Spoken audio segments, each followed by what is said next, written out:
Trying to double jab. Counter it! That should be the round, I think. Oh, he's going to get the hit here. Is that going to be enough, though? It's going to be so. very, very He's got close. a lot of life. He's still alive. Yeah. Here we go. One mix-up can do it. Oh, Jimmy went for it.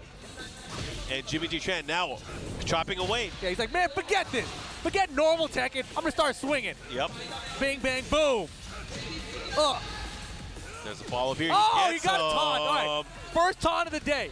Looking for that opening again. Oh, no I thought that would have been counter hit. There, Oh, he got there counter. it is. But can he kill this combo? I don't think he can. No, he's got but too much health. The thing is, he's going to put him in the red. He's going to make it way more dangerous.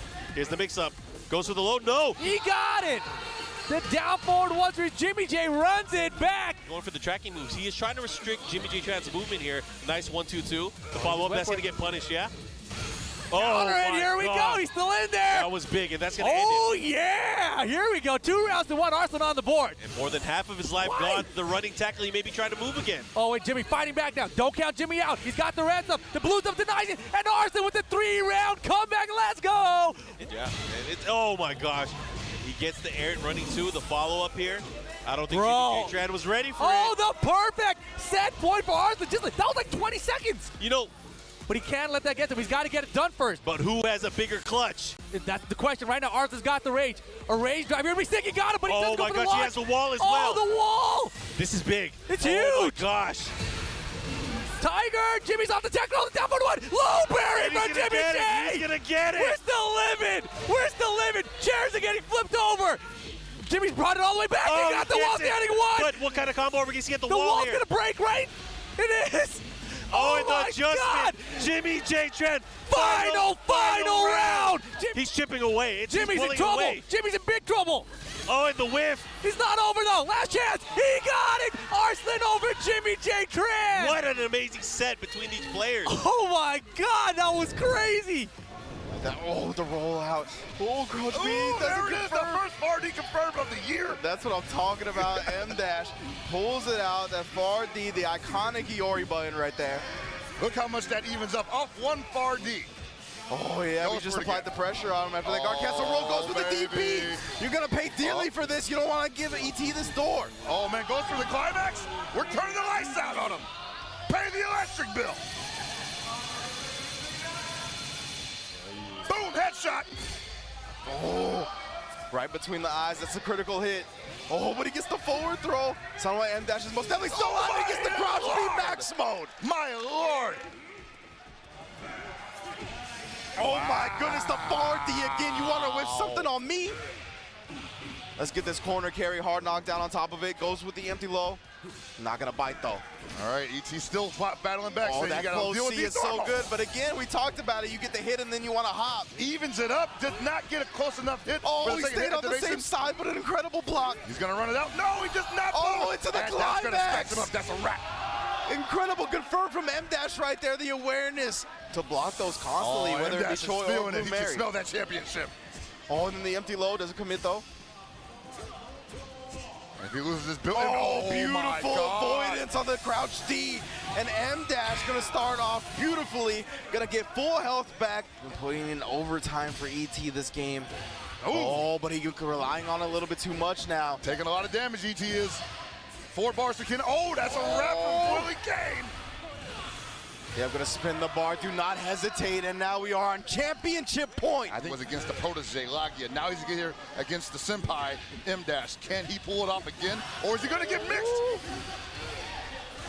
And M-Dash just playing on another level right now, out of his mind. ET not even challenging. Huge super, oh, the micro walkout. Just as I say that, just what he wanted. Oh, committing to level 2 supers. Oh my goodness. Go out with style, baby. He stays on the same side. Max mode confirmed. Is he gonna force the anchor out? He will. Oh my God, Rynge. 38 seconds on the clock. Oh, on the Iori again. He's been so on point with the one hit confirmed. Oh, and the DP is the climax. Japan wins Evo Japan 2019. M-Dash is in the building, sir. Somewhere M-Dash wins Evo Japan 2019. You'll opt for more hits towards the end of the combos from round clutching situations like that. Good on Cha-Cha-Cha to adjust his combo accordingly, but it didn't matter. Half life already, and my man is stunned. I told you he bleeds. Oh, no. Oh, no. I respect that, though. I'm a man of the last life burst. I'm telling you right now. I'm going to live. But that perfect, though. This back nice teleport. Look at Cha-Cha-Cha's defense activated, though. He's getting a lot of meter, a lot of good tension pulse here. Nice. Sniped out the air, though. Aerial rave once again. Trying to reposition. Alpha, and we trade with the DP. Take him to the wall with the dust. Meter building. John Cena mode activated. Can't see me, other side. Take him to the sky. Center stage. Done. That's done. Gets that far range stand kick, gets the knockdown. Blitz from Cha-Cha-Cha. Within striking range here. Red ball. Are we going to get a reset, Steve? Oh, yes, and we have a reset. Ladies and gentlemen, Cha-Cha-Cha resets the bracket. 3 games straight. Party crash, a counter hit. That's going to hurt. You better burst. Not yet. Oh, wake up, DP. Uh-oh. DP. Other side, you can't whiff against him like that. He can strike from anywhere on the screen. Same side that time. Eats the Rekka. Yo, meaty sushi counter hit gives him a follow-up. Oh, wow, gets the combo conversion. Yo, See him it's opting close. for the punches here. It's close. It's not going to be enough. Gotta get one more hit. And he gets the drill kick right on top of the dome. He's standing on his head. His fall, maybe like the drill on top of his head. That's the first full sequence that Chuck Summit blocked it, alpha pressure, and then gave up the hit right after, and look at the result. Oh my God. Minus 90%. My man looking Party my crasher. man is looking like a Ruffles right now. All the waves in the world right now. Cha-Cha-Cha tying it up after the reset. 1-1. Looking for the grab, but doesn't get it. Gets cornered. Oh, that was very dangerous. Counter hit jump D, able to get a wall push of his own. Alpha. Yeah, teleport Same right side, back in there. What are you going to do? Once again, same situation. Cancels the jump, raw H, steal, wall stick. Bro, the baits the burst. Summit is in your head. That man is in your head. Check your pockets. How many Dookies on top 8 stages this week? Oh, are you serious? It's time. It's danger time. They clash early 6B. More. Oh, here comes Summit Chip. All right, here we go. There you go. Take the open. Let him stay up there. Let him stay up there. Reposition yourself. Alpha Mortal once again. Cha-Cha-Cha burst working out for him. Comes in with the jump D. Sliding eggs everywhere, man. You can't catch up. Can't keep up. And down heavy, though. Super kick. Take the knockdown early. And look at the meter for Cha-Cha-Cha. Look at the meter. Oh my God, there we go. Hold the big one. And Summit, I can block too, damn it. I can 6 feet too, damn it. Gotta beware of these normals from Heyu. Not gonna give up the round. Command grab. Other side high this time. You can't see me, bro. You can't see me, bro. I told you I wanted another round. And he's got enough Hit meter. this man with the daggers. Clinch it. Hit this man with the... Oh, snap, he popped out. You still hold this, though. Air throw. Air throw. Every time. Final, fucking... Man, let's go, man. Let's go, man. They say white man can't jump, Steve. They got a movie called that.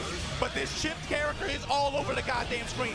Coming up, catching you one more time. Down heavy, take him to the sky. Back goes up and repositions. Summit Chip on the verge here. Oh, nice. YRC axe kick. Uh-oh. The burst is there. Chip with the blocks. No meter, though. Gates built for Summit. Dead angle just to be able to take control again. Gold burst. Works out perfectly. Give him the big orange. Give him the big orange. And yet, Summit's just going to hang back. He doesn't want to even mess with that. That's right, sweet. This could be the start. He's got a lot of gauge to work with. Cha-Cha-Cha. Burning it, just trying to get anything. This axe kick. I love the movement. I told you those triple jumps come in handy. Kunai. Hold these kunai, bro. Defense looking crazy. He's going to get the wall stick. One more hit. Get the low. Summit Chip. And gentlemen, Evo Japan 2019 champion. Walker Gaming Summit Chip. Noticeable things about how Passerman recovers. He very rarely recovers to ledge unless he's absolutely forced to. That's going to be a big punish in that up smash, though. With a parry into the smash, but the immediate retaliation coming from the Heaven platform into his own up smash. Just hammering down on Zachary at the moment.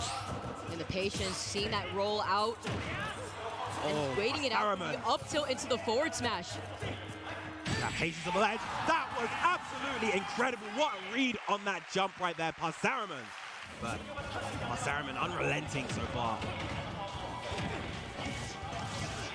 Lovely combo coming out from Zachary. Now it is his turn to play the game. Good, needed that because the Tetracon is online from Arsene. Puts Fox in a really bad position. Great high recovery from Passerman, recognizing that. Of course, being stuck on the ledge by the backer is not going to be doing it, but nonetheless, The dash attack into the Nair. I like the patience to dash back, trying to catch Zachary out of range right there, but the Arsene is on board. What a back air, forcing him off stage. Of course, you've seen he has no fear when it comes to Arsene, now predicting the gun, but look at that shield pressure that Zachary is providing. And the up smash again! Want to know what was so genius about that whole endgame segment? The fact that he was going for those double jumps. Reversal from Mago, not to like, put himself in that position, have to deal with, frames after frame. Yep, and he's so scared of getting hit because he's got that V-trigger. No, it's gonna hit here into the critical arc. Textbook, 2 throws, goes for the third, gets the whip. Namen dashes up. Ooh, didn't confirm it. Yeah, takes the wreck up, pushes himself out of the corner. Out of there, right back in.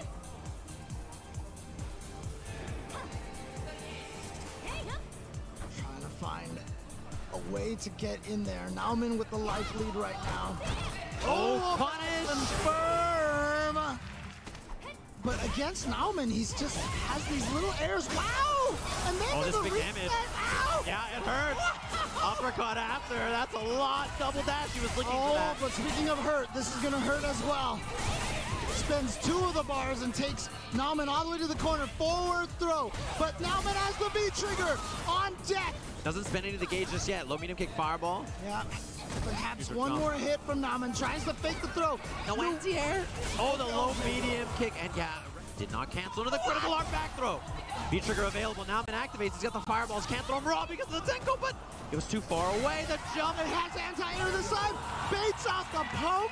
Mago gets the crouch medium kick, he's on the board. Dash from Mago. Oh boy, there we go, gonna get the slide, back, gets the, wait, ooh. Combo. Uh-oh. Dashes up. Mago doesn't bite. No canceled. He didn't go for it. The uppercut. I think he was mashing it. Oh, the sweep from Mago. And uppercutting a bit more, anti-airing a bit better. Mago basically is determined to steal turns right now. Just did it again. Not willing to let Nauman dictate the pace. There we go. Mago now with the lead 2-1. There for Mago is so much more on point. No, too far. Oh, spends 1 bar. Takes him to the corner here. Throw. Oh, the counter hit. Can Dizzy here if he wants. Chooses not to. The cheeky reset from Mago to reset the bracket. Oh, he's going to be able to uppercut, yeah. Not huge damage, but he's now 1 more hit away. He's about to have critical art, which means Mago, even if he builds V-trigger, might not want to activate unless it's on hit. The throw, it killed just like that. Drop, brutal, the cross-up. Now looks for the roundhouse after the fierce into the buffer off that V skill.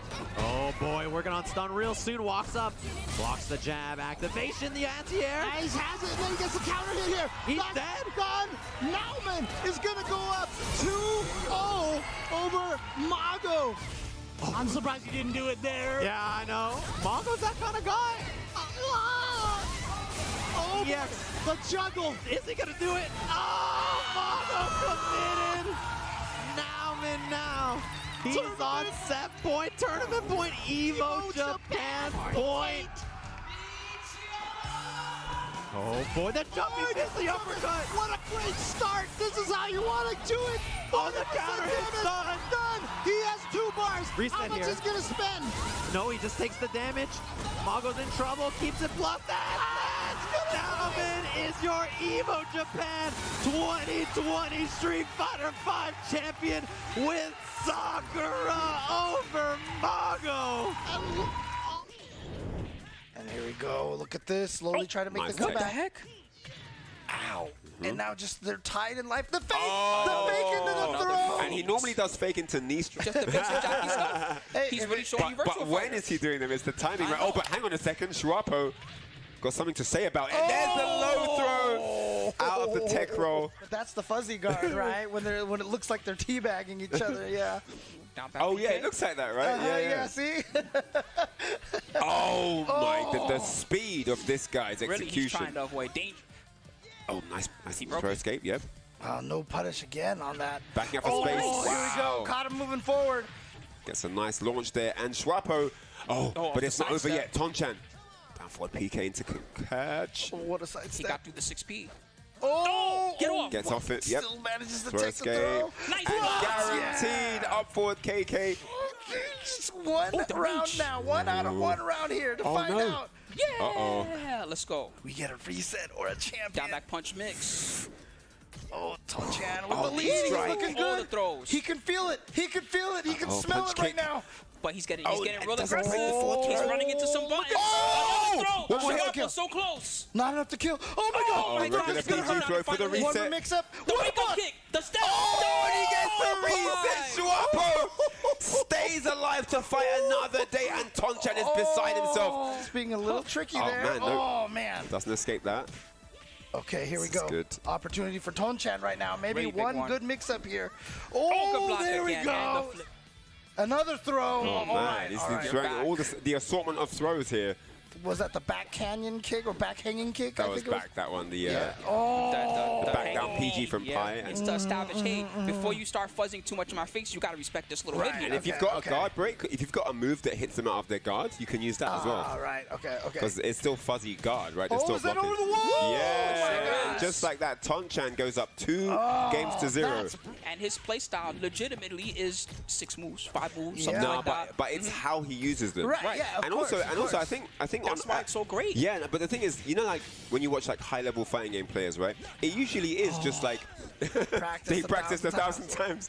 Yeah. Oh, breaks the forward And, throw just, there. and how well they complement each other. Oh, he jumps around. That was so sick. Yo. Yo, clip that and send me it, boy. That was sick. Jumped over the rising kick. Uh-oh. Full back combo. Got a Schwappo little with a something here for chance here. Schwappo, Oh, but didn't no try to mistakes are challenge left. the And whip flash leg. But here we go. Tournament Tonchan. point. One away. Tournament point. Point number 3 because he had one in the first set. He had a lot of Oh chances my at goodness, making and there's it. that big combo Oh. again into the flash kick. Look at the life gone. And this might be all she wrote for Schwappo. Oh, wait, Right. not yet, not yet, not yet. Hang on, hang on. Never give up. Never say Hang on never. a second. Schwappo trying to survive here. Oh, just chill. Tonchan, and he the gets down. it with the 2 lows in a row. And his hand Knockouts. pops up in victory. Big smile on his face. The headset has already come off. Yo, backdash, I'm out. Gets rid of the Eddie, 6H. and now, That's what I'm saying. Locks is. Oh no, that this is is gonna gonna hurt. spend it. Oh my That's not God, gonna that's kill, gonna right? hurt. Not quite. Ooh, that's okie dokie though. Don't YRC. I believe in your defense. Throw. Oh, you did it anyway. Okay. I thought he was gonna block. I thought he was sizing him up for that. Uh-oh. Side swap. Ooh, resummon. A little sloppy, but he got the pickup. Oh. Look how he's spacing him out just to try to avoid the burst. Oh my God, this man is in clutch mode. Excuse me. Uh-oh. A lot of meter though. Wake up super. Yeah, he's safe, RC. but Throw him. Oh, I didn't even see the ball. I it didn't didn't even see the kill. ball. Oh, and it chipped. He blocked it on the other side. You could. Good spot for Gobo here in this first game, though. Caught the backdash and the pickup 2S barely reached, but Eddie didn't get there. Oh, it's plus. Sides. What? Damn, that was tight. I like that combo. Oh, that was a mix. BRC, that was crazy. You saw that? He got the cross up after 2K. Nobody's seeing that. Man, you know what? Oh, good blocks. Oh, that's. I didn't even know he was gonna be able to block stun. Yeah, that was the good stuff. Dead. Man, that is nasty. A positive bonus, has the meter build, has the extra damage from positive. Still alive though. That was great. He lives, and he has Eddie Gauge here too. Yeah, immediately summons. And Locks not gonna build meter yet for the YRC. Air throw again, dude. Sizing And him up. that is the reset point right there for Gobo in the grand finals. You Meter for the spinning super. that. Oh, you spinning that, and I'm pretty sure you're dead. No, not yet, not Oh, yet. We're good. oh, it was close, it was close, close. He has bar here too. If you would have, yo. 6P, summon. Oh no, he gets out of the way of the Yeti. Oh my God. That was throw for sure. There's the throw. Speaking of throw. Got a gas command grab. A regular throw goes for the regular throw on the dash up. He risks it all. That was hard to block. That was hard to block. I don't blame you on that one. Yeah, and he gets the break. Positive bonus. He's already about to have another 50. See if Locks goes for YRC or super or something. Dude, he just gets hit again. The confirm. Oh, YRC blocked. Super? No, he's going to let him fall and then hit the 5H. Professional burst. Wow, I like that to jump through nothing. Like, let me make sure. was really trying to bait the burst out. 5P hanging out there. Hanging out there to get the next game. That's 2-0. But went for another command grab. No punish from Locks. Oh, this is working out. Oh, that's bad. This is in the cards right here for Gobo to win. Oh my, yeah. He can do no wrong right now. literally everything's working and Locke's just falling apart on the answers. Yeah. Yeah. Oh, and the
Evo Japan 2024. Of course, we are not there. We got your home side stream carried, covered, and sealed. It's your boy, Tasty Steve. To my right, your left, L.I. Joe. It's good to see you again, my brother. What up? And to my left, your right, the legend, IFC Yipes. Thank you guys so much for tuning in. Evo Japan 2024 starts now, and we giving you guys the home side view. I'm going to start with you, Joe. How you doing, bro? Yo, I am, now that I'm with my boys,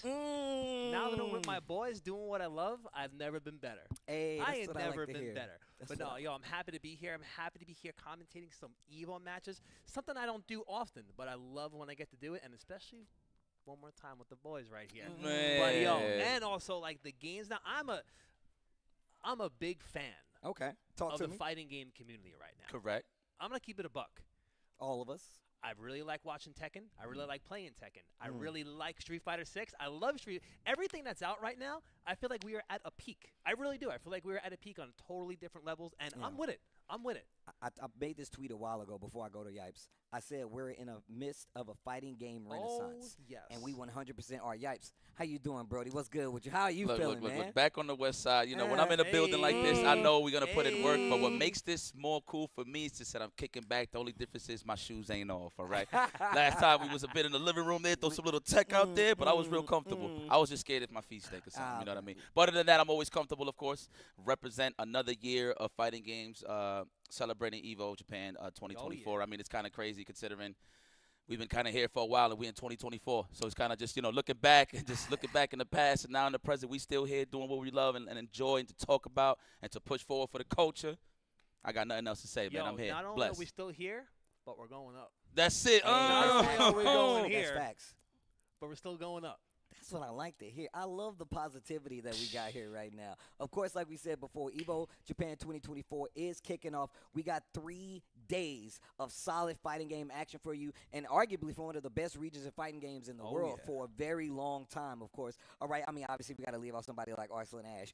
But as we know it, as fighting game competitors, the Japan side of things has been one of the strongest. Just Asia in general has been one of the strongest. Correct. And now we have an Evo over there to kind of showcase, highlight some of these players that they don't get to leave the house as much, right? They have their same kind of like situations that we have, right, where it might be like a cost thing or just it's not living within your means to travel to these events. But if you do one in Japan, it makes it a lot easier for those bigger names, some of those smaller names to come out. There might be some heavy hitters that you don't even know about. And it's a great attraction, man, at the end of the day. Competition, Japan, like 1-on-1, that's a broken combination. You know what I'm saying? So a smart move, I must say. And we're going to see some of the smartest moves this weekend. It's kind of crazy. This is how you know we on Japan time. So we're starting a little late here. So we're going to go the all-nighters, which I'm cool with because, you know, obviously when it gets a little late, I get a little more goofy. And that's, you know, that's my forte.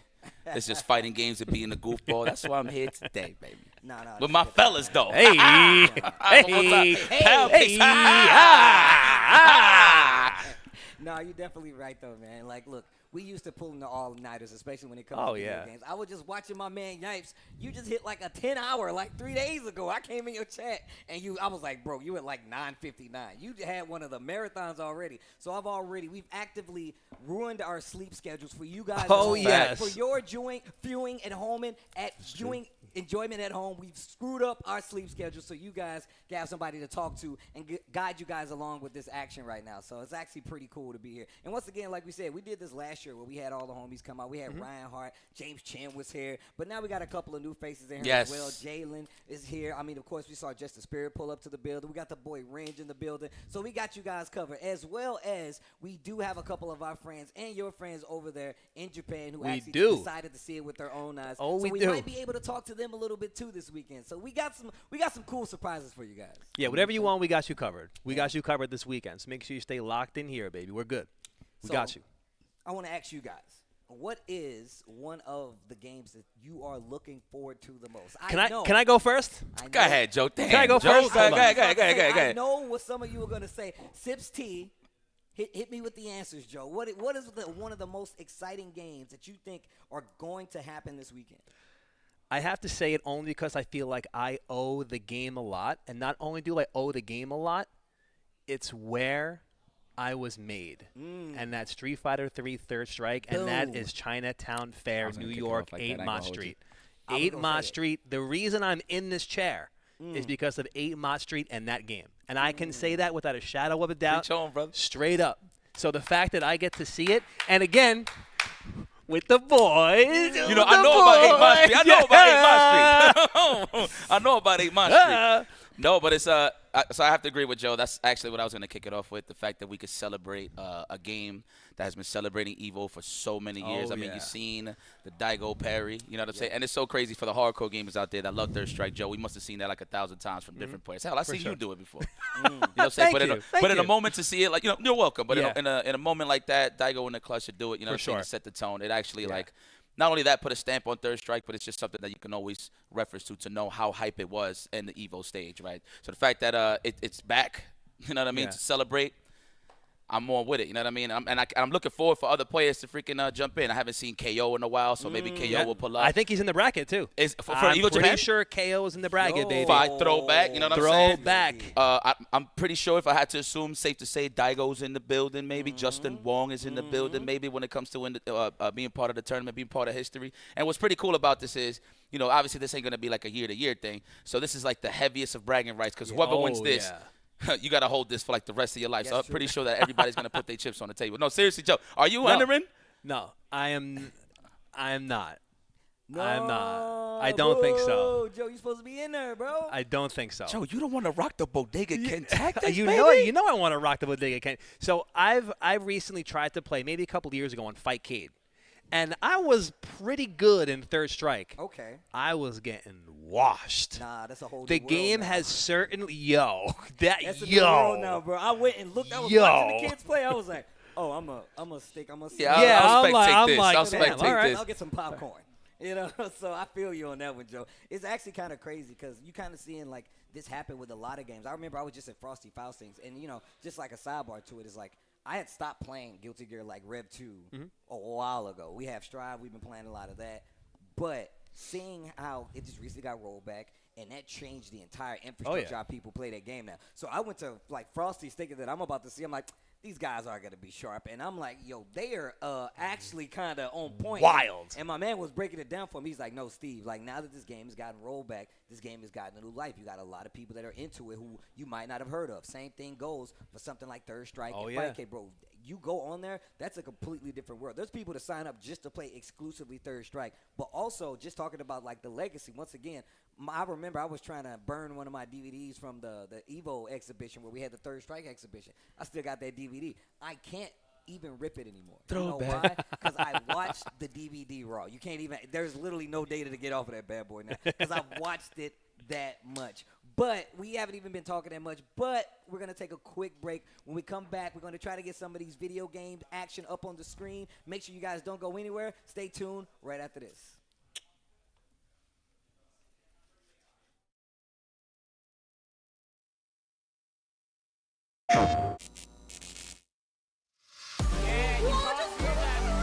Imagine that with a little Oh, it's going to the airstrike anti-air. That was meant to be a wire save, but it's first save! It's first save! Oh my god! Run out the backdash VRC jump.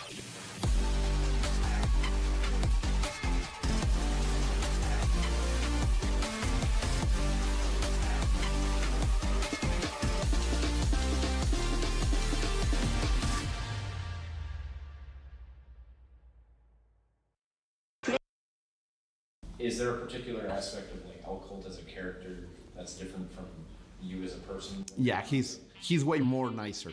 My regular self, it's very similar to myself, to Colt, but he's a little bit more of an asshole. I am El Colt, the voice is loud, the accent is thick, and the hype is boiling under the skin. The first time I watched some KOF, it was just around my junior high. I was a freshman there, it was my first year. 94 came out and people were storming around a little farmacia. This is a classical Mexican stuff. For some strange reason, the pharmacies in Mexico, like imagine your local CVS, imagine that, but with arcades.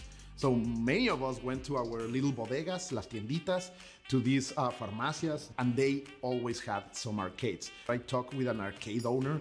With the money you could get one Street Fighter machine, you could buy 4 KOF machines.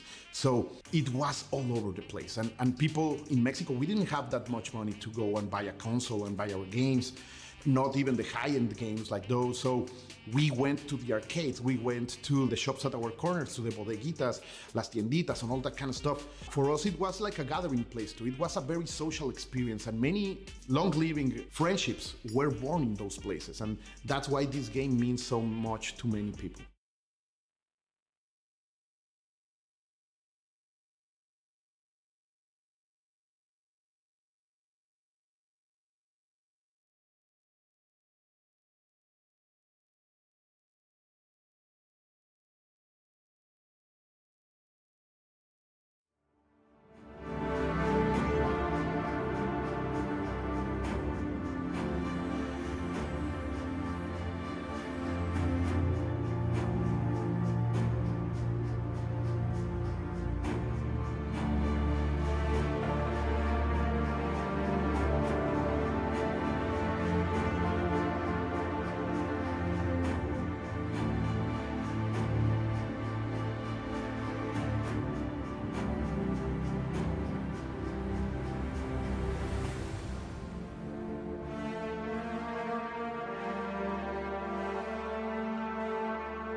What is good, everybody? We are back here at Evo Japan, broadcasting from the wonderful San Francisco. I'm here with my boys, IFC Yipe and Tasty Steve. It's just another day in the fighting game community, ladies and gentlemen. We're pushing the culture forward and never backwards. And we're on Japanese time. How do I say it correctly? Yeah. Is it JT? I think it's Japan Standard Time. Yeah, so JST. I believe it's Japan Standard Time, yes. Yeah. Okay, beautiful, beautiful. Well, we're here, man. A lot of exciting action, man. For the goers out there that know what's going on, but for those that don't know, let them know. We got a lot of freaking tournaments for the weekend. There is. Yeah, a lot of games, a lot of probably games that you're familiar with back at home. You know, the Tekkens, the Street Fighters, you know what I'm saying, the Mortal Kombats, and many more assortments of great fighting games that we'll be showcasing throughout the whole weekend. Mind you, it's only Friday. Yeah, Just to remind you. no, that's definitely true. And on top of that, I know you like talking about the new games. We got to. I feel like one of the main games people are waiting for. You talked about how you wanted to see it. You talked about how you wanted to see it. Third Strike, a returning favorite from the Street Fighters of old. You know what I'm saying? So I really do think that it's really cool that we get to see this game again, especially played at such a high level, especially in Japan and at Evo. Oh yeah, oh yeah. I do want to say, like, I know we've been talking about old games, and I agree with you. As an old head, can we say old heads? Absolutely, dusty. Yeah, as three dusty heads, I'm trying to see some high-level Street Fighter 6 though as well. Like big same. I'm right there with you on the energy. I am trying to see that. I feel like it's been a we've had some good tournaments here. Yes. But I'll be honest, I don't remember too much of the time where we were there. Yeah, no. Especially for 6. Now we are in Japan, going into arguably the best region in the world of fighting games. And I mean, they got some killers in Street Fighter 6, but I do think that we are also pretty damn good in this game now. I feel you. I'm right there with you. I completely agree with you, Joe. Oh, before we get into that, though, let's shoot it to my man, our man, Justin Wong, who was on the floor in Japan. Let's hear it, Jay. What do you got? What is up, everybody? We are here at Evo Japan and Ariake Gym EX. My name is Justin Wong, and we got the birthday boy, Mark, man. How are you doing? I'm good. Let me start like this. Hajimemashite. Evo no Mark Furio to moshimasu.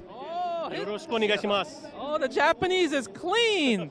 But yeah, we are here. So much stuff. How many people are here? There's like so many people here. Yeah, we have a ton of competitors here this year. This is a record for Evo Japan. We have over 7,500 competitors overall, and a ton of people that are going to be here, over the tens of thousands, just throughout the entire day. And then the entire weekend, it's going to be packed. This is the first time we've sold out of tickets in advance, so we're really happy to see that Japan is coming out in numbers to celebrate fighting games. And you know what's the beauty part? You got so much merch going on. I see the jacket. You know what I mean? You see the jacket right here as well, too, you know? Hungry Clicker Art. Hungry Clicker Art. And the best part about it, right, is like, it's reversible. Hold on. So I got to talk about your drip real quick. So you got the black and gold. You're wearing the black and gold. You had it coordinated. I'm wearing blue and white shoes. I got to switch it up now. I got to wear blue and white. That's right. Reversible. Oh, you see the clean, the transition. I know it was reversible. Mr. Mark Man. Look at that. That is clean right there, baby. I like it. I think this is a really cool jacket. No. There's only 250 though. So I know some of the guys back home wanted it. Did you get it for anybody? Yeah, I know Yipes wanted it. And guess what? You're not getting it because it's only 250. It's sold out. You know what I mean? But overall, I mean, I like this jacket. It's really good. There's so much stuff to do. You have casuals. You have side tournaments. You have so many booths where the Street Fighter 6 Arcade is here. XA Arcade with lots of really released games are here as well, too. Tekken 8 merch. I mean, joysticks, controllers. You could play Hunter x Hunter, then Impact. There's a lot to do. So we've been working very closely with not only the different vendors out here, but obviously the publishers and developers. A lot of them, especially from Japan and even from outside of Japan, have come in a big way to support their game and their communities, but also give people a chance to play Hunter x Hunter and then Impact.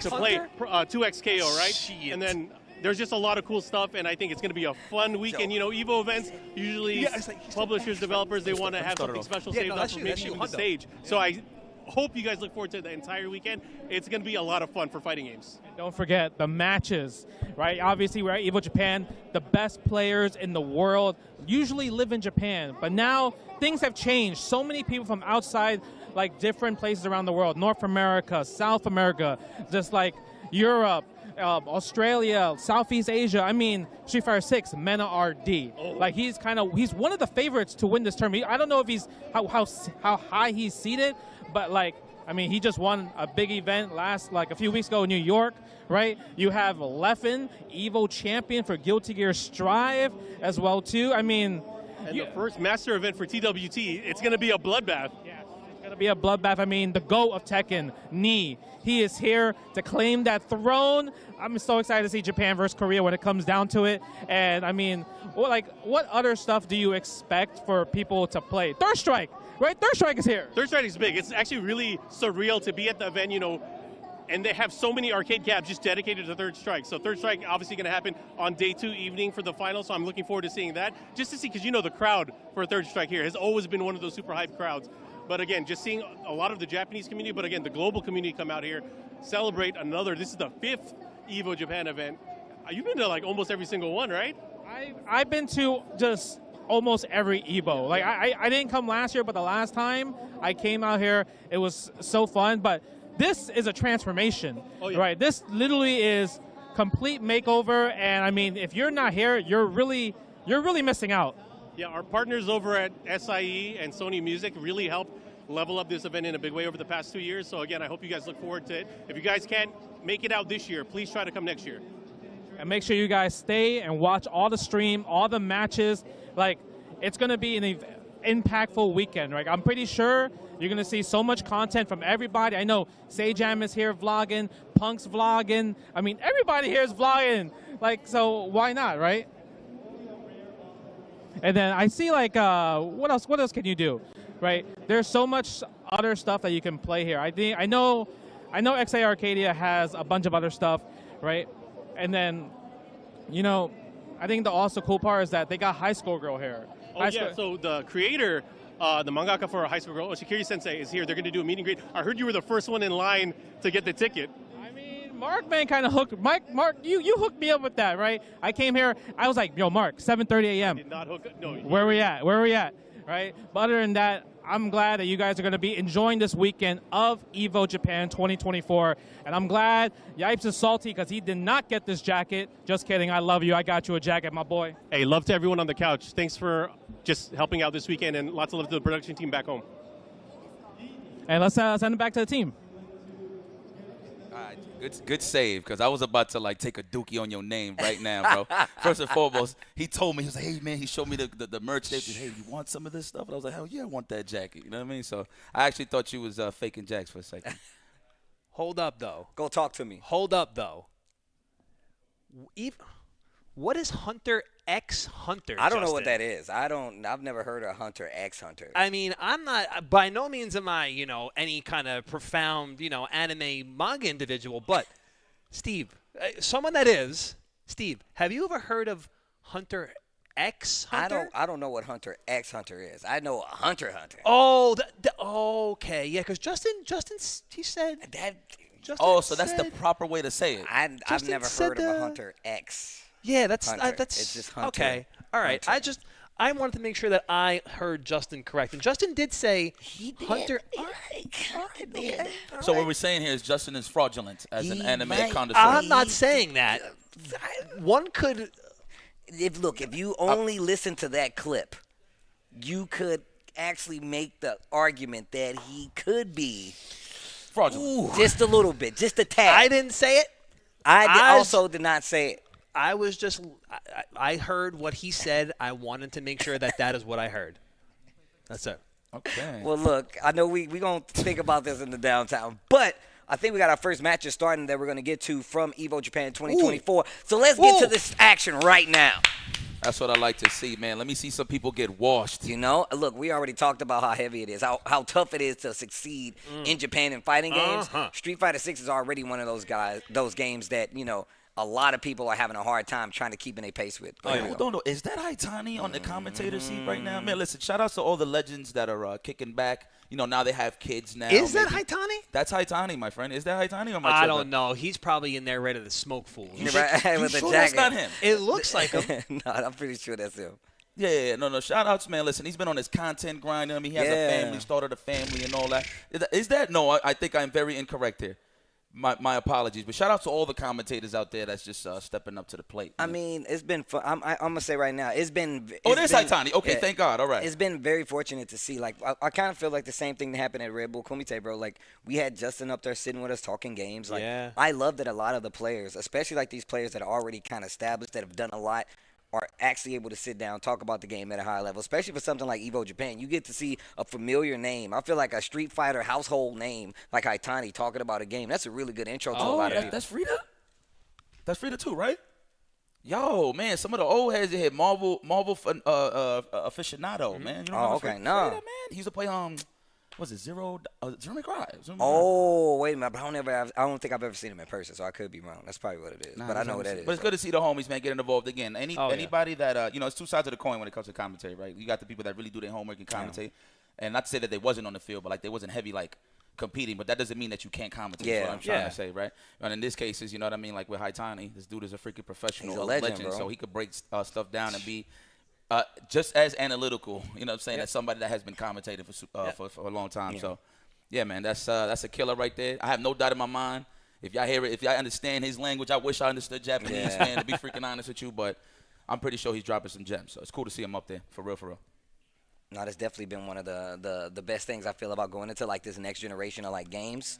It's really interesting to see like how it's like changing, and we're starting to see more of these players that have been established a lot more get into these spaces. I mean, we talk about a lot of times like these players get into this spot where it's not as easy to kind of like get into it, but once you are there, once you do get comfortable in those slots, I mean, we just saw Justin. I mean, we see Haitani up there now, and it's quite a few other players that just fit that same thing. Even across games like Tekken, which I think we're going to take a look at next. Tekken 8, first time at an Evo at this point. I mean, it makes his first debut at Evo Japan, right? So we're getting to see this for the first time. But also, I mean, I guess it kind of goes with it because a lot of times, you know, Japan typically got the Tekken games first. I mean, so the first tournament typically, but not now, not this time. Not this time. I mean, I look at it like this.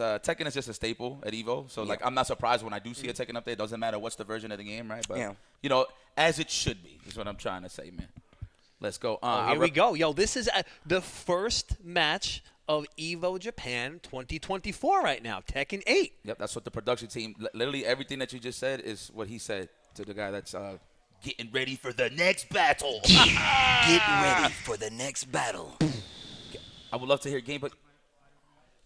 Oh, okay. Okay. Wait a minute. We're switching. Oh, we're switching? Oh, okay. What a tease. Yo, I need to know the lyrics of Ed's song, bro. Bruh. It's German, right? German? Yeah. Yeah. I talked to Real Talk. I actually spoke with. I gotta go back. Never mind. I was gonna say I actually spoke with the producer of the Street Fighter 6 soundtrack, and I even asked him about that, and he was just like, "Yeah, man, I wanted to make all the songs sound like something that's like region specific." So it was really cool to actually talk to him about that, and just talk to him about it in person when it comes to sound design, especially for something like Street Fighter, which is like a historic game in itself. But here we go. Speaking of dope songs, can I hear this? Speaking of dope songs, do you actually hear this right now? Nah, I wish I did though. Yeah, no, this one is fire. This is a fire. This goes This up. stage is hard. You can't tell me right now. This stage is hard. Damn, look at the varicose veins on King. Let's go, King. Oh, Reina, that is the queen. You ain't know that's what it means? Reina. Hey. Yo, my man's name is Ninja Fridge. I love it. He's ice cold. Hop kick. He going for the saucy one? Jab? No, go straight to the powerbomb. Oh, poop deck. Slammed on the poop deck. Down 3. Legs. Wall splat. He dead? I don't know what that was. Maybe deadly boomerang. You're But you're dead now. You're dead now. Counter hit on the 4-4 neutral 2. The Acolytes. Oh, we're good. Right up. That's oh my gut. My gut. Let me get the wall. That looks like I'm not getting to play moment. Let's go. We close to the wall. Let's go, King. You see the Mishima 112? Mm-hmm. The Mishima 112? Yo, that 4-4-2 is a problem, bro. Damn. Hey. Nice. That was so good. Blocks the power crush. Running power bomb again. Another grab. Boom. We get close to that wall, too, with that. That's a wall carry, Oh, the knee again. He went for it. Yeah, legs. Damn, down 4. I feel like this game is all about movement, right? Especially when you're like at the lowest point of your life bar, right? You have to watch your legs, right? I see legs exposed a lot. Back 1-2. No. This is it. Oh, he tried to get the wall. Let's go, King. King versus Reina. That's bars. The queen versus the king. Oh, my God. I just caught that right now. Yo, the damage. Yeah. Dude, Do you even belong on this ship, girl? Oh. Damn, no break. Oh, Stonehead, the Mishima Classic. Wow. My goodness. It's looking like a Oh. one-player game if I ever seen dunks one. the RKO. Oh, You know what I tries to haven't swing. seen? We only saw one heat. Yeah. I saw one heat. Are they playing classic Tekken? They're playing classic Tekken, bro. Damn, what a whiff punish. That man slide he to the left. Now slide to the right. Needs to be careful back to that wall, that giant swing. Reyna versus King. I can't Oh, believe back I- to drop it on him. Power crush. I know a Caucasian male that uses that move. Excuse me. Nice, gets the counter hit. Was that a 1-2 when he ended it with the clothesline? Oh, yep. I was going to He hit. did like a down forward 2-1, which is like a little mid, and then he did 4-4-1. It looks like a clothesline, but he got a clean clothesline too. Oh, muscle buster. Muscle buster. Yo, Kaneko Buster. That's the song, right? Yeah. Bro, I wish I could hear this music right now. Yo, can I hear this music? I don't know. That would be fire. This it goes so hard. Wow. No one home. He went again? Yeah, he did. He went again? Repeat All right. Let's go, King. All right. Repeat offender. Talk that Yeah, smack. yeah. Let him know what time it is. That man is like, Bro, that's crazy because Sounds like Blanca. right? And the people out there understand them, bro. The education system in the Tekken world is actually crazy, bro. They know like 12 languages, everybody. damn, but that wasn't even a free match. That was pretty close. You know, as I'm getting my feet wet with Tekken, you know, I'm actually getting more acquainted with all the players around the world. You Okay. know, so much All right, representation. all right. Usually, you know, back in the day when I was watching it, when I was like waiting to play Marvel 2, whatever the case may be, and Tekken was in the mix, it was most of the Koreans versus America. Yeah. You know what I mean? At the time. Koreans was on top for a very long time. Featuring Ryan Hart. Right? Let's go. And we in the ring. I actually Okay. like the track to this stage, too. It's really good. I like the this. track to This stage. I think this is the one they use for all the character trailers Yep. too. Hey, so forward hit four. me with a knowledge check here. If you grab an arbor move with a, Does it count as a counter hit? Yeah. and then you can't break, right? Can't break it. That's crazy. Yeah, you got to be real careful when it comes to breaking throws in this game now. They made him a lot stronger, and it makes King a lot stronger in this game as well. So you got to actually know how to break throws.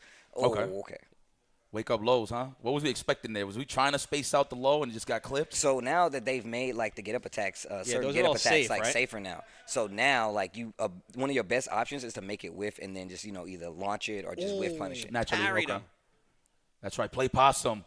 Oh my God, the rope-a-dope right now, King. Needs to be careful. Yeah, and it's like a little mini guess right there on after the 4-4-2, the elbow. Yeah, for Reyna, right? Mm-hmm. Oh, for again. Let me end it with a power bomb. That's all that matters. Boom. And we still have not seen heat, bro. That's what I'm saying. This Haven't is seen classic. that. What there a we punish. go. Can you kill? Oh, So, off the cage. So listen, moonsault? it's unblockable, so it's not a bad call, but like the wall messed up the actual like little the texture. tracking. Yeah. Okay. Oh, wait a No. minute. Big damage on the table. Back 1-2. No, he's going for the running combo. And we're at the wall. Boom. Big damage. Yo, I think they really forgot that the heat.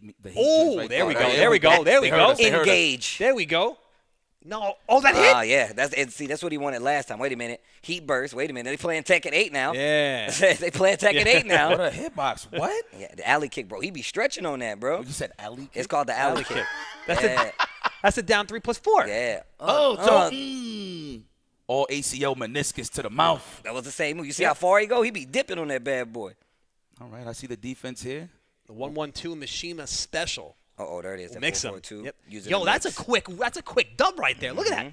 Turned it around. Yo, and she Yo, pulls she out the in the chair. seat, bro. Bro, her name is Reyna. That means Bro. the Queen. Bro, that's crazy. The Going up against queen. King. Are you serious right now? Bro, and legit, she wins. She's like, all right, here's your choice. She was like, either die or submit. Like, that's Let's with go. the chair, bro. She's Pick like, one. either die or submit. Let's go, OG. Right? Pick one. Man, it's crazy. I was just talking to somebody about that. I was talking to like this woman. I can't even remember where I was at. There was like, I just want to see like more like women play fighting games. I'm like, yo, they out there. You just Yeah. they're Yes. definitely out there. And they're out there now more than ever. That's actually More than facts. ever. All right, here we go. I mean, so what, a chopper just dropped the chair in the middle of a freaking... That's what happened, bro. They bring the whole arena down there, bro. Steve wins, hops on the ring. Man, I'm just assuming there's hard bass going on right now.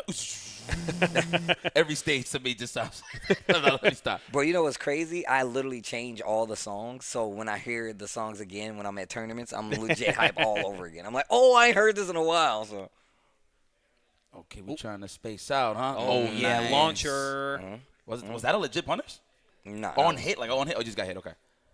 Damn. Yeah, we ducked those. We ducked those. Oh, but the drop. Excuse me, was that a down 4 that avoided the mid? Is that what I just saw? I think so, actually. I can't remember exactly because I'm caught up in here right now. Tekken. Oh, we got him. He got. Good defense. Oh, the down 3 plus 4. The alley kick, bro.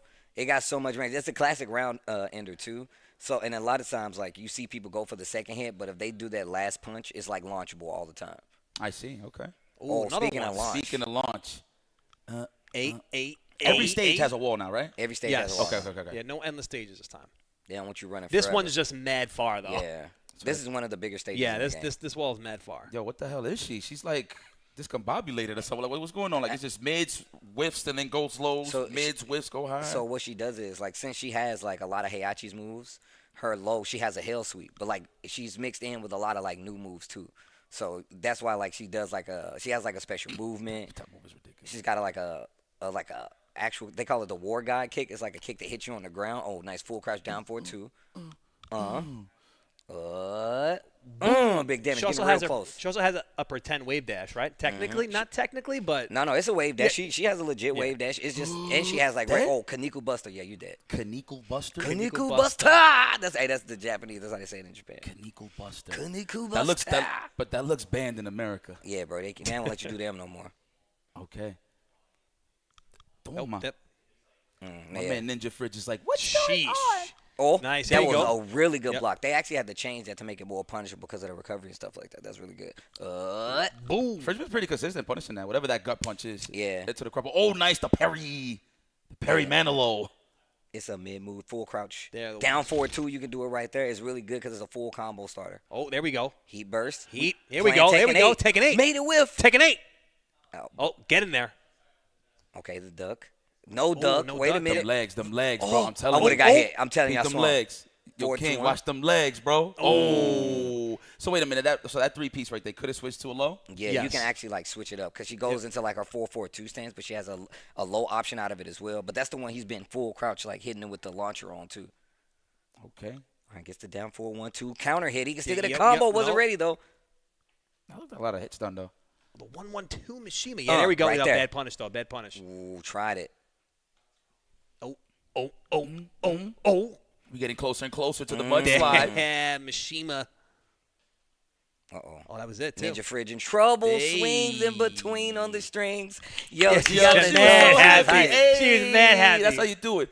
Oh, let's here we go. Guilty Gear. I'm trying to stay alive. I'm trying to avoid the mix. I ain't trying to hold it. Tro. You know. Let's go. Looking for the counter hit. Let's go, Axel. This man could chuck tornadoes now, man. Right? It's funny enough, I don't really see this character a lot still. Yeah. Let's go. Also, sorry about the fact that there's no game audio, guys. We're actually working on it right now. We actually don't have any game audio on our end either. That's why Yipes was singing, bro. He was still giving y'all a sound. Listen, I got you. Watch this. Watch this. This stage is ridiculous, by the way. Owns a lot of bus. Do a 1. Let's block. Oh, you better block. He said, hey. Have a counter. Woo! Tornado. Counter. Yo, I like how he's like, counter. Yeah. Counter. Nah, this is money right here. Yeah. Crack the wall. Are you dead? Not yet. No super?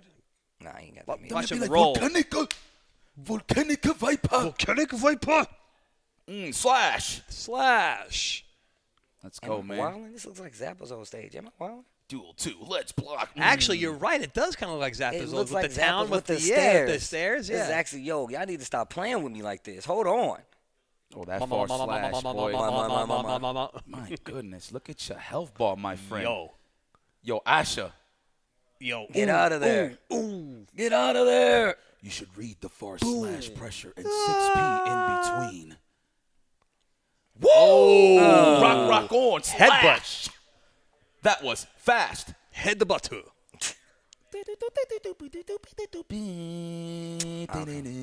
Last game of the set there. Okay, so we already got a little Tekken, already got a little Street Fighter 6. No, we didn't get 6 yet. Oh, not we didn't yet, get 6. We got Tekken and we got Guilty Gear. Yeah. Works for me, to be honest. I'm down with it, too. Works You for ain't going to hear me complain. I'm with it. You know, this is kind of giving me Beavis and Butthead vibes. just sitting on a couch watching games. And this is very kind of like similar to what we did last year, right, where we were just legit hanging out, going back and forth with a lot of the streams with the different games that are going on here. So you guys are going to get a nice variety of all the fighting game action coming live from Japan. And like we said, we already gave you a little taste because we got some of the homies over there already ready to give you guys interviews and first-hand looks at what's happening over there. Obviously, you can't be there, so you're stuck here with us. So it's cool. We're going to take you on a journey. That's it. That's okay, man. Look, at the end of the day, just keep the rotation flowing. Yeah. At the end of the day, man. Keep the games going. That's hold on. What do we got? Wait a minute. We got something coming? I see some 6 on the screen. I think we do see some 6s. That's the 6th. And we got an Ed. And we got an Ed, too. A modern Ed. He was like, you know what? I missed the old Ed. Man, I'm loving this theme song right now. Even though you can't hear it, but I hear it. Yeah, you hear it. Knocked down. I'm getting crushed down. I'm losing right now. But right now, I knuckle you night down. Oh, he got hit. Let's go, Blanca. Let's go. Toss out Shorty. Grab. Yeah, go ahead. You know it. Oh, we trying to fake the back. Though. Look at that. My man Wabichi's already holding back. And he's playing on modern. I haven't even seen that. He's playing on modern. That is the proper. Is that dead? You dead as can be. No, he didn't finish it. There we go. The phantom limbs. So fast, man. He controls so much neutral with that, too. And, like, that mixed with, like, flicker and being from a certain distance, it's a little harder to get in. That's why I feel like you have to parry that move, even if it's just a normal parry. Yeah, I do want to say I was not a fan of Ed in 5, but I think he's fire in this game. Bro, I'm going to tell you, they dropped the trailer, and it changed everybody's opinion. Oh, that was 100%. That was godlike. Level 3? Yo, he dead? You dead? He dead? He's close to dead. String him up. Yo, look at this super. You know what? This is a pixel, dog. Crazy. This is a pixel, dog. No, it ain't. This is a pixel. I told you, bro. Come on, man. Wow. Right. Uh-oh. You're hired. Give me that. No. Perfecto. Listen. Yo, he's mad cool in this game. For real. Let me tell you something about Ed, bro. He was taught by Balrog. Enough said. You don't see legs used, nothing. Fist of cuffs. It's funny because he hits, like, on the character select screen, he hits the Balrog face with the teeth up. Like, he actually hits it. Unhand me. There you know, we one go. thing I will Drive give rushed about in. this game that sets the tone, if you tech, you see the space that you get when you tech, right? Yes. But Nice. then a lot of okie happens in terms of rock, paper, scissors. Somebody might just drive rush after the tech. But, you know, the fact that you get some space is pretty good. Yo. That was nice. Ooh, got the cross up. Here we go. Wait a minute. Oh, give me the Kona. Give me the Kona. I would have done it, too. That's the Majin Buu Street Fighter. Let's go. That's Majin Buu Ed. Don't block a ball. Every time he block a ball, he got hit with the light upper every single time. Drive rush in. Here we go. Ooh. I like that. Went for the shimmy a little bit? Yep. Tried to get a reaction out of him and didn't get it. Yo, caught him out of the OD air ball. Oh, love that string. And he churned that butter. Yo. No. Whoa, went for the overhead? Okay. Wow. He punished countered the lightning? Back with up. Stan Light? I think he hit him during the lightning as he was finishing. Possibly, but the fact that he just walked back, got his range off is pretty good. Oh, no anti-air. Here we go. Ooh. That was nice. Toma. Let's go. We need to play with the juguetes. Yo, light him up. There we go. Light him up. Oh, you better be careful going for those parries. Could have got thrown. Jumps out of there. Oh, my man is out. That connects. Oh, he tried to walk up the door. Yo. That was crazy. And he was still ready with the anti-air. Yeah, we still got man bar for level 2, though. Yep. He's got enough. That modern saving lives. He's goes got for enough. the tick throw. He's got level 3. If he reacts the right way. Oh, yeah, it's a... And it's CA. It's CA, too. Yeah, level 2 is gone for Blanca. That's it. That man's trying to snipe out the walk back.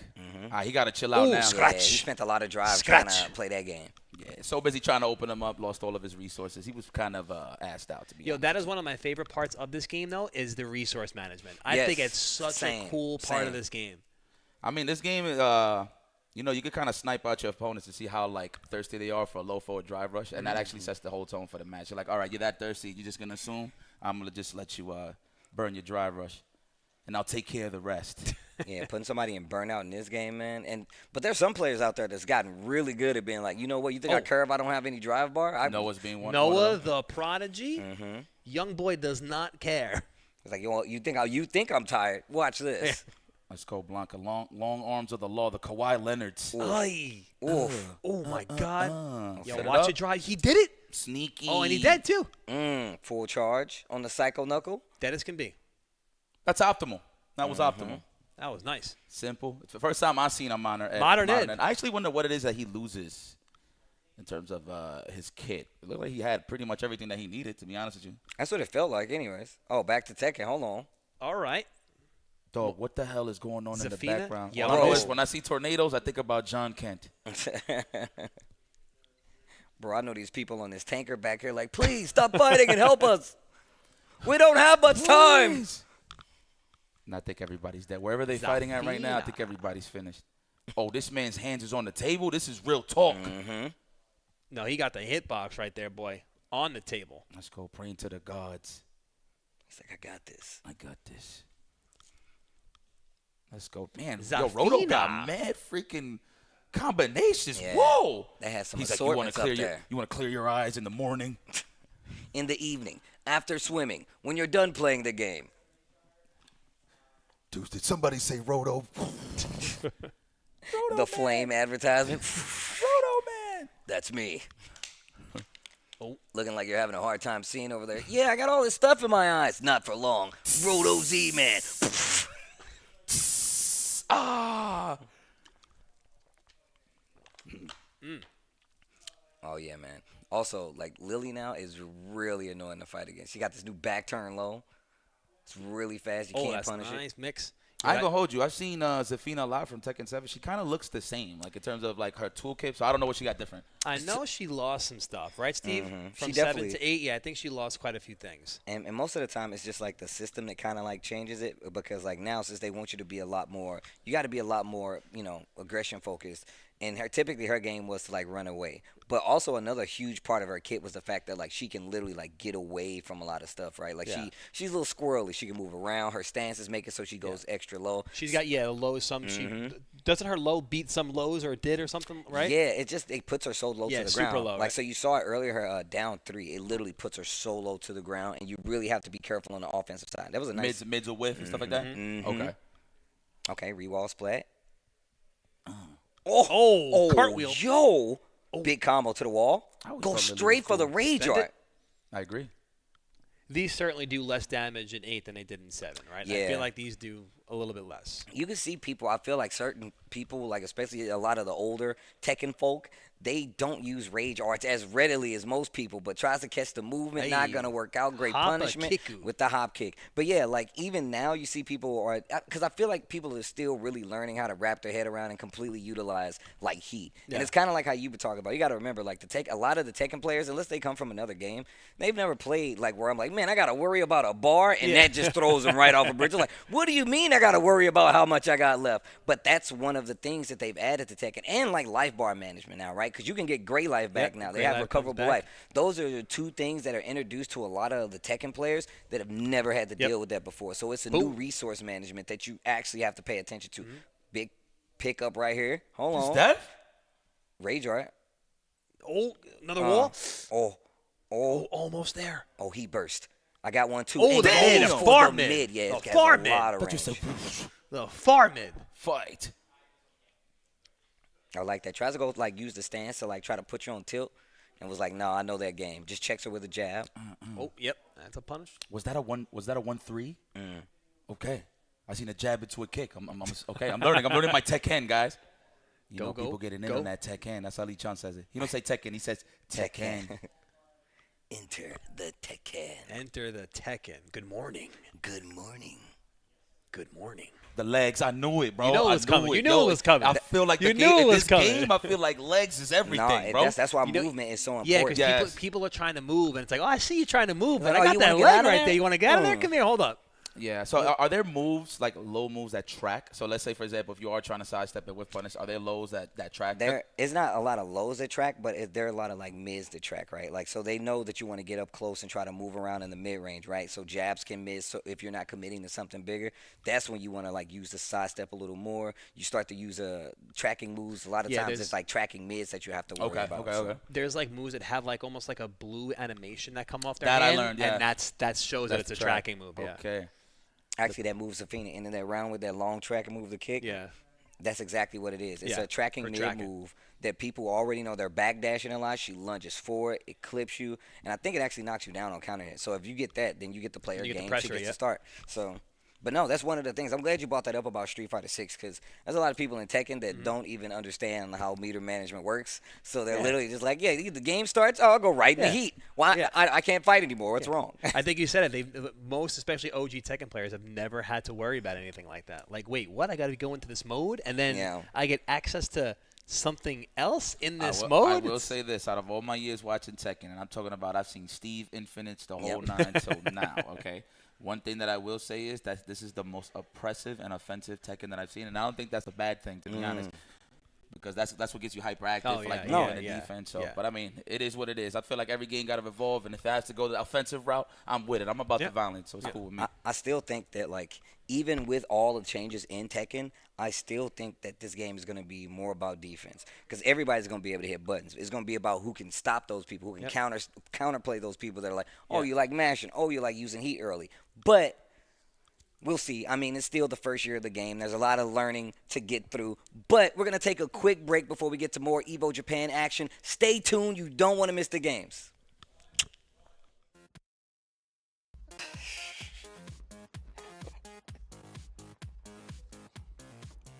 So first off, I wasn't expecting that. 2, look, Tekken 8 is coming out. We know a lot of new people will be getting into it, so we feel like it's only fair and it's the right time to explain some of these characters. But it's not regular explaining, it's Steve explaining. We're gonna start with Claudio, and we have 20 seconds. I have 20 seconds to talk about Claudio. Oh, you already started? All right, Claudio, one of the archers of Sirius, was introduced in Tekken 7 and was actually contacted by Heihachi and the Mishima Zaibatsu because he wanted to capture and trap the Devil Gene. They know that they're Supreme Exorcists, 15 seconds, Supreme Exorcists that actually have been controlling the European infrastructure for years. And I actually thought Claudio was a bad guy, but he's really not, and he has his own kind of motivations to stand alive in Tekken 7. And this is a Tekken 8 thing. Boom, done, out. All right, we already know what time it is. It's Steve explaining. We got a new game coming out, but we got returning characters. One of those returning characters and historic characters, one of my favorite, you can see him on my shirt right here, King. Now, King is King the Second right now, but the first King was actually killed by Ogre. He actually has an orphanage in which he actually takes care of kids, so that's the best story you can have for anything. But during the events of Tekken, the first King actually got killed, and one of the orphanage's kids actually takes up the mantle of the new King. He actually goes to avenge the murder of him, also actually goes to avenge the murder of a second Armored King, the first Armored King, who was his mentor, who taught him after his first mentor died. And still in Tekken 8 right now, Steve explain.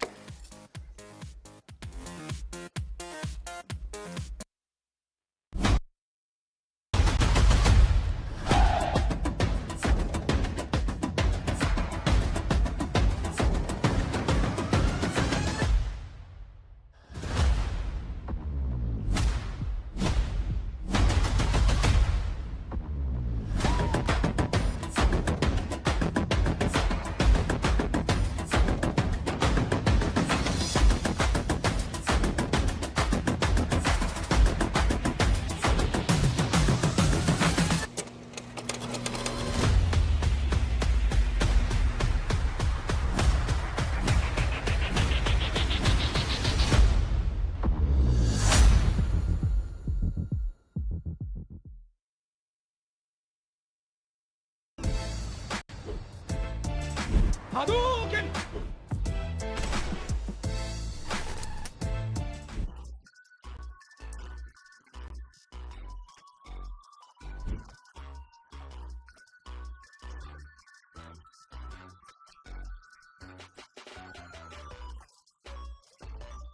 The patience, oh my God. He doesn't have a clutch play again. Oh, the Ahora yo!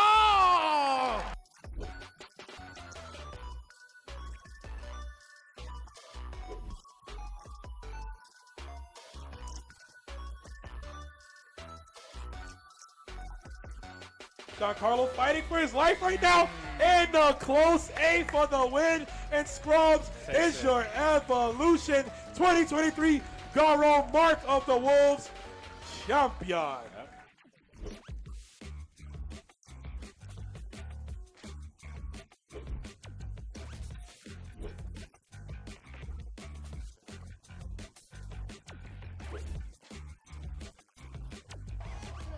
Yamada might be showing him too 2 much. seconds. 2 seconds. Oh, no! Oh, he caught him. That's right. This is not 1 point over anymore. No, that he could have gotten it. Oh no, and he just wastes his E-Sen. Doesn't die yet, but that is going to be curtains. Whoa!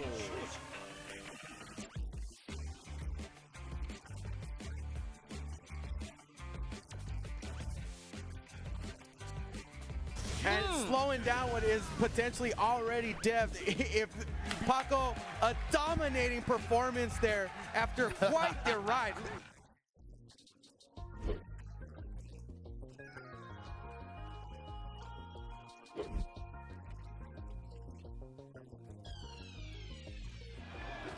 Run up throw, one more is gonna do it. That's Wang Kane is your ECT 2023 KOF 50 champion. Follow, looking for that one moment to go in. Oh, very low on life. Oh, it's over. It's over. Mad KOF takes it all the way from Korea.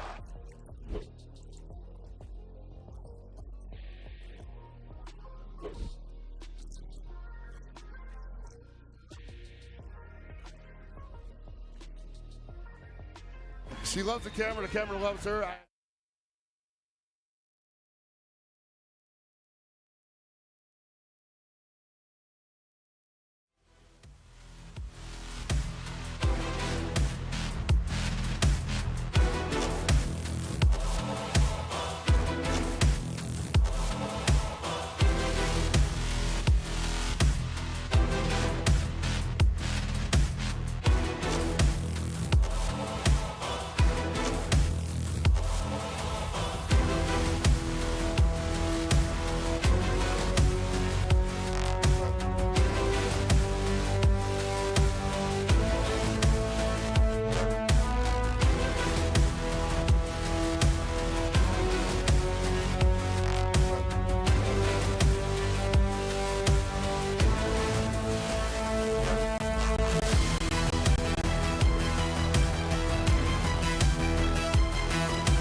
All reaction here, and now a lot of meter to work with. Baited.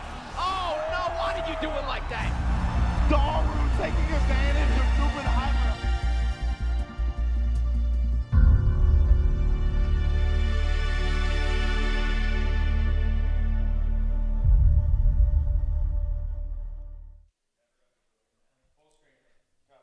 PlayStation Tournaments Road to Evo is a fighting game tournament where the winner gets the ultimate prize, a round-trip ticket to Las Vegas and a 3-day event badge to compete at Evo. Available games are Tekken 8, Guilty Gear Strive, Street Fighter 6, Mortal Kombat 1, and the King of Fighters 15. Qualifiers start on May 1st for most games. To sign up, head to the Game Hub on your PS5 and look for the Road to Evo tournaments.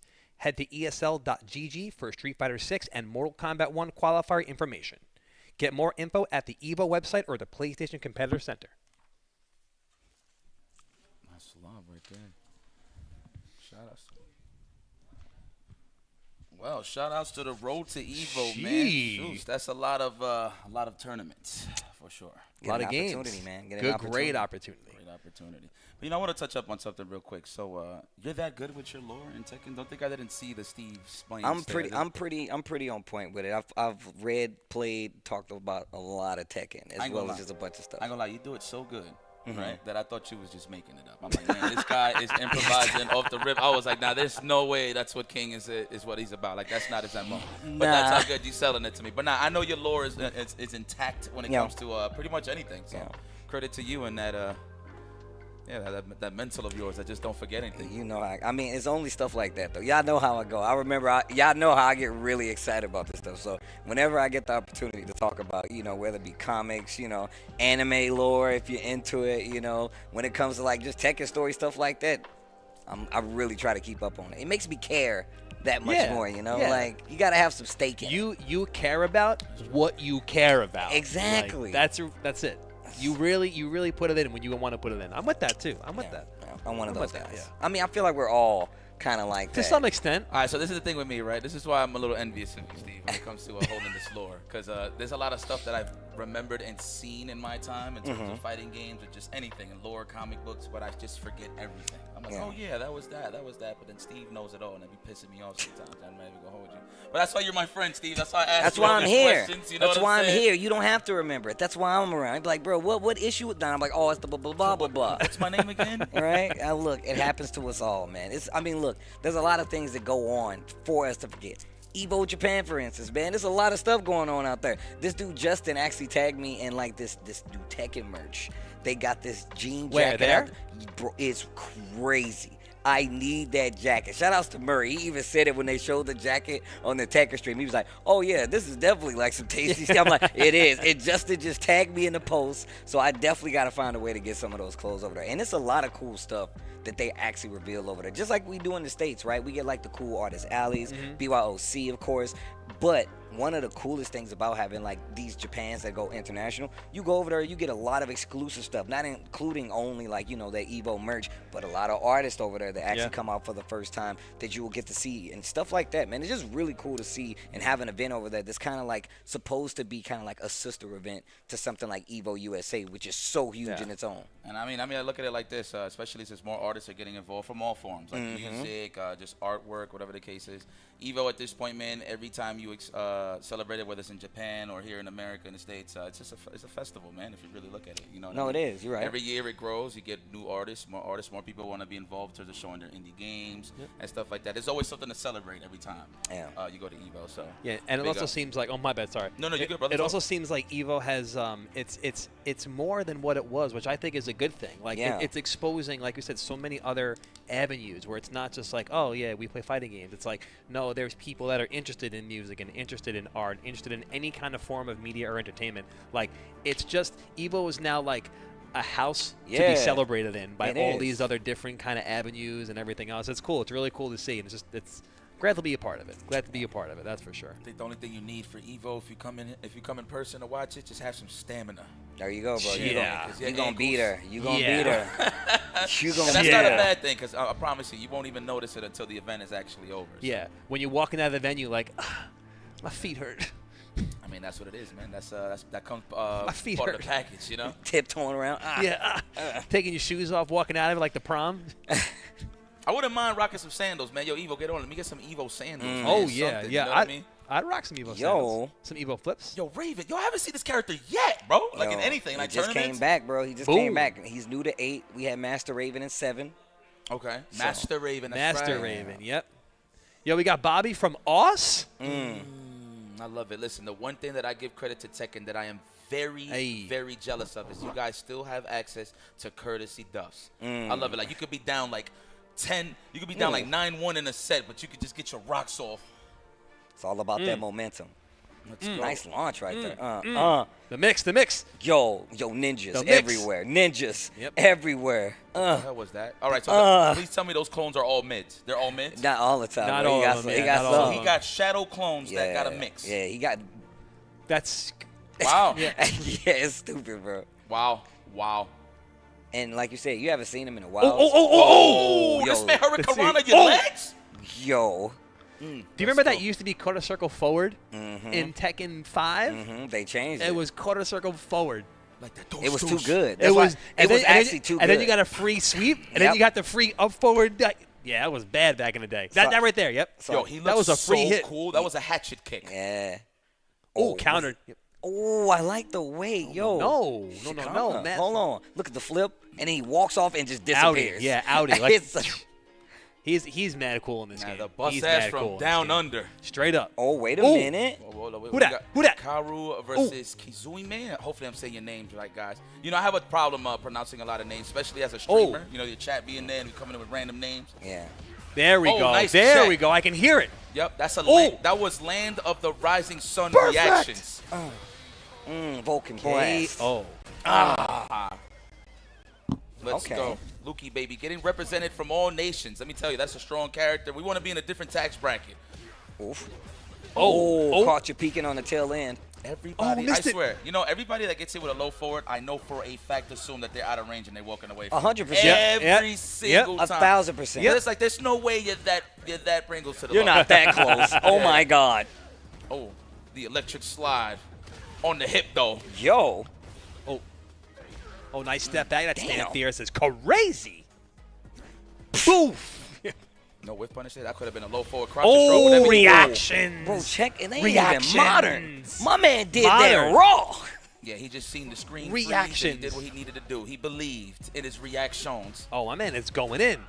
Why not? Closing the distance. Yeah, go get him, Tiger. Go get him. Tried to go for a little tick throw. You know, that is a sequence you see a lot. Drive, rush, crouch, jab, it, or throw. There's a lot of finicky ways to escape that and get a punish. One of them being a back dash after the crouching jab. You can get a full punish.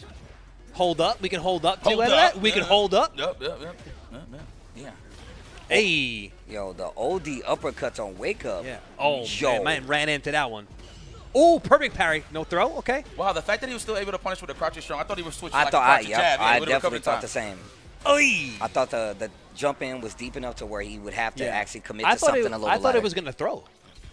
That high, I thought it was going to throw. He was pretty low, though. For him to have landing recovery, interesting. But it is a perfect parry, right? Yo, that Blanca's pretty solid, bro. That is. Man, Joe. Hey. Wow, yo, the trade. We'll take it, though. Yo, Blanca's parry is just him showing you his behind. He said, yo, peep this. Lo juguetes. That's crazy. Sacrifice damage for the setup. Go get him, shorty. Oh, that hurts. Is that going to combo? Is that going to come? Nah. No. He ain't charged. Yeah. He wasn't. Yo, my man is so consistent with the wake up uppercuts. Yo, we got a super chip.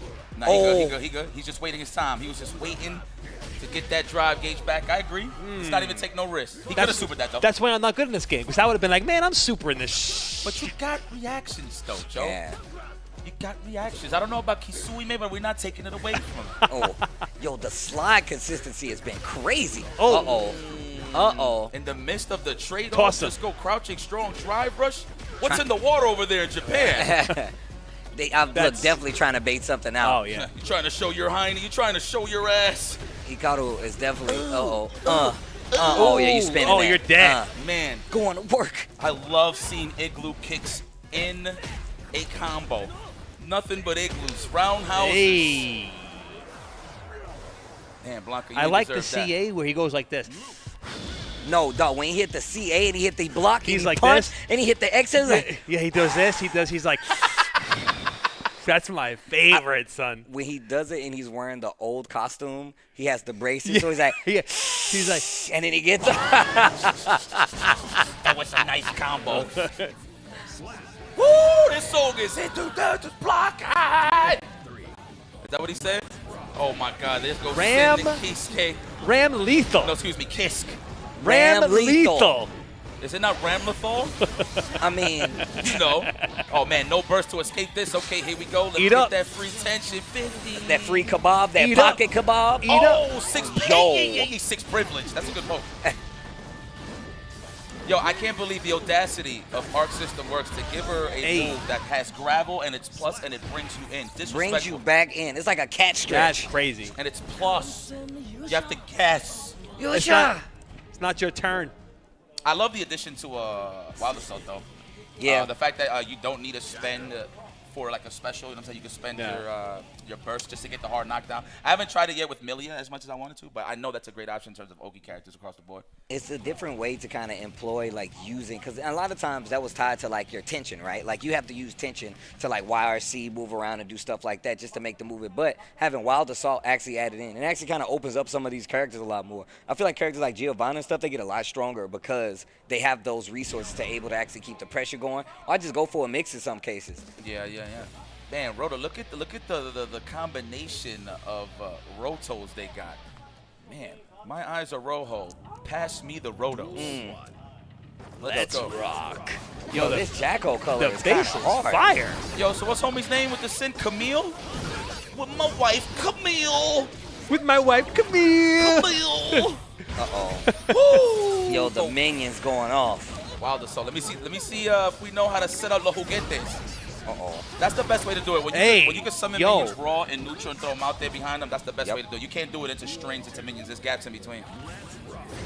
Oh! Assumption! Yo, raw 2D. We out of there? Oh, nice. No. Stay right there. It's that angle, too. Jumping at that angle versus him and hitting a button is kind of crazy because 6P is just really good. So much. Go get him. Overhead. The bull bash. Dude, that was crazy. Big damage. You know, I like watching people get their ass kicked sometimes because it reminds me that I'm human. You know? There we go, the raw minions. Check with the jab. Little crouch punch right there. Didn't work out. But like you said, you're trying to use these minions to like keep control of the mid game. There we go. There it is. Yep, party started. 6P? Nice. And I like to unsummon, to pull back the minion. That way they won't have to actually be in trouble if you got past it, get dunked on. Put them in a coffin. Set up the juguetes, yes. Free Throw toys every single time. Giving it for charity. Bye. Hi, my babies. Hi. Bye. I ain't gonna lie, I would love to roll with some minions, bro. Just saying. Dang. Dude, would you want them to be like to your ankle or like full-size people though? Ankle. Ankle? Oh, so okay, all right. Yeah. So full evil person style. Like you'd be like, yo, get out of here. Go handle. Yes. Yeah. Yes. Groove style. Okay. Yeah. Yes. I want them all to be yellow too. Yes, my minions. That's wrong. Damn, you actually want them to be yellow. Yeah, actual minions. Like no, straight actual minions. Like straight minions. Yeah, straight minions. Oh, all right. Okay, let's go. I'm a freaking Toys R Us kid. Wow, we recovered in time. Are you serious? Sound like somebody cut off an old school video. Yeah. Nice. That was a little conversion. I love air to edge that lead to what? Oh, for the overhead good block. Run up throw. Sets out the minion number one. Baits the DP. YRC nice take YRC, the pressure back. Yep, nice YRC. Nice. Jab. Corner pocket. We're playing in the billiards right now. Ooh, we did it. My legs clearly was holding up. Faultless trying to alleviate the pressure. It's not no. gonna be enough. Dead. This guy, Camille. My wife, Camille. Pretty good. So. Yeah. Now. Let's go. Set him up. You know what? Take the collision head on, right? Don't let the minions go behind you. Don't let the minions go behind you, bro. I mean, you can 5P or 6P if you see them getting launched to you. The thing is, like, when she Right gets there, this it's like a certain range she gets at where you really got to be careful. Because a lot of times, the minion won't go over you. It'll stay in front. She runs behind it, keeps the pressure up, gets the knockdown. Nice. Camille using all his utilities, not letting none of the minion pressure start. Oh, that was nice. Oh, the legs. Winning all that's an overhead. Yeah. Yep. Winning all the opening gambits, rock, paper, scissors, you name it. This guy had all the answers right on. You know what? I can't even see it. She ain't happy. She's like, come on. That was BS. That look toward the screen, bro. Nah. Broke the fourth wall. Come on. All right, switching games, I'm assuming. Let's see. Don't even tell us what it is. I want to be surprised, too. I want to be surprised. Is that knee? I don't want to see a character select screen or anything. I'm pretty sure that's knee. Which means we're going to on the get left? ready for the knee next on the battle. It does kind of look like knee a little bit. It's the hair. The hair is killing me. Are we going to get ready for the next battle? That's it. He showed you. Yeah. That was a hit confirmed. He said, yeah, it's knee, all right. Like, That's that's a hit me. confirmed. Yeah, Let me show you it is knee. Hold on a second. You know what my name is? I'm the guy that belongs in your ACL. I'm the guy that belongs in your MCL. I am knee. I am Knee. I am rodillas. Oh, yo. Fang. And special intros. Yo, Fang is a problem, and we got the music. Yay. Oh, no. Next time. Yo, turn my headphones up. Well, let's go. Yo, What yeah. Is that what it said? I'm mad off, right? Damn! My goodness, all palm resting on the chin of Fang. Oh, she ready. She charged up. She good. Yep. She's like, you. Yep. The Hulk Hogan. You. Hulk Hogan. Yo, look at me stepping, man. My God. Don't flinch. It's hard in this look game, at my man stepping. And it's not easy in this game. Whack! Yo, this man is a relic. You ain't know when he passes away, whenever he passes away, his bones is gonna be in a museum. We're gonna study knee and why he's so legendary. If you can see here, the cartilage on his knee lets you know he sat down for a very long time to practice that taunt jet up. Oh, you dead. We need to study this man's scalp. Man, you know, this stage gives me like like Star Ocean vibes. Like I'm gonna find like a hidden chest in here with some gold. Yo, yo, power crush. Yeah. Get up. The street sweep. What's that? Raw. Running 3. Yo, the parry. You held it. You're did brave. You see that? That was crazy. That was so brave. I had enough of this Dookie. Says knee. Whoa! Hold that. Did the roll kick. Yeah. Punish that. Punish that. Full launch. And you got heat. Ooh, the delay for the optimal combo. The delay. That's death. I don't even gotta see this. I don't gotta see the rest of this. The back 1-2 shoulder. Oh my gosh, she was about to die. You saw he jumped. He's like, round 2. Hey. Ooh. Yeah, that move is cheap. Oh, parry. Man, pow, zap. Oh, here we go. Yeah, we're playing Tekken 8, boy. We're playing Tekken 8. Oh. Hey. Don't need chill. Yeah. You don't need chill. There's no way to Oh my God. Yo. Oh, you got it. She can hold it. Oh, you got it. Look at the replay. Look at the replay, though. Watch how she hold it. The song. That just said. Oh! You see him? Did you see him? Did you see the scout? He was walking. He was like, "You gonna go right here?" We punish. I am the ACL of the night. Yo, look at my. Is he breathing? Oh my God. Knees Son, don't, he's knees don't breathe. Hold on. Knees don't breathe. I told you this was a banger. That joint is fire. Yo, I want you to know Spooky tried to change this on his soundtrack, and I was like, bro, if you change that song, What a freaking I'm hater, not bro. coming over. I told Spooky, I'm like, if you change that song, I'm not coming over, bro. This is my track. Dog, this is my track. This is my track. Bro, he hits This is my track. This track is so fire. It goes off. You heard it. It just goes in. This track is fire. I feel like I'm watching Speed with Keanu Reeves and Sandra Bullock right now. Oh, a 4. Big fan. The delay. Ooh. We got a wall? We got a wall? That wall over there break. Yo, how do you punch somebody in the chest and it repel like that? Tekken! Listen, man, I know how. Wait, it's almost there. Bro, wait. It's almost coming. That whoop, whoop, whoop, It's bro, almost it coming. feels like crazy. It's almost coming. Bro, this song is It's coming. It's coming. It's coming. Bro, it's Yo, so it's good. coming. The build-up is coming. Yo, confirm this for me. This guy's top tier, Fang? Yes. Yeah, Nino played a wet character. Yes. Right? Confirm. 100%. Ooh! Through the Tell me wall. to go down. that. Oh, you're to the wall. Oh, he dropped it. He dropped it. It was all part of the plan. This is Nee we talking about.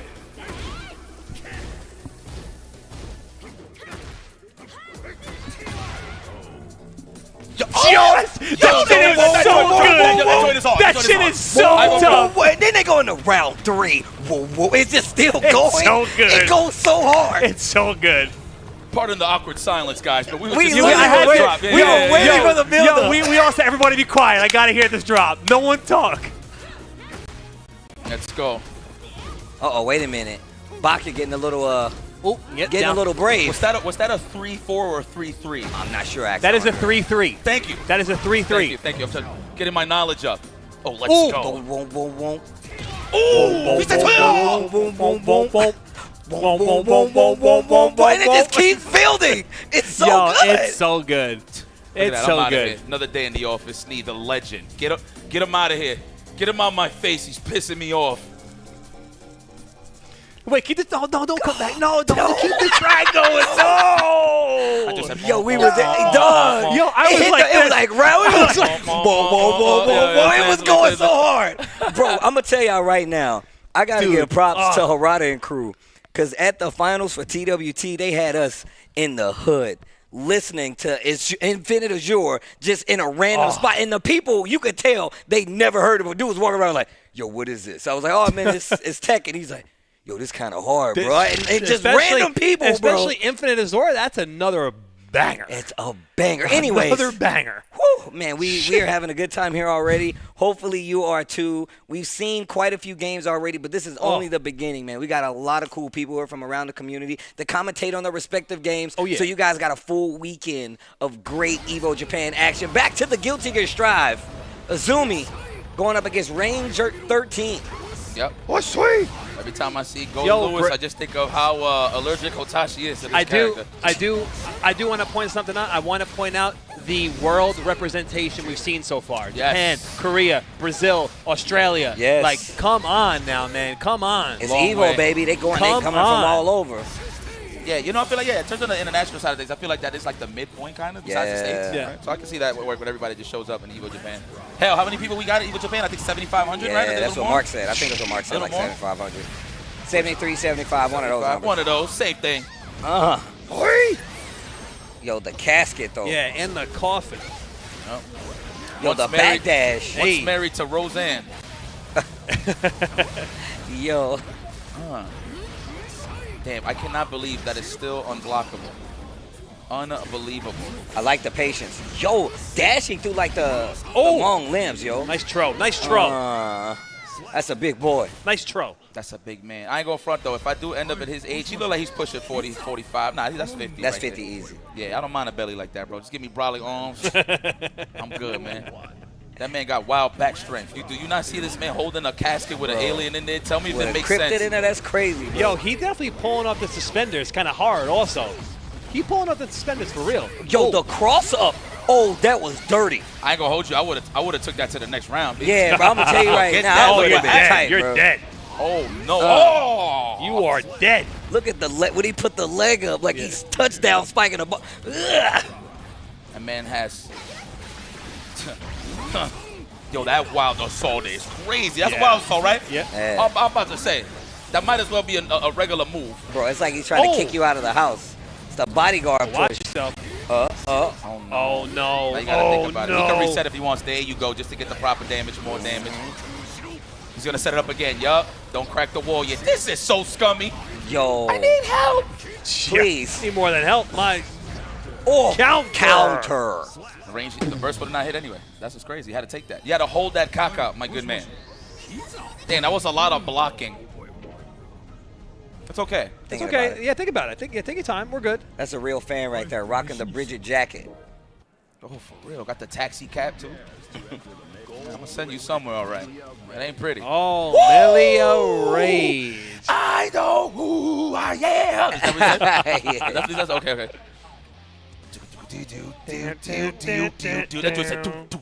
Bro, the eagle comes in talking.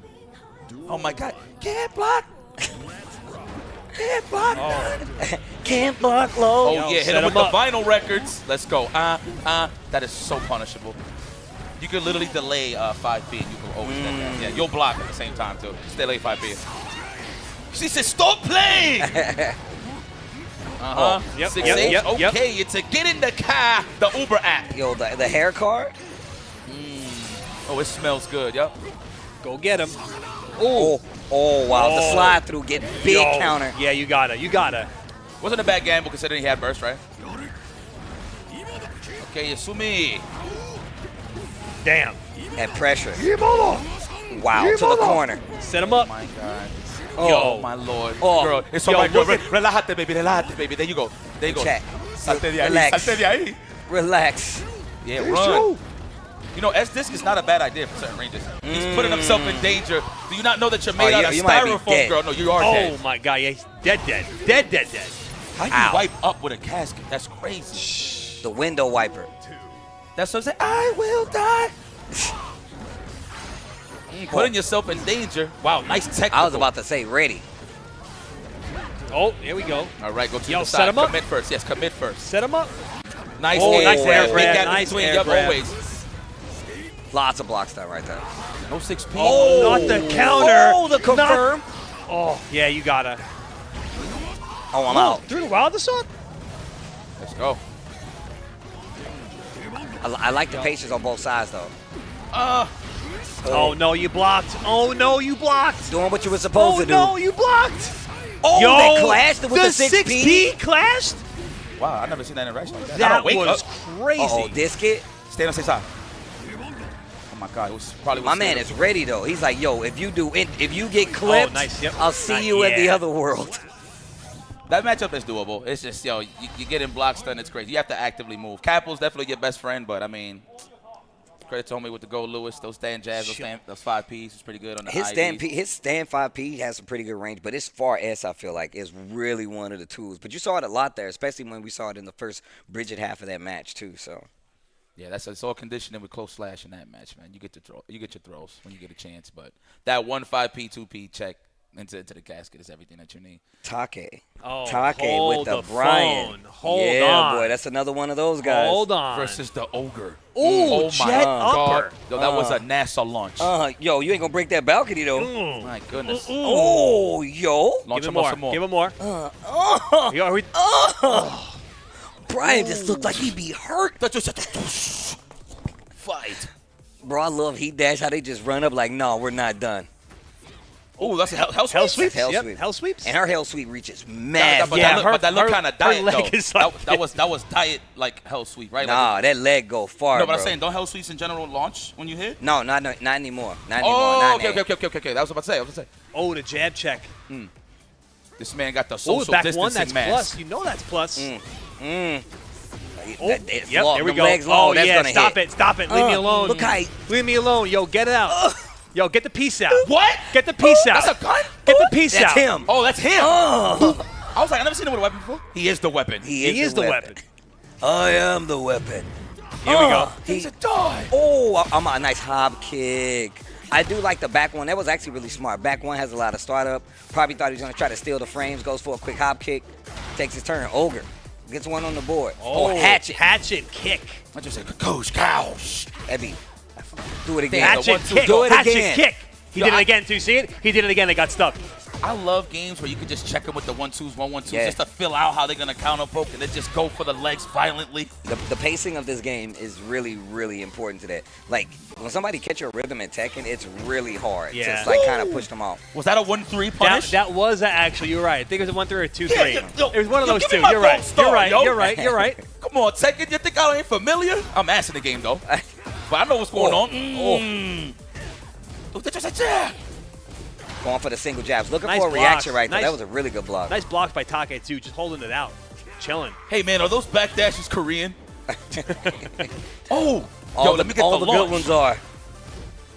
Oh, my God, let me get the good launch. Let me get that good old Apollo 13. Oh.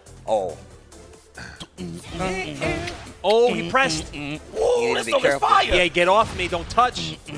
Ah, Back one. Back one. Yeah. Back one. Back uno. That's Oh my my favorite. God. That's Oh my my- favorite. Call That's the my, police. That's my favorite. Oh, my God. Yo, he was doing that That's too? my favorite. Yo, everybody gets it. Oh Everybody. my God. He does that to gets everybody. it. Yo, You that just think said Brian cares? Hey, Brian, and Yo, on top of that, it's like and shout outs to Jimmy, because It's a when Jimmy feud. wins, It's a you know in feud. Tekken you can pick your win. Every time Jimmy wins, it's a feud. Everyone's like, you win. We're talking about Tran. Shout out to The Jimmy Jimmy Tran. J. Always playing the villains. You think I don't know the lore? Something actually special about Brian too is that he has a back sway. So in order to actually Korean backdash, you got to be tight. You gotta Otherwise, be- you get yeah. the sway. You'll get like a little So sway. you really have to know how to do it. That's why I don't play Brian, because I can't do it. Yeah, it's pretty tough.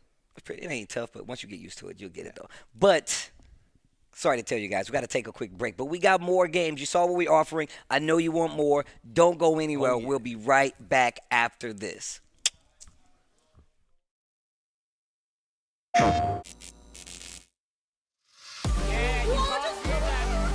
Now with a little oh, it goes in the air strike and That was meant to be a wire save. It's the first save. It's first save. Oh my god. Right out the backdash. BRC jump.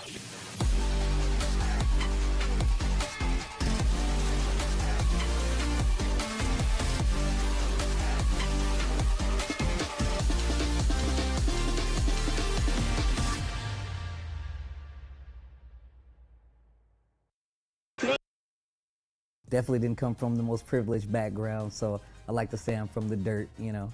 We had like Super Nintendos and stuff like that, but our house kept getting broken into, so like we had a Super Nintendo once, somebody broke in our house and stole it. Had a Sega Genesis, broke in our house, stole it. I got a little older, high school, PlayStation, book full of discs, broke in, stole it. So if that's any, you know, indication, that's where I come from.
Evo Japan 2024 is back. This is the stateside viewing for the people who did not go, who got stuck here with me, and we've switched it up. To my right, the boy, the brother, the family, the guy, Rynge. How's it going, my guy? I'm doing good, man. I'm doing good for sure, right? They thought this position, this chair was a little hairless, a little bald, so they kind of overcorrected a bit and put somebody with too much hair on here. Yo! But, you know, I'm messing with it. I'm glad. I too much hair that I'm a little scared of saying that. I don't want something bad to happen. Cool. Yeah, see, don't play with it. I don't want to play like that. And, of course, we got JustASpirit. What's good with you, guy? I'm having a fantastic time this week, and I'm just hearing from you guys from the other room. Yeah. It's like, it gets me excited. I'm just like, this is what we're doing, man. My man JustASpirit showed up at the crack of dawn here at the studio today.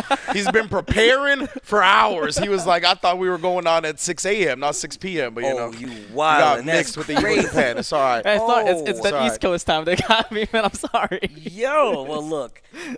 Don't worry. All of us have pretty much destroyed our sleep schedules to make this stream happen anyway. So shout outs to production and everybody else that's making this go on. And you guys, of course, if you stick around. If you stick around, you guys are actually one of the winners out there. But we've already seen quite a few games go down already. We've seen some Strive. We've seen some Tekken 8. We've seen some Street Fighter 6. So we've already gotten into the swing of things. I already asked Joe. I asked Yipes.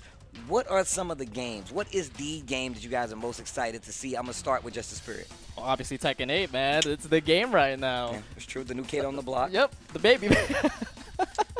He laughs because we've been calling him the baby the whole time because he's like the youngest person he's here. Definitely the youngest. So that's why. And just to let everybody at home know why he cracked up right there, because you were definitely not going to let the people know on that one.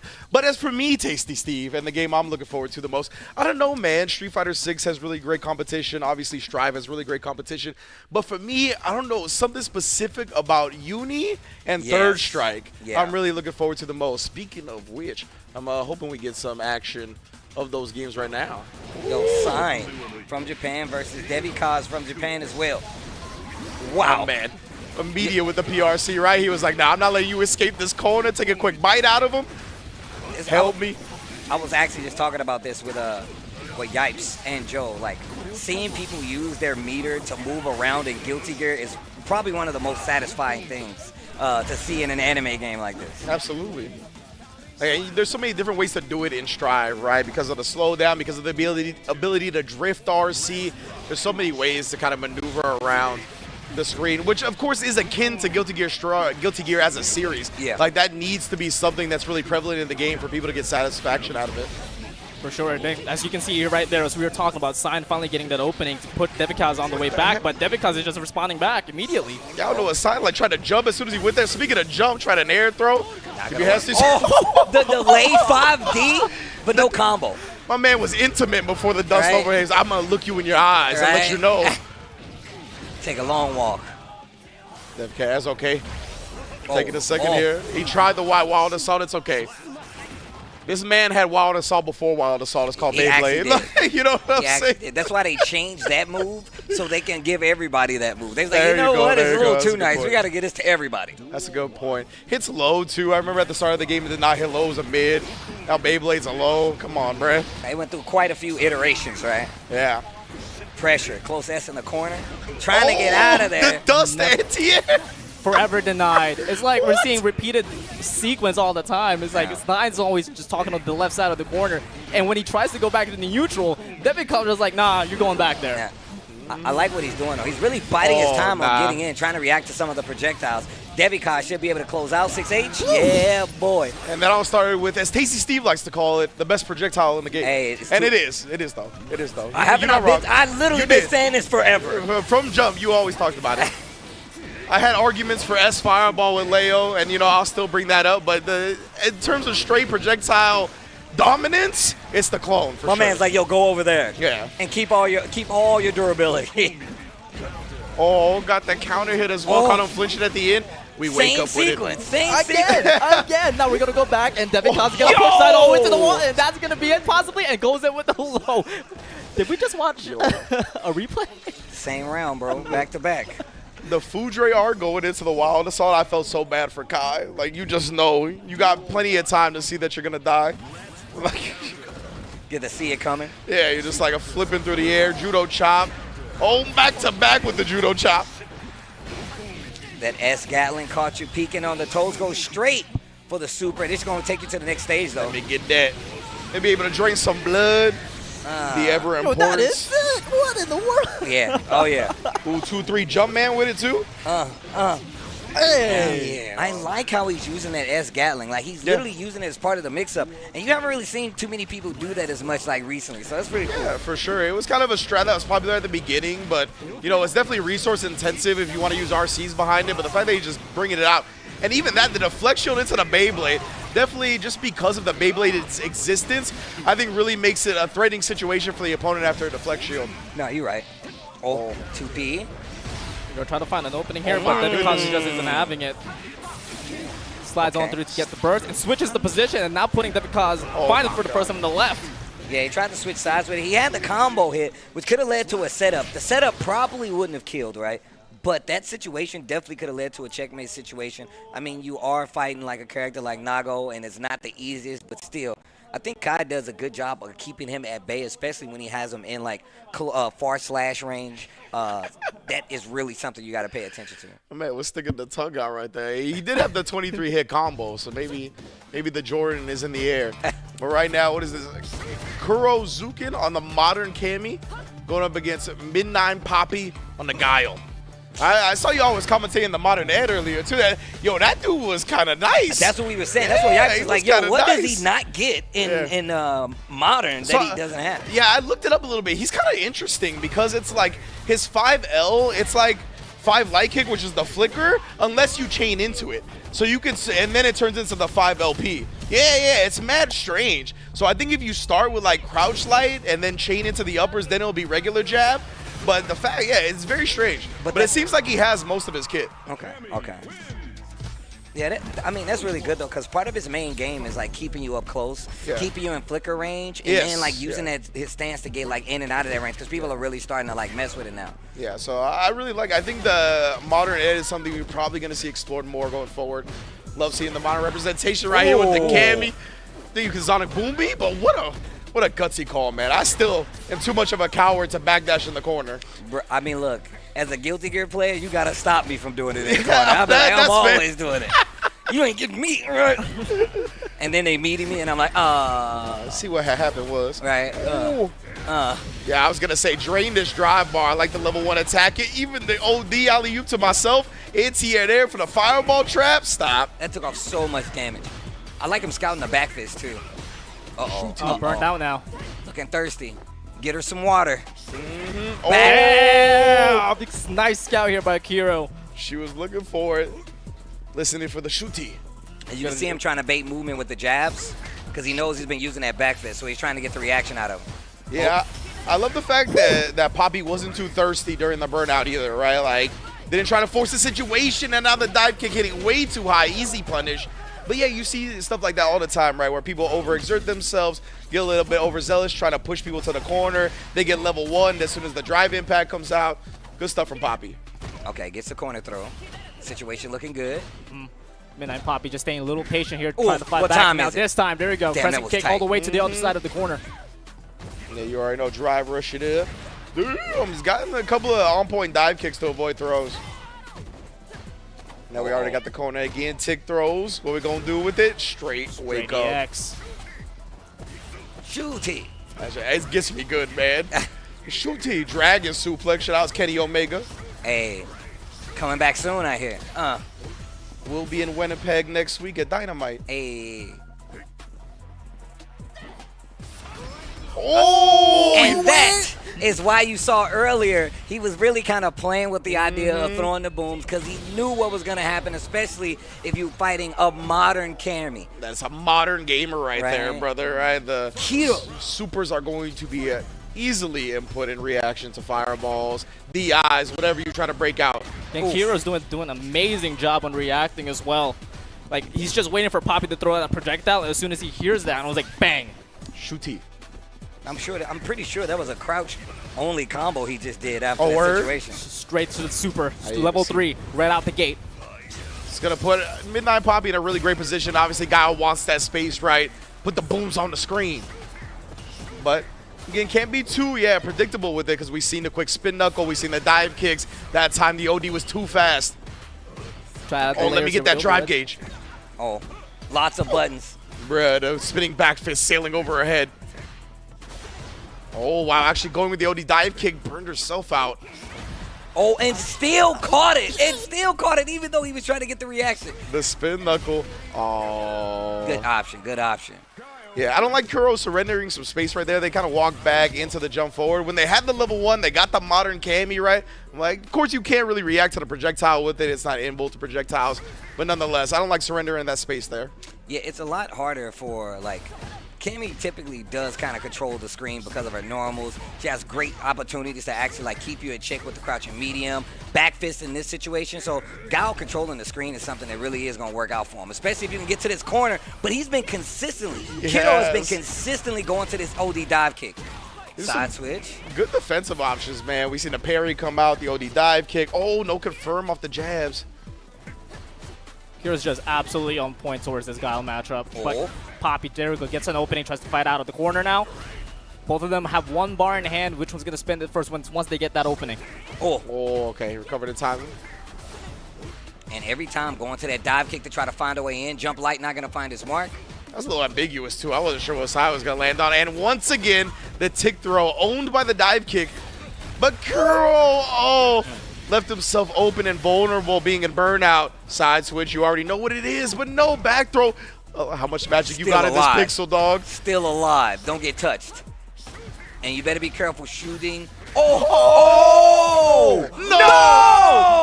So unfortunate, bruh. Drops the combo, that kill combo.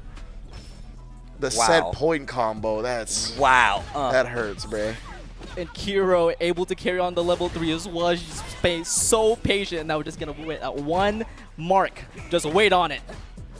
Indeed, we got the corner control ready. It looked like they were winding up for another stand heavy kick, but shut down immediately.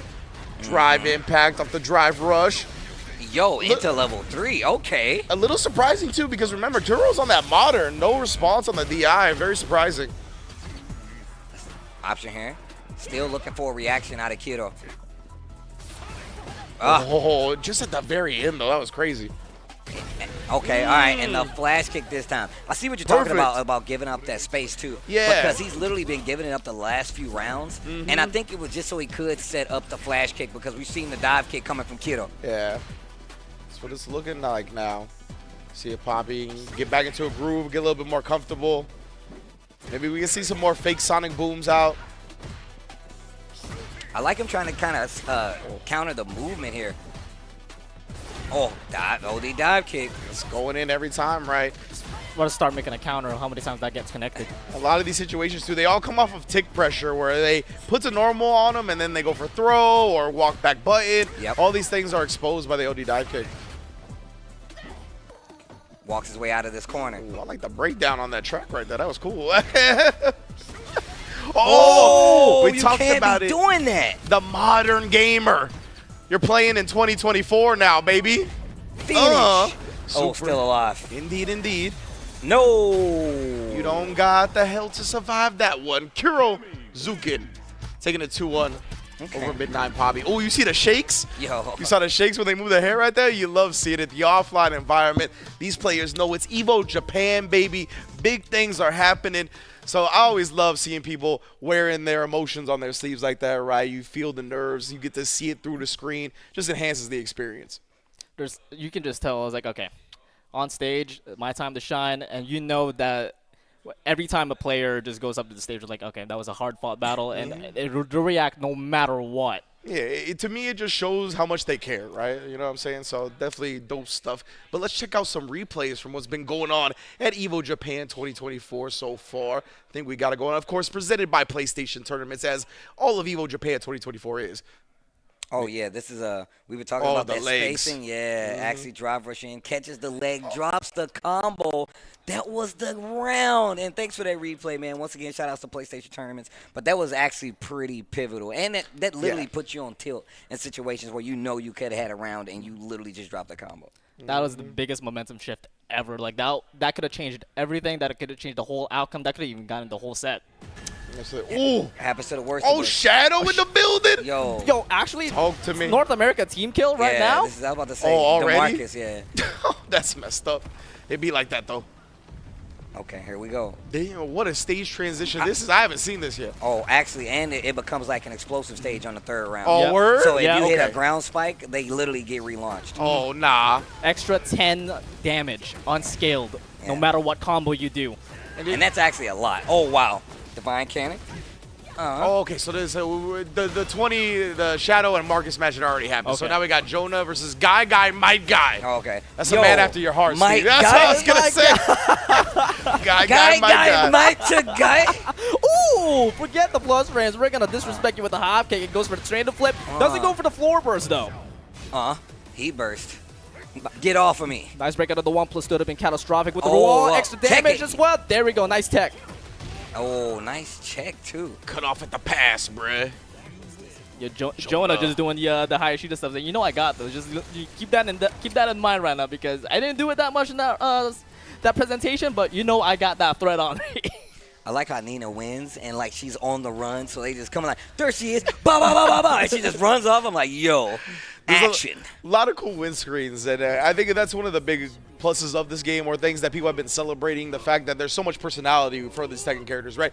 I feel like Tekken has always had a lot of personality, but they really stepped it up in this game for sure. The intros, like the little specific like character stuff is really good. Yeah, actually like character-specific interactions, and then the story mode as well, dude. It is perfect. I can't remember what special intro y'all had earlier, but that was dope. I think it was Fang and somebody. Fang and Asuka. It was Fang and Asuka, yeah, they that get was deep, dope. bro. They get really cool. Yeah, that was dope. I think you might really like the Dragunov and the Raven, Vincent, and Dragunov and Victor. Okay. We gotta look out for that one for sure. My guy though, bringing himself back into this one after a fairly dominant game one from Jonah.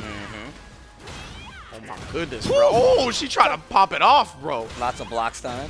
Oh, Pressing a counter kick as well. Oh, but drops the combo, but it's all completely okay as it gets the whiff punish to the hop kick with the 7 golden letters in the end. My goodness, bro. Yo, my guy. Once you get put on the ropes, but Nina's one of those characters, man. Like, you gotta have a lot of experience, or you really gotta understand this matchup. My man. This matchup is rough. Especially when it's a top tier Nina play that knows exactly what they're doing, knows all the frame traps and everything. Wait a minute, you got these back combos? No. Hold that. Shifting class, tries to go for the 1+2 break, you know, the no mix-up, you know, the delay here and there. Nice step all the way to the right here. Jonah knows when to step and to expose the block strings. Wait a minute, building up. Oh, heat burst. The shots. Okay. Down 2. Once again, harassing. Going for the low at the end for the round end. They're very smart. Counter hit there for a guy. Gets Wait a down a minute. forward 3 tornado flip and extends the combo afterwards and go for the full crash down forward 4. Okay. There's the heat burst. Wow. Oh, Off no. angle for the slide right there. Gets the big Another counter hit one. again. If he spins all this, this could be the round. Should be Doesn't dead, even right? need Perfect right back at you. We got ourselves a set point versus survival point situation. Okay, my guy. I like that survival point. I haven't heard that before. I like that. Feel free to steal it. Oh, counter hit. Wipe the floor. But off axis able to drop it, unfortunately. But Nice beautiful block. block up the side step forward with the crumpled stun afterwards. Oh, For the no, launch bro. here. Come back 2 for the realignment. Go straight for the heat burst. Every cutter.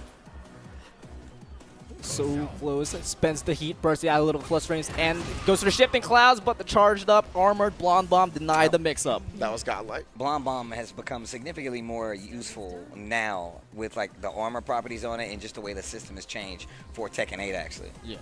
Dang, I thought y'all would just call Nina the Blonde Bomb. That's No, the that's actual legit move. called That's the Blonde actual Bomb. move. It's legit called Blonde Bomb. Okay, I understand now. Now we got Melky versus Toya. No moderns here, right? We all classic. Ed versus Jury. I've been playing some Ed. Ed's definitely a really cool character. Obviously has different unique set or unique kit because of the flicker, the kick buttons being all flicker buttons. It feels like your kind of character though. Definitely. He's really cool.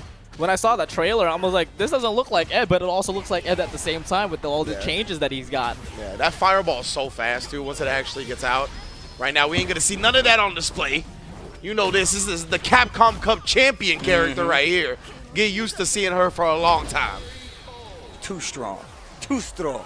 Not too strong, but she's good. Yeah, she's really good for sure. And heir to like the female Street Fighter throne, you know what I mean, that I think Chun-Li has had for a really long time. She seems like the character for the next generation of people. It's definitely kind of like that passing the torch moment. Yeah, for sure. Oh, the lows, no confirms off of it though. There's harassment from Toya. You see the kill rush, a great way to close the distance a lot of the time with Ed. No, you see a lot of people using it just for like setups after knocks down to Yeah. keep you close enough to like keep your throw pressure going. And on top of that, I was just about to say, stuff like crouch and medium kick reaches really far from Ed. Yeah. So he has a lot of like spacing games that you actually have to be aware of. DI blocks. Got him on the back-to-back stand medium punches right there, but no confirming to the target combo. That flicker low is so fast, man. I just blinked and it was just like it just happened. Chick throw. Wait a minute. Yeah, he's got a lot of ways to annoy people at mid-range. Ooh. And it's really good against the characters that usually excel there, right? They're just very uncomfortable not being comfortable in those positions. Roll trade. Needs to be careful. Oh, didn't whiff punish it. Look for it, though. The stay at medium kick harassment, bro. I believe that one is the crouch heavy? I can't remember. No, that's not crouch heavy. I think that's crouch Which medium one? kick. Is this the one that does like this? The one at the end right now where it went up a I little think bit. it's crouch medium kick, yeah. Again, starts out with the impact rush. Another throw unbroken, goes for the projectile, tries to go for another overhead, but Toya, just what you said earlier, the way that Ed just harasses your opponents is so superior. And that jump in was messed up too because he landed on the same side, but the jump in hit on the same side, but he landed on the cross up. Very strange. It was a good block though. Harassment back, yeah. Just going into the second hit of the target combo, which I believe is pretty safe, if I recall correctly. And if just the range that he's playing at makes it a lot harder to commit to, right? Especially if you're fighting a character like Jury, where she's literally like, hey, what's my option for getting in? She can like use charge for Fuha, but trying to get out of that corner. Oh, what a read after the impact rush to jump over and goes for the level 3. Yeah, it looked like he tried to do something after because we saw the counter hit, and I don't know, his anti-air DP is a little slow. So I don't know if he tried that after recovering from the drive rush. Waking up with the button, no confirm. He actually could have chained into like standing light and got the knockdown. He could have killed her, I think, honestly. Yeah, I'm with you there. CA on deck, double drive rush available, but unfortunate. Now Melky's going to be going up here. This is still 2 out of 3, right? Yeah. Yeah, still 2 out of 3. So set point for Melky. Survival point for Toya. Indeed. Trying to hold on to it for now. Oh, DI actually hits. Closer to the corner we go. Toya in trouble. And the harassment, that crouch medium kick, so potent from Jury, man. Great distance, and combined with her walk speed, it is very difficult to play around. That's safe, yeah. God, that's so cool. The animation is so sick.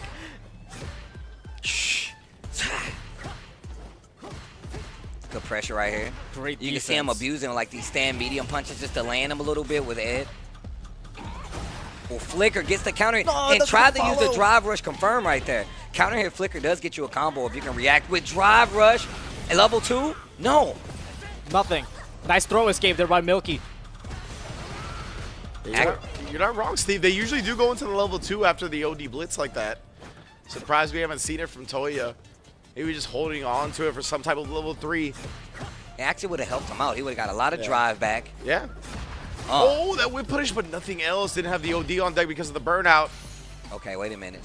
Speaking of burnout, it's over now. Toya and the Flicker just a full-blown annoy your opponent. Once again, I was talking about that earlier with Yipes, man. It's like you want to. I feel like you want to parry that almost no matter what. Like even if you just do a normal hold, if you get the perfect parry, you want to hold that. I agree. You got to make the opponent like actually show you that they're willing to charge the Flicker and cancel out of it and go up and throw you, right? If they're not going to show that option, then you might as well try to parry every single time. Does the a charge Flicker extends the range too, yeah? I believe so, if I'm not mistaken. I'm not 100% sure, though, to be honest. I actually do. I think it does, because on top of that, you get like longer stun on combos as well, so you can actually get like better stuff. So. Oh, and that's another answer to a lot of the Flicker harassment, right? Yeah. DI raw up against the Flicker, the 2-piece into the Flicker as well, the cross-up button. Oh, nothing? No. I'm actually fairly surprised that there was no follow-up afterwards. Yeah, that blitz, I think it was punishable. Yeah, just wasn't looking for it, wasn't expecting it. Yeah, I likes that stand medium kick a lot. I looked at the 2 hit on the target combo is -6, so like the range he's doing it from, like you said, it's not really punishable. Hey, there he gets thrown. Give me 20% of your life. And wakes up the crescent kick afterwards. The wake up double jab low, yeah. Got me good. Oh, you got 2 bars. He had 2 bars, and he had drive meter still. It was on a pixel. He could have definitely killed there. Toya. Oh, the jump in. Got the hit. Did not close out the crouching medium kick in retaliation. It's unfortunate, too, because he had so much drive meter that he could have gone into the target combo and then confirm from there whether you got a hit or a block. Just go into the OD blitz if you're on block and keep yourself safe. Knockdown in the corner. Gets the forward throw. Pushes Toya again all the way to the wall here, but Toya spends the DI, but nothing at all. Extends the range again with the charge flicker. Trying to close out their range. Just harassing. Oh. Huge dive kick and the huge jump back button. More harassments with that stand medium kick. That was really good. Yeah. Didn't pick the correct angle to thwart the attack of Jury right there. Gonna go into the full level 3. Put him on life support, bro. He do got CA though. Oh, just the harassment low into the throw.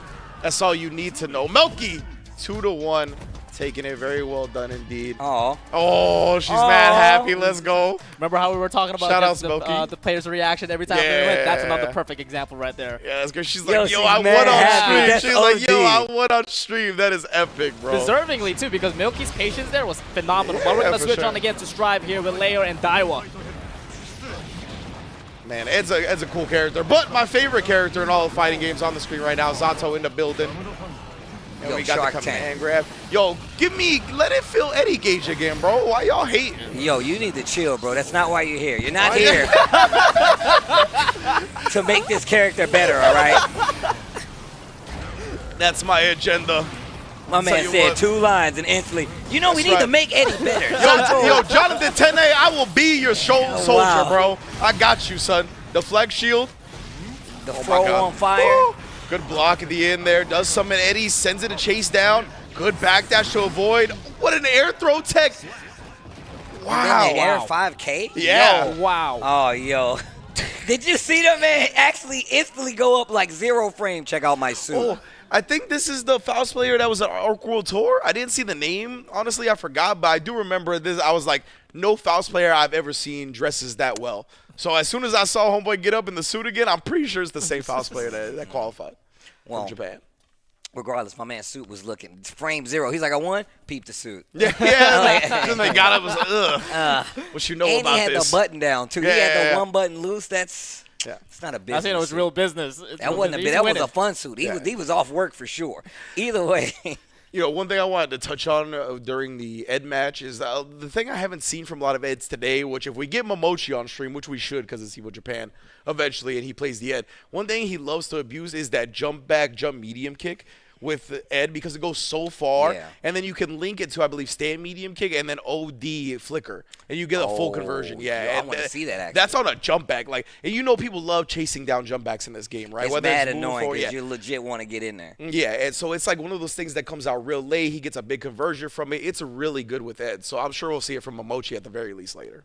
Yeah, I want to see. Actually, now that we talked about it, I need to see if the range actually does get extended on the flicker if he holds it. That's what I thought. So if I wasn't mistaken, but also it's still really it's really annoying to deal with because a lot of times and I'm playing Marisa in some of these matches, so I have to get close enough to where I have to actually do a parry where it's not low on the body because I can still get bodied if he does light flicker. So that's why I say it's actually really scary to still do flicker and when you can get opened up low with it. Yeah, so. to your perspective as playing as Marisa, it's you can't really tell the difference because you're always at that danger You're literally range. at that range where it's what you about to do? It's really like that. So, but yeah, I can't mess up now. What am I doing?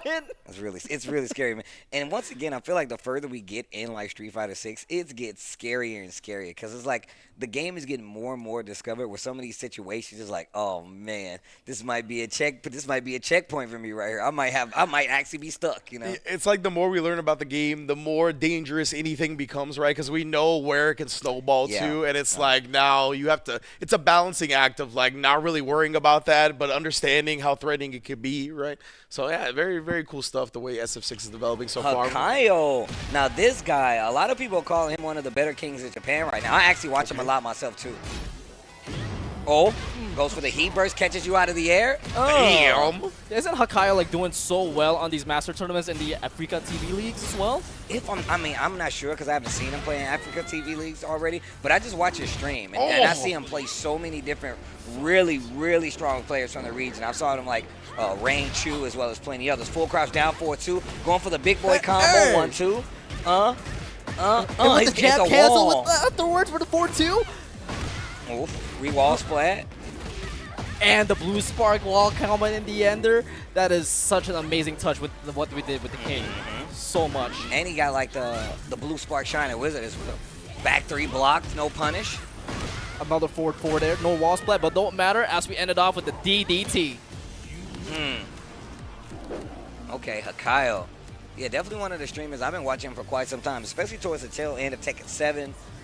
He was definitely the king player that I was watching a lot. So it's good to see him here out of Evo Japan. Obviously one of the regions he operates in. I don't think he's ever traveled to like the States or anything, if I'm not mistaken either. So this is one of the prime examples of one of those strong players in the region that you'll see a lot, but they don't really travel outside. Yeah, it's literally like at this day and age, that's what you call a sleeper player. Triple one's in the cut, in the shadows. Always got to be scary. And that's what we're going to see a lot of at Evo Japan, honestly. That's what's so cool about getting, you know, exposure to a tournament that's native to Japan itself. We get to see so many players that don't get to travel like the rest of the top tier that we know. All right, here we go.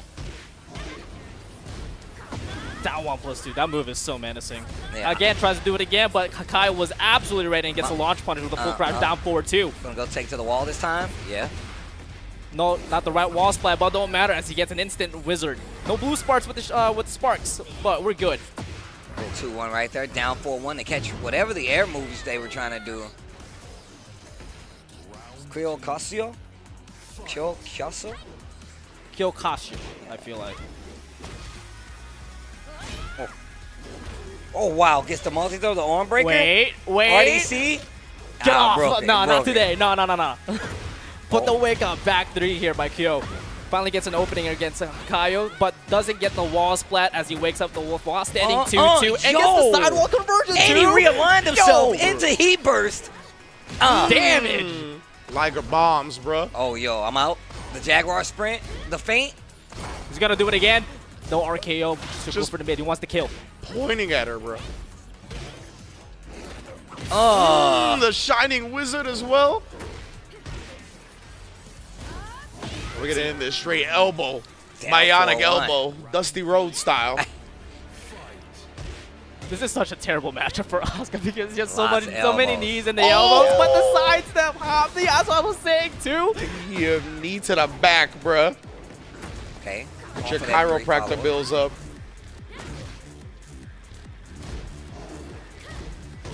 Oh, wait a minute. Oh. Down and hit on the layoff push. The leg drop. Yup. Oh, I thought the pedigree was coming. Running 3. Hakayo, ready to send this one home. Heat burst, spins it all. Down 1+2 again. Oh, wow. Tries to use the heat muscle, no punish. Still gets a hit though. Layoff push. Oh, yeah, she's gonna die. Cut the camera.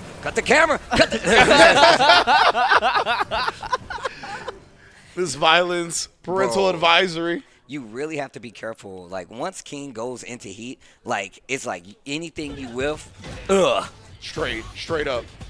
And you knew that was coming too because the heat was about to run out, right? So wanted to definitely make use of that before it ended. Now we got good old, oh my goodness, it's not only a Luke mirror, but it is a modern Luke mirror. Yo, the modern Luke mirror, huh? You brave throwing sandblast.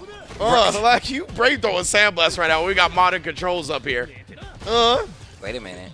XQQ. This is gang warfare as 2, well. 3. Oh, Give me one more. Button. Oh, it would have worked too. It was a delayed button on the wake up, but the throw would have worked. Oh, level 1. Oh, but I got level 3, fam. The way he just ran straight through the sandblast, bro. Look at the exhale. Look at the exhale. Get off. That was one hell of a comeback by XQQ. 3 throws into a level 3 that dodged the level 1. That's all you needed at the end of the day. I did look it up, and I do not think Flicker actually extends on charge, by the way. That's what I figured. But you do get the grip, like the extended combo. Right now, though, both of these players, the whiff stand heavy punch into the crouch medium punch. I'm weak. Oh, backdash just gets the full target combo. Wake up, hold the uppercut. I still got the ability to do this. Unlike you, Burnout. Oh, I forgot how negative that is. Oh, wow. And just in time, that could have been so much worse. At least he's still alive right here. The stand heavy push just sent it. Ah, what do you mean you just double dashed after dropping that combo? That was a horror movie jump scare. Fear. That is fear right there. This man thinks he's Mr. X. What the hell was that? He just double dashed through the wall, bro. Yeah, like what? I got so scared. There's a confirm you were asking for. There we go. Shaku is recomposed and looking so confident. Shaku. Oh, wow. Uh-oh, wait a minute. Tries to use a flash knuckle. Not going to work. Oh, no. Or sandblast, excuse me. Unfortunate. Yeah, give me that DP, bro. Don't jump. Yo. We got Modern. You can't just DI for free. You know that. Burned himself out. Oh, no. Do it again. Both of them are burning out, but Execute's about to get that meter back, but the super does get connected and it's going to do a huge amount of damage. Yeah, lots of jabs to start it off. So he should still be alive, of course. Oh, the jump in. Going to clear him of the uppercut. I can't believe he backdashed before that and the uppercut still didn't connect. Wow. So it's that Heartbreaker. Okay, OD knocked down with the sandblast. The finger gun sandblast. Get all the way. Target combo backdashed. Yeah, and that overhead must have just been too early. There's no invincibility on strikes and backdash in this game. Bang. Gets the follow-up as well with Shaku, but Execute tries to get that wake up, but it gets denied, and Shaku takes full advantage of that punish. All right, Shaku just really overwhelming Execute Q in the process. Maintaining that corner, keeping control, puts himself on set point. The OD. Whoa. Trying to get out of this corner. I respect it. Ready with the uppercut. Okay, and you really got to be iffy jumping now. It's already Modern.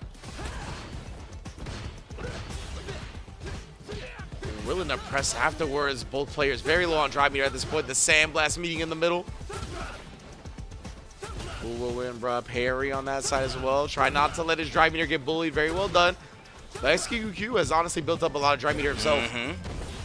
Try rush forward, crouch jab to interrupt, and couldn't make anything come from it. But I love the awareness.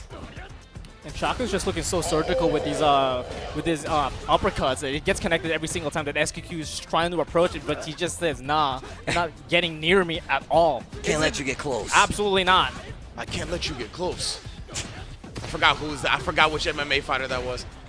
Carter always reminds me. Hanzo Gaza always reminds me. Yeah, I can't let you get close. What we doing now, bro? XQQ. Obviously with the meter advantage, health advantage as well. Walking him down. Again, right, we haven't seen the DI attempts in the corner. The Modern is being respected. Don't jump back roundhouse. Oh, no. That's a problem button for sure. Big CA damage here. So much drive meter gone because of that CA. Oh, crouch is strong. Tries to go for a reset. Eats the throw because of it. He didn't believe. Oh, my goodness. You just did it like that? Oh, he's like, I got CA. Throw a sandblast again. Throw a sandblast again. I dare you to chip me. Do it. I dare you to chip me. Ooh. Scary, scary. I was honestly waiting for it. Like, I'm pretty sure that's legitimately why he wasn't afraid of going into burnout. He was like, bro, go ahead and try to chip me. I have CA. So luckily, right there, Shaku really kept it disciplined, right? Didn't throw a sandblast afterwards. Both players definitely knew the capabilities of Modern. Like, they were not throwing out moves that could get easily supered. They were definitely aware of their placement. They're like, you know what? We're both rocking Modern. We're both crazy. Hold on. Yeah. No. Yo, Eddie. Ooh. Eddie and Lee. Eddie being one of the new DLC that's immediately just come out after 3 months of Tekken 8 and is taking the community by a storm. Pokemon doesn't even care. How long has he been out now? 2 weeks. Yeah. Oh, word? 2 weeks. Wow. But you still got players out there that are willing to commit to him. I saw Spag really was happy about Eddie coming back. Yeah. So was Markman, actually. So a lot of people been giving the character some shine. Yeah, Markman, John Ding, Yeah, Spiro. John Ding, Spiro. Yo, shout outs to the boy, Spiro the hero. Okay, wait a minute. Just breaking him down right now. Pico on in trouble. Plus frames. Nice duck out of the back 3-3, all natural now, but he didn't punish it. But don't matter. Aran's getting a full combo out of the tornado flip, about to put Pico on all the way to the wall. Uh-oh. Man, Jinga. Oh. That wall splash? Yeah, the handstand throw wall splash out, yeah. What? That's so stupid. That's so stupid. Red's repping Malaysia as well. I want to point that out when we had the chance. Man, we've had a lot of different like region representation so that's far. Dope. That's dope. All right, Oh. 4-4-3. Pulse Blade. There we go. Tries to go to the flicker cancel. He gets the forward 4-1. Just frames. Now puts the heat dash out of the Pulse Blast. Ooh, back 3-3. Big counter hit. He still got to flip afterwards after up 4-3, but drops the combo, but does have really great positioning here. Real close to this wall. My man is right in the wall right now. That was got like that. The kicks as well and got the punish. Great combo option there out of the Wastating 2-3 by Picohan. Oh, no block on the low. Down 3, and they trade in the meantime. Picohan. Looking magnifique, looking excellent after that performance against the Eddie matchup. This matchup actually is more favorable towards Lee because he has so much options, especially against relaxed stance with Wastating 3, down forward 4. Yeah. And with Lee's new change in Tekken 8, this is going to be so menacing because with down forward 4 being a natural hit and a heat engager and wall splats. Oh my god. Whoa. We're going to have Colt over here later. We got a couple of mass commentators on. That's what I'm talking about. I like seeing that. Oh, that's what I'm talking about. Oh, man. No, it's already been some crazy matches so far. I just like a bunch of the region representation we've already gotten so far, especially across all the different games. Yeah. Yo, did Lee get like the Metal Gear Raiden treatment? Like, what's up with this? It's like he made the suit apparently. Oh, word? Yeah, Okay. Yo, that Eddie, though. With the glasses. I messed with the snowboarding goggles on Lee, though. It's for the apocalyptic future that Kazuya is going to create. Oh, it's the pickup. Down 4-1-3. Dude, that does so much. Nice machine gun kicks counter, but no just frames, but does get the mix up of the wall standing 2-4 here by Picohan. Counter hit down 3, misses the follow-up, though. Actually would have got the pickup had he done it right. But the back 3-3 is so strict every single time, regardless of how good you are as a Lee main. Shout out to Tekken stages with animals on them. That's all I want to say. Right, I like how they just jump out of the way like, oh. Yeah, so sick, bro.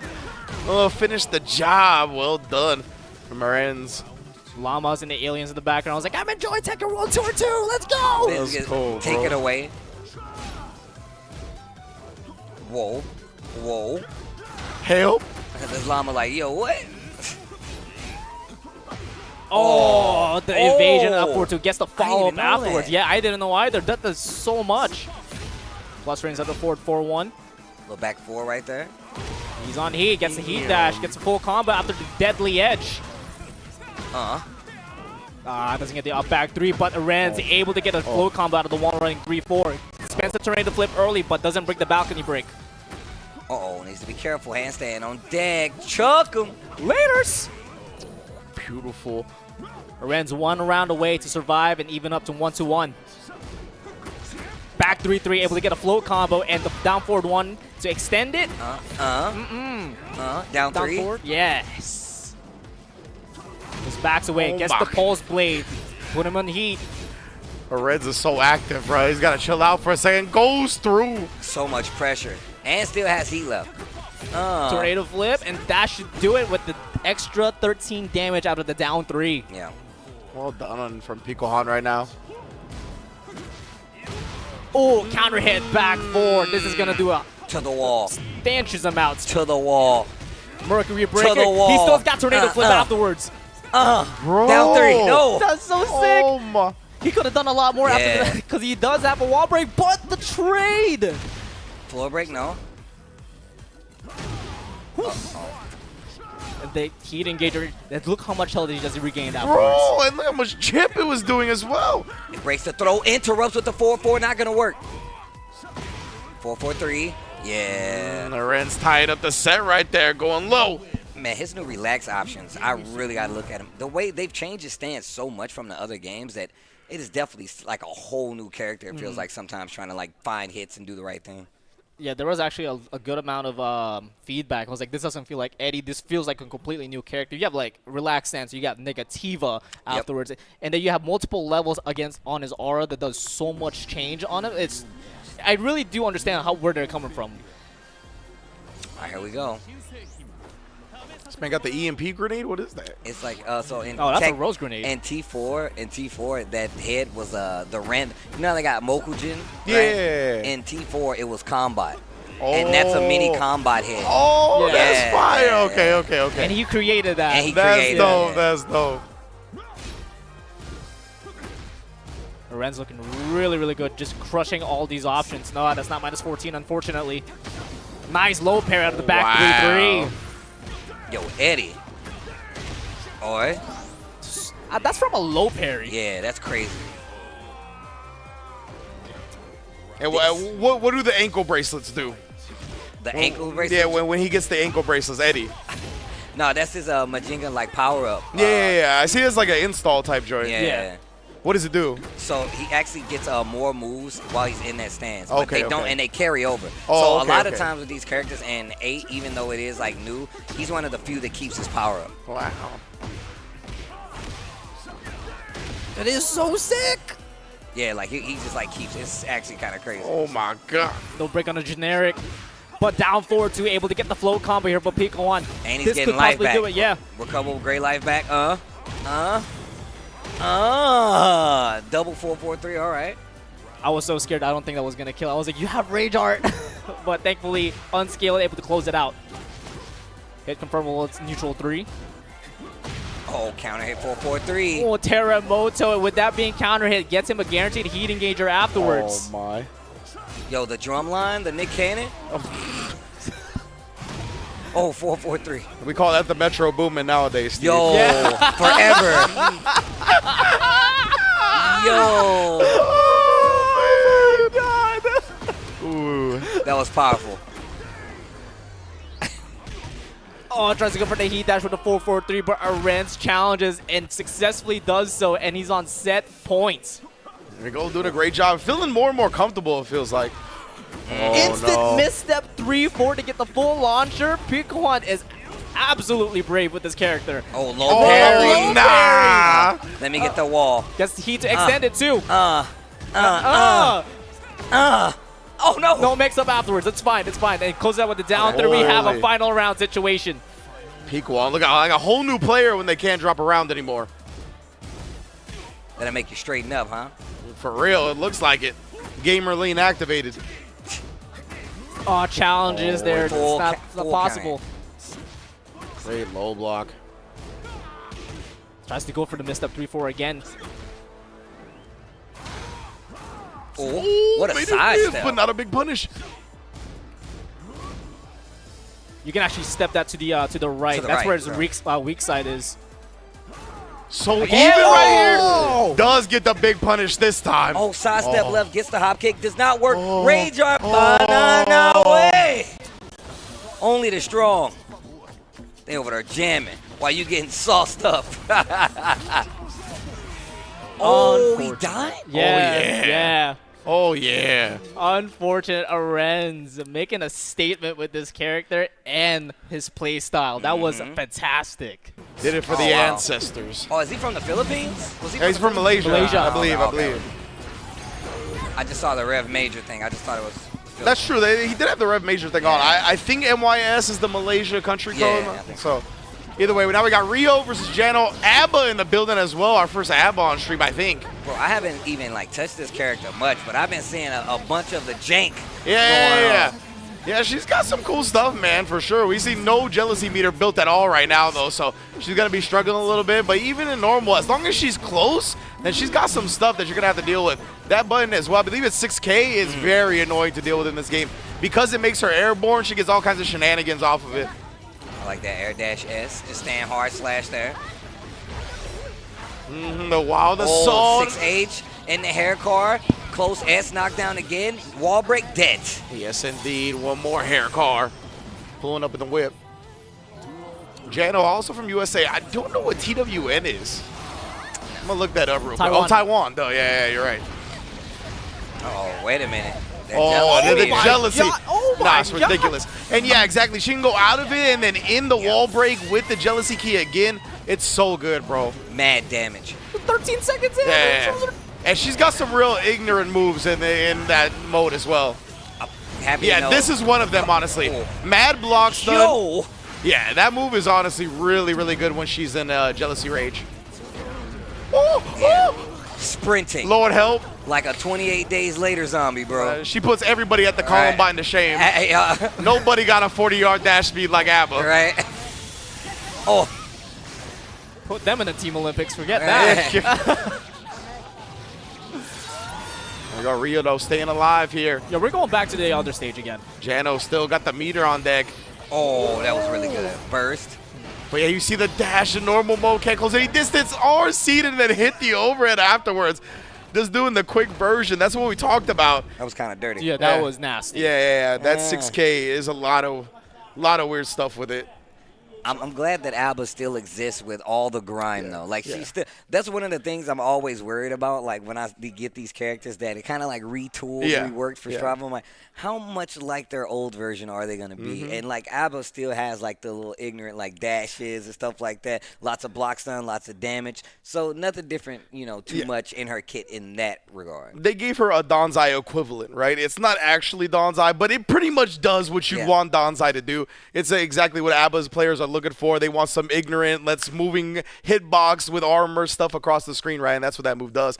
And that super in Jealousy Rage 2, the tentacle one, it locks you down, gives her so much block stun. Like enough block stun to where she can run up and hit you with a mix-up and it'll be purple beat. Like you're literally in block stun having to deal with a high-low. So you literally have to hold it. Yeah, like literally you have to hold it. Like it is purple beat. You do not have a gap. So what I saw there with that block stun, it pretty much covers all of the range, whether you're grounded or in the air, right? Yeah. Like you gotta I don't know if you can with the right movement evade some of it, but it doesn't look like it's I don't think so. Yeah, that looks crazy. It was rough. It was looking rough out there. But we're switching them. Oh, we got Chikarin on the stream. Yo, Chikarin with the Lily. Chikarin, one of these players, like, first off, this dude is a lab monster. Okay. I'll be watching this dude stream, and he'd be like, all right, 6 hours, here we come. And, like, and don't flinch. With no matches either, just and straight don't lab. Flinch, just labbing, bro. It's crazy. But that's one of the reasons he's like a TWT champion. But he's one of those guys you literally have to know what character he's bringing to the table. If not, like, he's probably going to smoke you. The fact that he's playing the Lily right here, this is surprising. It's actually really surprising. Knowing with the Geese and the Kuma, we saw representation in the Tekken World Tour Finals, even with the Jin as well. Yep. And to be fair, Lily in this game has gotten so much upgrades, especially with the new Feisty Rabbit edition. Her back turn is amazing. Feisty Rabbit is mad annoying. What is it called? Feisty Rabbit? Yeah, Feisty Rabbit. So when you see Lily, Feisty Rabbit. when you see Lily jump towards the side, there's a guaranteed mix-up afterwards and so much plus frames as well. And she gets a charge up too. That's pretty buff. I like the abuse on the lows. That move, that string. That's what it's a thorn.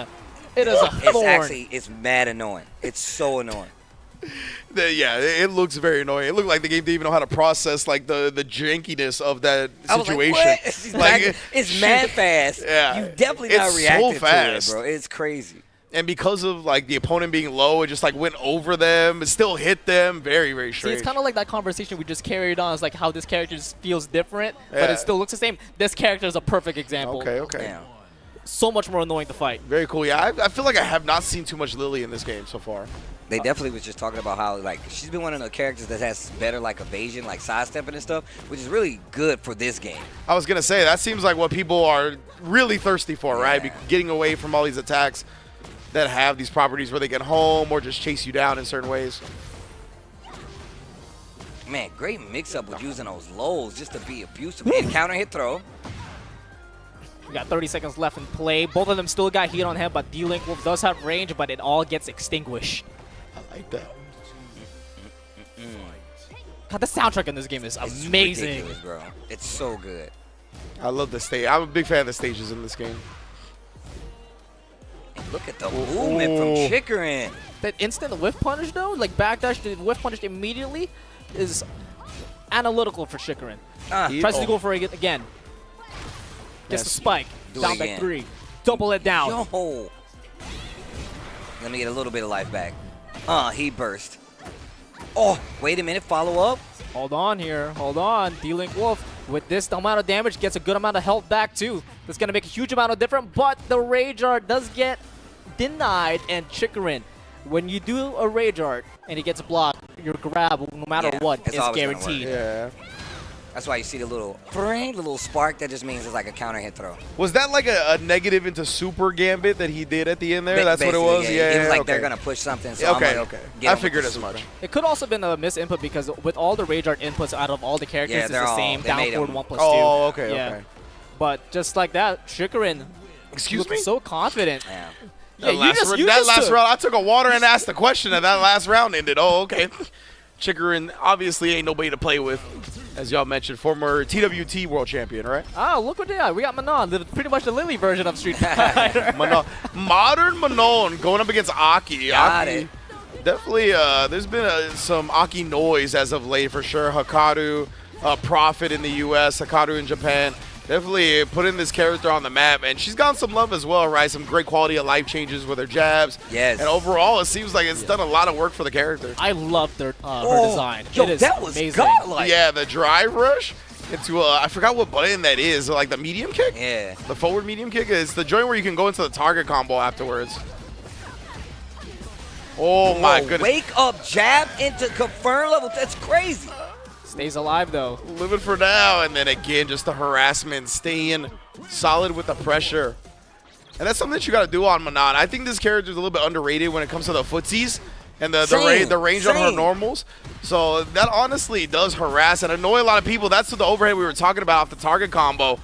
Burned herself out already, but nonetheless, still a very good look. And the anti-air was ready. This is so clean right now. And it looked like she actually got grabbed out of her command dash right there, but still gets the corner switch and stuck in poison. There's that jab he was talking about.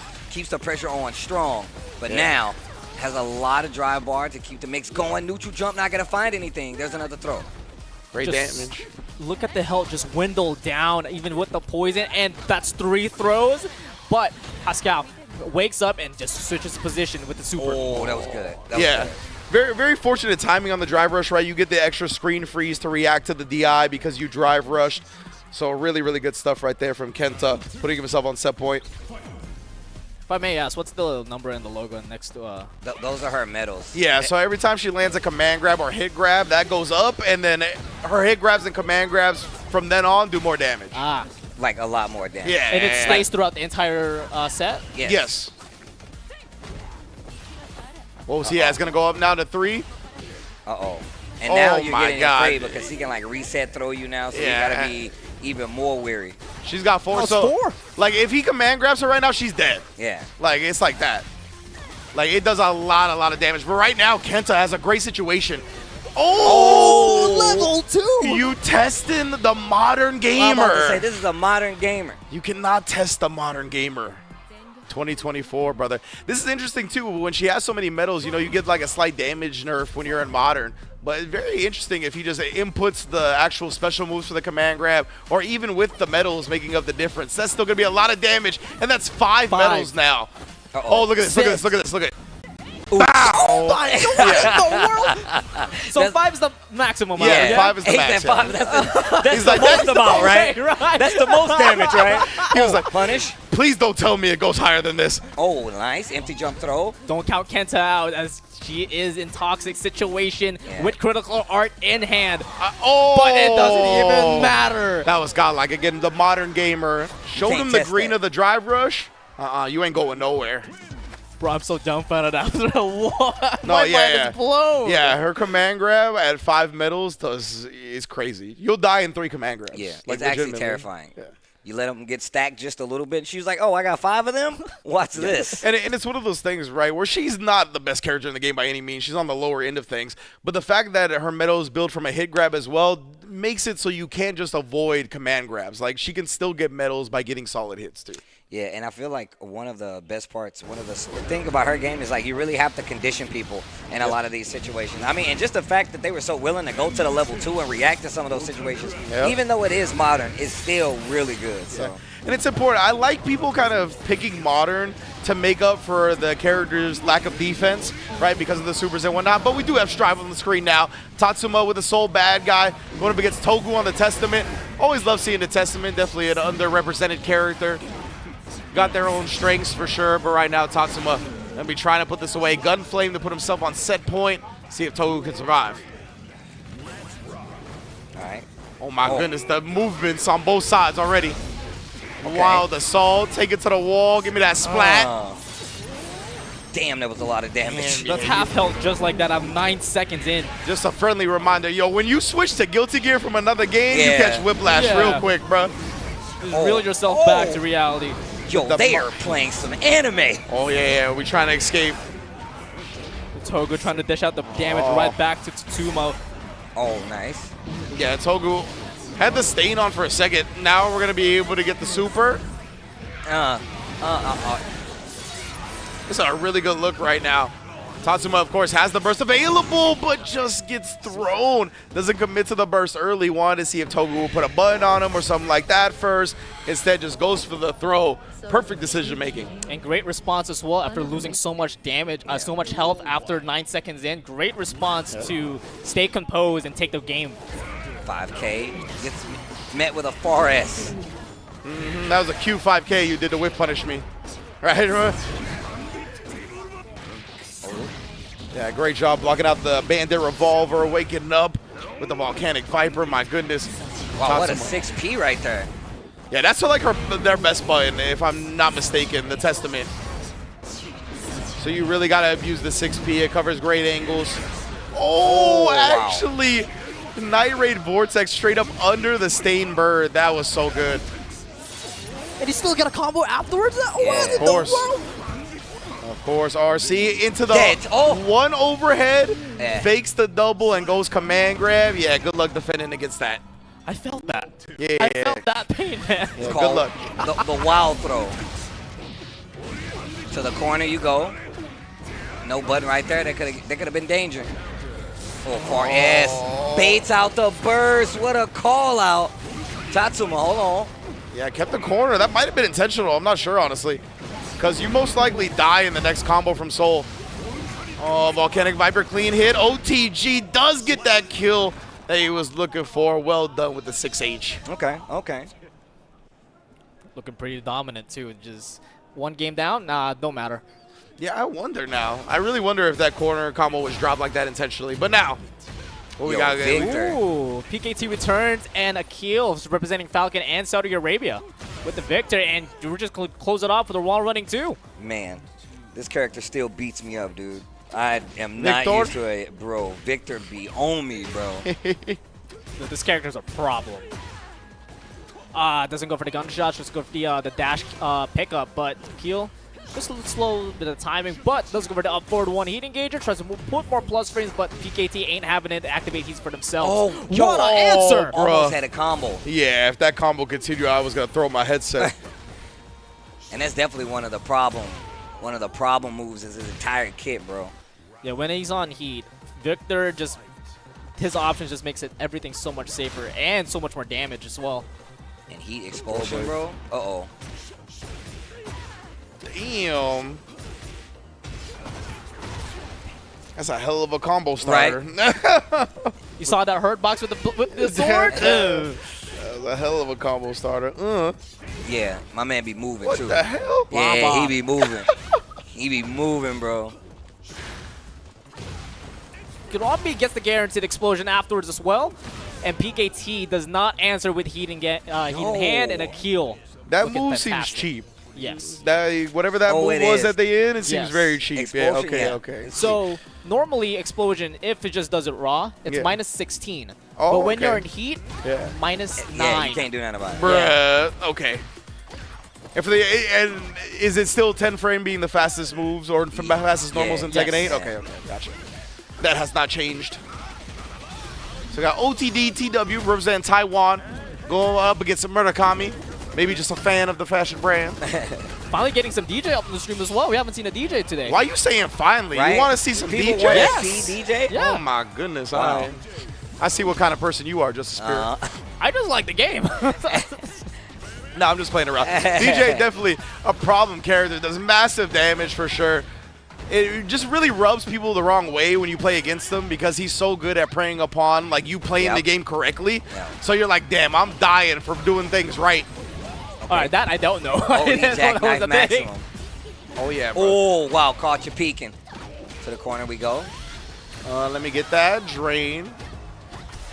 Brings to the level 1, locks him into the drive. Rush. Bird kick and gets a guaranteed follow-up as well, but... Oh, but no punish Get on the the ender. ground. That sucks for OTD. Big opportunity, Murakami. Yeah, I like throwing the fireballs out right now, but just straight up the Hazanshu. I like that, just packing up and not doing anything. Not putting yourself in any situation where you could actually lose because of it. Jump in. Wow. Yeah, I was going to say, I never heard that voice line before. Same, actually. Oh, block that as -8. Yeah, punishing with the crouch fierce as well. I believe that's 8-frame startup. Oh, let me get that. Send you bird watching real quick. Yo. Yeah, that was real fast. This is what you like, JustASpirit. You got a disgusted look on your face. You about this. You but said you wanted to see this. Absolutely. Absolutely. OD. I'm going to like that damage. I see it. I understand why my brother-in-law switched to DJ. There you go. understand. Most definitely. Uh-oh. Jackknife Maximum going up the wrong distance. Keeps the corner with the throw. Oh, okay. Wait a minute. Yeah, popping off of the jackknife this time and then throwing the parry attempt plus frames. And then once again, I want to see. We haven't seen much of the shallow knee drop on the jump-ins. Still not again. Oh, wow. And then thrown out of it. Wow, wake up buttons. Shimmy didn't works out, and you got the level 3. That should be it. That's it. OTDTW. This is what you wanted? Look at that. So I do give Murakami props for throwing that DI because like the general rules for being able to throw DI and block strings is that if it's a heavy, then into the DI, you're not going to be able to throw it. If it's a medium, you can throw it unless it's a drive rush medium. If it's drive rush medium, then you're not going to be able to throw it. If it's a drive rush heavy, that's when you get the lockout and you don't actually even get the wall splat. Right? So that's kind of how the general rule of thumb goes for the DI stuff. Oh, man. Still scary, though. I still get hit by my fair share of DIs in the corner. Oh, for sure, for sure. It's one of those things that even with, when you see the numbers, you're like, this shouldn't happen as much as it does, but when you take into the context of everything else that you worry about in Street Fighter 6 defensively, it's going to be forever good. Well, I mean, it comes with the game. I'm just happy that we get to see it. This has been like a while. I mean, outside of like, you know, Kumite, this has been a while since we've seen Street Fighter played on a big stage like this, especially after the little mini patch that they have for the game. So it actually does make sense. I'm happy to really see we get to see where the world is with Street Fighter 6 now that they've got our hands on a larger scale with the patch. So it's actually pretty cool to see and be here now with it. Yeah, absolutely. So thank you all for joining us so far here on Evo Japan 2024. We're going to come back with some more action. Don't go anywhere with myself, Tasty Steve, and JustASpirit. There. Half-life, 2 hits. Tap does 6H, do it again. Big damage, and look how quick a round can go if Hotashi gets what he wants with Naga. Oh yeah, and just gets chopped up there on the air dash and canceled though. 2S Daru. Chemical love from a distance, but you gotta watch that blood gauge, getting a lot more range on some of those normals. Oh, finishes the string and burst available. And yeah, that's a rough spot to burst. Pressure looks good. No meter here from Hotashi, but he's got blood to work with the throw. OTG doesn't kill, but chip is a big problem from Daru. Oh, and the note, and you can see Hotashi feeling himself.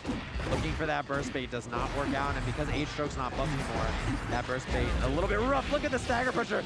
She's gonna explode, Steve, but so is Hotashi. And this is exactly what I was talking about, comboing into the blood pop. There's the throw. Plenty of meter, you're still dead. Swing better, swing. You're going through the glass. Oh yeah, and look at Daru Party in here knowing that Hotashi's trying to challenge a lot.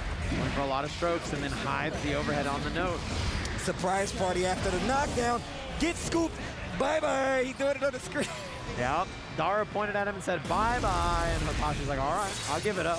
If Hotashi gets a hit, you're gonna explode. You gotta be so careful as Daru here. 2S tries to go for the stroke. Calls out Hotashi's burst and big counter hit. This is going to hurt. Super. Oh, that is gonna hurt. Yeah, this builds a lot of burst gauge though, so Daru, even if he gets hit again, he's gonna have burst. One more chance, but look at the damage on that. Lots of blood. 2K goes for the 2S, possibly looking for a jump. The burst is what Daru Ino goes for instead. Gold burst successful. 4S once again gets the meter, and that will be that. Hotashi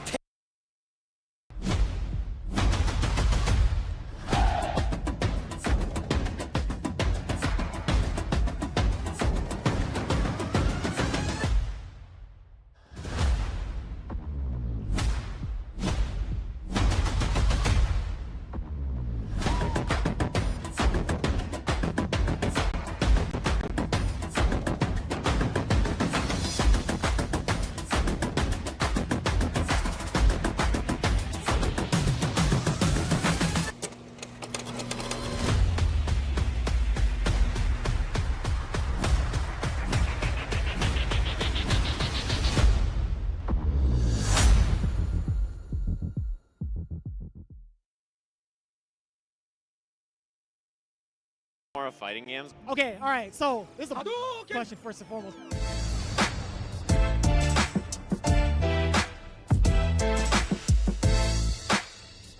Okay, so the cannons are like 2 spots, right?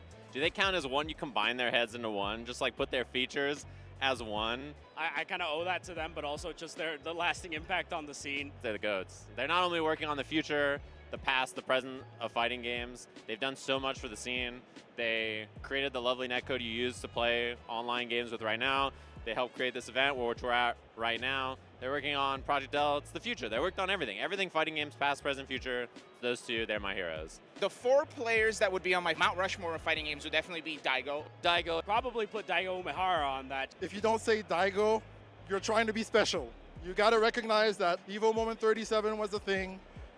He's been doing it for years in multiple titles, and wherever he goes, he captivates the minds of everyone. Same with Justin Wong. Daigo and Justin, we'll combine them together.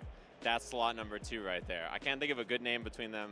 Jago? Jago. Third is Jago from Killer Instinct. No, I'm just kidding. He's been doing God's work with being an all-rounder and also getting new players and inspiring new people into the scene. Even though his major claim to fame is losing in Evo Mode 37, like what a thing to be immortalized for. You know, you got to hand it to him. And he's come a long way too. Now he's a daddy and he's doing the fancy, nice YouTube stuff, so it's really interesting. But Daigo and Justin, you have your spot reserved on Mount Rushmore. Their Evo Finals in 2009 got me into fighting games, and I'm sure a lot of other people, but also their Evo moment almost 20 years ago now, which is pretty wild to think about. That moment got a lot of people into fighting games. I'm sure some moment between them in the next like couple of years will get more people into fighting games. It's one of those things where those two deserve to be it. Hey man, you want extra guac? もっとキックが欲しいな。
Welcome back, everybody, to Evo Japan 2024, presented by PlayStation Tournaments and Roto. We holding it down, myself, Rynge, Tasty Steve, JustASpirit.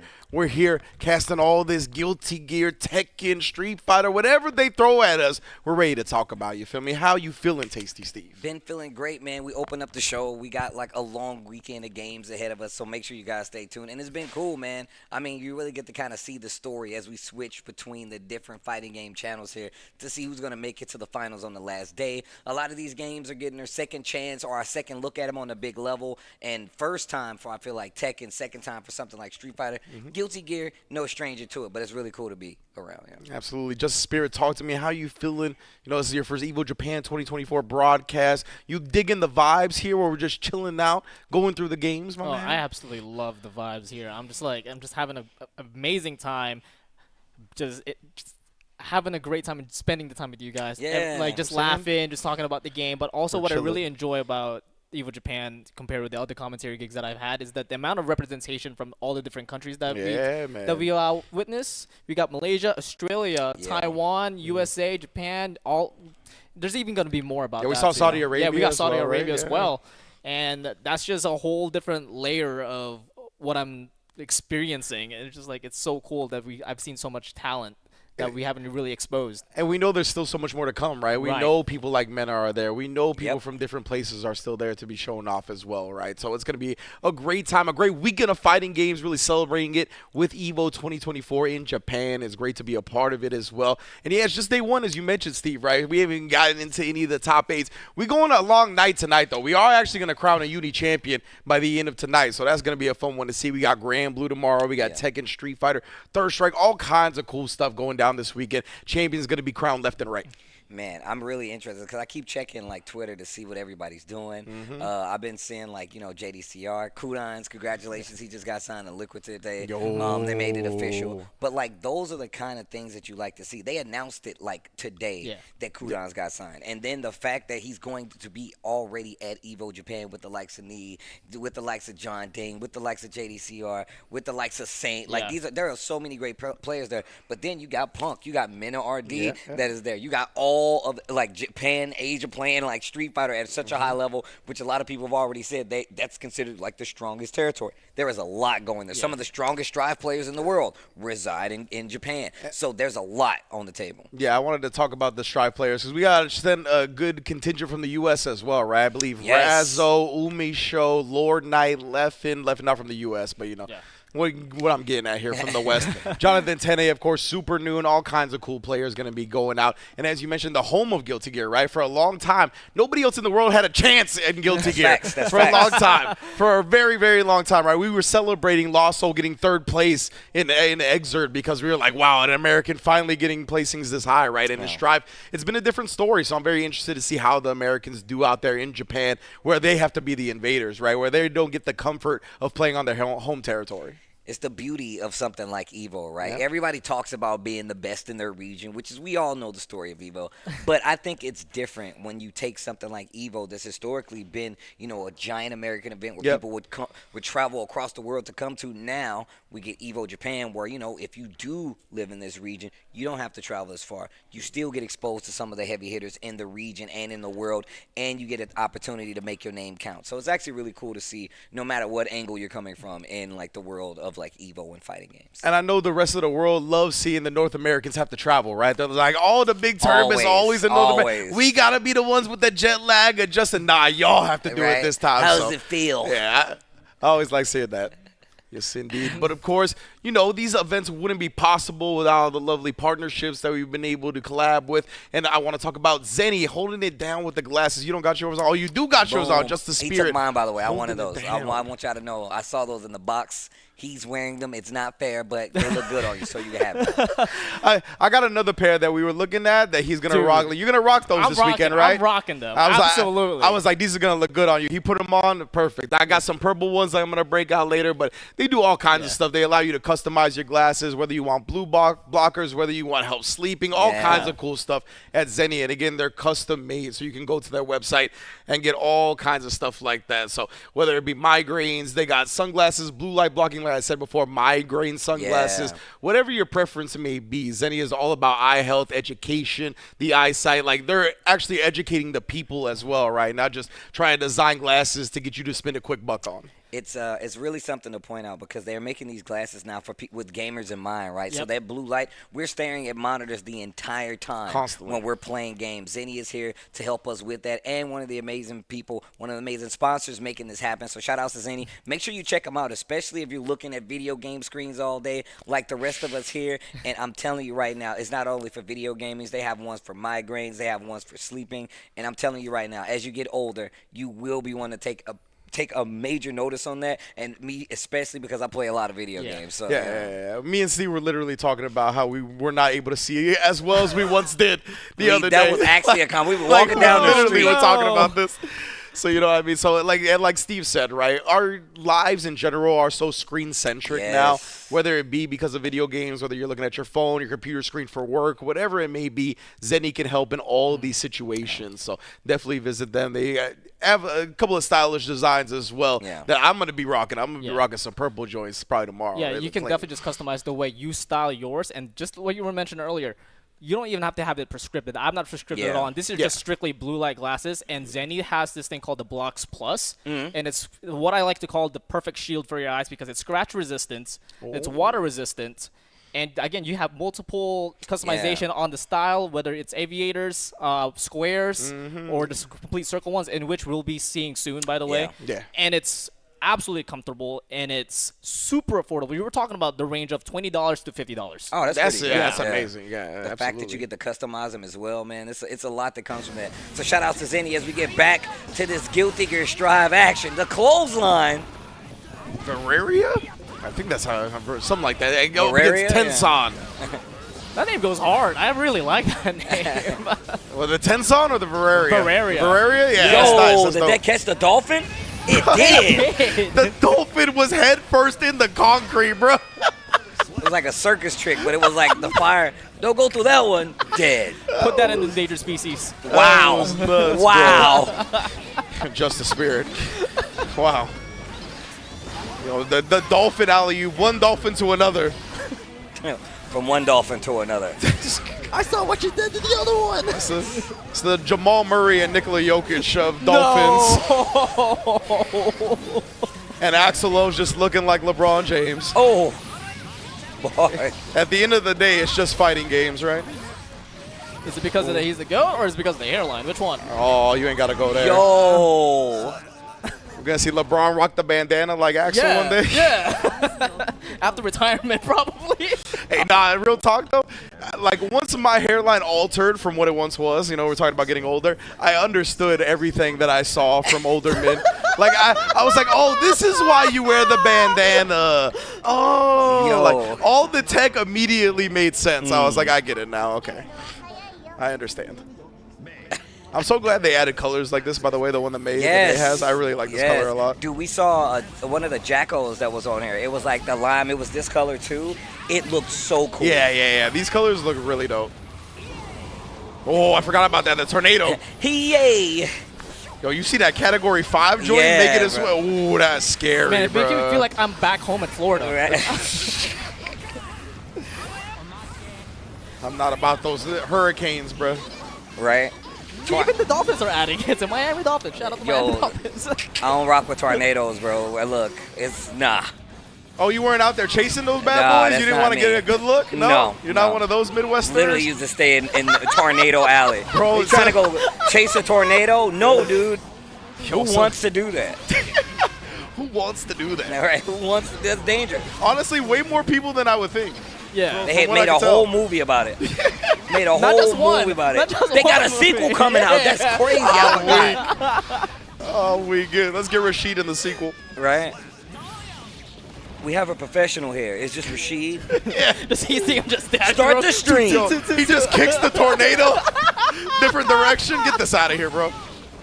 All right, Tenson now. Trying to close out this set here. He's on set point after all. Again, just harassing with the range of Axel. Auraria, yeah, looking for a way to get in, but again, you really got to establish, throw out the Dolphins, try to make them think twice. Because if Axel's just going to be able to abuse that range, you're never getting in as May. Look at that, like that, pulling out the beach ball.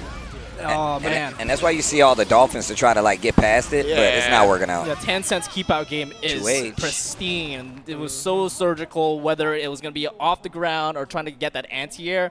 That was perfect performance right Tencent. You saw a few gambles with, you know, like, the different Dolphins to get in, but I feel like when you're playing with a character like Axel, you're going to have a lot of pokes out there to kind of preemptively stop that. And there was a lot of jumping as well, just to try to make sure you're not stuck in block stun, that there's no RC behind it. So I like the approach already, of course, with a character like Axel. Yeah, exactly. And we saw a couple of air dash approaches just get cleanly anti-aired, right? You really have to be tricky about how you approach Axel because, as Steve mentioned, like there's just going to be so many preemptive buttons that stop your normal approach. You really got to adjust. So big ups to Tencent, though, knowing what you need to do, right? Especially in big brackets like this.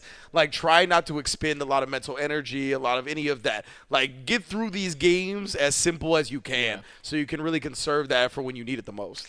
Yeah, man, the mental stacking, especially in these big tournaments like this. I mean, even looking at the fact that I say that we are looking at an Axel and like Strap, we don't get to see many Axels. Obviously, they did change him a little bit. He has like the new move, but like a lot of times you see situations like this, you don't get to see the Axels play through. You know what I'm saying? Not saying they're not gonna make it through or they will, but that's how thick the competition is. And Axel's one of those characters that, in my opinion, takes a bit more mental energy to play. You know what I mean? Play effectively at a high level because you are trying to preemptively stop your opponent. You have to react really quick. You're not just one of those characters that can get a knockdown and then take 80% of their life via your Oki, right? That's not really what Axel does. That was my theory about why Morgan took forever to win Evo, right? With Chris G. Because I was like, yo, this dude Chris has to go through this 1,000-man bracket, hundreds of people, you know what I mean? It's incredibly hard on your hands as well, constantly playing Morgan. So I just felt like the endurance factor is what really held him back. It is about endurance. Yeah, in these big brackets, it's so important. I never really, I mean, I thought about it because, like, obviously all these different games, they have, like, different kind of, I guess, like, buttons per minute speed, right? Yeah, the EPM, so it's definitely a different kind of speed going into a game like Gear or playing a game like Marvel, playing a game like Uni. The pacing of all those games, whether it comes to, like, on screen or just, you know, where you're going to be like, oh, I have to do a reversal this fast or I have to make sure I'm not, that all kind of varies, and the pressure kind of goes along with that as well. So you got to take all this stuff account when you're playing in a big tournament like this. And look at this. We got the keyboard. We busted out the keyboard joint. The wireless, too, bro. Is that wireless? My man you brought a Bluetooth keyboard? No, man, that's an actual customizable keyboard. It's not even a full-size keyboard. That's like a 75%. I was about to say, With the keyless, right? Or the 10-key joint? I forgot what they're called. I bet you he's got different switches on that, too.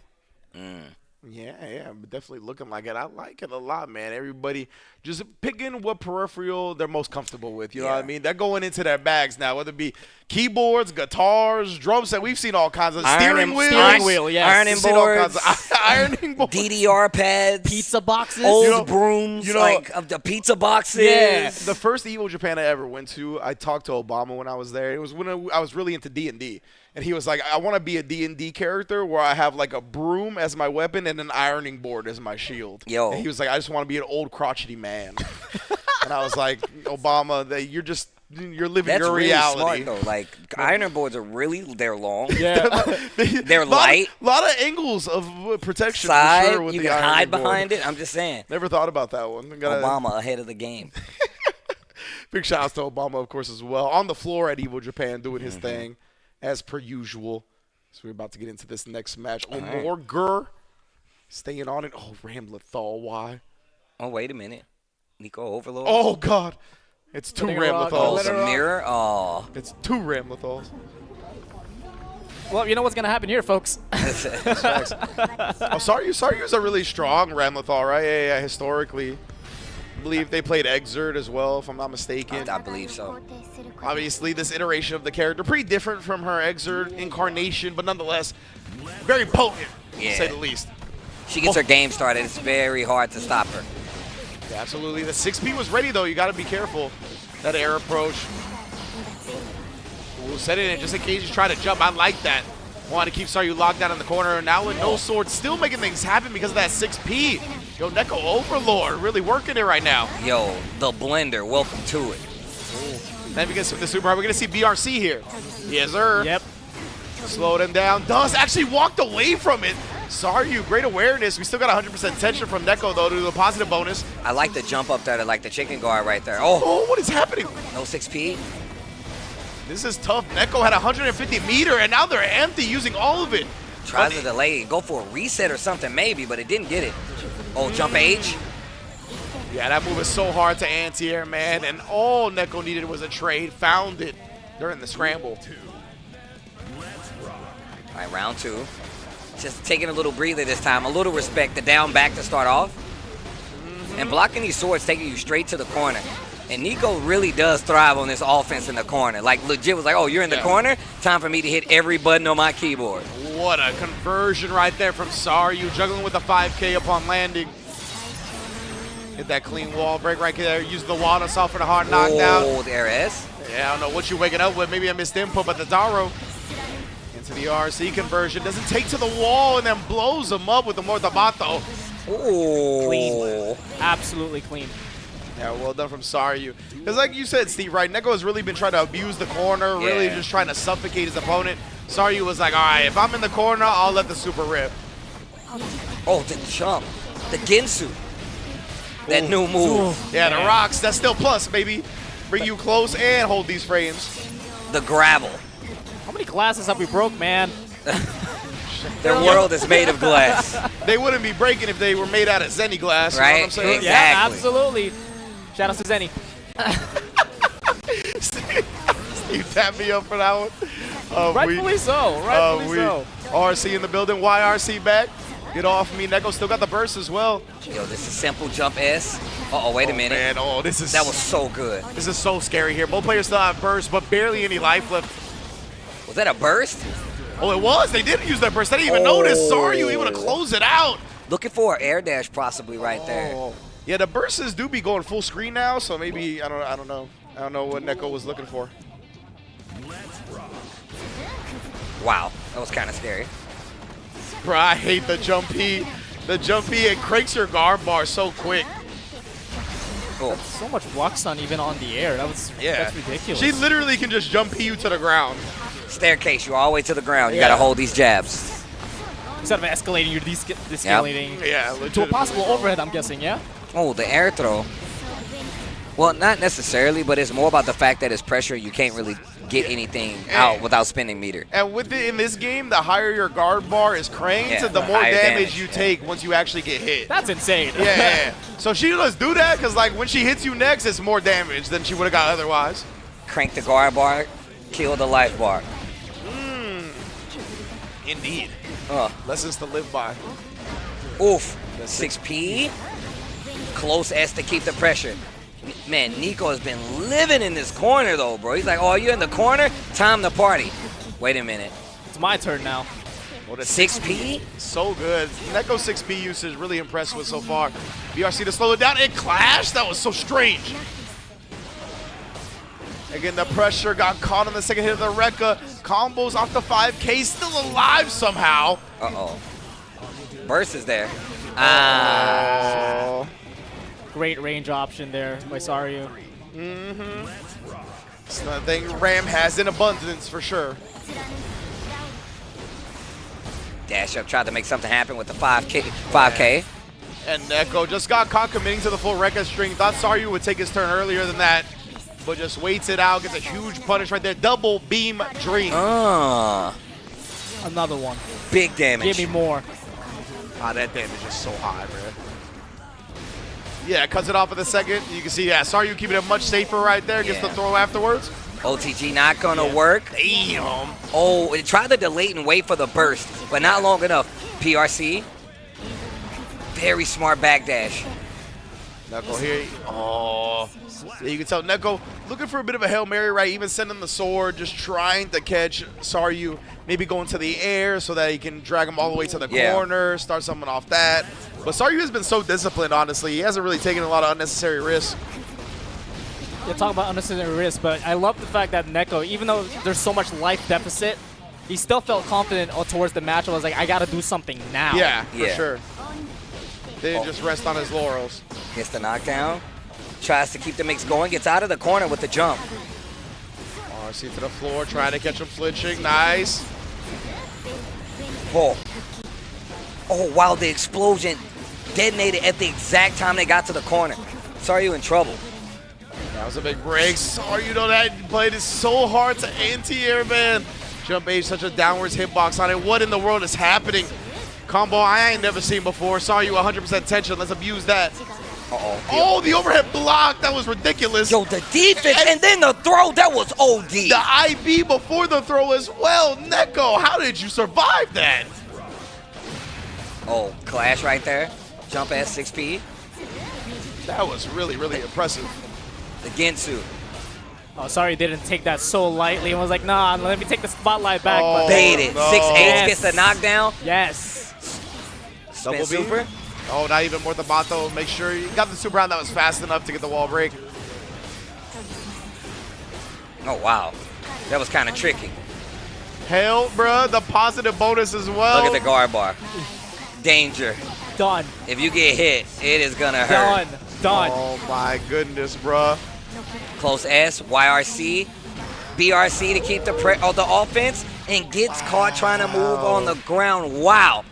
Yeah, it looked like they both pressed far S when they landed, but either Neko was a frame late or Saryu landed a frame before. I think it was a land a frame before. Right? Like, just had to have barely landed sooner. Oof. Oh. Oh, jumping over, making the Dara away from immediate burst. Neko doesn't want to surrender that damage. Oh, wow. Staircase him. Let me get that. Let me get that. Oh, 5D block. What a great block, though. Yeah. The meter is just building up rapidly, and it just gets denied now as Itzaru gets hit. Oh. Wow. Close S goes for the jump mix. Air dash. A block again. Yo, the defense from Neko has been so good. Both of them, really. Yeah. YRC. Ransom relief for a second here. Oh, wow. Oh, couldn't convert. Sorry, he was trying to alley-oop to himself RC. here. Oh, that was slick. Damn. That was slick, because he got the BRC dust off, so the slowdown was already there. It's not like he RC'd the dust, right? He was comboed off of the slowdown previously. That was really cool. Yo, the pressure. Yeah. Both of them definitely had their shine to do their, their aggression. And even though that match felt like a 3-0, it felt so even in my eyes. No, they were going back and forth. Yeah. It was like whoever got their game started first. But the Saryu was actually ridiculous on the defense when it came to a lot of those situations. And I mean, that instant block throw in the corner and literally just they were playing like two different ways. One was literally trying to drown you with offense, and the other one was trying to play so defensively sound that you never really got a chance to like close out the game. It was really good. Yeah, it's just in a game with Guilty Gear, right? You only get so many opportunities to play defense. Like, you can only play defense for so long until you're going to get opened up. The offense is just too strong. And in general, it's thought that great offense beats great defense in pretty much anything that has offense and defense. So in Guilty Gear, it's no different. Big ups right there to Saryu. And as we mentioned, a very strong Ramlethal player historically. So no surprise he advances in winner's side. Yeah. Good to see, man. I like how the action is picking up as we get further in the day. Yeah, brother. It gets sweatier and sweatier. So hopefully you guys have been enjoying Evo Japan 2024. This is the home side stream. Of course, we're not in Japan. We all would like to be, but we also having a good time hanging out with the homies. We got a stacked talent group here with people that have been here before and a lot of first timers, but we got a lot of good action left, so it's gonna be good. It's gonna be good. Yeah, big ups. I think big ups to Drew Face and Winter, I believe, Yes. are the ones that kind of designed this set. This that shirt. And this shirt as well. Okay, Yes. big ups. Yeah, you know what I'm Shout out saying. to Drew. So yeah, big ups to y'all holding it down, right? Evo team type things. As we get to the field, I thought we were actually gonna be able to see some of the folks, the fine folks over at Evo Japan. But I love seeing the commentators as well. You know, my brethren in arms over in Japan. Some kinship, you know? It's always good to I love being in spectator mode sometimes for these big events, especially like this for Japan. It just gives you an opportunity to kind of like take it in, see exactly where people are when it comes to like the meta of a lot of these games, because it has gone quite a ways now that we've had Street Fighter for so long, we've had Tekken 8 for a little bit, and of course Strive is going to be one of those games.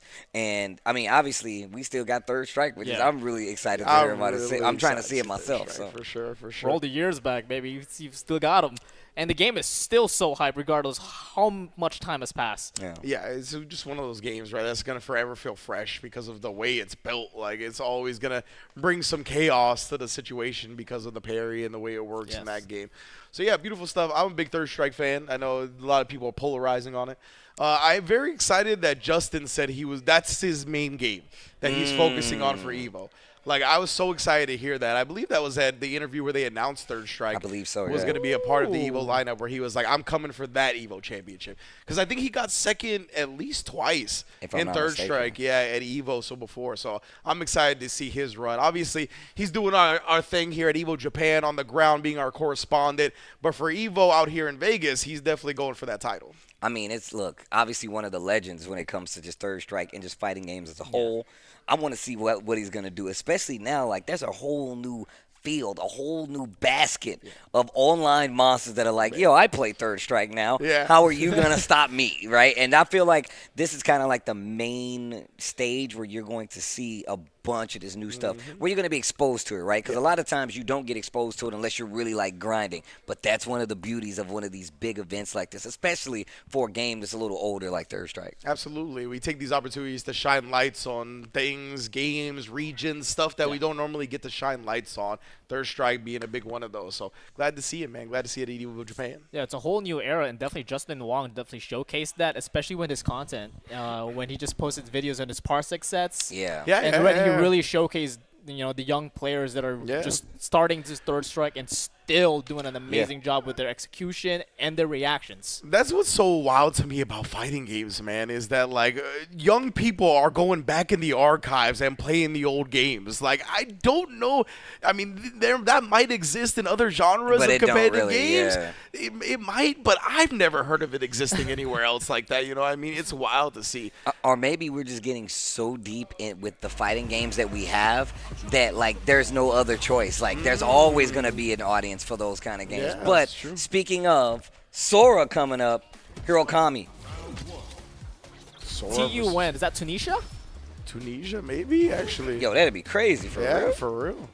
Ken versus Ryu, baby. Street Fighter. The classic. Oof.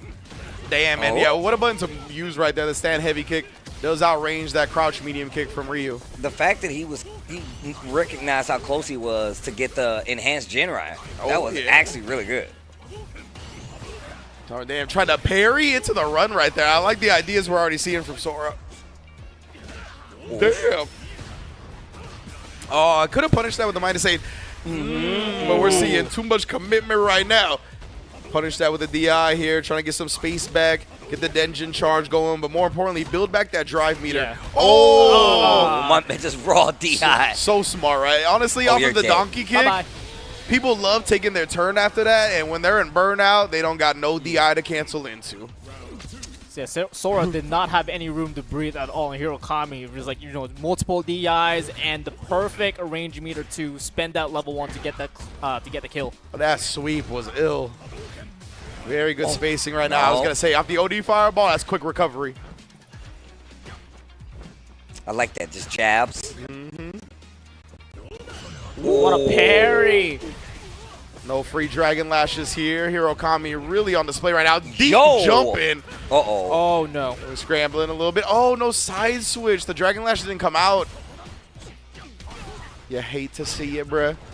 Mo sweeps. Mo life. Yeah, that's plus.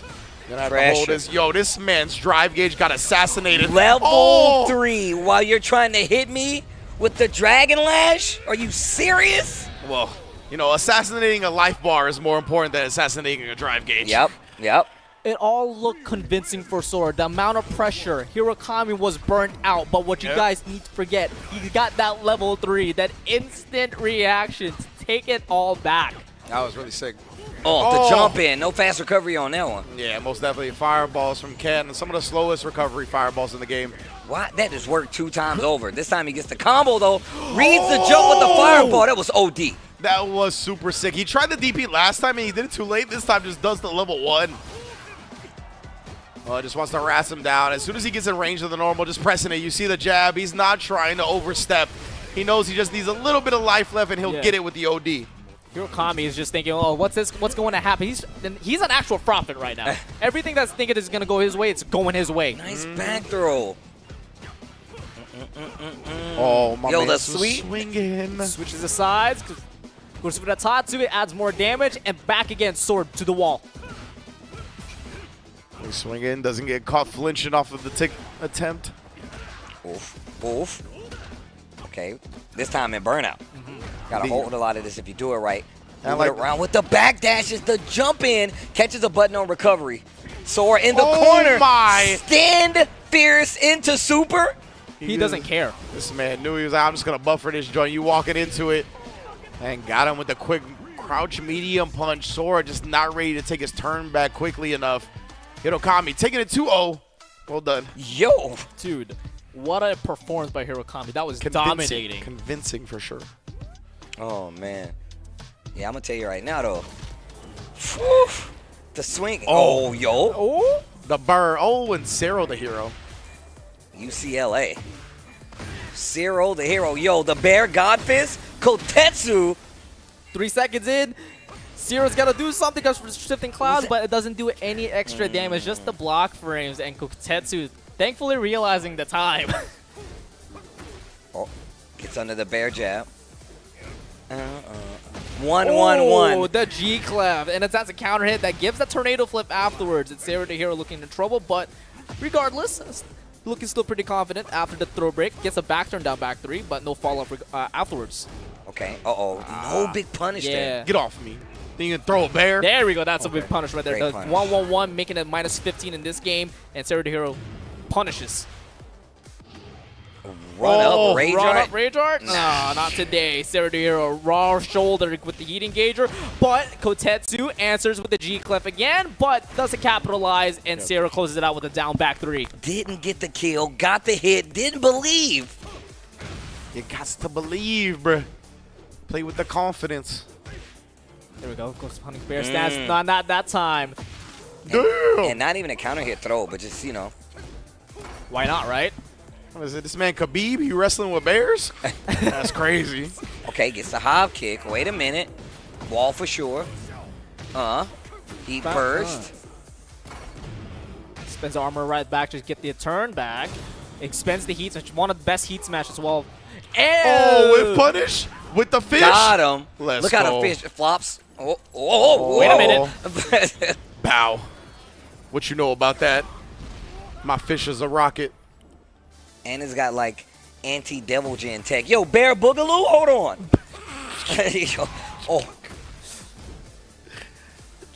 Just wait for patient 20 seconds in. Low parry out of the down back 3, and Cero just wakes up with the wall standing 3. I'm so sad. That was so clutch. Oh, man. Dude, the climax of this song is amazing. It's growing on me, especially with that bass line. Didn't get the wall. There's another throw. Yeah, these generic throws are working so much mileage. Okay, heat burst. Not a lot of life. Runs into the back one. Cero the hero. Let's put a stop to that real quick. Hold on now.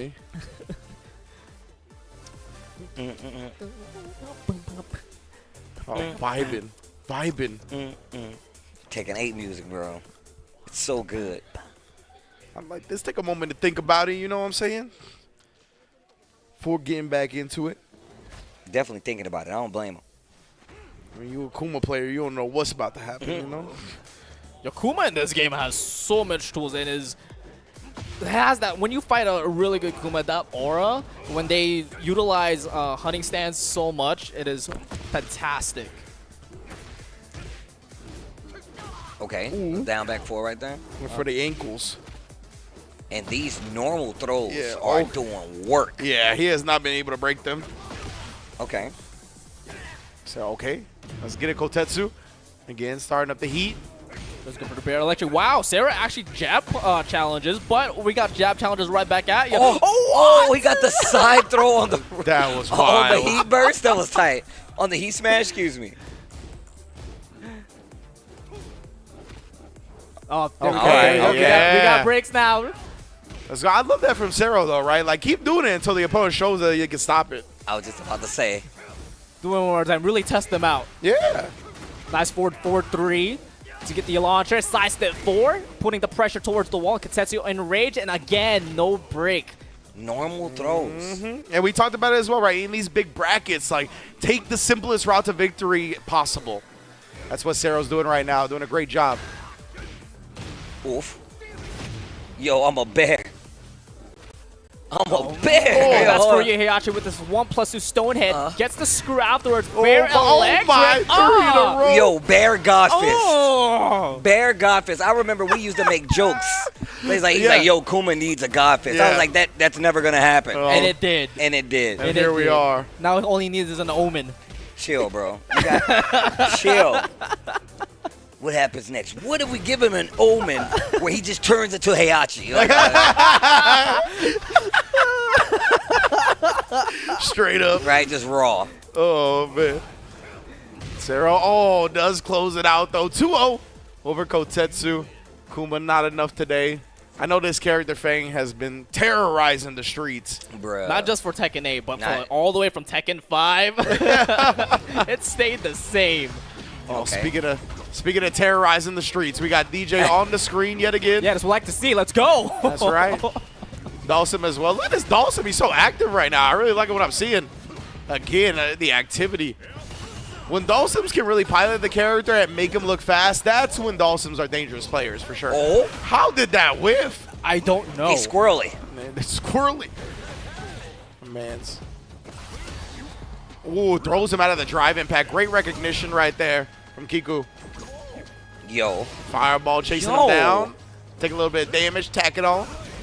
Give me that OD projectile priority things. Oh, sending it in the air. Oh, what a parry. That was such a good back throw, too. Yeah, avoiding it with the cinematic. Cashes out. That's going to be the end of the round if he wants to spend it.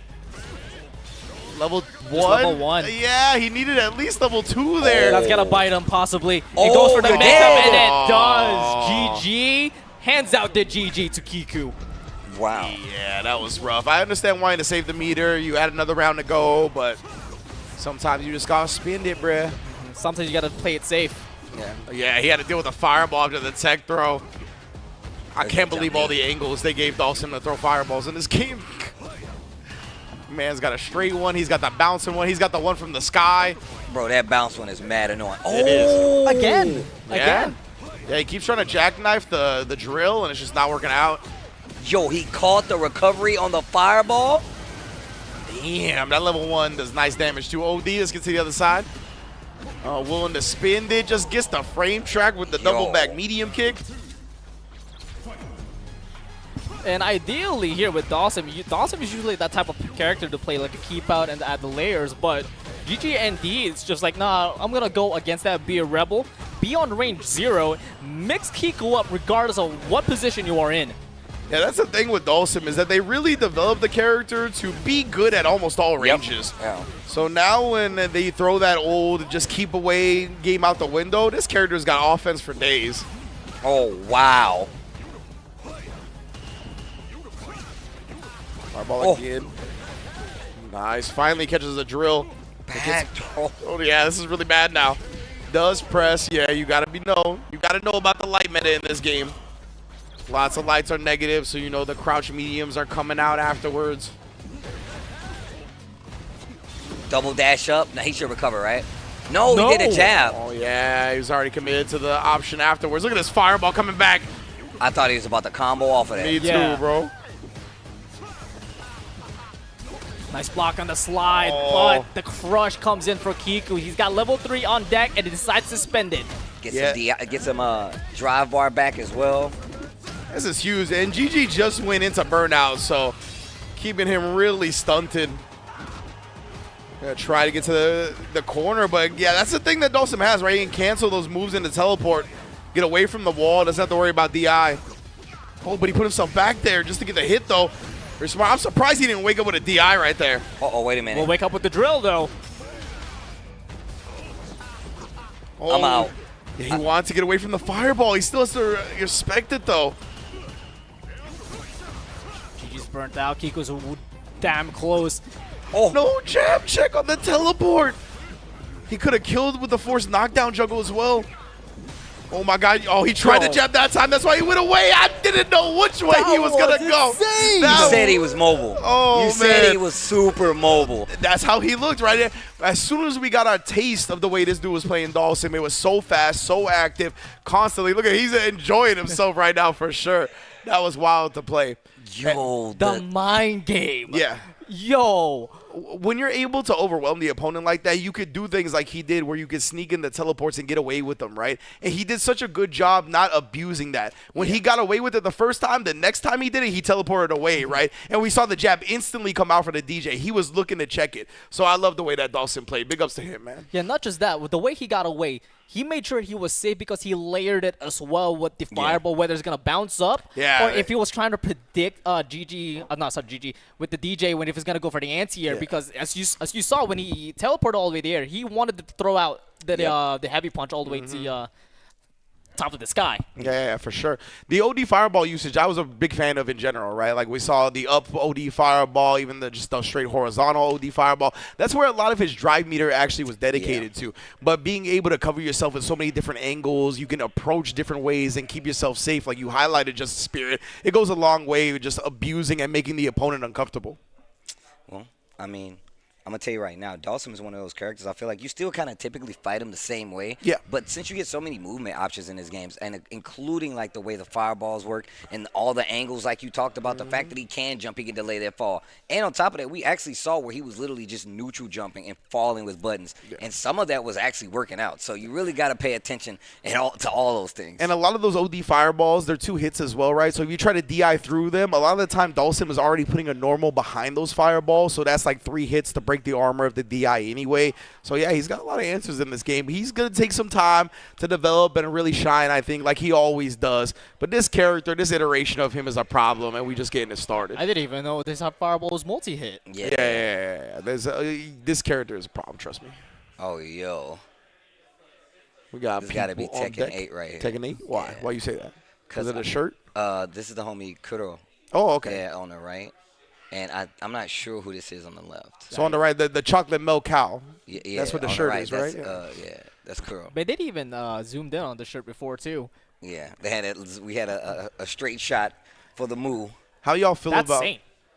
Oh, Saint. That's not Saint. That's not Saint. That's No. How y'all feel about chocolate milk as adults? I love it. I love it. What do you mean? Okay, my man, that's what I'm talking about. Come on now. Chocolate milk over regular milk. My guys. Chocolate milk over regular milk? I mean, yeah. I ain't gonna say all of that. I ain't gonna say all that either, but you know. But I will say, and like when you get to our age, you ain't gonna feel that way either. But you'll see. But I'm just glad you all still like chocolate milk. Man, I look. Why? Why are we extending it now? Why are we still extending it? Let me get. I'm a strawberry milk drinker too. Strawberry milk drinker. I'm a strawberry wow. milk drinker, bro. You give me strawberry milk, I'm chilling for the rest of the strawberry day. Shakes. How about that? Come like on strawberry now. shake? Come on now. Strawberry is probably like one of my favorite things in the world. So if it's, I mean, and for my argument, what is flavored strawberry that does not taste good? I'm with you. I like all strawberry. When you see a strawberry kind of certain drink, you know it's a safe bet it's all fire. the time. You know you gonna. You usually be do. So, but what's your preferred shake flavor? JustASpirit. Cookies and cream, or just a regular chocolate milkshake. Wow, cookies and cream. I'm definitely a big cookies and cream guy. I'm 100%. I feel like not a lot of places have the cookies and cream milk. Not good ones anyway. Yeah, definitely not good ones. That's a good look right there. Honestly, my favorite one. What did he say? He said that guy's a liar. Guy Yipes calling us liars live at Evo Japan 2024, man. He was here earlier, but the cameo is about to come up soon. But carry on, but to milkshake. My favorite milkshake, honestly, was when Steak and Shake had the Kit Kat milkshake. Oh, wow. Dude, I never had that. Mwah. I never had that. That's crazy. Man, shout out to Steak and Shake, though. They don't know about them, man. Them Steak and Shakes, woo! It's different. It is different. Oh, man. You know we're in and out boys over here. But besides the point, anyway. Oh, look at this. We got on the back of the screen right now. Shout outs all of Evo Japan, the venue in the building. Over 5,000 entrants, right, for Street Fighter 6. Insane numbers for this game at Evo Japan 2024. Hello. Let's say that. Sold out in the venue as well. The tickets that were available for Evo Japan 2024 got gobbled up.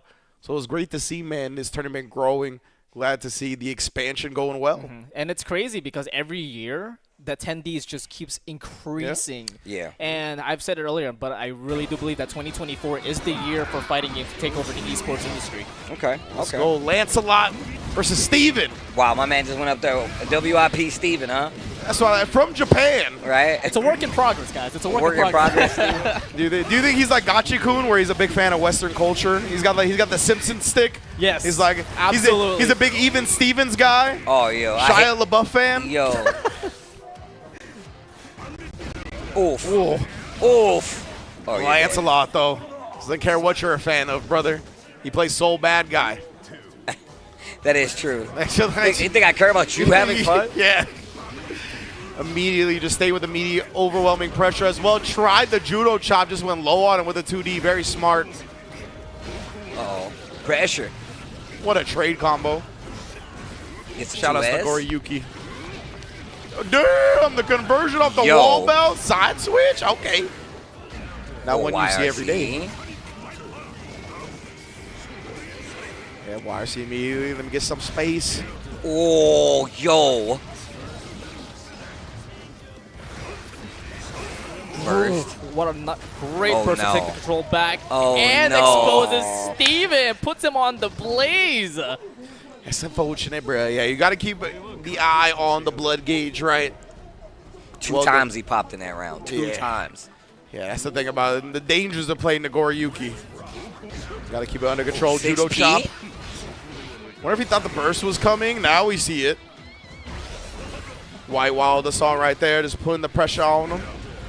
Speaking of pressure on him, Fafnir from long distance, RC for the full conversion. Bro, he really gonna break the wall off that. Yes. Look at the damage. Whoa. Oh, the wild assaults. Coming in hot. 5K. What a 5K and the side switch combo off of it. Let's going back. We're going back. This dude, Lancelot, is looking clean. Oh, no. Dude, no. My man is not watching the gauge, bro. So, yeah. No gauge watchers here. And he delayed it for a little bit, too. Make him realize what mistakes he's done. Uh-oh. Nago is definitely one of those characters now. Like, he's been through enough changes. I feel like you have to have fought him enough for now where you got to have solid defensive options versus a lot of the stuff he does. Absolutely. 2K. Calls out the burst. Indeed, and yeah, that air block stun set him there for a second. He tried the overhead mix-up off the Shizu. But Lancelot just waking up with a DP. Now both players showing the respect for each other. Sneaking in that dash in. Gunflame not combated. Oh. Goes with the classic Bandit Revolver mix-up right there. Back dash into the back throw incident. Don't get hit, bro. Classic. PRC, the purple stuff. And that's all she wrote. My man just waited. He's like, you're gonna run out of blood eventually. He's like, bro, you keep popping. One's stress-free, one's filled with stress. Right. That's me internally. Yeah, for real, bro. This man is just like, hey, if you're gonna keep popping, I'm gonna keep punishing you. Right. Like, that's all I know. Oh, 6H. Wow, this one again, not pressing anything into it. So much discipline from Lancelot. Uh-oh. Uh-oh. Uh-oh. RC up. Not dead, but you can break the wall. Yes. Oh, he tried the air throw. Came up with nothing but air. Oh, oxygen. Oh, what the a whiff punish. We heal. The kitchen sink. Oh, that's the classic, bro. Loses a two multiple times. Right into the good. The flex shield into Yo, the punish. that was sick. Very godlike. Oh, 2D again catching him. Yeah, Steven has not protected his legs a lot of the time. That 6P has been countered by the 2D a couple of times as well. There's the 6P. My man is now. Gotta pay attention to it. Keeping an eye on the meter. Yeah, my man was not paying attention. He's just like. He was having a good time though, at least. Yeah. So he's like, okay. Weak the thumbs up Steven was just like. That's classic Steve energy right there. I tell you what. He hit my man with the. It's so funny, bro. I knew it too. I was like, yo, the dude that's stressed has to be the soul player, and the dude that's just having fun has to be the Nago. Like, he doesn't care how many times he pops. This soul player is sitting there sweating like, I don't know what he's going to do ever. He's going to pop. He's willing to do Beyblade over. Doesn't matter. And he's just like so stressed the whole time. I love seeing stuff like that. Working his hardest to try to find an opening versus the demon Nago, bro. And it's funny because he got mad free damage from the blood pops, right? But he still looks so stressed out the whole time. He still looked like he was fighting for his life, bro. It was crazy. The duality of fighting game players. Am I right, folks? All of us have been there every single time. That's Legit, it was just like that, man. Oh, but thank you all here for joining us for Evo Japan 2024 so far. Again, big shout outs to PlayStation Tournaments, Roto holding us down on this end. We're going to take a quick break, get a little commentary switcheroo, and we'll be back before you know it.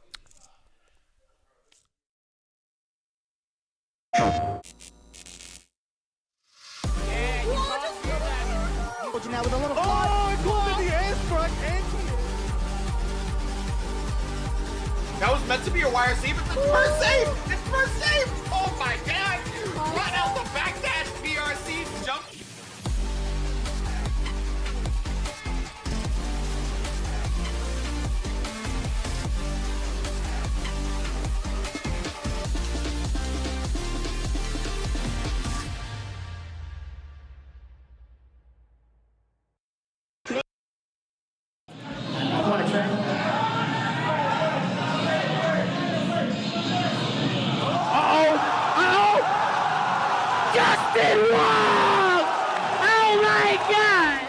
I'm gonna be honest, it was just an execution error that he got that comeback off. But I mean, I wasn't blocking shit, so that's my fault. I mean, if you watch the video, I ran into that uppercut like every single time. But there was a point in time in the video where I hit him with Psylocke, and I did the uppercut, and I didn't get the super at all. So if that super would have came out, we never would have had that moment. But it is what it is. It happened. But in the back of my mind, I was just like, it's just a couple of errors. That was it. You know, I wasn't really nervous. I was shocked. I was hyped. Like this photo, I'm pretty sure there's photos that James Chen took of me just like really excited, like looking back, like, oh shit, he actually did it. And I was having so much fun at the time, so there was no real nerves there. Bump into Justin Wong once again. Again, I don't really have no expectations, but I see all the homies very happy for me, right? So I'm like, you know what, I'm gonna try to make the homies happy. Got rest in peace to my man Remix. He was like hyping me up the whole time. Like, yo, you can do this, man, you can do this. IFC takes first game. It's all on me. Like, as long as I feel like I don't have nothing to prove to nobody but myself, that's when I get into that zone where, you know, I won't get nervous, because then I could just look back at the win or the loss and be like, okay, I could have done much better. You know what I'm saying? Or even if I did win, I'd be like, I could have won in a more, you know, dominating fashion or whatever the case may be. But it's just more so as long as I'm proving it to me that I can still do it and I can hang, then that's when the fun factor comes in, because I'm playing at my best. So I'm not, if the guy's kicking my ass, I'm not gonna feel a certain way or anything, or be nervous or anything like that. And it happened. Beat him, very, very happy with that. And then what made it even more icing on the cake is that Justin Wong congratulated me. Gave me that. Yo, congratulations.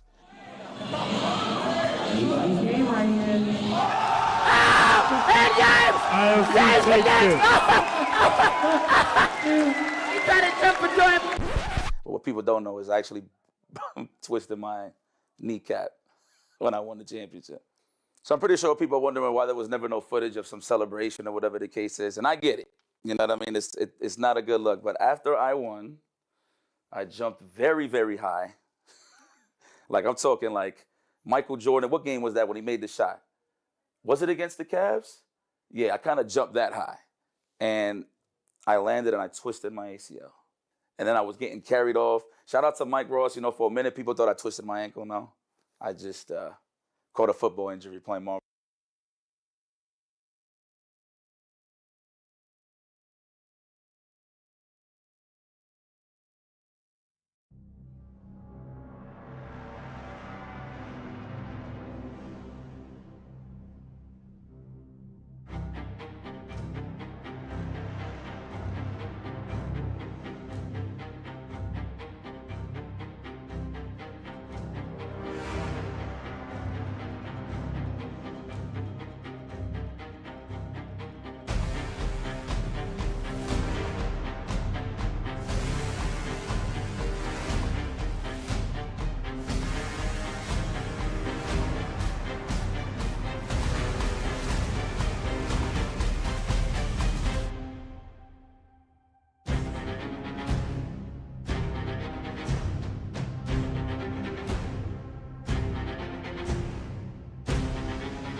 The Road to Evo is a fighting game tournament where the winner gets the ultimate prize, a round-trip ticket to Las Vegas and a 3-day event badge to compete at Evo in these PlayStation tournaments. The available games are Tekken 8, Guilty Gear Strive, Street Fighter 6, Mortal Kombat 1, and the King of Fighters 15. Qualifiers are going to start on May 1st for most of the games. And if you want to sign up, head to the Game Hub on your PS5 and look for the Road to Evo tournaments. Or you can head to ESL.gg for Street Fighter 6 and Mortal Kombat 1 qualifier information. And if you want to get more info, you can go to the Evo website or the PlayStation Competition Center, which you guys can find the link.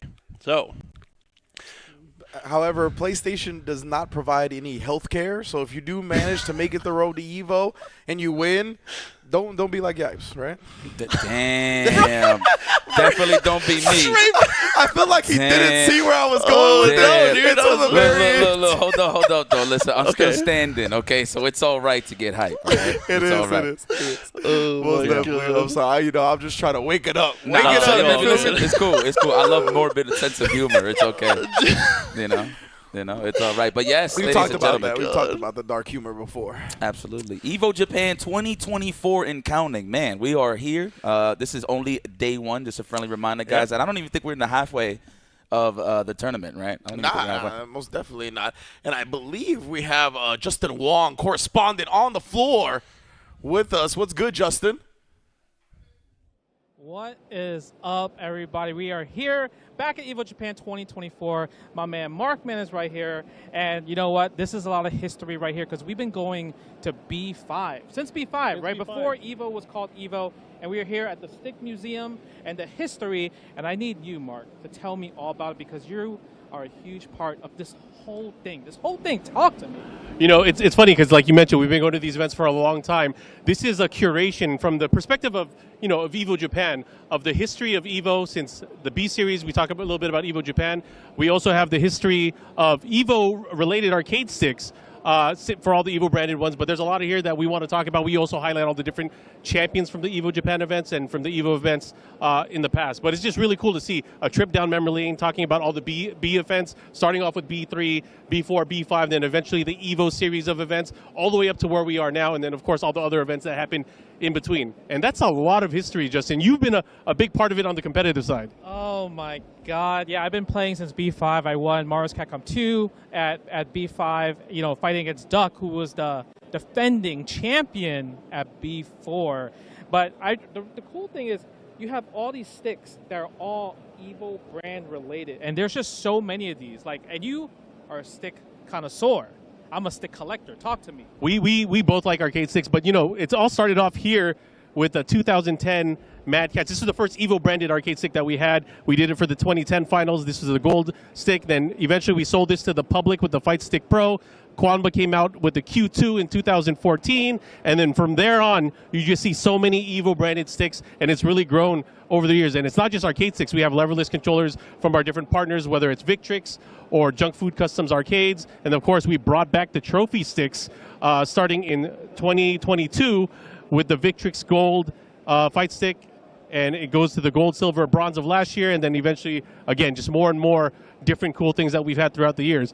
And you were just talking about it earlier, Justin, we have the Wall of Champions, and we actually highlight a lot more of the games and the champions that we've seen in years past. So you can see so many different years, so many different champions, so many different games. Evo has had a long history of this stuff, and your name is up there the most. The most.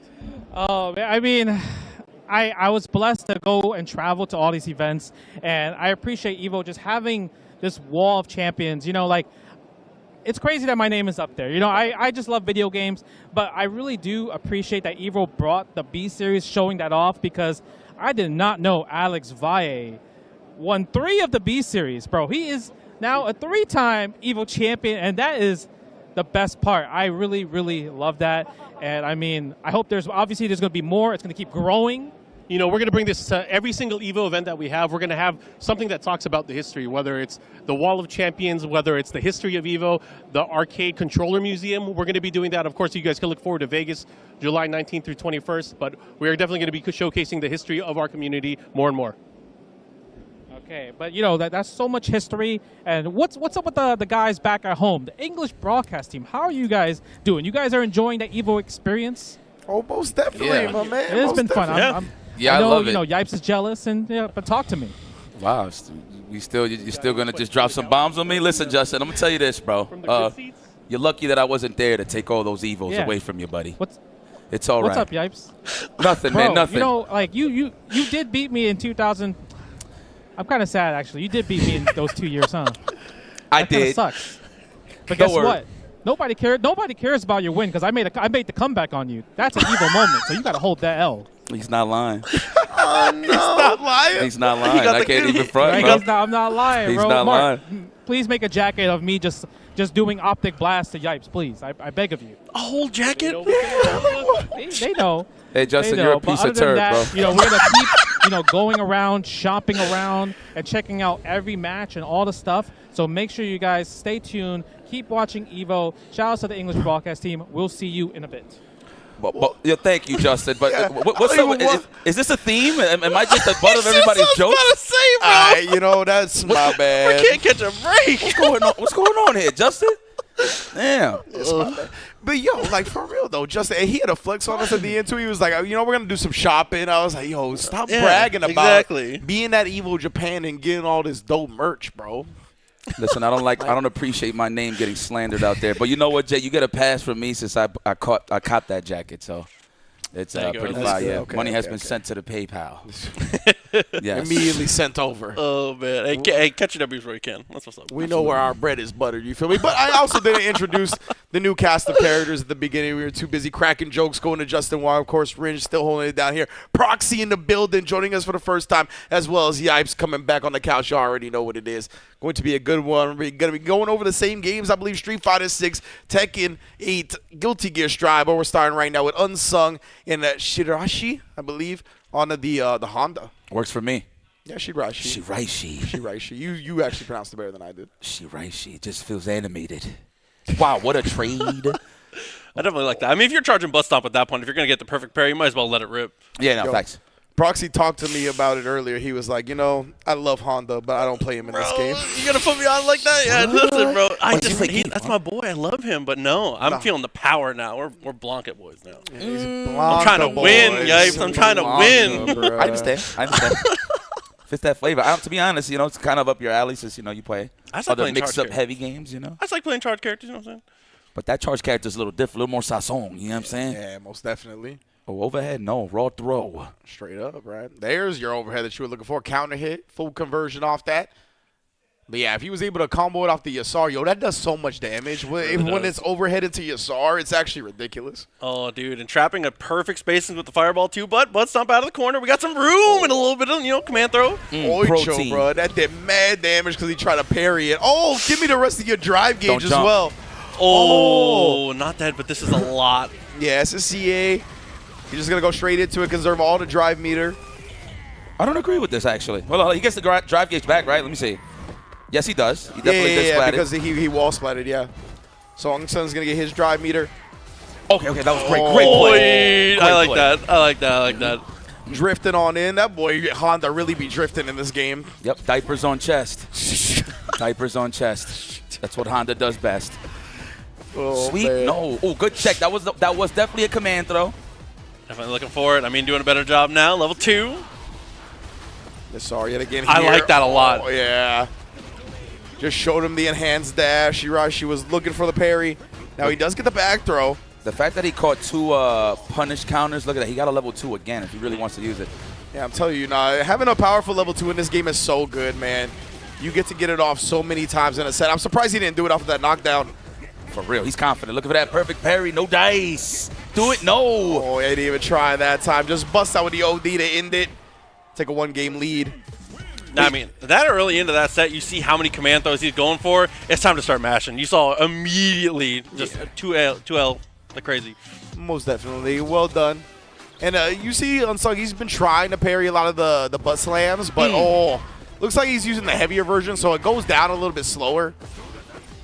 Oh, I thought he was going to go for the command throw. Come on, at least regular throw I would accept it. There you go. The representation finally lands a perfection parry. We're just backing that. I was going to say, that's OD punishable. You could definitely dash up drive impact, no? Yeah. For sure. My goodness.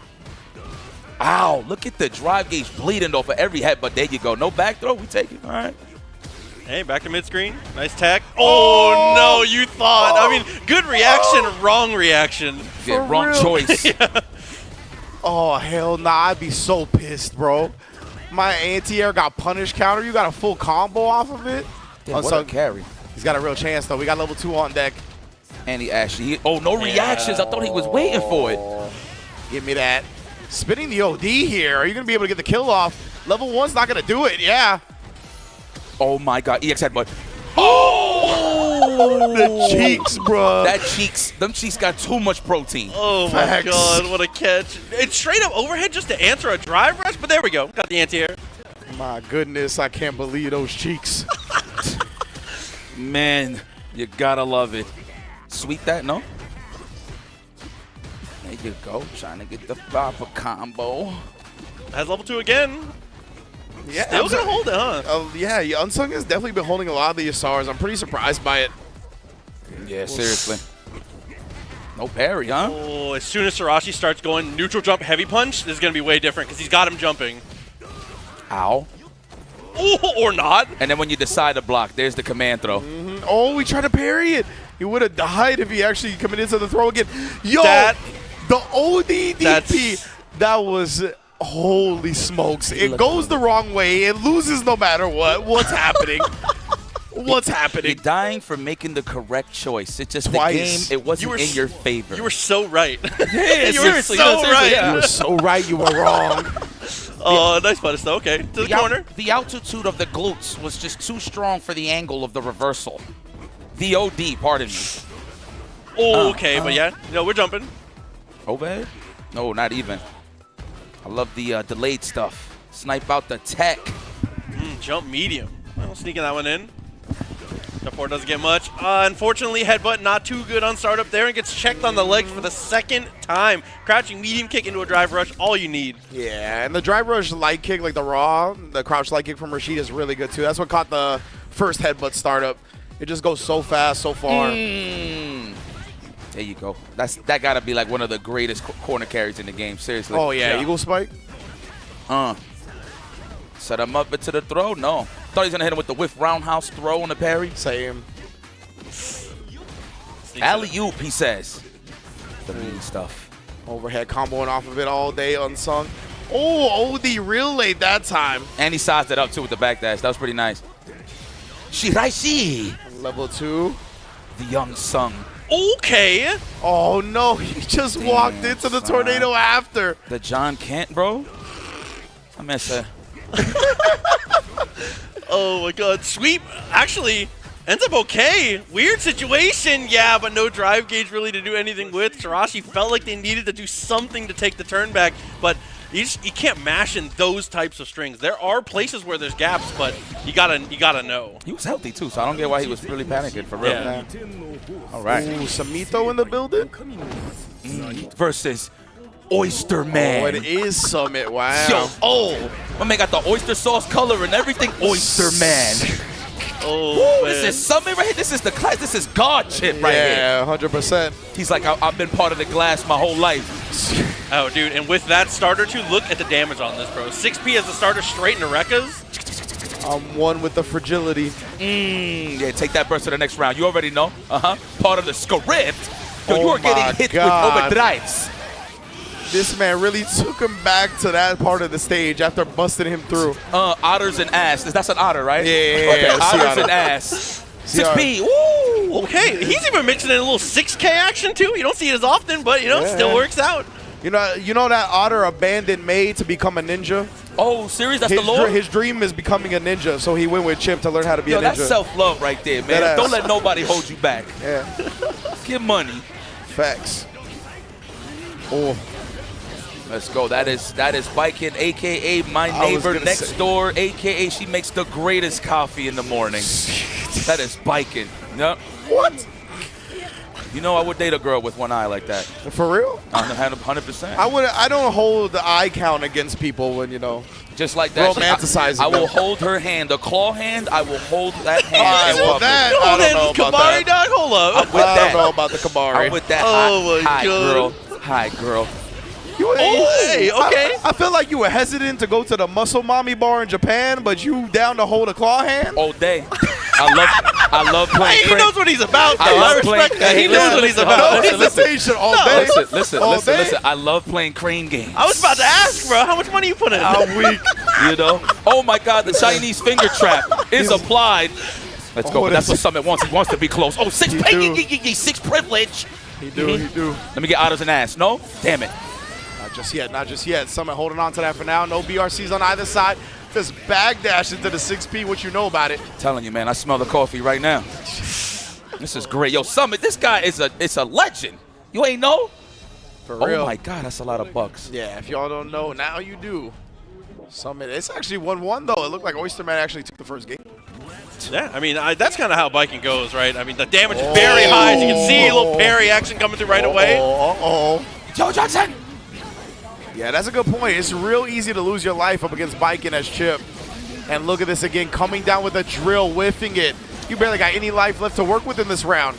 Still got Beta Blade, though. I'm interested to see. We're seeing a lot of J2K. You don't see this nearly as much from other players. Summit is picking really good angles with it. Yeah, and nobody want to stay on the ground with Chip too long. That's like lava on the floor, seriously. Especially when he's in positive. Yeah. Yep, that is the bonus. 6 privilege. I understand. And puts him in the corner. No, yeah, buddy. goodbye. That was the perfect time to burst right there. Well done from Oysterman, waiting until Summit was going to get to the other side. Speaking of the other side, great block to start it off already. Trying to get her space back, still got punished. I feel like 75% of these hits are 6Ps, man. He's using it so well. And then once again, on the falling from Oysterman. Oh, no. That's the size up, baby. I do not see that super whiff. That looked funny. Oh, 2D as the starter. Nah, the wall health still not that great. Still a lot of life to use. Oh, that's it. You got to take this. That was disrespectful. It was. BRC slowed down, just DPing through the option that Oysterman put out there. Quick RC this time. We talk about the positive bonus abuser that Chip is. You saw it on full display. I think BRC, I don't know if it's still in the game, but you recover fast on your meter if it's BRC. Oh, yeah. I think so. It's still the same. Yeah. It's been a while. Hey. Come in. Back to the corner. Nice back throw. I agree with that one. Oh, had to pick up off the clone ready, too. Yo, what's up? Now we play Guilty Gear on this console? What's up, man? We unlocking trophies. Left and right. Air to air. No conversion that time, but still you got to deal with this wall chip pressure. Yes, indeed. The hidden leaf command grab. That's skill positive. That is what Summit was looking for. Salivating now with this offense. This is troublesome. Hard knockdown because of the wild assault. YRC is successful. Oh, good wild assault in response. Gets strapped in the seatbelt as well. Full meter, though. Seriously, that is the seatbelt. Wow. The conversion here, Chip. Oh, that was hella tricky. The cross-up was sick. What in the world? Oysterman. All right, bro. Yep. I put oyster sauce on everything. Chicken, everything. Shrimp. That is Oysterman. I don't do that though. I'm just throwing that out. Oh, okay, you don't do that? No. I don't think I've ever had oyster sauce. I'm not a big oyster fella. It's kind of hot. Okay. Oh man, the pressure is on. Yeah, you had to attack back. Nice IB. And we close to the wall. Let's crack the glass. I like cutting super early there too, because there's no other way you're gonna be able to get the shatter. Yep. Get your stuff set up. Command throw at the start as well. You talk about the shatter, so important because of the positive bonus, bro. This dude Chip be having the world at his fingertips. Dude, Guilty Gear in its purest form is just resource management, and this game right now is so much about that, especially with how strong Wild Assault is. Dude. Yeah, man. Look at this conversion right here. Ooh, keeping the corner as well. But Chip makes it out just like that. I like the jump back, though. I don't blame him, man. Listen, any character that you rock, that styrofoam, you got to hold that back from time to time.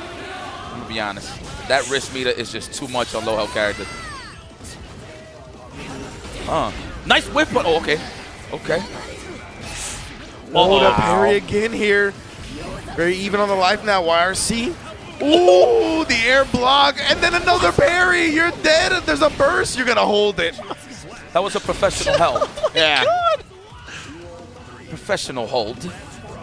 Man, this song is hitting. Oh, yeah, now we spending it all. We want you in the corner. Nice 8-8. Over the IB, too. That was pretty sick. Yeah, it was. JP's definitely looking clean. Look at him sizing him up. He's trying to size up, what, the 2K in the air? I mean, yeah, JK in the air versus that 2S My Beloved, like the grappling hook, not quite finding its mark though. Chip gets that hit again, breaks the wall. And now BRC or nah. Not even, just get that space instead. Right across the neck. Ooh! Yeah, that air normal, covering the throw. Nice, 6P afterwards. Yep, caught the animation of the mid. That was sneaky. No wild assault, huh? He He's not gonna need that. use it. Maybe he just wants to hold on to the burst, yeah, just in case something goes wrong. 6P, of course. Yeah, Nice. and then the dash up burst, sending this to a game 5. Summit looking very much in control of that last round. Yo, this game is a lot of stress, bro. Oh, yeah. Oh, Dude, yeah. it is.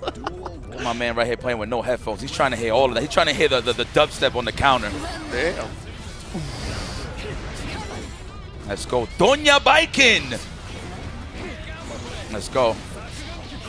Wow, again, J2K and hits something on reversal. The attempt comes through for Oysterman, but you know, sent through the wall once again. This is difficult, bro. This man cracking glass. Now you got to think about it. The FD to hit the brakes in the air, disgusting. Oh, Jansport book bag denied. Can I get the combo? No. PRC, oh, right back at you with the air grab tech. JustASpirit at least starting to find its mark now. And dying right as your burst comes back as well. A painful one. And just dash up straight away, gets the burst out of him. FRS is a good button. Nice bait off of the light, too. What a way to size him up. That was clean. Summit, bro. He's got 50 tension on deck as well. Backdash, not even. Yo, low-key, he was probably trying to wait till something to whiff. Maybe like a fall slash. That just BRC. Woo! Okay. Yo, look, all gas, no brakes to end the round here. I like that. I like that. I like you that. mean to end the set, baby. 3-2 Summit. As overwhelming his opponent. That is Chip's specialty after all. Too fast, too furious for the opponent to handle. Shake my goddamn hand. Yo, low-key kind of a scare to Oysterman, though. That was a good set. Yeah, Oysterman did real. Wait a minute. Is this D-Rip? Oh, Rip in the building? Woo! Yo, turn my headphones up. This the boy. From good old US of A? Let's go. You see how you aim for the kneecaps? God damn. Oof, oof, oof, oof. Free Paul. Bust ass on deck. Bro. Oh my God. It's a wall infinite? What is happening? Oh my God. That is Bruce Lee. He's here to kick your ass. You see the nunchucks? We don't even need that. Can you use those? I think he has a move where he uses the nunchucks. I think so in this game. Oh my God, that's Azucena, Azucena, Azucena. Indeed, already putting one on Rip. It's been a problem character since the launch of the game. Woo! That's kind of This man cute. was springboard, That's kind of boy. cute, low-key. Let's go. You're gonna make me unleash the dragon. Okay. Ouch. Azucena, she's cracked out. Too much caffeine in the beans. Jesus Christ. Woo! You see the With the pockets? With Stop. That stroke was crazy. Dude. I thought she was finna make Schoolboy Q proud, bro. I thought she was bust out a C-walk. Oh my God, that move looked cheap. Is that what is that? The Boston Crab? No, the arm. What is that? That's a little leg lock right there. Leg lock, That's straight leg locks. Oh, there you go. Oh, nunchuck action. Hop kicks. This is Rip. This is good old USA hop kicks. Right here, Rip. Damn, them ankles is getting blessed. Do it again. Yes. Might as well. Keep that pressure on the wall. I like the idea. Oh my God, that's a low? That's a low. The stomp. That name is called the Sock Food Stomp. Check it out on the move list. I'm lying. Wall splat, please. Yes. I'm lying. Yeah. Put your hands up in the sky, please. Oh my God, Rip. I love the low harassments, bro. Keep doing it. Right now, try to take his turn in that string. With the clap in the... Oh, that was a clean dunk, but a better hop kick, yo, Rip. Yup. That looks like a good old Southern California hop kick. Most deaf. Damn. Oh, my the God. heat smash at the end. That man hit you with half a moon, son. That was mad damage. Look at this man. Look at him. Rip in the building. Oh, feeling the music too. He bouncing. Let's go, Rip. Let's go, Rip. Oh, back to character select. Oh, back to stage. Doesn't matter who's in front of me. Alien, male, female. I'm the goddamn law. That's right. La mezcla, the mix-up of my coffee is amazing. That is exactly what she said. Wow. My God, look at the pecs. Yo, bro, can I wash my clothes on you? Let's go. Whoa, you seen the spin? He don't got a 6-piece with 25% body fat. No, he didn't have to pay 40 bands for that body. No. Azucena. Oh, yeah, caffeinated combos. Pow, pow, wham. Everything sounds like a gunshot. Everything explosion. This is Tekken 8, baby. Oh, what a throw break. We surviving. Oh, but the legs. Bro, lows have been killer every single time. Wait, hold on. There's a war going on in the background? Help me. Yeah. The guy in the tank turned around. Wait a minute. Is that Law? Is that Bruce Lee? What the hell? He just hears it. Looks to the left. Is that Bruce Lee? What? Oh. Ooh, she put her chin out. Damn! Off the top bunk. I used to do that move to my cousins. Wow. Well, oh, the OTG nunchuck. Wow, she broke it that time. That was sick. Oh, nice stop, though. Oh, Damn, my God. son. And back to the wall, but no pickup. Let me get them power crushes. Let's go rip for the legs. Yeah, go for the legs. Bro, low has been working. You gotta stick to it. Oh, that's plus? Yeah. Good luck. Oh, my. Oh, my. That man is talented. That was, yeah. He smashed right there. How dare you dance around me? Waking up with the roundhouse to the face. Like Tracer rounds kick. Oh, he wanted the launch. The counter hit. That looks plus. That looks ridiculous. It looks pretty friggin' plus, Yipes. It looks plus. Looks pretty friggin' plus. I won't lie to you. Listen, if that was really Bruce Lee, he wouldn't whiff like that. Michael Jordan would never. Got nothing to do with anything. Let's go. Woo, them legs is exposed, my boy. Go for it. Activate? Damn. No. Oh, Yeah. my God. Oh, he was in base. Oh! You gotta love it. Oh, trying to go low this time, Moguten. She's starting to look out for that more. Oh, just as I say that, never mind. Bro. And there you go. Yeah, Straight baiting up. out the crouch. Hey now. Damn. Oh, big launch. Follow 13 launch. Jesus. Hey, splat him, please. We close? Yo, son, you get kicked so hard in the ankles, you get launched in the sky. Yo, Tekken makes no sense to me. My God, the comeback is looking kind of ridiculous right now. We might be 3 rounds straight. Rip got to get it together, bro. Rip looks lost. Oh, no. Final round? And no, it is final round in honor of Rip himself. Yeah, That is the man that coined that phrase after all. Yeah. Rip looking lost, bro. Rip, Oh, my God, we've been found. Don't lose the final round, Rip. Oh, my God. In You the have the sink? right to In remain the sink? silent. Yep. How's Give you that everything. porcelain? You love porcelain? Oi. Come on, son. You know, that's what he wanted to do. Come on, He son. That look like a ended mid. He ended it just like that. The smile, he's like, yeah. That poop-eating grin. Go get him, Rip. Go get him, Rip. I had things I was going to say. I forgot now, though. You threw me for a loop on that one. That's, you know. The satisfactory laugh. Jesus, man. The poop-eating grin. Bro. Oh, man. All right, y'all. But thank you so much for tuning in so far. Right now, we're going back to our on-the-ground correspondent, Justin Wong, with an interview regarding 2XKO.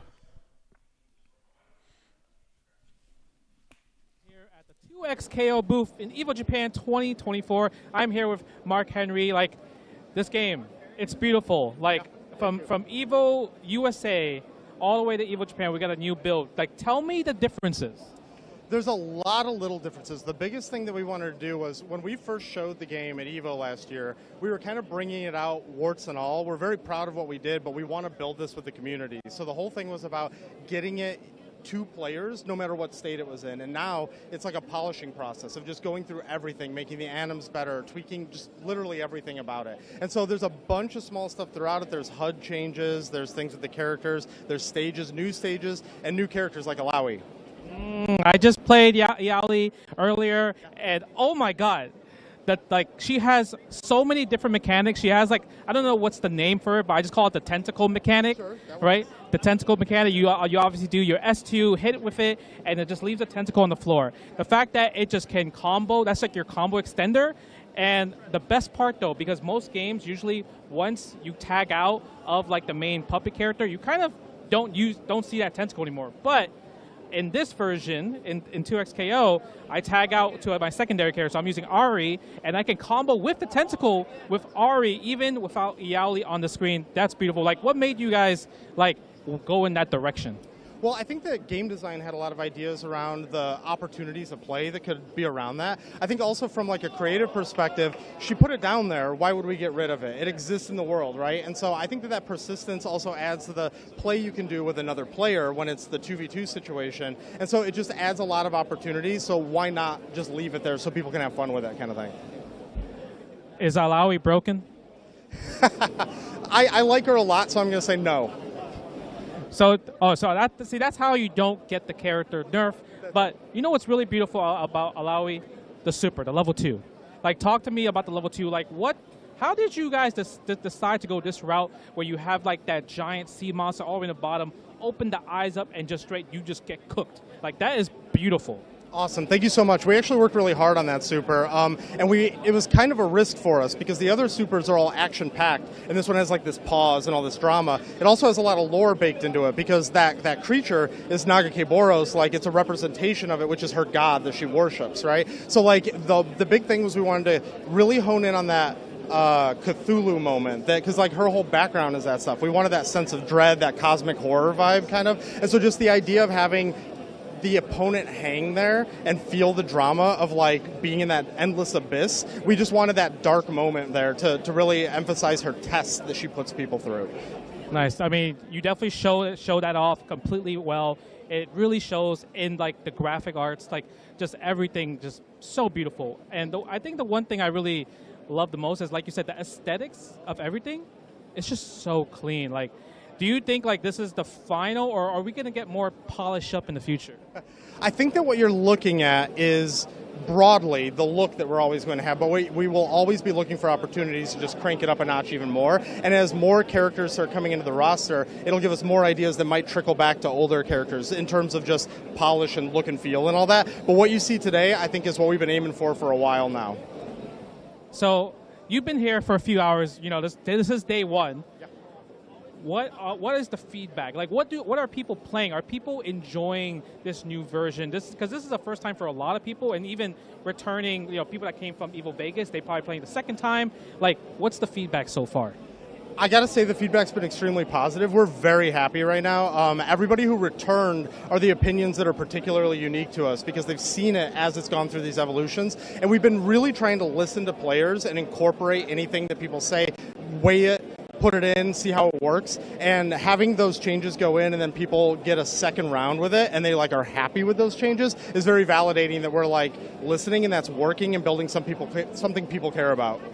I mean, you are doing correct. Riot's doing it correct. I mean, I was playing it earlier and I had to come back to work, get on the mics, and I was like, man, I want to play more. I want to find out more combos, more synergy, and I'm dying to play more, so really appreciate you just going to all the events, showing it off, polishing up the games, and I'm pretty sure we're going to see more 2XKO in the future. And other than that, I hope you guys enjoyed this interview with Mark Henry, lead graphic designer, everything with graphic related. If you guys love the supers, love everything, make sure you tell him how much you appreciate it, how much you want more of it. And other than that, English broadcast team, let's go to you guys. Shout-outs to Jay Wong holding it down on the ground. But I will say, Justin was like, where did this come from, this idea of leaving the tentacle out there when she tags out? The idea came from their names are Marlin Pie, Clockwork, Apology Man. All these scumbag versus players have those ideas just always in their heads. So, of course, as you know, versus players ourselves, we like stuff like that. So they know what they're doing over there. They hired the right people to put out that game for sure. Yeah, I mean, 2XKO, man, like just all the names that you mentioned, mainly Clockwork and a couple of folks in there. It's a lot of homages from if you really catch it. So, like, if you see the tentacles, what's the first character that kind of pops up in your head? Shuma. That or Mega Red. Oh, Mega Red. My bad. But Shuma, I didn't think about Shuma. That's actually Shuma pretty too. cool. But, like, you could kind of tell the love and the homages in the game. So I'm looking forward to more of the characters to drop just to see how we see more of those homages for sure. Plus, not even just from them, but just from the people at Riot in general that are injecting like the lore into it. Like they were talking about when it comes to the super stuff like that. It feels like with every single character, there's like a lot of, as someone who's very big on Riot games, played a lot of A lot of hours. It's every character feels like it's a nice little love letter to their lore, to their story. Feels very, very true to their source content. It's very impressed so far. I cannot wait to see the finished product of this game, dude. That's awesome, man. When there's like a game that is basically transferring genres but is a known IP, that's what you hope for the most, right? Yes. Is that these characters are captured in such a dope essence and what you expect them to translate to. And I mean, they've been knocking it out of the park with that one for sure. I look forward to the next time I get to play 2X KO, most definitely. Shout outs to all the people enjoying it out there at Evo Japan right now. And the booth, their booth at Evo Japan goes hard, bro. They got mad setups. The whole display is sick. Definitely big ups to Riot holding it down. Yeah, man. Hell yeah. A lot of familiar faces that's touching the game. That's what makes me happy. You know what makes me happy, too? A lot of the people that are League fans, because, like, I have no idea who the characters are. I feel you. So when I see them, like, Proxy is our league representative. Proxy is our league representative on this. So when I see guys like Proxy, anybody else that like loves League or play League, and they're like, man, okay, they did a good job with that character. It represents the toolkit well. That actually gives me more hope for the game. Dude, too, even like talking, I mean, he specifically even mentioned like Alawi testing people. That's like her whole thing. Her whole thing is that she is like the priestess. She is the one that's representing her culture and her religion. She puts people through their trials to see if they're worthy to be a part of the things that they do. That's like her whole shtick.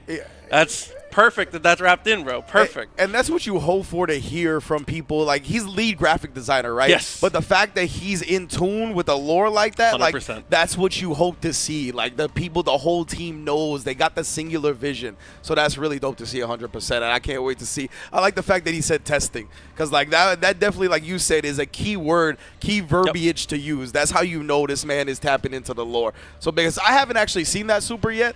I hear everybody going nuts for it. I want to check it out for sure. Big ups to the Riot team over there. Absolutely. Very excited, like we said, to see even more of that action as it progresses and get to see even more from 2XKO. Plus, what characters they're going to have. I mean, League of Legends has about a billion characters in it, so there's a lot to choose from. There's a lot that already feel like they could fit as fighting game characters. So, man, they have a crazy palette of things to choose from. Yeah, I know a lot of people are looking forward to Set, right? Because Set definitely already has, like, that type of kit. Who do you think, Proxy, as our league guy up here, who you think, like, Yipes would like the most? If, like, they were able to translate a character. I think, I mean, I kind of picked already. It's Arya. I think is that what's her name? Ari? She's the one in the game already, right? Yes, she's already in the game. Yeah, so she kind of fits my. But she's got the dash and all that. Yeah, I feel you. I mean, I'll say that Riven from League of Legends is already a fighting game character. She has animation cancels, a lot of mobility, very high risk, very high reward, very close range striking character.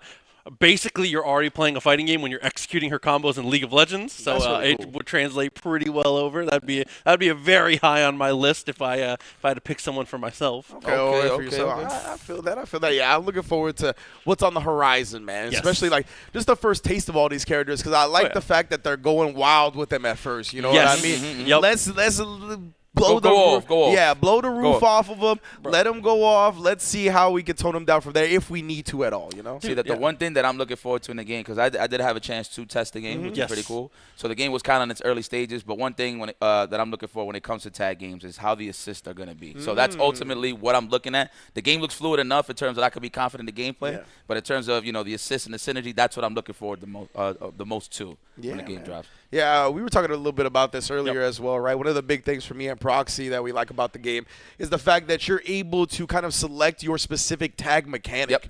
Right? They kind of have taken inspiration from various tag games that have already existed, and they're really implementing them where you could select the way you do and go about stuff, right? Like with active switches or DHCs are locked behind a certain style. So, yeah, all kinds of cool stuff. But right now, I believe we have another interview. Is that what I heard from Mother Base right here? So let's go. A quick video.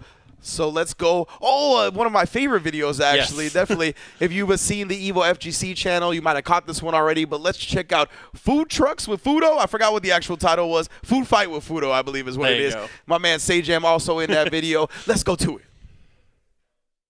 Hey, what's up, everybody? We're here in Los Angeles. I got asked by Evo if I would take Fudo around and eat some delicious food. And I have to say, that's maybe the easiest thing I've ever been asked to do in my life. Can you just show someone around, eat some awesome food? Hopefully you all enjoy it. Catch you guys at the first place.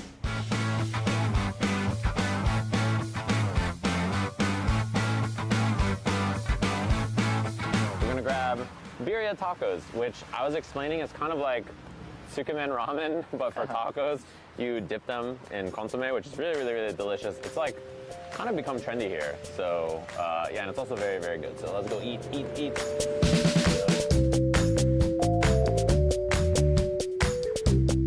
Howdy, can we get two of the tacos Dorados de video? Would you like with cheese or without cheese or one? Oh, I would like cheese. Do you want cheese? Cheese. Oh, okay. Cheese. Cheese is great. Yeah. What do you have for drinks? Do you have? He's probably never had a Jarritos before. This is mandarin, tamarind, and pineapple. Pineapple. Pineapple. You know it's pineapple? Pineapple, yeah. Okay. Can we get a pineapple Jarritos also? You gotta do it. Perfect. Oh. Yeah. Yeah. Yeah. All right, boom. Oh, yeah. Jarritos. You can't really have this without having Jarritos. Is it open? Oh, boom. Cheers. Oh. Yeah. Pineapple. Mm-hmm. All right, he's set. It's Birria time.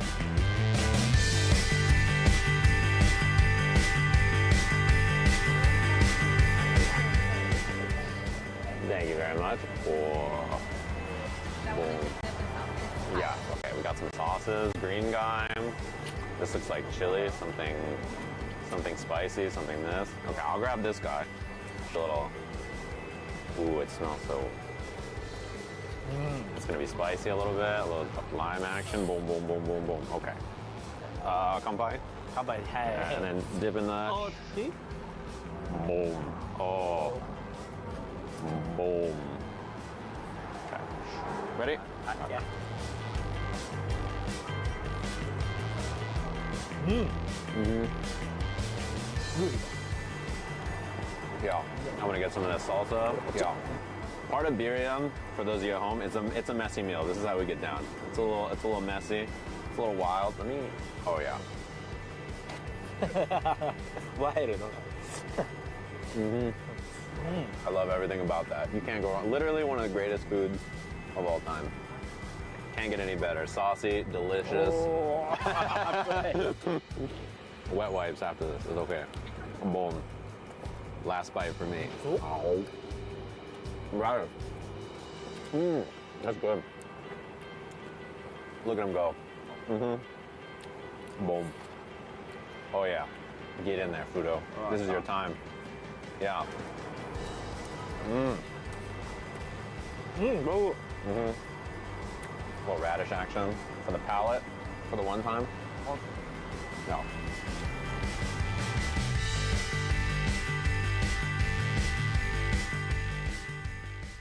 Okay, so we made it. We just had our birria. I'm really curious, what did you think about that? けど確かに食感とか味も日本では食べたことなくて、それでいて美味しかったんですごいなんか刺激的で良かった。Yeah. あとなんかもっと自分の好みに合った食べ方が多分あったと思うから、何回も行ってなんかそれを探したらより良くなるかなと思いました。あ、なんかいろんな味のとかあったんで、自分の好みに合ったその味付けとかもっと探せたのかなと思うんで、何回もまた来たいなと思います。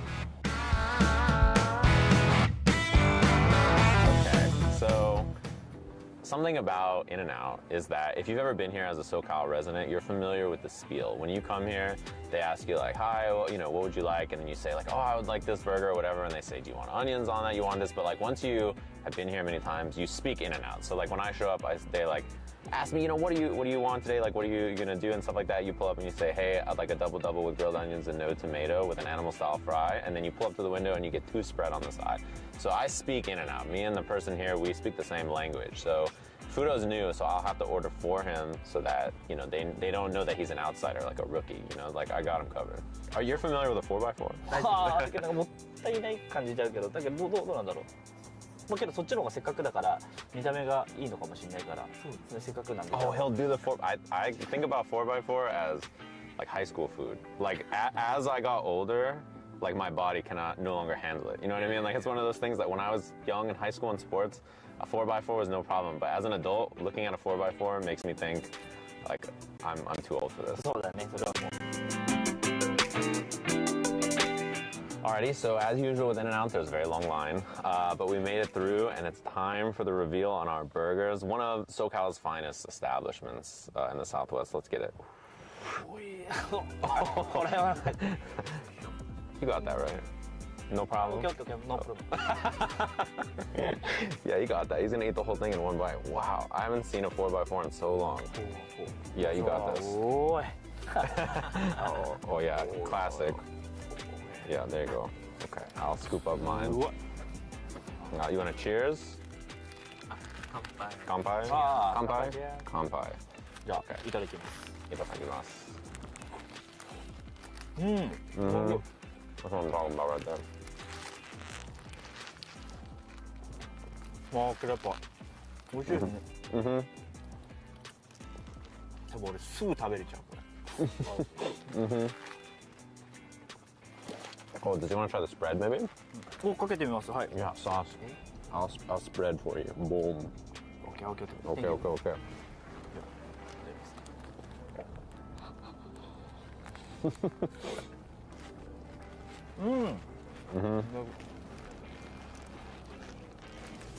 It's not in and out if there's not a little cheese on the napkin. That's always how it works. There's a little bit of cheese on there. いっぱいある。お、いただきます。 Yeah. おお、面白い。これなんかポテトと違う食べ方なんだね、なんか。Yeah. へえ、こんなメニューあるの知らなかった。俺多分10回ぐらい来たことあるけど初めて見た両方で。Ah, you can also animal style the burger. ああ、はいはいはい。カロリーがすごそう。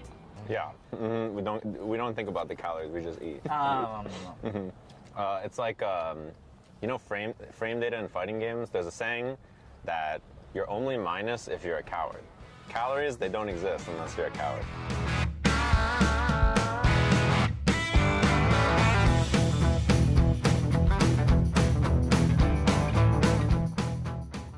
So what we're ordering is house specialties on the left.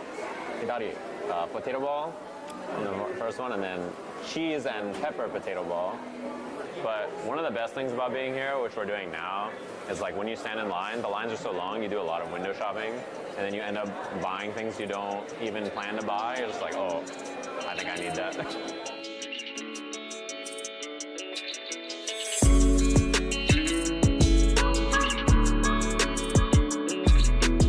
Okay, time for the unveil. We got a couple of different things.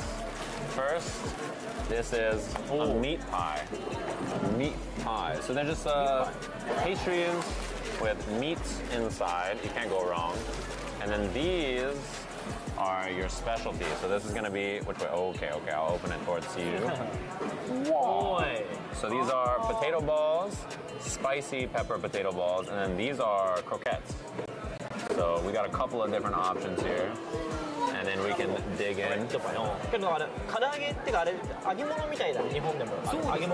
Yeah. That's why I think when you look in like a Japanese convenience store, there's a lot of food like this, like a lot of like fried like curry balls, like curry pan, like right, curry pan. Yeah, kind of like that.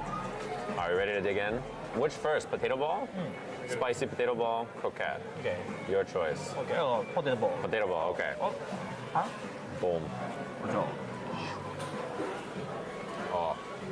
Ready? Kanpai. Cheers.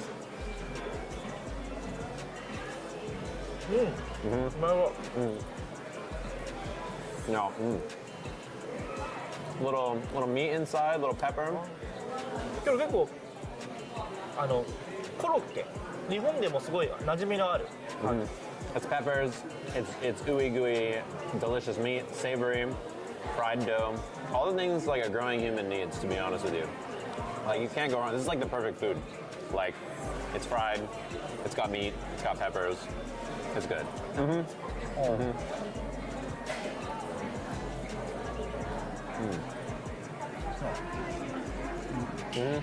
I'm down.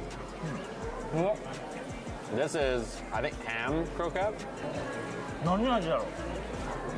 This might be more American than Japanese. It's like, it kind of reminds me of eating like a ham sandwich but with fried dough. Sausage? Sausage? Maybe?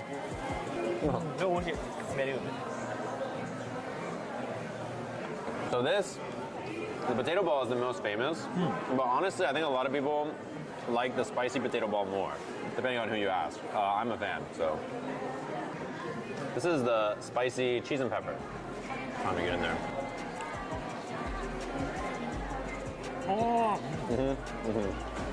You see it.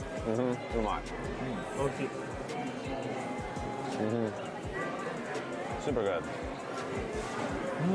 These are perfect for a party, or you buy like a dozen, you take them home, you throw them in like an air fryer, microwave, oven, convection oven, whatever you have. Heat them up, get them nice and crispy.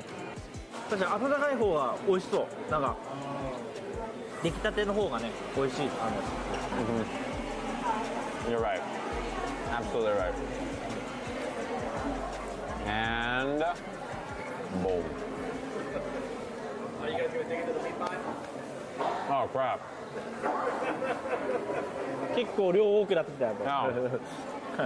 So these are savory meat pies, but me and Fudo, I think we're a little full. So we're gonna let the crew who's been working on this eat all these, and then we'll save our stomachs for whatever we have next.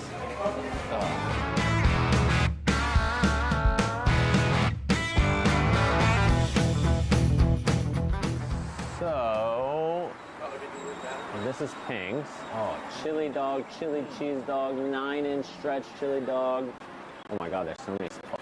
Nacho chili cheese.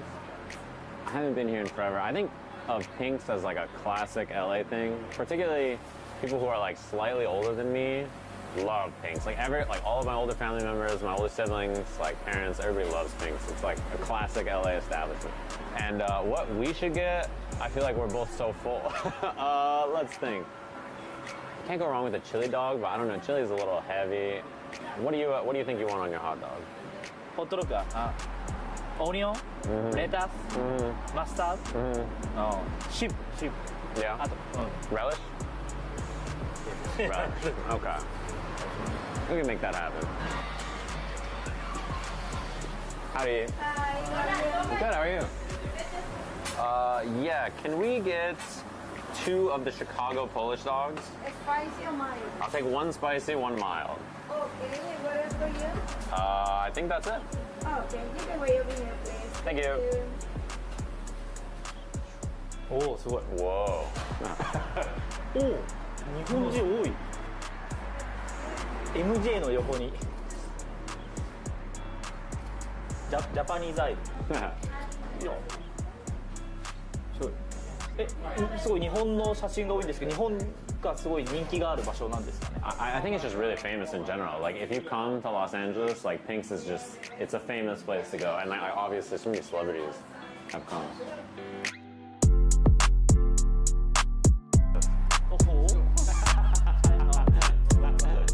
That's for Fudo.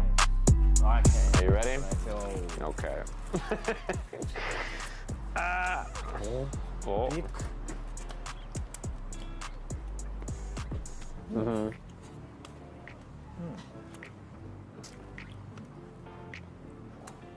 Mm-hmm. Boom. No.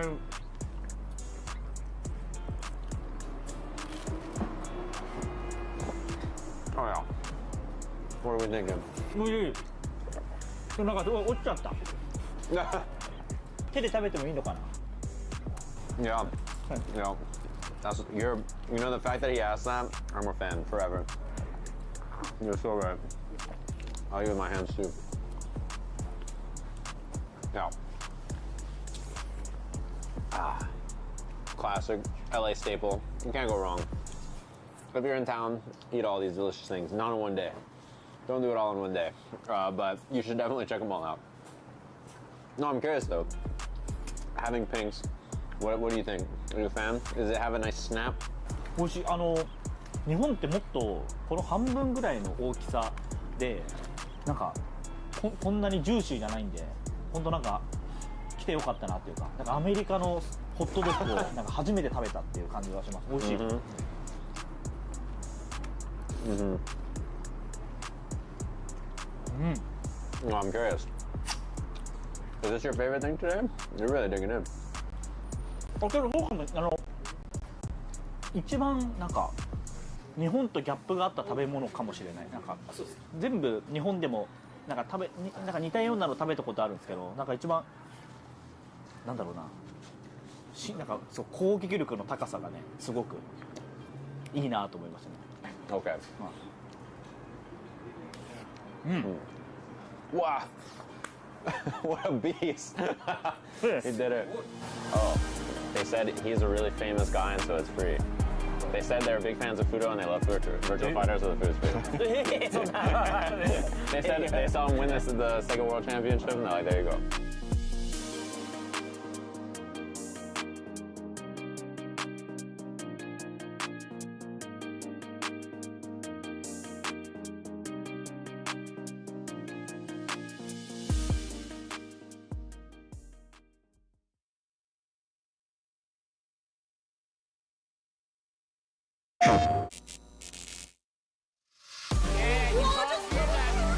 Now with a little it's going in the airstrike and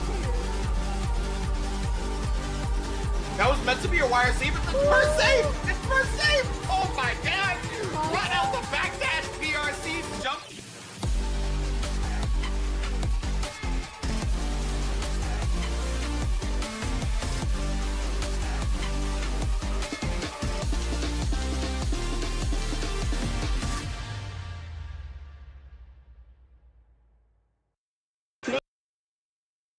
Okay, checking the notes again.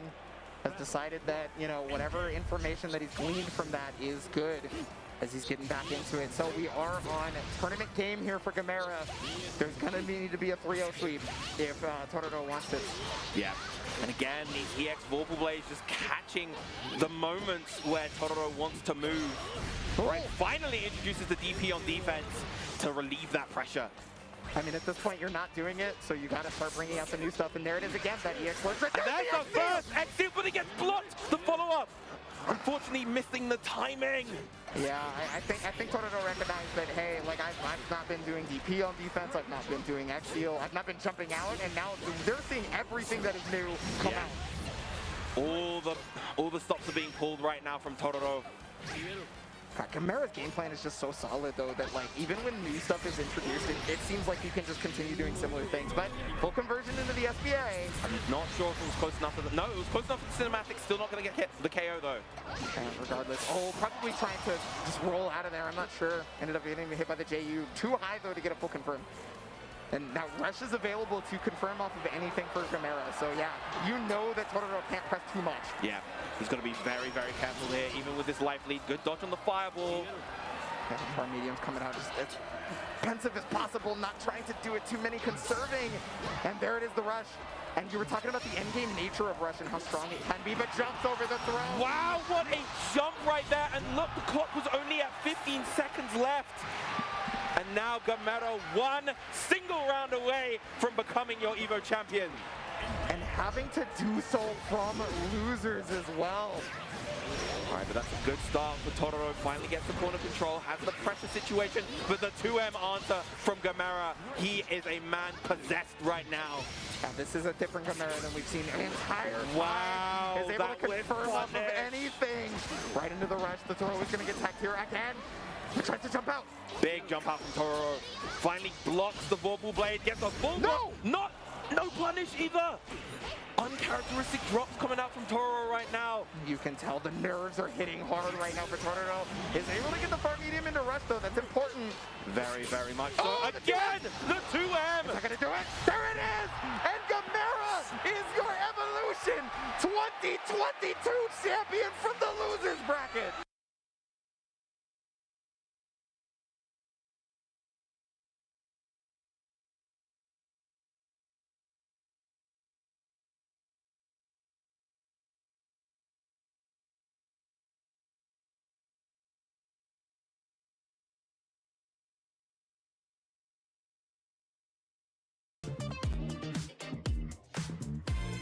People always tell me, like, bro, you like everything. I'm like, one, I don't like everything. I was like, I only put my energy to the things that I like, right? Like that's how I operate. And if I like it, then I like it, right? And it's not, and this is varying degrees of like, obviously, right? Not everything is on the same level, but if I genuinely enjoy it, I really, really get into it. And like people are like, bro, you can't be that hype about a game. But a lot of people don't know I went to school for multimedia game design. I wanted to make games at one point in time. And like for me, like I have a strong appreciation for not just fighting games, but just games in general. And my appreciation for it is like, I respect it on some athlete stuff. Like, I don't think people understand like the mental fortitude it takes to play for long hours and have the high level play and make proper reads and have reflexes and train yourself to do things like that. That to me is something that I feel like should always be like hyped up, right? And like, I like showing how much fun the thing is that I'm doing. So like, I'm always going to exude that. I'm always going to exude that. I know some people are like, bro, he doesn't know. I don't do that for everything. Because there's a lot of stuff that I can talk smack about, but I don't, because we don't waste our energy there. We stay on the cool things, the things that we like, the things that we get excited about. Let go of my collarbone, Steven, squeezing it! Let it go! Oh my God! Final round! Losers final! Go!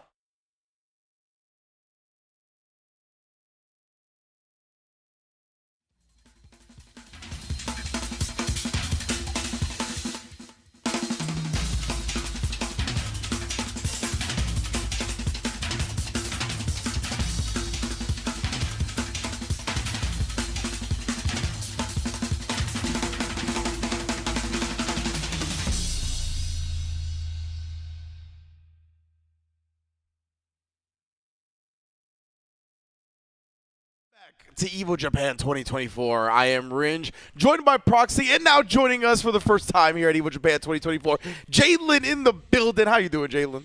I am ridiculously excited. I've been looking forward to this weekend for a really long time. The games have already been fantastic. The little bits and pieces we're getting to see, like highlighting all of the life in between, has been so much fun to get to watch. And we have a lot of hours left to go. Oh yeah. I talked about it or when I first got on that today was going to be a long day, right? We got to crown a Uni champion today. But before we get to any more fighting game action, I do want to talk with our on-the-ground correspondent, Justin Wong.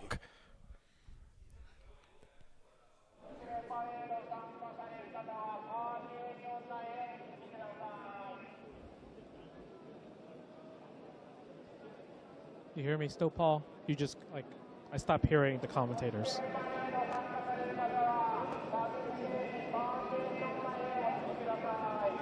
Justin having some technical difficulties at the moment.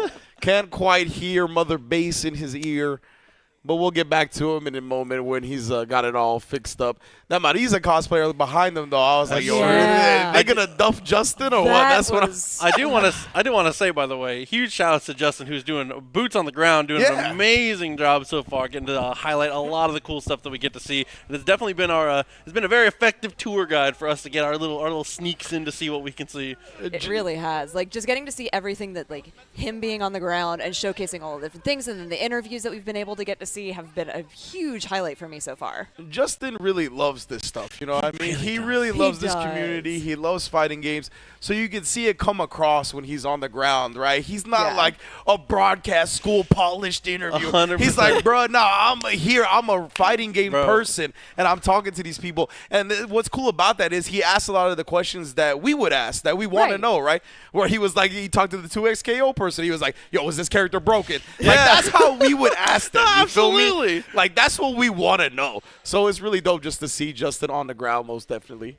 Yeah, I was going to say, as far as people to be able to represent our community and be able to do that. Plus, like we were talking about, he's like the perfect amount of a goof to be able to like just nail that man on the street type of feel. He's been doing so good. But we're going to take it over one more time, send it back over to Justin Wong. What is up, everybody? We're back at Evo Japan 2024 at Ariake Gym EX. And my God, this is a mosh pit of all the cosplayers that came for Evo Japan 2024. They're here. It's called the Cosplay Parade, and they are all competing tomorrow to see who's going to be the champion of all cosplays. But This parade is crazy. We got like Rashid, we got Cammy, we got Fong, we got Rugal, Gonus, we got Bao Hu from Breaker's Revenge. We have a baby jury cosplayer. She better win the contest because obviously cute points for sure. And everything. There's just so much going on, and Vampy's here to just judge the contest as well. But yeah, look, it's a crowd, it's a mosh pit. Like if they just start dancing, I might just jump in with them and just go crazy with the mosh pit. But so far, I seen a Blanca that was really good. I saw Hideo from rival schools. That was amazing. But overall, I mean, I'm really curious on what's going to happen here. I don't know what's going to happen here, but I do know that one of them want to be crowned the Evo champion for the cosplay contest in 2024. So, I mean, we're going to see. They're actually having an event. Maybe they're all taking a picture. They're starting some type of event going on. People are raising hands. Maybe I'll raise my hand, too. Who knows? Oh, we've got another cosplayer just walking by, too. That's crazy. Look at that. The big heads are the new thing, it seems like. Oh, they're moving. You see the jury? Look at the jury big head. The Cammy big head. We got Chung Li. Blanca, my man, the Beast. Look at him. Look at Blanca right here. Oh, my God. That is a top-tier character for sure. We got Raiden. Jamie. That's right. Get drunk. Get drunk, Jamie. Raiden, Sub-Zero, Rashid, Lily. Oh, where's Hibiki the Beast over here? Where is Hibiki the Beast? Oh, Lily? No? Ruby Rose. Oh, Ruby Rose. Oh, wow, look at that. Oh, we got Jago from KI. You know Rick loves that KI. Oh, we got the jury, outfit number 3. I'm telling you, they're going somewhere. We got the Canna Masters. They're going somewhere. I think they're going to walk around the whole venue or something. I don't know. We might have to join that or something. But that was the cosplay parade. I think they're going to go make a whole loop around, just walking around the arena. And other than that, man, hope you guys enjoy seeing the talent out here for the cosplay contest. And we're going to come back with more stuff, more Evo Japan footage. Back to you, English broadcast team. All right, well, I have a new dream, and that dream is like a flash mob of cosplaying dancers with Justin Wong, just street clothes in the middle, dancing along with them. Big heads only. Yeah, big heads only. Big head mode. This man took it back to NFL Blitz. That was crazy. Oh I loved getting to see all of that, though, because you can really start to see how everybody was doing their crafting and things like that. I got really excited because the Lily cosplayer, she won one of the Frosty Fausting cosplay spots with that cosplay. So she made all of that. That's awesome. I got to talk to her a whole bunch because I competed in that competition too. So seeing her, somebody that was here in the U.S. and she's out there competing, and just the way that Japan treats cosplay and how much artistry goes into everything. Those wigs are insane. The wigs are OD. Yeah. Some of the wigs were wild, bro. I love it. But man, I think that's just a testament. I love the fact that you brought that up because it's a testament to following your passions. You know what I mean? It really is. You don't know where they'll take you. She's in Japan for cosplay. So cool. You know what I mean? Plus, if we're gonna call it a champion, I gotta see it on the wall next year. Yeah, add that to the wall, dog. Add that to the wall. You know what I'm saying? Definitely add that to the wall. All right, so yes, we have reached some new games here that's going to be entering our blocks of watch parties, including the Grand Blue Fantasy Versus. Jaidlyn, talk to me. So this is really, really exciting, and I love getting to see all of this because one of the greatest things about getting to see a different continent of characters is that you might see people that you don't see as much. Now, we do have a couple of we have several Narmaya players here over in North America, but, the boy... Sometimes you just don't see him as much, but you have a lot of really good tools that you get to use with this. Now, you're probably going to see a lot of spot dodging. You're already seeing a lot of spot dodging here, but calling in the Catalina lasers to try and contrast what's happening with the Narmaya. We're going to using that trying to use that uppercut, it didn't work out super great, but spending one of the Brave points there. Yeah, it goes through with the ultimate DP as well. And I think one of the interesting things about seeing Luane is that I don't think we see him for a lack of strength, because I think the character's actually in a really good spot. I think he plays the game pretty well. He deals with the system mechanics pretty well. His pressure is good. And if you ignore him full screen, he's going to rip items. He's going to keep going. He's going to be able to get whatever he gets. Things work out pretty well for him. But already you can see going through with the EX into the corner. If I'm not mistaken, the Lil Wayne player won at Arc World Tour Finals, right, in the Grand Blue Fantasy Versus? I'm having trouble remembering right now, but maybe I believe he didn't win, but he got pretty far. I believe so, yes. Oh, so the Narmaya did sort of an errant DP there, and because they're in the corner, Kamoen was able to get a really good hit on that. And because Koisuto had removed all of the Brave points, they were taking so much more damage in that moment. That was a really important thing to get to do there. See, good spacing out with the dashes here and there, using all of the EXs. Yeah, everything in between, and is able to get the clean jump in. A little whiff punish action there. Yeah, there's another DP. So Koisuto's got to really watch how they're doing that because they're getting caught a lot doing these. I understand because Kamome is jumping a lot. You're trying to catch that, but it's starting to get predictive, and you're missing some things there. Oh, just like that, straight in through with the tower, able to get the confirm, and you got to play the mini game. There's the confirm once again with the overhead and just making things work all the way to the wall, dude. Yeah, the Catalina missiles came out too. Got in there. That was a nice counter with the invincible at the end too. Really good chain. My bad. It was Lancelot that Fukunaga played. I was tripping. My bad. I got my L boys confused. That's fine. My L boys. This cast has a lot of characters in it, and they're just beautifully animated and things like that. But it's very overwhelming, especially if you're not seeing it all the time. For sure. But yeah, I'm glad to see the Lil Wayne representation, right? Definitely. And the plushie. Oh, that's how you know the man's about it for real. Mm-hmm. So it's important having that chemistry with your character, Dude, that's like the number one thing I tell people, especially if they're getting into a game for the first time, is they'll ask me like, "Oh, who should I play?" And I'm like, "Dude, you should pick the character you think looks the coolest because it's gonna make you want to play the game." And that is the most important thing to do when you get started. But we're headed to Uni as well. A little bit extra action to come through. You can probably see how excited I was. I was like, "Whoa, Batista into Kuon, let's go!" So Kuon is is the newest character in the series. So he was announced right when it was released and things like that. Really powerful character. Several people in the US are playing him to huge success. But Batista's been here for a while. Batista, fun fact, I hate fighting her the most of any fighting game ever of all time. She's your most hated character? I hate fighting Batista. I mess with that. It's something about these flash kick characters, you feel me? Like Guile's 100%. For me. Guile's the one for me. So I get you. Batista definitely of that mold. And she's got she's got such good full screen tools. The way that she's able to set up traps. The classic mission mode joint where just because, dude. Where you just get shot, you're like, what? I failed the trial already? Somebody came to my stream and said, "Is this real?" And I was like, yes, yes it is. I will show you right now. 100%, bro.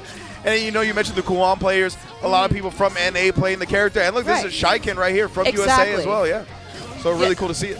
Hey, Roy's in a good spot, though. He's going to win the grid, so, does have that cancel available. But Kuon able to run a little bit of this offense. Good lockdown from the character, obviously. Right, yeah, and because Roy did win that cycle, they're doing a little bit more damage here. Being really good about watching this next grid cycle. They know they're going to win it. They don't have to spend anything. They've got 200 EXS. If they win this one, they're going to go into Celestial, too, if it lasts that long.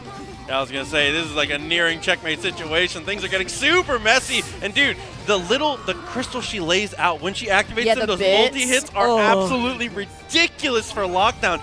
This is the problem, is that she's a zoner, and she's like, here's this multi-hitting lockdown projectile just in case. Yeah, so she is a zoner. She's also, she does charge moves as well. So there's a lot there. But her close range combat, this is disgusting. Yeah, exactly, right? That's when I think it really starts rubbing people the wrong way. It's like, I can't get in on this character, and then when she gets in on me, my life is over. And that's what's happening right now. Batista, once again. Yes, that was really good because that thing overhead does have projectile properties, so because she got kicked, it went away. But that could have been a huge lockdown tool. Now, Kuon does have a lot that he can use to get out of the corner. A lot of really great tools, but a lot of them are not invincible, so he has to be really careful about what he's doing there.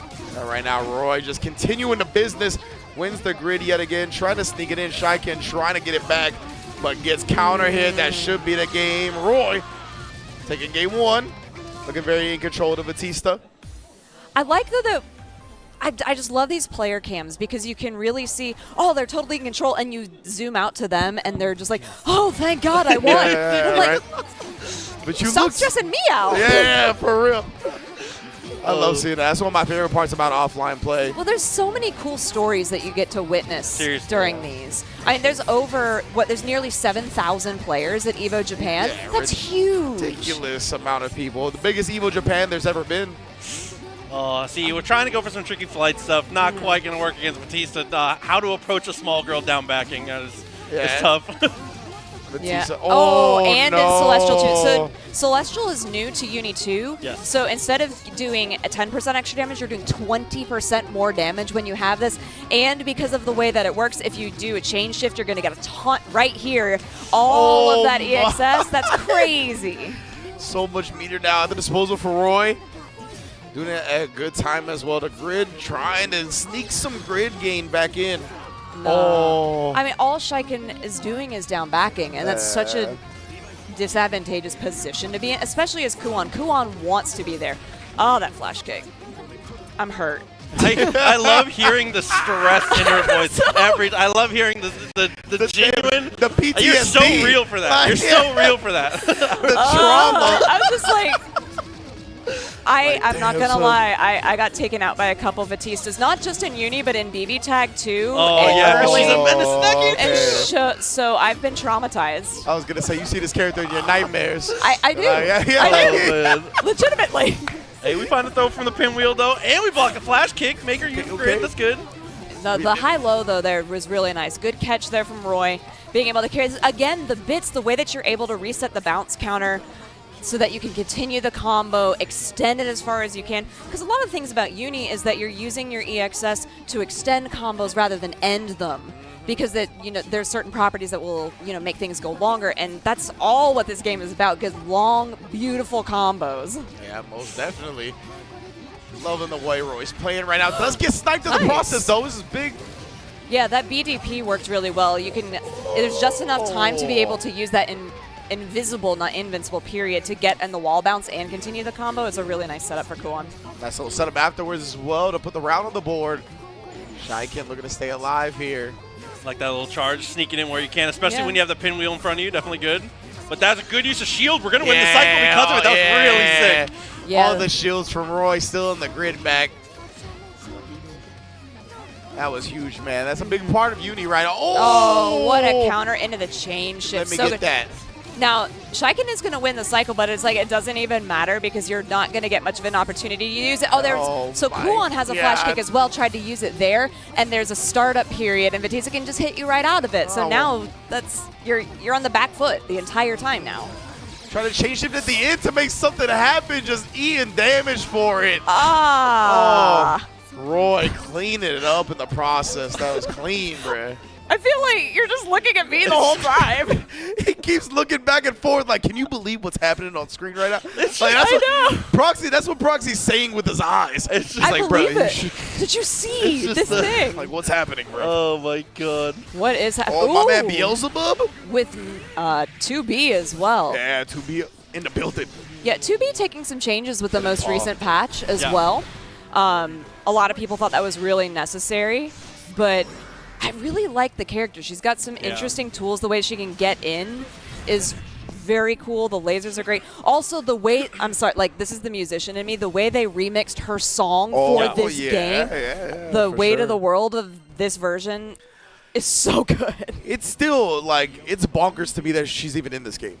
Like, it really is to me. It is amazing. Yeah. Like, but, like, the feedback and like the renown that people have for Nier, like the actual game she's from. Yes. Like I just thought she was so popular that we wouldn't really get her in a fighting game like that. And the fact that she's in this game is so cool. I love this song too. All of the music for Grand Blue I think is spectacular. Yeah, definitely. The details around the package of this game are really well done. And I'm so glad to see that with Rising that it has so much success. I think that is a beautiful story for this game. The game that came out right at the start of the pandemic and really suffered because of it. And now, we have rollback, we have crossplay, we've got new characters, and it is fantastic. The game didn't deserve the launch that it had, right? It was but the world. who knew? Yeah, exactly. Like, who knew? The world circumstances is what caused the launch of the game to go the way it did. So the fact that it's getting a genuine second chance on big stages with people, and they've handled it great, right? Like releasing a free version of the game, giving 100%. People a way to get into it for Grand cheap. Brews too. Yes. So I think the free-to-play version is definitely one of the coolest things, especially because I feel like that is going to be a big deal with a lot of upcoming games potentially. Agreed. There you go. Wake up super, be able to break out, finish that one off. Take a round for yourself, one apiece.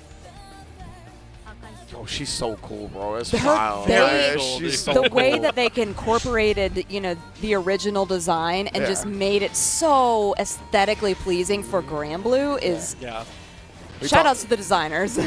We talked about it, right? When you're seeing a character from a different genre of game come into a fighting game or whatever different game that they're coming into, you just want to see them faithfully recreated, right? And hey, they knocked it out of the park with 2B in this game for sure. I agree. There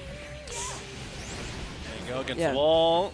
Little reset action. Not going to be able to find too much. I mean, low on the Get off bravery me. points, which is definitely a little worrisome here. Very worrisome. But, you know, kids. Oh, my man Beelzebub is so sick. He really is. Now, if you can spot dodge a lot of that, you're in a good position. But. Ouch. Yeah, that is very ouch. Akra, I was going to say he has to be careful, but he's dead. Yeah. At that point, you know, just stagger it out and steal some turns. Definitely one of the nice things about 2B, especially with how the character is kind of designed. Being able to Right. whiff normals and be able to continue with auto combos, especially with how ridiculous the size of the normals are in certain situations, definitely controls the screen and controls the space in a way that a lot of Granblue characters aren't used to having to deal with. So you kind of have had to learn to a whole new skill in dealing with the way that she kind of presents neutral. I like that. I like that. tough. Yeah, when characters, especially DLC characters, always like that. When like people have gotten used to the game, when they can spice something up, make you go about things differently. I think that's like actually the key to making cool DLC characters a lot of the time. So definitely big ups to the 2B holding it down. Seeing a bunch of Granblue today. We got Uni coming up as well. This is really the block where we're going to be focusing on these two games. Damn, Summit playing Uni as well. He plays Nanase in this game, huh? I was unaware. We saw Summit with his legendary chip earlier on Guilty Gear Strive. But yeah, with the Nanase now going up against the Neva, I want to say. Yeah, that looks like Yuzuriha? Neva. Yeah, Yuzuriha. I love that you brought up the chip, too, because I feel like Nanase is a very easy progression with those sort of Really? characters. Okay. I mean, there are other characters that I think could suit it well, but you have a lot of, you know, small packet damage, and then Nanase got a great new move, and this with this, I call it the Milia disc, because that's what it looks like. Yeah, for sure. Nanase she's a bully. She's a huge bully, is able to manipulate airspace really well. A lot of it is in her verticality rather than diagonals. So you'll see, using things like that, like using those discs as they're sending out, and then the projectiles and things like that. But her DP is really specific. She's got these sword cars going on too. I mean, that was Alpha Blade, right? Like, that was like, no, actually, when you put it the way you did, and like the verticality of the character, the bully aspect of the character, it makes a lot of sense to me. Especially with the way we saw Summit with the jump 2K spam, right? Like the verticality was a big part of his game. Yeah, and look at that. You had the crossover and then the chain shift immediately afterwards, the bounces that you're getting. I mean, you can really see the similarities between this character and Chip and why you would gravitate towards a Nanase in this. Now, Yuzuriha is a pretty complex character and is able to do a lot of things. I'm She's a big Yuzuriha fan. Okay, I was going to say, like, stance-based has a lot of different tools there. So once she gets going, you've got to really get out of jail. The veil-off could have been so much more punished than it was. Yeah, that was unfortunate. dangerous. Neva leaving some damage on the table there. Summit getting away with one. I definitely respect it, though, especially because her grid was broken. You kind of had to make some kind of play there, and it ends up paying off in the end. Gets the round, gets the game. Nice job from Summit here. Multi-game performer. Oh, cosplay. I like the Jacko cosplay. That's all of that? Jacko? Yeah, that's okay. Jacko. I didn't figure it That's out. just hair down. I was like, red I got hair, you, belts on the Yeah, side. you're right. That's Jacko. The Jacko cosplay go hard. Okay. I mean, so far, just being able to use, it reminds me so much of Mistfinder, being able to, interrupt those projectiles, be able to get those clean answers. For sure. Yeah, she's a really cool character right now. The shield, where we talked about, right, shield all important, winning this grid war, which Summit just did. Yeah, and one thing, too, looking out for there was a really wide tech window on that throw. So the gold throws, you have a longer time to be able to tech those, especially against characters, which hopefully we'll see later, like a Tsurugi. I feel like you have a millennia to tech stuff like that, which is nice because, like, a reactive tech is much faster. Good. Yeah, for sure. Nice confirm off your fireball, too. Summit playing on 10 right now. I was going to say, if he got anything, he got conversions, B, that's for sure. Yes. Oh, whip punish too. That was nice. Okay. The little walk back, dash in whip punish, that was ridiculous. And the side switch, too, just making that ambiguous air movement. What side are you on? All the sides, guess again. Yeah, legit. I can really see the chip now, for sure. Makes a lot of sense. Oh, drop on the counter hit. Definitely a little tough. Still all right, though. The grid so close, actually just barely won it. Ooh. Yeah, I like the chain shift there just so you could see what Evo was going to be able to do. Take that 5 seconds to just really reset, figure it out, put it back in neutral. The defensiveness on Summit is really impressive. Another gold throw there. A gold tech, excuse me. Yeah, easy tech for Summit at that point. Oh, Neva. Yeah, Neva's just not getting the confirms after these hits that they're getting. Like, Summit is doing such a great job converting, which, you know, as a chip player, you get used to be able to take that stray hit and convert large off, like, damage off of that, and you could see that sort of confirmation there as well. And one of the big things you talked about, Jaidlyn, right, is in this game, it's all about the big, beautiful combos. Like, you got to have that on deck. Like, that's part of what this game's DNA is. Man, Summit with the peace sign, he was posing for the crowd. So the showmanship is so great here. That's what I need. I'm always happy to see the showmanship, you know what I mean? And it feels like with more and more time, I feel like the Japanese players have shown more and more of their personality as well. Like, definitely started off stoic, but a lot of them have the showmanship that I love to see nowadays. Shuabu! I was going to say, that's a name that we know. Yeah, very prominent player here from the U.S.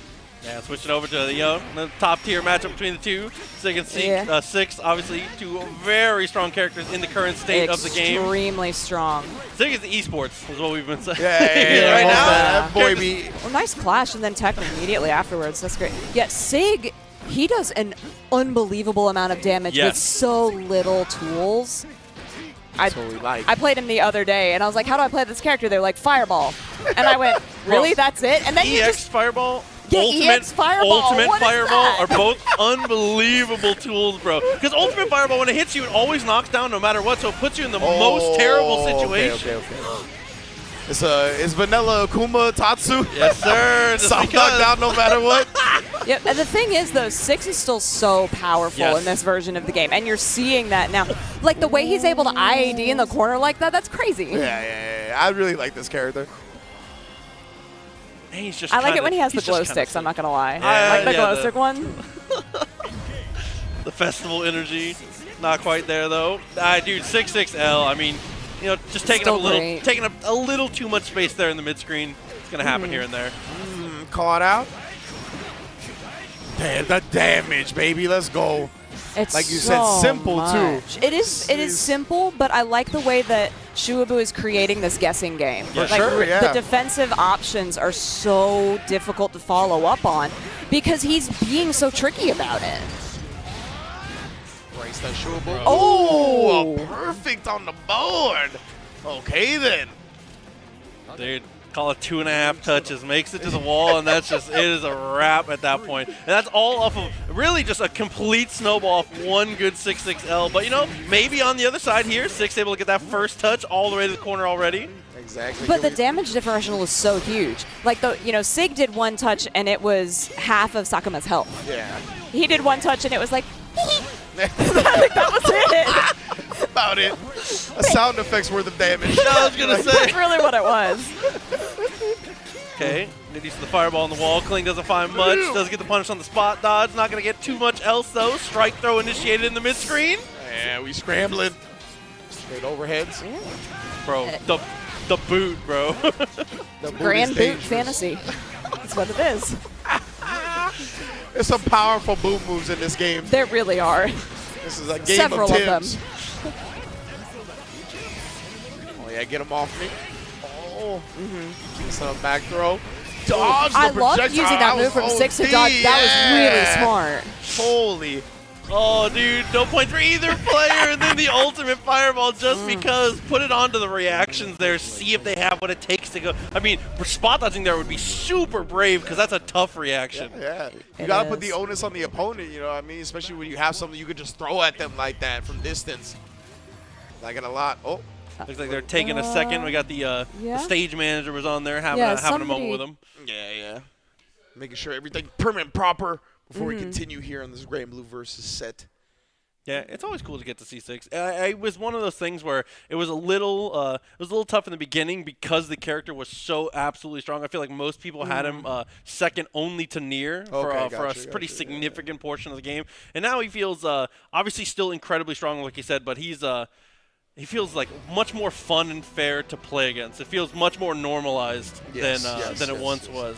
Normalized is the way I like to put things. It's because it's okay for stuff to be very strong. Absolutely, People absolutely. forget that. It's, Yes. something in the game has to be good. Yes, absolutely. You always have to remember.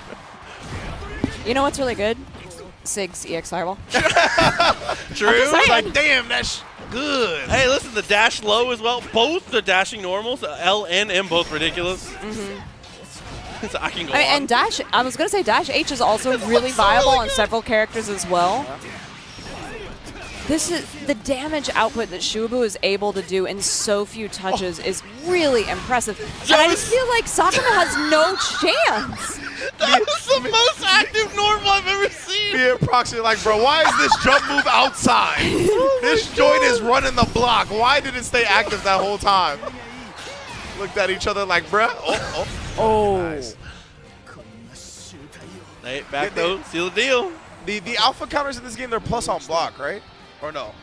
Because I saw right there, he like, so? I think I feel like I heard that because like he did it right there, and then the opponent didn't take it. He turned back. I believe that is the case. Because it spends a resource as well. Plus, I mean, obviously, when you get low on Brave points, you get into a terrible situation. Right. Because Brave points, if you aren't aware, they don't regen during the round. Like you spend them, you spend them. And it's a huge boon, but it's also a massive detriment. So you have to be very careful. I love that we're getting both of the games that have that meta game that you play on the outside with both this and Uni. Yeah, for sure. Sheesh. And Uni, I think, really set the stage for a lot of fighting games that followed it to have a mechanic like that.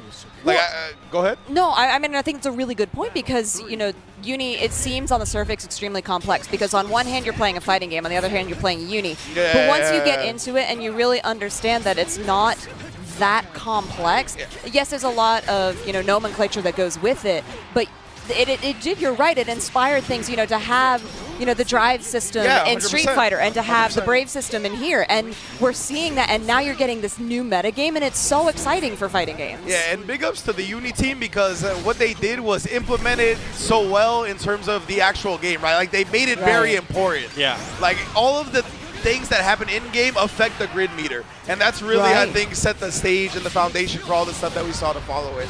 Dude, your life bar is just obliterated. Oh, okay. And there was no damage buff there too. We had 2 points left over. We were chilling. Right. Well, were past tense. Yeah, exactly. Artist previously known as chilling. Yeah. That's what that was. Oh my goodness. It just gets messy, dude. Siegfried, I mean, he just controls space. The damage is good. He even has situations where he can like just check you with an unblockable, just in case. Just let's see if you've labbed it. Just in case of what?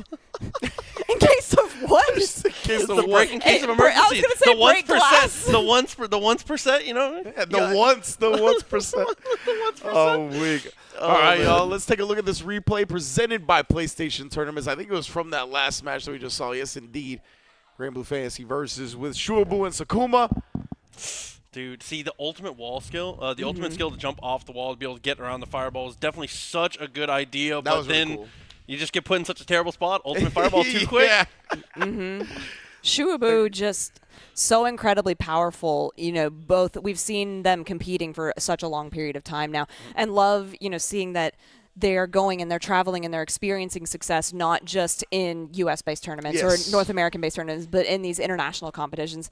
And I feel like that's something that we're going to see over the course of the weekend. Like people from, you know, we're here to celebrate fighting games, absolutely. Yes. And we're going to get to celebrate a lot of, you know, new stories and new growth from people traveling all around the world to celebrate at Evo Japan. And just, I feel like this is a huge kickoff for this whole entire fighting game season. Yeah, absolutely. I love the way that you put that for sure. Because it really does feel like the new season of fighting game tournaments starts this weekend. You know what I mean? We have Evo Japan 2024. We got Level Up Expo in Vegas. We got Texas Showdown going down in Texas, right? Yeah. All this weekend. So it really does feel like the new season has begun now. Arc World Tour Final, or not Arc World Tour Finals, but the Arc World Tour has begun with Evo Japan for their games as well, right? So it really feels like this is the time, baby. Like the juice is here. It's so great. Like if you want to watch a fighting game this weekend, you're not going Like, to have to all- struggle to all find it. hours of the day. Like, all Every hours hour. of the day, B.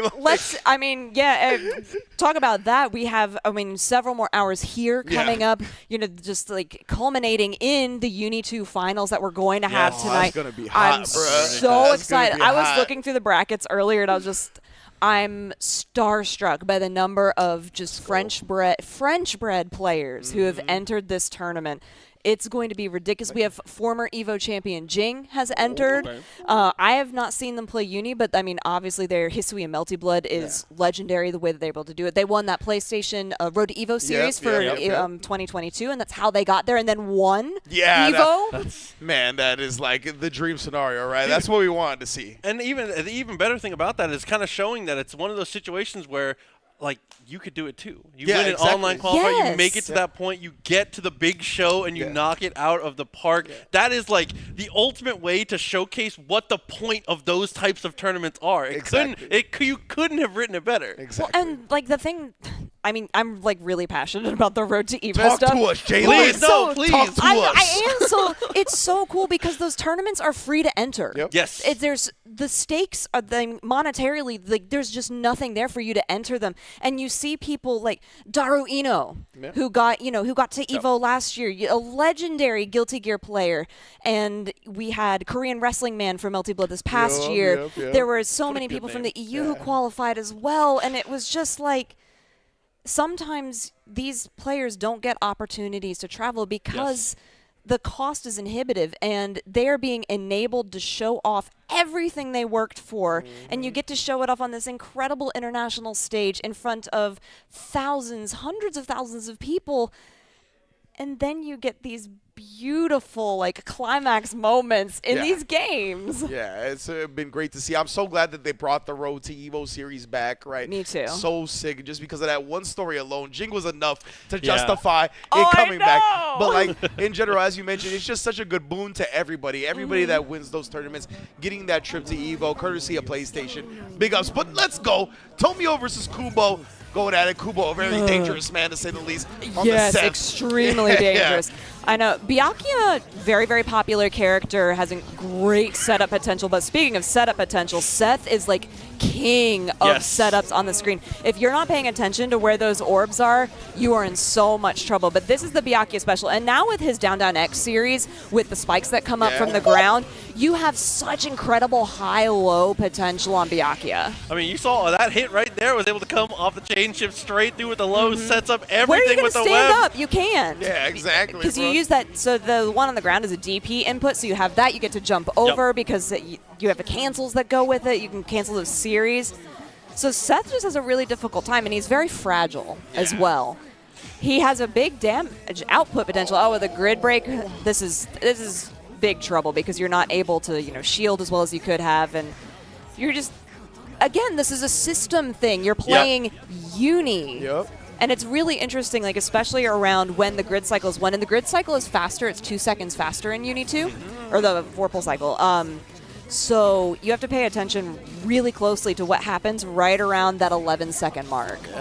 And it feels like having a tangible thing on the screen to battle over kind of adds this layer of tension as well. As you It see. does, But it here you go. does. The cycle is one, cleaning up completely straight through into the super. That was a nasty round, bro. That's a Byakuya round. Speaking of long, beautiful combos. Yeah, for real. That whole match was just a Byakuya combo. Yeah, legitimately.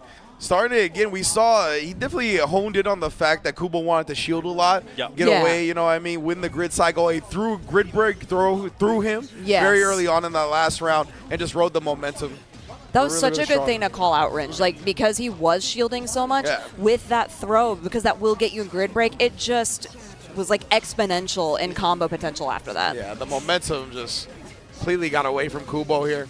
Let's see, Tomio picking up right where he left off. Just take it to the Kaona. Yeah, 2-2 or 6-6B does so much for Byakuya too with that screen carry. Still Byakuya, bruh. Smothering pressure here. Chain shift as well just to keep it going. Kubo. Struggle, like, the thing with Kubo is he's not really getting the opportunities to set up orbs. This could be the first real opportunity to do it. And it's off the side. There it was able to finish that combo and extend it a little bit longer. This is a nice start for Kubo, so I want to see what he does a little bit more with this. I was going to say, I really want to see him throw because Tomio is down backing so much right now. I want to see it, bro. Make him pay for this. He did this to you mad times, bro. Dude, wait. Yep, there it is again. Yeah. Way to chill on the low, though. Definitely good blocks. And able to go on throw again. One more time. Man is throwing. Recognize the defense. Oh, no. I was going to say, don't let Tomio play one time, bro. That was a nice change shift and the invincibility after. Very smart. It's really fun when you're like, I really wish you would throw, and he was like, how many times would you like me to throw? But it was successful. Yeah, exactly. He's got the stream on? Yeah, for real, right? He's like, what do these English commentators got to say? The English feed, aha, this is how I win. Okay. But yeah, I like that a lot. I mean, it was a great call out, right? Right, but now they're expecting it, and there was a tech on that throw there, so they've got to adapt and change, and I'm interested to see who changes first. And there was the shield and the low grid break. This is going to be a big advantageous thing for Kubo. This is huge right now. Just won the grid cycle as well. Yeah, the timing of it was perfect for him to guarantee get it. Yeah. Oh my God, straight away. Oh my God. Sometimes you just got to lay it out. Put the cojones on the table, bro. Oh, this is so creepy. I love it, but it's really creepy. Look at that chunk of life off of that. And then backs away a little bit, tries to play a little more patiently afterwards. Didn't want to, catch something straight afterwards. I like that a lot. The cycle's about to be over as well. He's got to use the CS that chain shift was at the last second. That was perfect. Got that 100 EXS, and now that's in your pocket. You're going to be able to set this up. Right. No, you don't even need to. Brought it back off that one. Wow. See, sometimes you that gotta IW, he's just like, what if I just did? Yeah, right. He's been so good at honestly one-turning Kubo. Like once he gets offense, I really respect him waking up with that. And that's the spider way, man. It's sometimes the character once it gets the there, once it gets child. to the corner, absolutely. There you go. Back things off a little bit. Try to dash up. Okay, we're leaning a little more into the strike now. Look for the jab and did find the hit afterwards. Yeah, scrambles a little bit here. Looping. Setting stuff up. Oh yeah. my goodness, the bro. orb on the ground and then coming up to just extend the combo in the air. Really nice. It looks more complex than it is, but this is like just a straight up, Seth routing. 4,300 damage on that routing. That's Back a lot. to the original side too. Nah. This dude Kubo waking up real quick with it. Super as well as that. Oh, more than enough. One up. Here, I like both of these players looking lethal. Dude, and what a good way to get back on your feet after a couple rounds that were like kind of beat up. Yeah, there were a couple rounds that were kind of got bullied. Yeah. Like, I really felt like in that round that Kubo was just able to take the tempo back much more than their favorite, because Seth does want to operate really quickly, and Byakuya, although there are these like really long extended combo structure, the pacing is so much slower on his side just because of the way the buttons come out. Exactly, yeah. Nice assault, low But crush jeez. started all of this. That was a really good creeping edge. So that creeping edge does have invincibility. You can grab it, but it was able to get out of the corner because those Byakuya corner combos are so scary. Yeah, nasty. Fortunately, Kubo didn't get to play after. Just doesn't end, bro. But you were right. It was a nice escape. You were right. We did get to go see the other corner. Yay!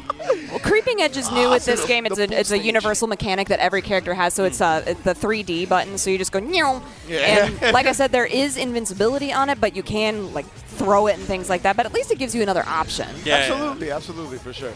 In a game where setups and offense are so powerful, you need as many options as you can get. Okay, that veil-off was very aggressive, and I like it a lot because now you're maintaining that corner pressure that you really want as Byakuya. The aggression. Oh, veil-off back at you. Let's do it. I like seeing it. I do too. Yeah, put it on the table. Kubo, anything you can do, I can do better. talk to him. Anti-air, though. Tomio got control of this. The veil-off is gone as well. Grid cycle's about to be up. Nice shield at the end for Kubo to steal it. Dude, and all of this coming off of that one shield to clutch it back. Thing, yeah. So smart here. Oh, the low one Nice block. I would have got opened up. Oh my God. Same. Ooh. Bro, defense wins championships. In this case, That just was a wild. set. But Yeah. good God, dude, what a block. Nah, that was ridiculous right there. Really good set from the Uni players right there, bro. Like, legit, on that setup right there, I would have been like, I would have been blocking my dome, bro, like, and just got my feet opened up. So that was incredible defense from Tomio for sure. Mm-hmm. Dude, especially characters with like that, they're able to have those fast falls, and it's even more stressful because you see the orb come out and the orb is off screen, but you know it's still coming. It just puts so much pressure. The ability for that character to be able to kind of overload your mental stack just by virtue of playing their normal game it's a pain, dude. It's pain. I think that's something that makes characters good, right? If your normal game puts like overwhelming pressure on the opponent, that's like you're probably pretty good. You're probably pretty good. Right.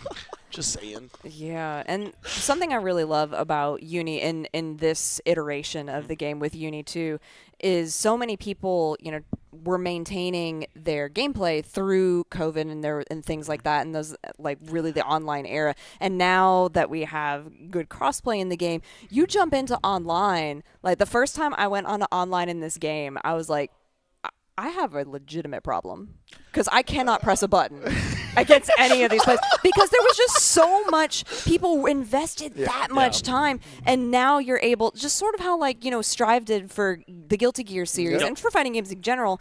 There was this ability to be able to play international all the time, anytime somebody's on, and you can level up your game so fast. Bro, like, there's a bunch of fiends in the fighting game community. I don't know if y'all know. Yes. The only thing that stopped us from playing was bad netcode. Now that's not a problem. That was it. It's over. That's not a problem anymore. We are so bad. So because of that, I mean, you see these players just look so crisp, so sharp because they put in that work. It's the work ethic of these players that are really showing it off. And if I'm not mistaken, like a lot of the combo routes still work in Uni 2, right? That you knew from like games past. Yeah. So that's another buff thing, right? Like people jumping back in. They don't have to relearn combos and whatnot. They can really focus on getting their legs back under them, playing the neutral and whatnot, which is always the more hard part in fighting games. Right, and you do have, there are new routes, especially because so many of the characters, they got new moves. Yeah. There are new system mechanics that were introduced with Uni 2, which I think, just sort of increases the depth of the way that you can learn the game and things like that. But it was, like you're saying, Rynge, it did, allow a lot of players who maybe they really liked Unist, so several iterations of the game ago. For sure. And now, this is out, there's good netcode that you're able to play, and you jump in. And the accessibility, if you had that prior knowledge, and that's something I've been talking a lot about recently, is you want to make these games like as uninhibitive as possible, because you want to be able to bring people into your game. You want to be able to grow your communities, and maybe they're coming from a different series, like Street Fighter. With Street Fighter 6, we saw such a revolution in how many people were brought to the game, and now they're like, well, I really enjoy the way that these overarching system mechanics are being brought in. Maybe I'd like something like Uni. I love the art, or I love the music. Let's go try it out. And we're expanding communities through being uninhibitive.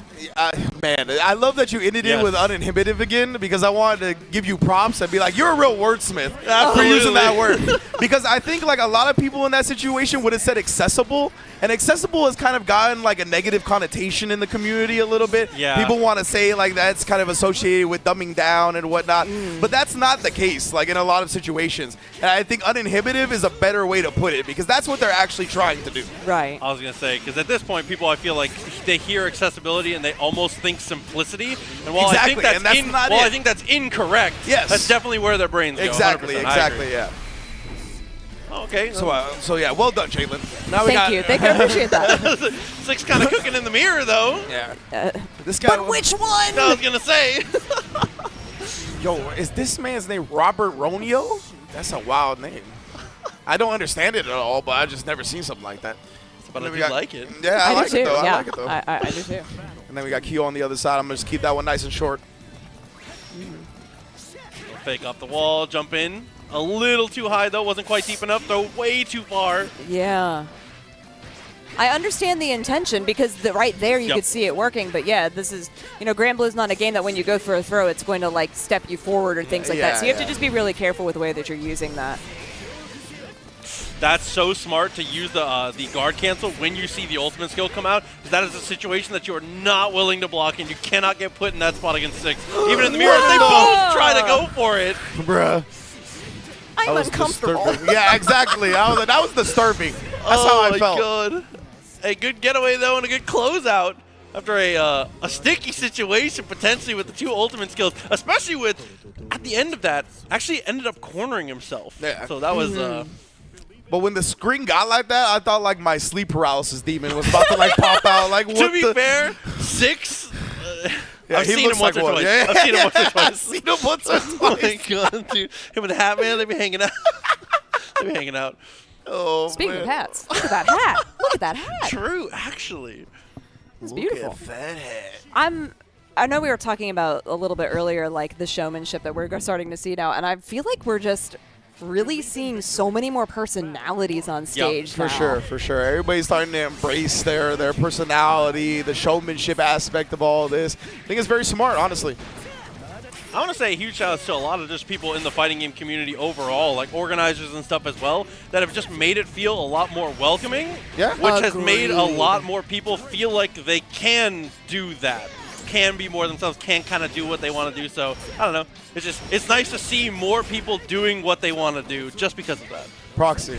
Freaking fantastic point, bro. Like, legitimately fantastic Seriously. point. For real. Like, the facts that, because it starts there, right? Yeah, it really absolutely. does start It at really the level does. of the TOs, the environments, the culture, the vibe that they cultivate. And yeah, they've done a real great job making it much more welcoming. My God. Not welcome for our boy. No, Put in the absolutely dirt. not. Absolutely. My man Robert Ronio going to work. Yeah, I say it's definitely a clean answer back after such a strong round the other side from Kyo. Yeah, let me get some space back. Yeah, get off me. Back at you, bro. I like that neutral jump into the overhead, too, to just start opening him up. Kyo did, like you were saying, did such a good job in round 1, but Robert Ronio, that first round was really destructive. Right to the other side. Lots and lots of cancels here. They just don't want to give each other the offensive boons. No. And get right as soon as they get blocked.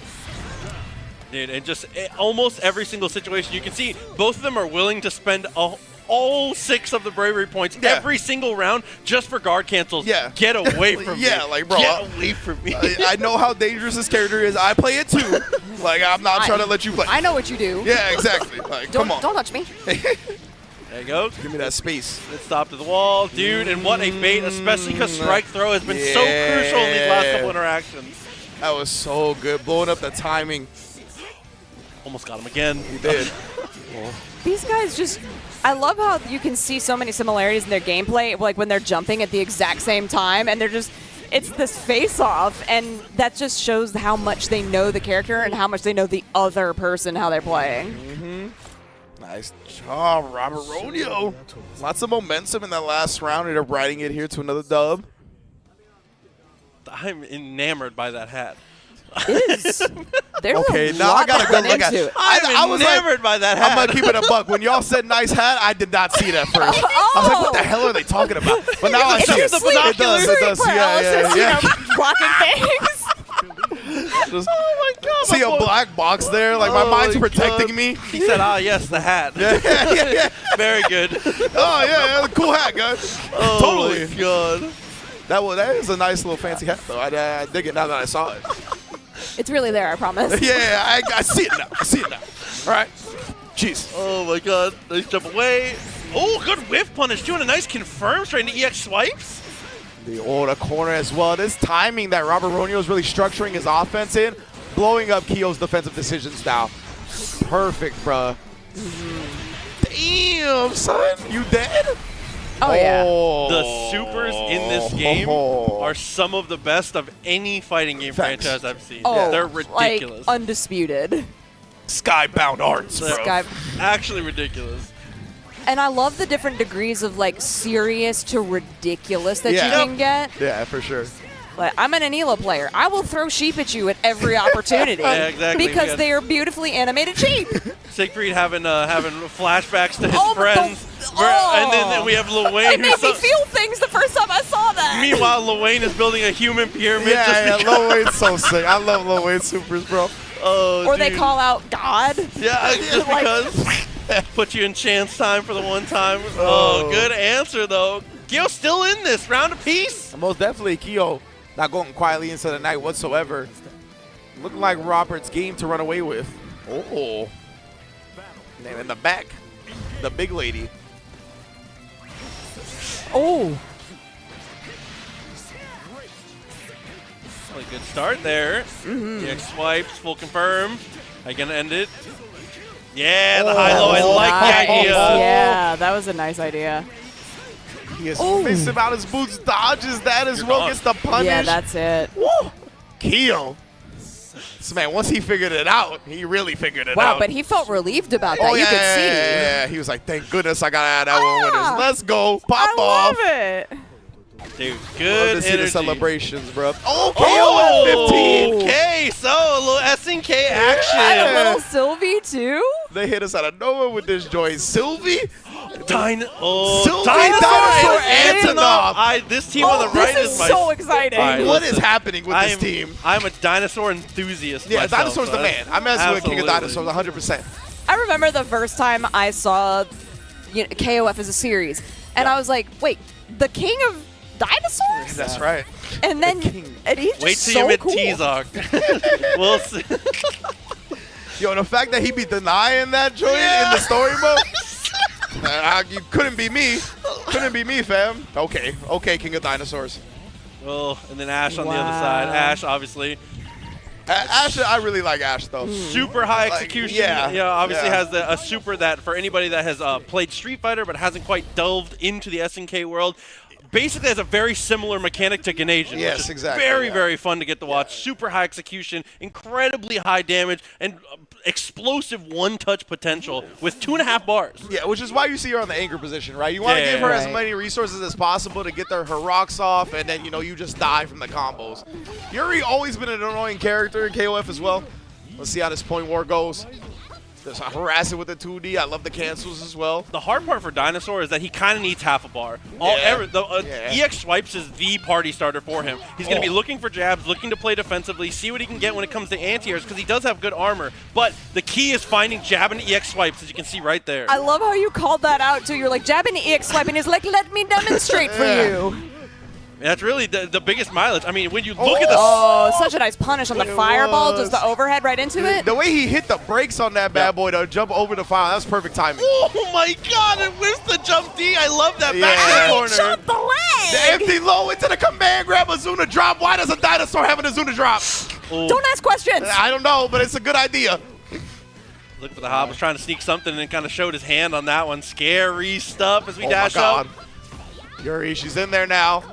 Catches him again with that 2D's been working out really well. You gotta be patient. Gotta be patient. Cannot jump in this situation. Look for your spawn! What? You said you can't jump? The EX, I don't even know what to call that because they ain't no Hurricanrana. That's not the jump I was expecting. But okay. Coming into probably, this one should be a wrap. Isla, one of the best characters in the game. Arguably Dinosaur's worst matchup. That's a wrap. Dino did his, he got his one. That's what I was going to say. He did his job, though. Yuri out the picture. Well, and kind of like when we were coming into the match before, you could see, like, because Sylvie was still on the screen, Yeah, like, that's she was true. obviously doing a lot of That's damage. true. Yeah, that's a good point. I love Sylvie. I mean, I like crazy characters, so she is just crazy. Yeah, but 100%. Dude, Jen, she is super meter hungry, super high damage. There's a very meter hungry team on the right here. Just all the way around. Sylvie intimidates me. Like as it should. I wouldn't talk to her in the club. No, I'd be like, nah. I don't know what kind of club she's in. I don't know if I would be at the club she would Can we go be to. real? Yeah, I was That's a gonna good point. say. That's a good point. Oh, Esau on the other Wow. side. That little hop was very, very smart. I love the command jump. Mm-hmm. Oh my goodness, right now. But Kuma doing a much better job, right? Obviously, we saw Sylvie rule the screen last time, but man, maybe I just jinxed them. You might have cross-continent commentator curse. my God. That was a lot of damage. Ooh. Yeah, a bar and a half, by the way. Bar and a half. for that. Yeah. What you know about it. And just like that, Kuma was in such a dominating position now, fighting for their life. Does so effectively, though, get the kill. Yeah, a little unfortunate to see you use the EX Fireball and dash up for the loss there, but there was not a lot of time left on the clock, so Antonov really only needs one good hit here to be able to close this, and you can see he's the champ for a reason. When he walked on screen, I was like, I forgot how huge he is. Oh, yeah, that man. See how far he was? Yep. On that DP? Look at this, my man. Activation, Okay, absolutely. let's go. No drops, no drops. I just want to see these combos. Let's get it. Yep, so being able to cancel specials and specials. He's got a pretty ridiculous amount of damage in the corner here to go for the follow-throughs. Ash. Nah, Ash This is is ridiculous. unreal. Holy moly, that damage and the combo potential? Ash is so cool, yo. Oh, the really empty is. low. You got one more chance, Antonov. No, you don't. Oh, yeah, my bad. My bad. Gave you a false sense of hope. That's the hard part too, is that I feel like Ash generally wants to like be counter-punching. A lot of times we're looking for like stand D, which we can move forward or backward. You have a lot of potential to be able to get punishes there and be able to go for activations. Antonov kind of has to press the issue. Exactly. It's a really messy spot in that anchor spot. It's unfortunate. Miri, I mean, he's going to have to really dig deep, right? Make some hard reads in that Antonov-Ash matchup if it gets there. Yeah, and the thing is, too, even in this point war that we were talking about, Kuma is now like challenging the airspace that Mirias was really excelling in earlier, like punishing the fireballs by just jumping over them. And now they're doing stuff that's like, block low, you can't hit me. Yeah, the reads are very on point defensively right now from Kuma. The slap as well. CD going up against the wall. Guard cancel, roll out. Wait a minute. We got a chance here, King of Dinosaurs. Oh, the splash. Yep, jump CD, really good in that spot. Oh, the guard cancel roll was so good, though. Getting back to neutral is huge. But look, we almost to the corner again. Oh. Miri gets the EX. But Put he her doesn't back have a in there. bar, like you were talking about, Proxy, so like the damage potential is not going to be as high. Oh, my but the God, when he EX gets his again. half bar. He, like literally just got the half bar and was able to make the most out of it. Oh, straight through the DP into the pile driver follow-up. Very sick. Does Kuma get another perfect on this one, just like last time? Oh, for It's sure. looking like it. I feel like one of the hardest one of the hardest things about this matchup is that Isla's ability to change direction in the air is ridiculous. And Dino is a huge target, so he's so easy to get hit with like really silly left rights. That's a good point. Oh, okay. Trying to chase it down. God, Isla's so freaking cool. She's very. I really like her. She's a lot of fun to play, too. Oh, that roll punish was ridiculous. Faulted with the Tatsu. Another nice idea there. Tries to go for the walk-up. I think was looking for throw. That was interesting with the walk under. Just, like, walked under no stress under Isla. Mirius is not afraid to keep pushing buttons even when the life is really low. I love that. I do, too. It's not over till it's over. Yeah, now it's absolutely. over, but, you know, keep going. You know, I like the fight, though. You know? Like the fight, though. Antonov, All right, Antonov. baby, time for some magic. You got to make this work. Almost has 3 bars, though. And it's pretty good when utilizing EX, whether it's damage or neutral. Yo, his run animation. I know, I was just about to call the same thing. I was giggling. Oh, man. He's amazing. He run like a cartoon character. Look at that joint. Oh, EX. No follow-up, though. Yo, what the hell is that? That's a command throw, which That's is very good. Super far forward moving. I want to see someone do that in real life. I don't know if people's arms can move like that, though. Bro, the double chest though into the super. His moveset is so cool. I think it's something so cool about KOF in general because the franchise has been around for so long. You get these moves that have been around for 20 some odd years, and the way that they were implemented into 15 looks so cool. And yeah, the shockwave. So there is an initial impact, and you can see the wave comes out. It can be really difficult for a lot of grounded characters. Isla normally gets around that pretty well. I really thought that projectile hit, but it did not. Yeah, the hurt box, deceptive when he's the big body. Ash again, though. I mean, Ash Crimson, obviously, he's just going to look for that touch wherever he can. Try and get the activation. Gets the throw. He'll take the throw, right? He's trying to live here. Oh. I love it. All the way in. Oh, the EX gets stuffed this time, but you do have the corner. No bust out. Oh! After the flash kick, too. It hurts. Le classic. Oh, dude. Classic. I mean, I'm glad you all are enjoying getting to see him so much because Antonov is such a community favorite just because, for sure. First of all, he's goofy. Yeah. Obviously, the run animation super good. His DP just being the chest out. That is so sick. And he rises with that joint. Nah. Dude, plus his command throw looks kind of goofy. And again, he's just a road less traveled. He's not a character you get to see as often. In the early stages of the game, a lot of his block strings and a lot of his normals didn't really function the way that they were intended. Yeah. But over a patch or two, he's really come into his space. Still probably on the lower end of things, but He's such a treat, bro. Yeah, and like you said, definitely better than he once was. So much better than he once was. Definitely better than he once was. Playable. He used to not be on the character select screen unless you really wanted to just joke around and have fun. But you said his command grab looks kind of funny.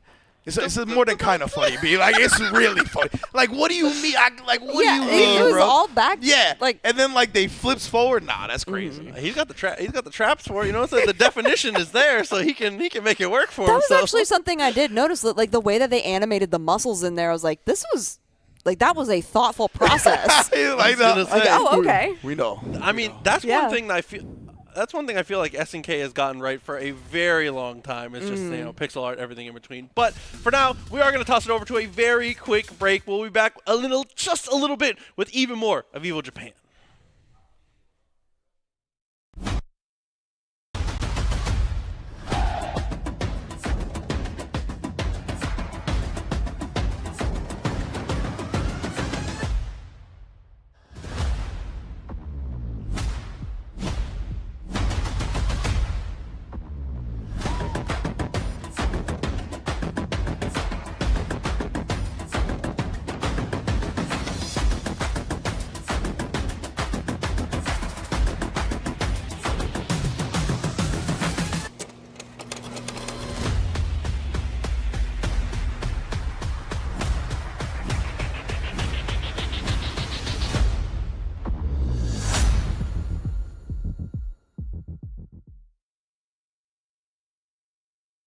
Yeah, I mean, you need special cancel it too, so if the rush itself is not going to be able to kill, next thing might be. And so Totoro using that well, and using the reactionary Dragon Punch, catching some more Traumarized stacks, and now Taco probably rethinking a bit of the button press decisions. Nice. Double 2L coming out from Taco. That is the ideal option to get the clash in that situation. Yep, trying to get the plus frames here, but there it is. Okay, so the Dragon Punch in the middle of block strings hasn't been done a lot by Totoro, but now that we're in a final game situation, is busting it out to try and make Taco rethink everything. Yes. Again, these far mediums from Totoro around the spacing of those far heavies are just immaculate. Get good, great air-to-air coming out from Taco right there. Not a full combo though, and that's not going to do enough. As Chip is prevalent and trying to stay outside of overdrive range, right? Because Taco is going to the Dragon Punch whips, but not going to get the punish. You're at least now out of chip range. But now you can deal chip to Totoro himself as well. On every normal, these 2M is inching Totoro closer and closer to death as the attempted Asmodeus to catch. Oh, but there it is! That's a safe jab, though. That's a safe jab. And that's going to do it right there, the 5H. Unlike the 2M that we saw before from Vera, that is not going to work as a punish. Safe jabs are very, very prevalent, particularly versus reversal supers in this game. Oh, the El Basago, not an option that you see very often, usually very outclassed by the EX. Yeah, and I can only imagine it was not intentional by Taco due to the range. Yeah. But, got the counter hit, didn't believe though, and there's a counter hit right there for Totoro. Yeah, hard knockdown with the sweep. Oh, yeah, big jump in. And, we haven't seen a lot of neutral jumping either from Totoro, but, recognizing that Taco is 5Hing quite a bit, it has become a prevalent option to use. Wow! Even with the whip punish not in range to get the proper hit. And now Taco one hit away from potentially getting knocked down to the loser side of bracket. Oh, and there it is! The raw EX Schneiden to take Totoro into the grand finals winner's side. 3-2 in an incredible back and forth set.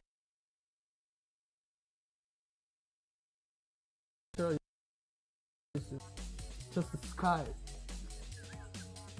Like the sky. All free.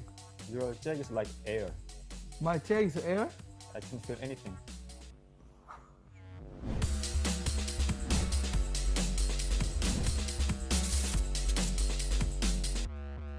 Press button. Same glasses? Press button. What? You don't press button rematch. Really? Oh, okay. Your same glasses. No. 6 years ago. Your face not same. I'm bad now. This is bad. Wow. The game is very similar. Tekken 7 6 years ago and now very similar. Jag is the same. Jag is the same? There are no difference? Same. Oh, thank you very much. Wow. Oh, I'm still pain. Oh my god. 안돼. Mom. I'm still pain. Your combo sucks. Dragon of combo sucks. No. Dragon of sucks. Your combo sucks really bad. 레이자츠. Really bad. Oh! Oh! Thank you very much. Press button, you noob. I win. Go die. One hit. Boom.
And welcome back to Evo Japan 2024. I am Jaidlyn, joined by Proxy and Rynge, and we are in the middle of our day, I would say, but we have so much left to come of exciting fighting game action. We've been covering a lot of Granblue, a lot of Uni 2. We got to see some KOF 15 just before we went to break, and there is just so much more to come. Exactly. You know, before this day is over, the night for us, a Uni 2 champion is going to be crowned. I'm so freaking excited. I cannot wait to see. Can't be forgetting about that. It's going to be our longest day today, specifically because we got the intro of all the games, right? Yes. We wanted to show off the different games today, whether it be Tekken, Street Fighter, Guilty Gear Strive, now KOF 15, along with Uni and Granblue in this block. Oh, Hero as well in this one. Okay. Do we just pop into a Maxima OCV?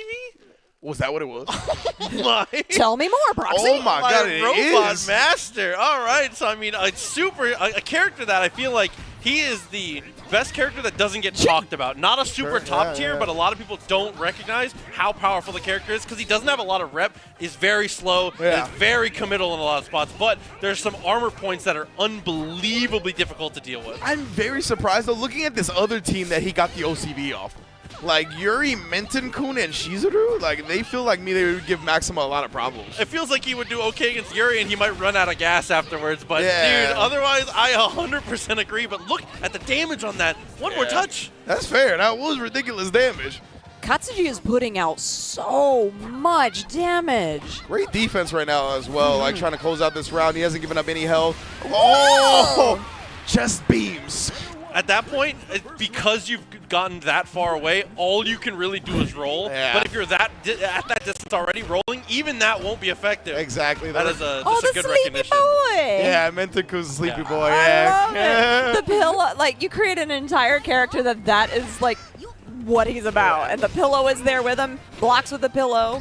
So cute, and yet I hate the hell out of him. Yeah, absolutely. He's a very Is this your nightmare He's a very character? guileless character. Okay, that's fair why. enough. That's why. There we go. Yeah. Absolutely. It's Guile with a dash punch. Yeah, like yeah. That's why I thought he would be like, wow, Maxima's OCVing this team, but look at it right now, he's doing it again, Maxima's bro. OCVing this team. Yeah, like. Tried to go for the throw on the roll there. Actually had the right read. Armor straight through the fireball as well. Yeah, there's that rush punch that Proxy just brought up, right? Very nice space, but look at this jumping Katsuji. The body splash left, right is ridiculous. And we're down to Chizuru again. He is blasting through these bad matchups. This is wild, bro. Get off me. Immediately just checking the legs as well. All the right reads, building up the meter. Stay over there, Shizuru. I feel like that's another dangerous thing about this matchup is because you can. Oh my god! How did that connect? The back of his head is monstrous. Why did he know that was gonna connect? I was He like, was so confident putting out that yeah. button. I was And like, you're dead. like when I saw the animation start up, I was like, why'd you do that? That's not gonna. Oh. I know. I was Oh. looking at it too because I was like, okay, so this is finally gonna get a punish. We're gonna see a combo. Yeah, Let's see what. Never mind. And then it somehow hit from back there. Throw the whole thing out the window. That was ridiculous. Dude, the That was double Maxima OCB. I mean, looking powerful, looking ridiculous, so strong, but straight back into the other side of things. Uni 2 back on deck. Yay! I'm sorry. I love this matchup. Ku and Tsurugi is a really interesting matchup just because of the way that Tsurugi, he's got a lot of armor points. He's able to get some interesting high-low mix. And then he can just do things like this and launch Kuon into the corner. It's a really fun matchup. Tsurugi's a new character to this game in particular. He's on the student council. He's just kind of like your best friend, sort of like. Great. Yeah. He's that quintessential best friend sidekick character, and I love that about him. But also, he hits like a truck. Yeah, big shield boy does big boy damage, 100%. Oh, so just Uni Maxima, I guess. Yeah, there you go. The natural cycle here. That's a natural cycle. Oh, man. Oh, right through that. Speaking of it, exactly. Yeah, he's like, do you not understand that I have a shield? Damn, the next glove. time we see, like, when we're doing Grand Blue, so now we're down to all the big boys, we're going to get a Vazaraga or something like that. All right, Please right. give me Masaraga, please. That would be if nuts, you can bro. hear me. Please. It is big boy season. Yo, Oh, Drew, that was nice. Drewski pulled Ruby Rose. It is big boy season. That's all I know. Oh. Okay. Yeah, the 3C extension with that. Oh, and I really love the way that they're using the flash kick to extend the combo, too. Oh, no. Bait See, it out. Yeah, the thing with Tsurugi is if that DP hits, it's detrimental. But if you whiff it, you just have that whole falling animation to just be like, what did I do? Yeah, a messy two-touch situation after the attempt at the DP. And straight away, spinning that bar. Well, he knows he's going to get it back. That's like a really smart thing to get to do. And the screen carry that you have from Kuon, being able to use that BDP to get over in the corner. The 6-6C, I really like the idea, but it didn't end up working out. Ceres is doing a great job blocking. And then the EXDP here. All the way to the corner we go. Oh, nice job. Again, we talk about those gold tech throws. What in the world? Whatever side that was. Yeah. I just gasped so hard I choked. Yeah, like, what in the hell just happened, bruh? All right. Yeah, the invincible reversal coming out from Chobi, just the get off me button. Yep. Throw, put him back in the corner. So Kuon's force function, it floats him, and also a lot of Kuon players will just kind of float right off of the ground, and he's got several different follow-up options, so I really like that from Chobi while Ceres was in that ground state. Very nice, right? Yeah, you gotta keep showing him a certain option as well. He's mainly just gone straight for the same normal afterwards, but that's just the condition, right? So that when you put him in that spot later and you switch it up, they're gonna get hit. Oh. That was a very risky counter, but it was Yeah. high risk, high reward, and it ended up working out for Chobi. Now Chobi gets that corner carry that he's been looking for as well. Another float. Oh. Yeah, the creeping edge to get out of the corner switches that whole entire thing. And you can see it again, like Ceres with that shield, the high-low, and then able to just surfboard underneath, and it's a multi-hit too. So sometimes, because Tsurugi will have more of those multi-hits than Kuon just can't compete with that. You're going to lose. Yeah, 100%. Recognize the shield from that distance too. Knew he was going to be able to close the distance. The threat to throw slides on through again though. All the way. Not caring about what you're doing on screen. All the way through for the corner carry as well. Tsurugi, immediately you trying to wake up with something? Nah, it's my turn. Oh, so, okay, I'll come back to that later because there was something that the Chobi did that I was really risky. Ooh, the shield right there. Living for now. Chain shift, caught him low. Is going to be able to kill off this. Almost deaf. Tsurugi here on set point. So I'm watching Chobi because he's throwing out some errant 3Cs. It's a great gap closer, but if you are just blocking, the 3C can get punished really heavily. So I'm looking to see if Ceres starts punishing those 3Cs that should there. So there was one there, but that was a really good one with the follow-up and then the rings to make it stop. I like that he's throwing the B ones because they go into the air and it's stopping Ceres from jumping so much. That's If you can eliminate an avenue of approach in this game, do it. Yeah, that's huge. Most definitely. You narrow your opponent's options. That's one of the big keys to victory. Oh, and the dash up to the throw just to guarantee the win on the vorpal there. So it does have the activation available, but that was an odd trade. It was odd, and then it had the blowback on it too, so it just sort of reset neutral. Get a hold for me. Ooh, good use of the shield. There was the 3C, and I was surprised that Celes didn't punish it there because he just slid in. Now, granted, Chobi's covering it well, but when Celes gets in, with the Celestial 2, you're going to get that 200 EXS because there was so much meter on that, and you can just spend the entire thing. Exactly what he's doing. Ooh! Not going to kill, even went 4.6. Oh! He shielded it at the end to get the punish, too. That was clean. It was very clean. Yes, man. He's like, I understand Kwon's going every which way, but calm, cool, collected defense. Well done. So not Vazaraga. Let me see. Sorry. Oh, imagine. No, yeah. Low Wayne counts because he's like a bunch of people. You know what I mean? You know what? I'll take it. We're just a lot of mass. Exactly. You understood what I was getting at. I know. I love that. A lot of mass. Oh man, so we got. I mean, you got to carry the boys. Exactly. Oh, we wanted the counter. I like that though. I like setting up, especially the earlier the better, going for the counter in situations like that. Yeah. I'll put them on notice. Exactly, right?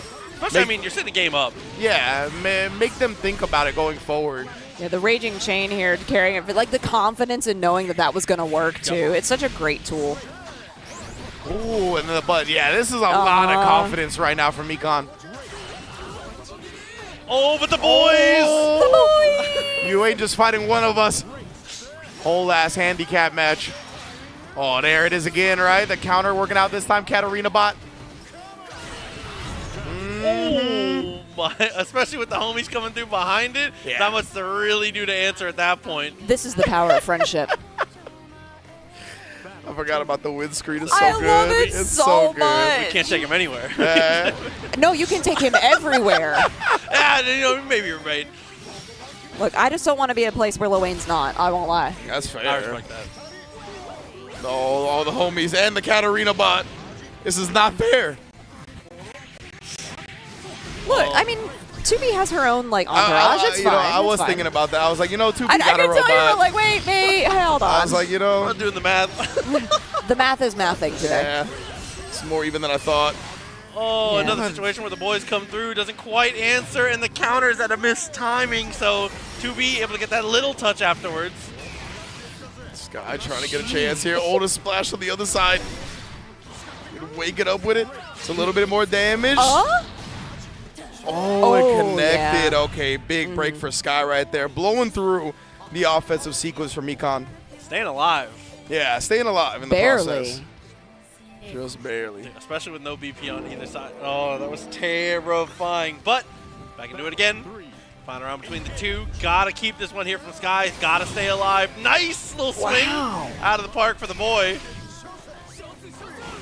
I really like that Mekon is not afraid to use the resources that he's given. Yeah. Just always, if there is something on the table, he's going to use it. Yeah, I love seeing it. Whoa! The hell, bro? This man's got way too many schemes, way too many toys. I love seeing it though, because there was a point where there wasn't a lot of low-end gameplay. Yeah, that's facts, for sure. And now we're seeing people who've really unlocked it. No, go for it. Go. The one missile from Catalina bot somehow gets there, dude. Don't question Catalina. She is to be respected, clearly. Oh, and then the shot again. Catalina bot coming in hot. No way, right? Yeah, I was going to say, that would have been nuts. Yeah, I thought. The homies hold a splash anti-air. Good block. Oh, my God. There's just too much being thrown at you at one time.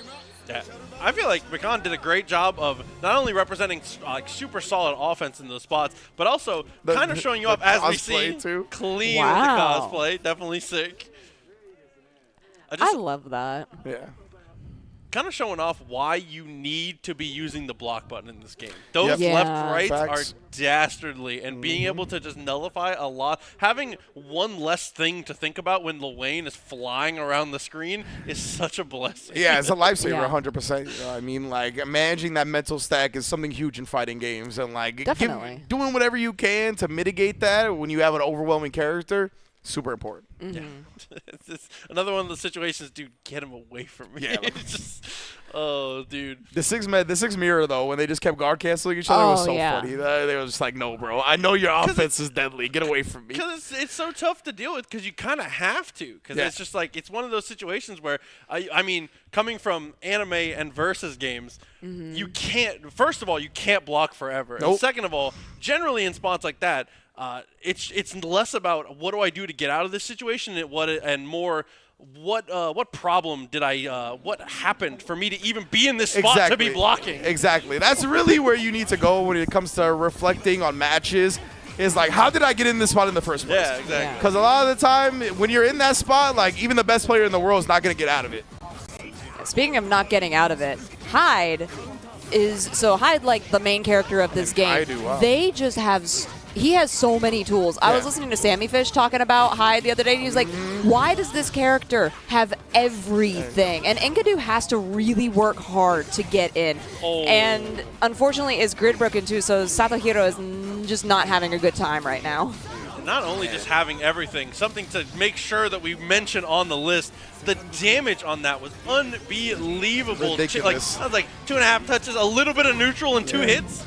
Hyde just has so many things, and he's able to follow up so easily on things. And then he's got his overhead, and he has his pogos, and he's got his multi-hits EP. He's just for a main character, he just has the full package. He's on his Narukami tip. Like, dear. You know what I mean? Like, main character that got everything.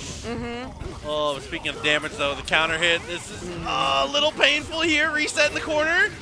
My man, Enkidu, bro. What was that axe kick for the anti-air? That was ridiculous. Yeah. So Enkidu does have some really good tools. Like, he's not... There are certainly characters who do things better than him in this game, but there are people who play Enkidu incredibly well. And he did get, again, new tools like several characters did in this series that make him more successful. But there you have your Black Orbiter follow-up. Yeah, but then look at Hyde, right? You're but like, then okay. Hyde. He's just doing his best, man. His best is really good. I know. Yeah, okay, you got a point. Okay. Good though for the punish. Yeah, and he's got Celestial as well, so this could be a big damage potential. That knee is really deceptive because it brings you forward really far, and you got to be really, really careful. But yeah, first the second sir though. Goes like living for now and actually gets the grid break. Oh no. Punish here, unfortunate setup dropped. And Miyagi not gonna let that opportunity go to waste. Definitely not. That was quick. Yeah, I'm not sure if it was an execution error or maybe just things didn't go the way he wanted, but it looked like the up kicks just felt like he ended up way more negative than he intended to. Definitely a messy situation as we get the counter hit to the wall right away. I love Miyagi's combos with Hyde. They look so stylish, and then with this like color palette too, with the blue lightning, it's really easy to see what he's doing too and how big those hitboxes are. Ridiculous, man. Just controlling the screen. In this corner, you are on probation right now, brother. The EX Dark Lotus too. And okay, that was a nice chain shift to be able to see the incoming for what Miyagi was doing. I like that a lot, but God, Miyagi is just on another level right now. You heard a house arrest? This is corner arrest, brother. You are staying here till I say you can leave. And you can't, you're dead. That situation has come up more than once where we were going for the Rekka series in the air, goes for the cancel, knowing that the shield is coming because that's just like the default play in that spot. Yeah. Super to the corner. Oh my, he really tried to mix him right there. Yeah, and the gold tech hit coming out as well. Oh, the reversal chain shift too. I like nice that. Overhead. Now Sato's gonna have a chance here, get his rocks off finally. Spin 100 meter there. Oh, that was on defense. Yeah, for real, dog. So your turn, our turn. Up back, baby. That's nuts. Okay, wait a minute though. Sato again switches the corner, gets the counter hit as well. Miyagi tried to take his turn back a little bit too quickly.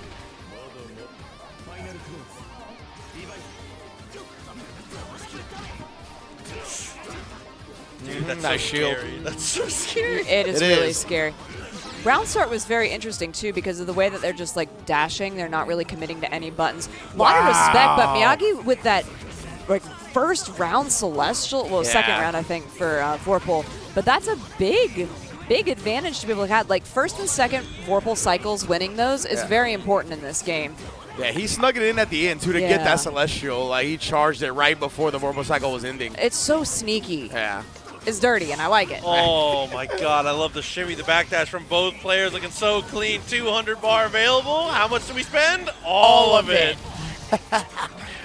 Right here, putting him on life support. Sato trying not to go quietly into the night here. We see shield attempts, but the gold tech throw not even broken, just worn down. Little damage he took. Yeah. Just worn down. So much pressure, so many things you got to think about. Overall, sometimes things like that slip through the cracks. Well done. Ooh, it looks like we're going to get right into some gray and blue here in a moment as well. The games don't stop here at Evo Japan 2024. You know what it is. Thank you for joining this English watch party. Still got a whole lot of hours to go as well as we are crowning a Uni 2 champion tonight. And here we go with the gray and blue back at it.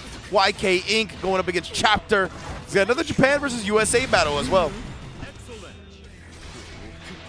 And the road less traveled here for the Eustace. I was going to say, getting a Eustace is really... It's a rare. It is a treat treat for sure. I mean, obviously seeing a lot of 2B. She came out very popular. We're going to continue to see that throughout the next couple of days.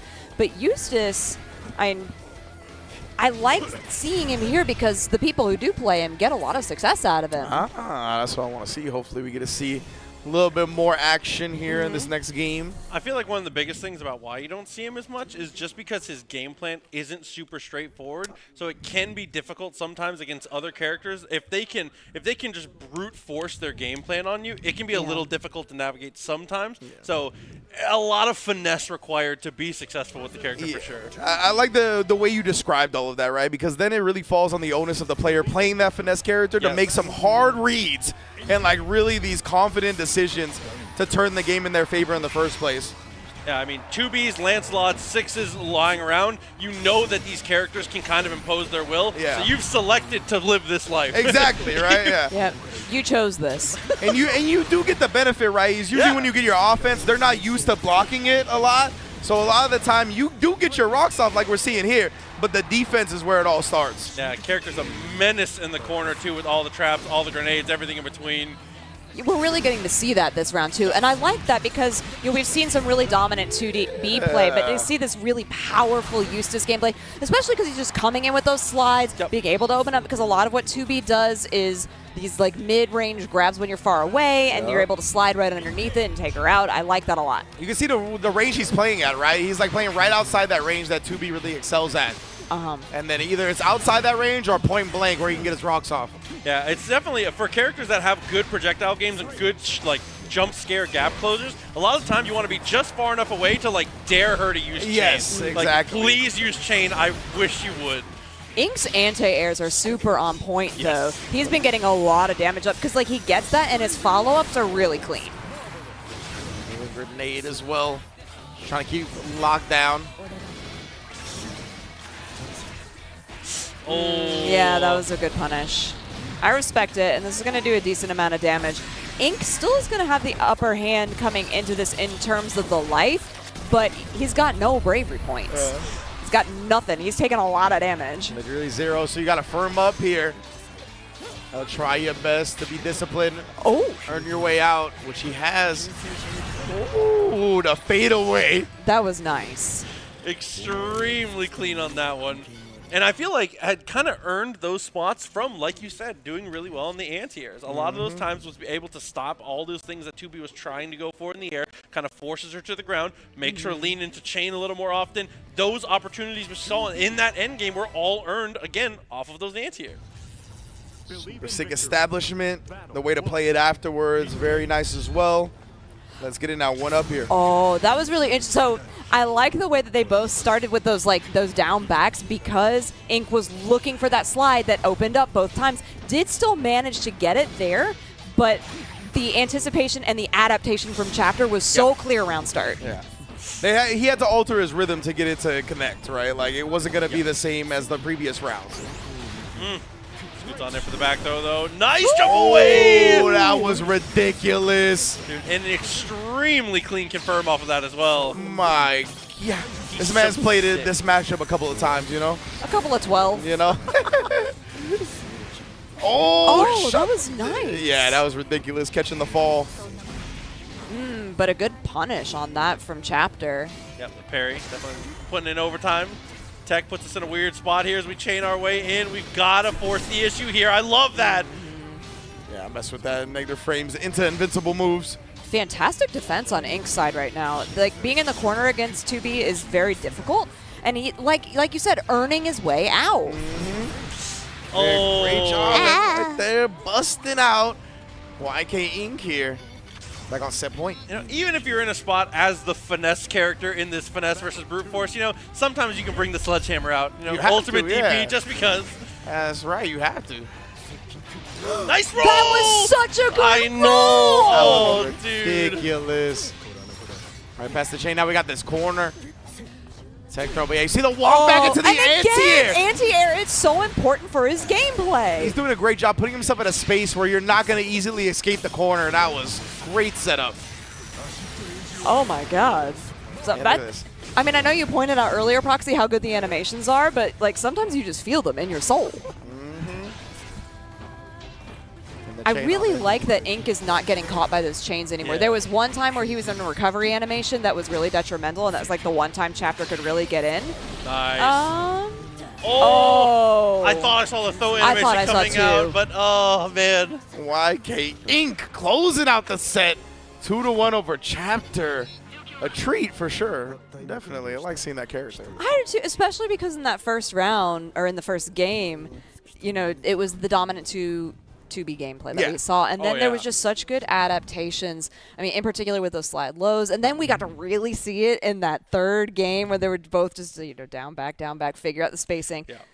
But, you know, the 2B never really got a chance to make a counter adaptation, and in these anime style games, it's really whoever adapts and grows first, and you get to see this character growth in real time. Yeah. And if you're not matching that pacing of your opponent, Yeah. you're inevitably going to fall behind. Yeah, I thought he stood at the perfect ranges a lot of the time up against 2B, Mm-hmm. whether it was mid-screen, whether it was in the corner, really just, as we said, cutting off or like taking away options, right? Right. Like you can pick these options that are going to get you at this space, but he was ready for pretty much all those options that he narrowed it down to. Yeah. And I mean, that was such a good way to play it. Very well done. All right, everybody. Thank you for joining us at Evo Japan 2024. Like we said, whole lot of more games to come. We ain't going nowhere, but we are taking a quick break, so we'll be right back. Continue to join us all night long.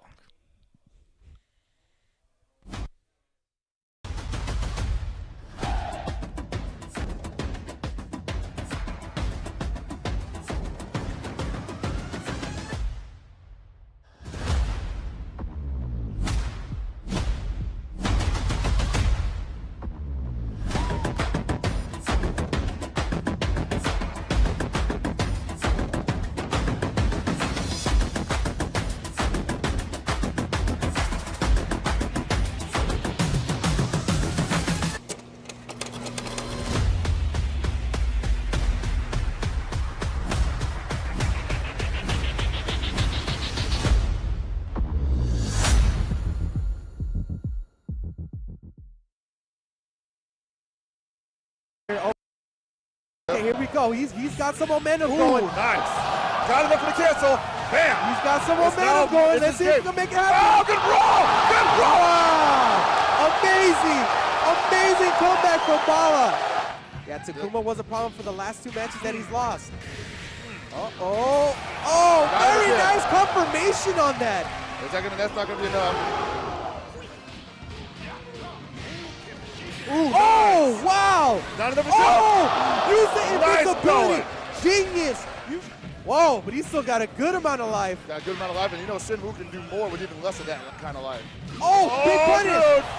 Oh, man, that's it. That's it. Reset the That's bracket. it. Reset the bracket. Trying to shake him. He's trying to shake him. Is this chin going to come back on this? Oh. Oh. That would have been big right there. Right, he would have been able to do that 2 more times. Oh, the grab. That was genius. He went down into a stance where nothing would have hit him. He couldn't have thrown him. This could be it. All right. Bala just needs one hit. Oh, very nice bait there.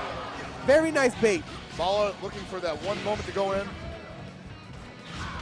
Might have already taken too much damage, though. Oh! Oh, very low on life. Oh, it's over. It's over. More of fighting games. Okay, all right. So this is a question first and foremost.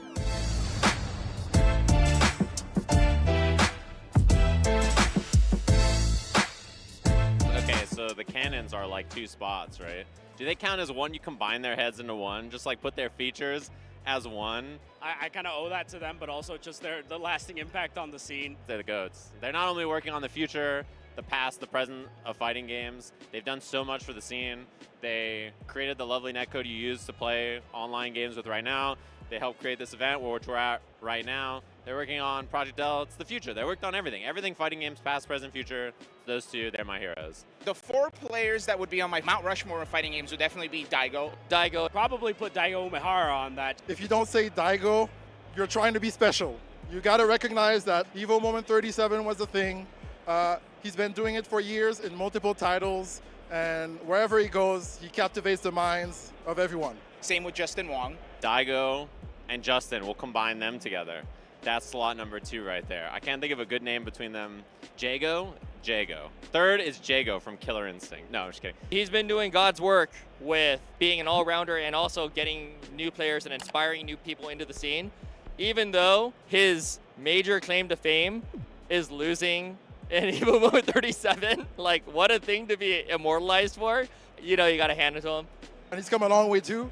Now he's a daddy and he's doing the fancy, nice YouTube stuff, so it's really interesting. But Daigo and Justin, you have your spot reserved on Mount Rushmore.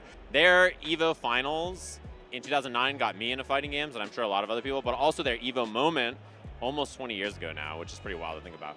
That moment got a lot of people into fighting games. I'm sure some moment between them in the next couple of years will get more people into fighting games. It's one of those things where those two deserve to be it. Hey man, you want extra guac?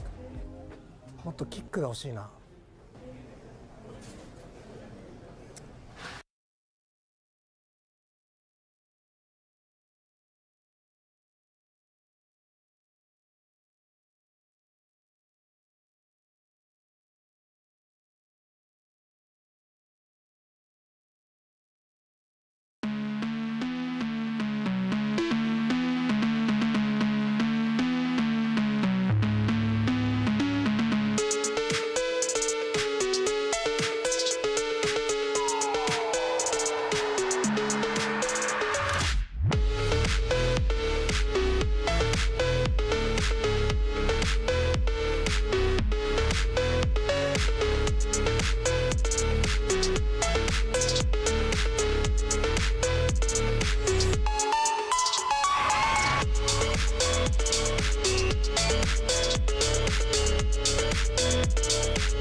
Hey guys, we're back with more Evo Japan 2024 action. I am your now host, HellPockets, joined by Proxy and Colt. Man, it's been an amazing night of action so far. But man, we got one more thing to talk to you about. I think Justin Wong wants to get in our ear about merch. Yeah. Or something, absolutely. you know, trying to sell us some t-shirts maybe. Live from Japan. So jealous. Let's go check him out here. Justin Wong, obviously been boots on the ground Evo for us all Japan weekend. 2024 at Ariake Gym EX, and we are at the Evo official merch booth. As you can see, lots have been sold out. Damn. The jacket, the I was one gonna say, I'm wearing, only $250. I already knew has been that it made wasn't gonna be there. reversible. They have been sold out frame one. other stuff, the Evo shirt, the Evo hoodie, anything Evo related with the merch sold out. Even the high score girl dash manga. Oh man, come on! Completely sold out as well too. So much. Everybody's all here the things for I merch, wanted. and you know what? Yeah. We have Hopefully also somebody's other holding booths. some We for got the staff, Team maybe. Graph over there selling Street Fighter 6 merchandise, and a lot of the stuff there, they are also sold out as well. I waited in line for an hour to have my hopes and dreams crushed because I couldn't get the mouse pad. I wanted to get the Jamie or Jury mouse pad. Completely sold out as well too. I was able to get the patches though from the final fight from my man Matt McMuscles. But a lot of the stuff is being selling out here because, I mean, fighting game merch, they go hard. Maybe right? they'll I got the reproduce Punk it for like Workshop, Evo Vegas and we can get our shot then. legless controller. Please, come There's on. a Tekken 8 shop right here selling all a bunch of different type of Tekken stuff. The matcha green powder instantly sold out frame 1. I mean, the merch out here The in green Japan, powder? What? It's just insane. I love it. I spent maybe a bit way too much money. And, you know, I want to buy more. We're going to see if we can buy more stuff. But I hope I gave you guys the FOMO that you guys truly deserve because y'all need to come out here next year. All of you guys, back to you, English team. Hey, man. Yeah, I'm man. trying to get out there. I was gonna say, speaking of FOMO, I've been seeing y'all rocking the jackets all weekend long. I've been seeing everything. Yeah, in they the are scene, gone. man. I'm just, That's capitalism talking, man. Like Oh, spend my some God. money. Yeah, that's how it goes, and it's great that people is receiving all of this swag in such a fantastic way. Yeah, no, absolutely, man. Those jackets look great, and usually Evo puts together some pretty nice merch for the people to buy. Just like they're putting together some pretty nice matches that we're about to jump into right now. Some more GBVS, and man, this game is cooking lately, huh? Yeah, for sure, and we are already having a high-octane, high-voltage match right here with PO1 from Japan against Bagalan. already so rare to see Eustace 2 in a row because this is what we just came off I of was going here. to say, like, of all the content I see, rarely seeing this character. Plenty of Siegfried, plenty of Sixes. Oh my, unfortunately there, the whip DP is going to lead to a ton of damage. I'll bring the fish and let's go. You have an option right here. You have I to got guess. the- Great tech out of there, not allowing anything, and PO1 has to retreat a little bit. Bagalan has a chance, but no respect over here, Pockets. Hey, man, love to see that in any fighting game. I saw the reset in the corner there. I recognize that any moment I see it. Love that this character has something like that. This game's got a lot of flavor to it. If you haven't jumped on it already. And there you go. Should be enough off of that one there. Nothing really to do to be able to break out. And just like that, the finish through. And not only back-to-back Eustaces, but back-to-back Eustace W's. So I'm You gonna love take, to I see take it. it. I take it this character doesn't get a lot of shine, and when he does, it's not always the best ending for the guy. He just feels like he's very middle of the pack, and he's very specialized. Okay. So it's he's not a character you get to see quite as often. So it's very exciting to get to see the representation. That's Awesome, man. Eustacio. I mean, it's Japan, dude. Like, I think Japan just has like so specialist many everywhere, right? specialists Yeah. all over the country, man. Like, It's tradition. We've been seeing KOF tonight too, and there's like already so many characters represented in KOF 15 on this stream that we barely ever see anywhere else. So I expect an exciting night for underutilized, underrepresented characters. Yeah, completely right, my friend. That you were talking about some KOF. Yeah, we saw some good Antonov, Sylvie representing, of course, the King of Dinosaurs over there. People from Taiwan bringing some technology brew over here at the States. So it has been a fantastic ride so far. And we hope that, yes, it's late. Yes, we are with you. Yeah, thanks for sticking with us. We are staying Absolutely, here yeah. with you guys because we know you want to watch this. And, Gordo, I know there are many fans of this guy, the Scythe. It's me. The Scythe I'm monster. fans. I don't know where he sits right now in this game, but I remember the old days, so it's looking pretty familiar. Oh, the Throsco. Trying to play at range against Gordo. I don't know if that's a good advice, my dear Proxy. I mean, go ahead. That's just definitely a scary proposition for sure. I mean, especially with the reverse beat mechanic, obviously for the game, being able to cancel with full screen normals, it's kind of a nightmare. That was kind of like the modus operandi for this game for a long time, where you get the characters that just have full screen normals that turn into full screen specials that cancel into full screen supers, and he was one of the best at doing it. But Ori also able to play that long range game, a nice middling range with the pokes and whatnot. She was really strong for that. Again, don't know where she's at right now, but not in a good place. He made a bet, and it was a fantastic crossover over there. come here, yeah, to the grasp, to the hand, going to grab the soul and trying to stay and fight her way out, but no. Crimson Crusader is not going to allow that, and we are going to get that first point for Crimson Crusader. And as we were talking about earlier, make sure you guys stay tuned all night long because we are going to crown the Uni champion tonight. So there's still a lot more action to come. Obviously a ton of fighting games, but Uni specifically is going to get a lot of shine. And I love 2C into late cancel into the command throw. Scummy stuff. Oh man, that looks familiar. Oh, there it is again. Had to get out of there. Let me breathe, she says. I'm trying to play the game.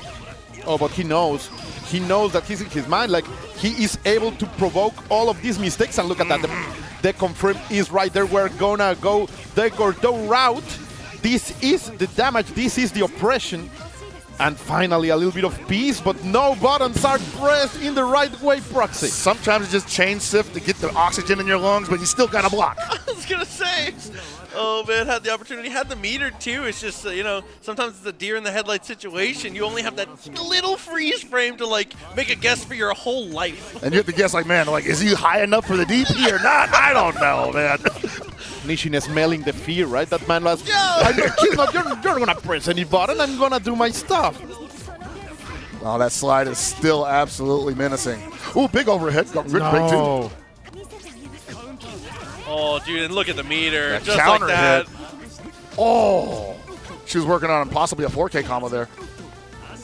Oh, trying to play a little. Oh, that slide, buddy. Twice in a row. Why not? He's like, hey, you're not doing anything about it. You were trying to play legit. No, let me come close to you with a slide twice, and now against the corner, finally getting out of there.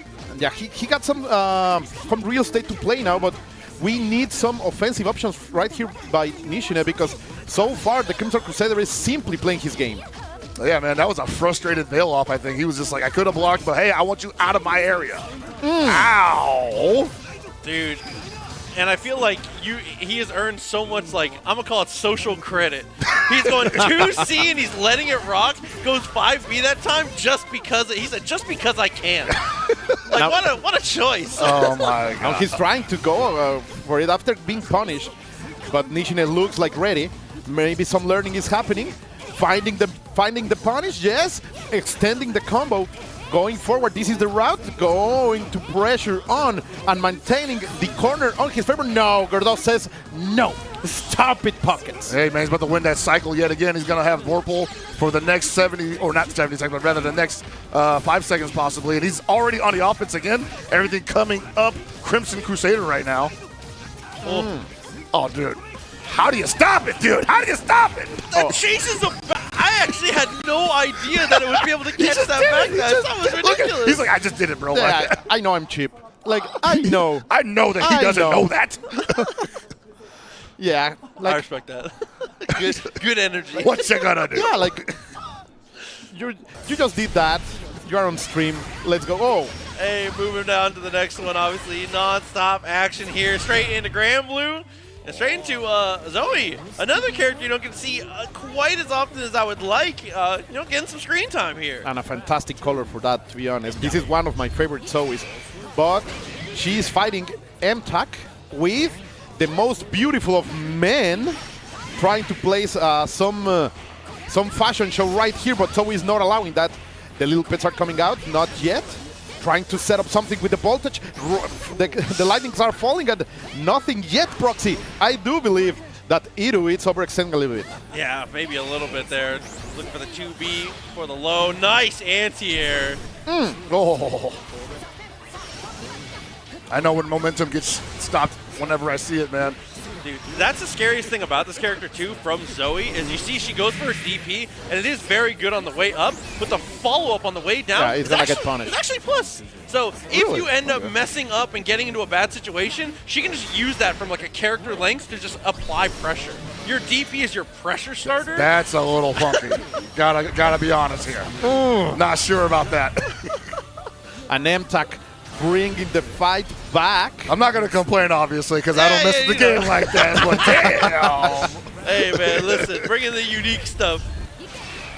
Let's see. Oh, the aggressive start from MTAC is going to stop Iru trying to maintain the control. Going for it. That's what you were talking about. Oh, I mean, I'm kind of okay with that. That's okay, Just think about it like a dive I like kick. the idea. Oh, he's walking the runway. All that style. Come here. You're in a show. And MTAC suddenly, it's looking fantastic with this devilish, beautiful man. Dude, and the nicest thing about these combos, too, is he keeps you grounded for so long, so combo limit is not nearly as much of a factor for him as it is for other people. Completely right. Let's see. The dragon is set up. The little pet. No. Patience over there. Challenge. Nice confirm on the counter hit, too. That was one full combo. Super sick. He knew. He was more than ready over there and getting that advantage. Point number 1 for MTAC. But he's got the aviators on too. Belial? He's like that. That's definitely the energy he brings. I feel like that's something that he doesn't normally wear because like, I think originally he just had no glasses. Yeah, like no, in the portraits. And they're like, hey, how do we get this guy some flavor? He's hitting him with the guile. He's been around. Look at that. Suits on up. All the style in the world. So give him the damage buff on top of that. That's a very good range for Zoe. Trying to maintain that middle range, but of course MTAC is trying to maintain the pressure on, and little by little he's earning all of this screen, and look at that, trying to punish, allowing that and maintaining the pressure on the life side of the stage, going for the grab and expending the resources in the right way, Proxy.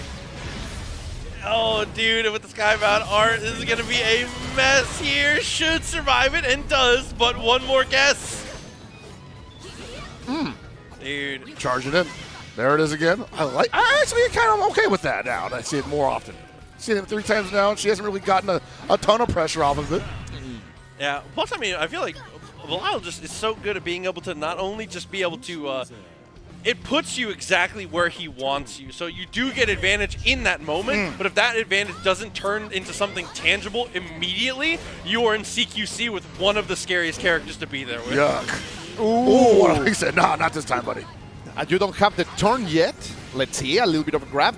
Going for the corner. Finally, Iru was having something, but Belial says no. MTAC controlling everything and even disrespecting this man. Sin miedo. Going forward with no fear at all, my dear Proxy. Yeah, a little Rekka action. Yeah, and the OS, just because waking up with the normal, going straight into the raging chain, keep it as simple as it can, but doesn't get the kill. So close, and then... Oh, he's got one too, huh? All right. I'm going to do it back to you. I learned of all of that. Oh, you know, certain characters, certain follow-ups. That's wild, bro. Hey, Granblue definitely brings it. Devilish good by Belial right there.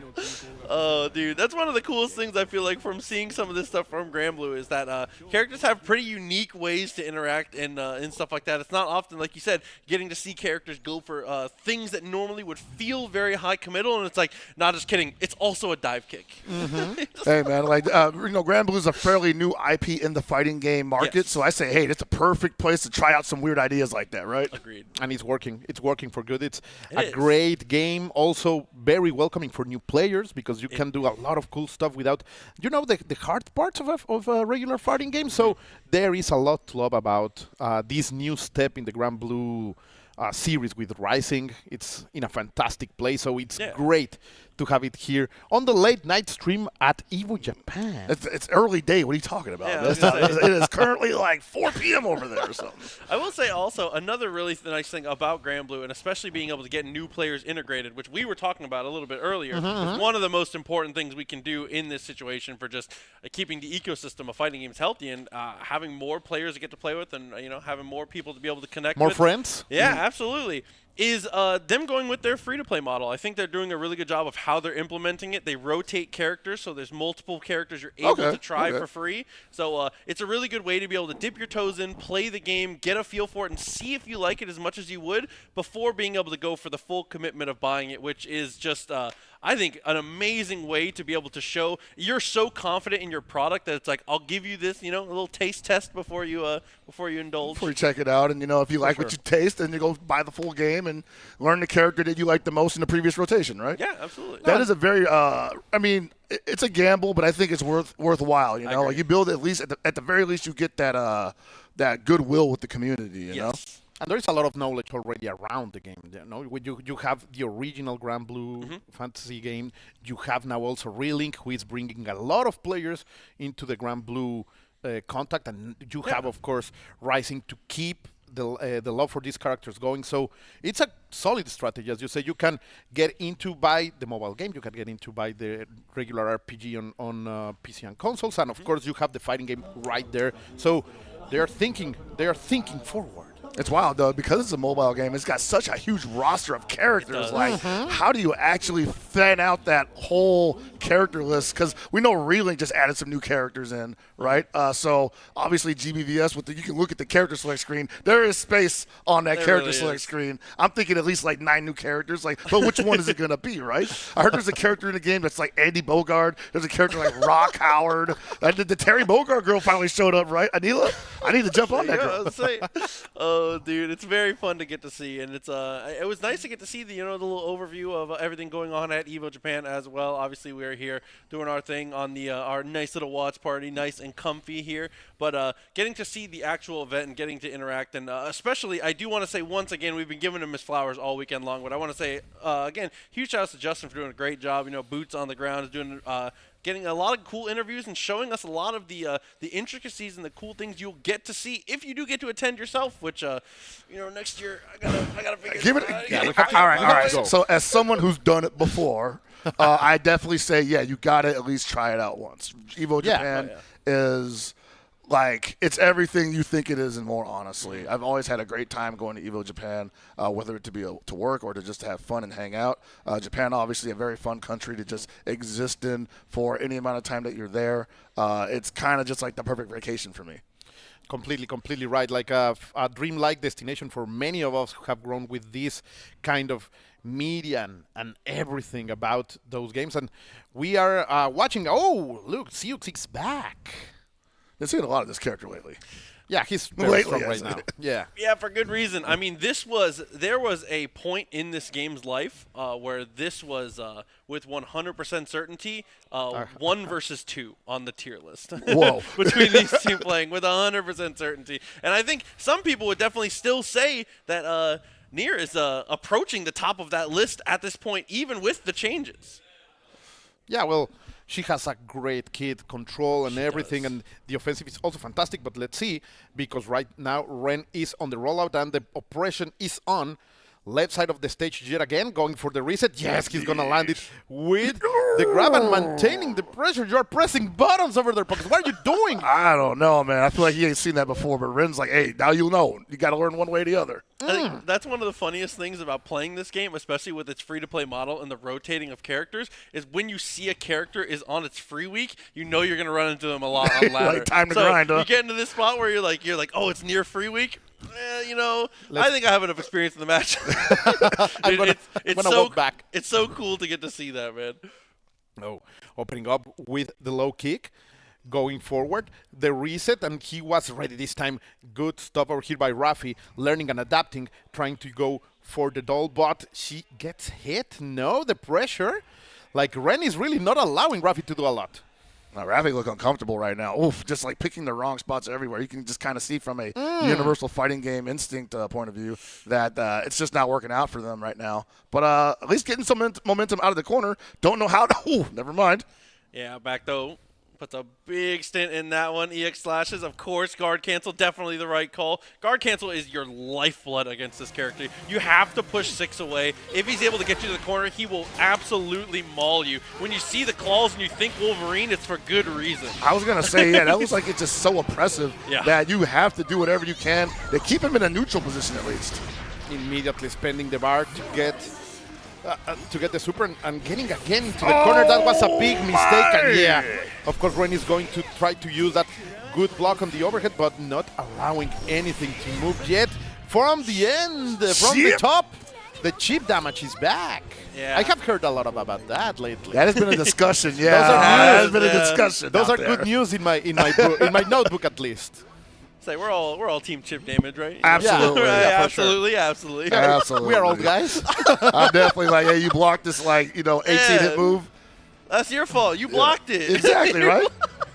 It's called checkmate, baby. There you go. Come on, man. It's your fault for getting into that situation. Yeah, exactly. Be responsible of your own mistakes. Yeah, be responsible. Thank you. That's the message we need. That's what we need to start pushing to these new players. Be responsible. Oh, man.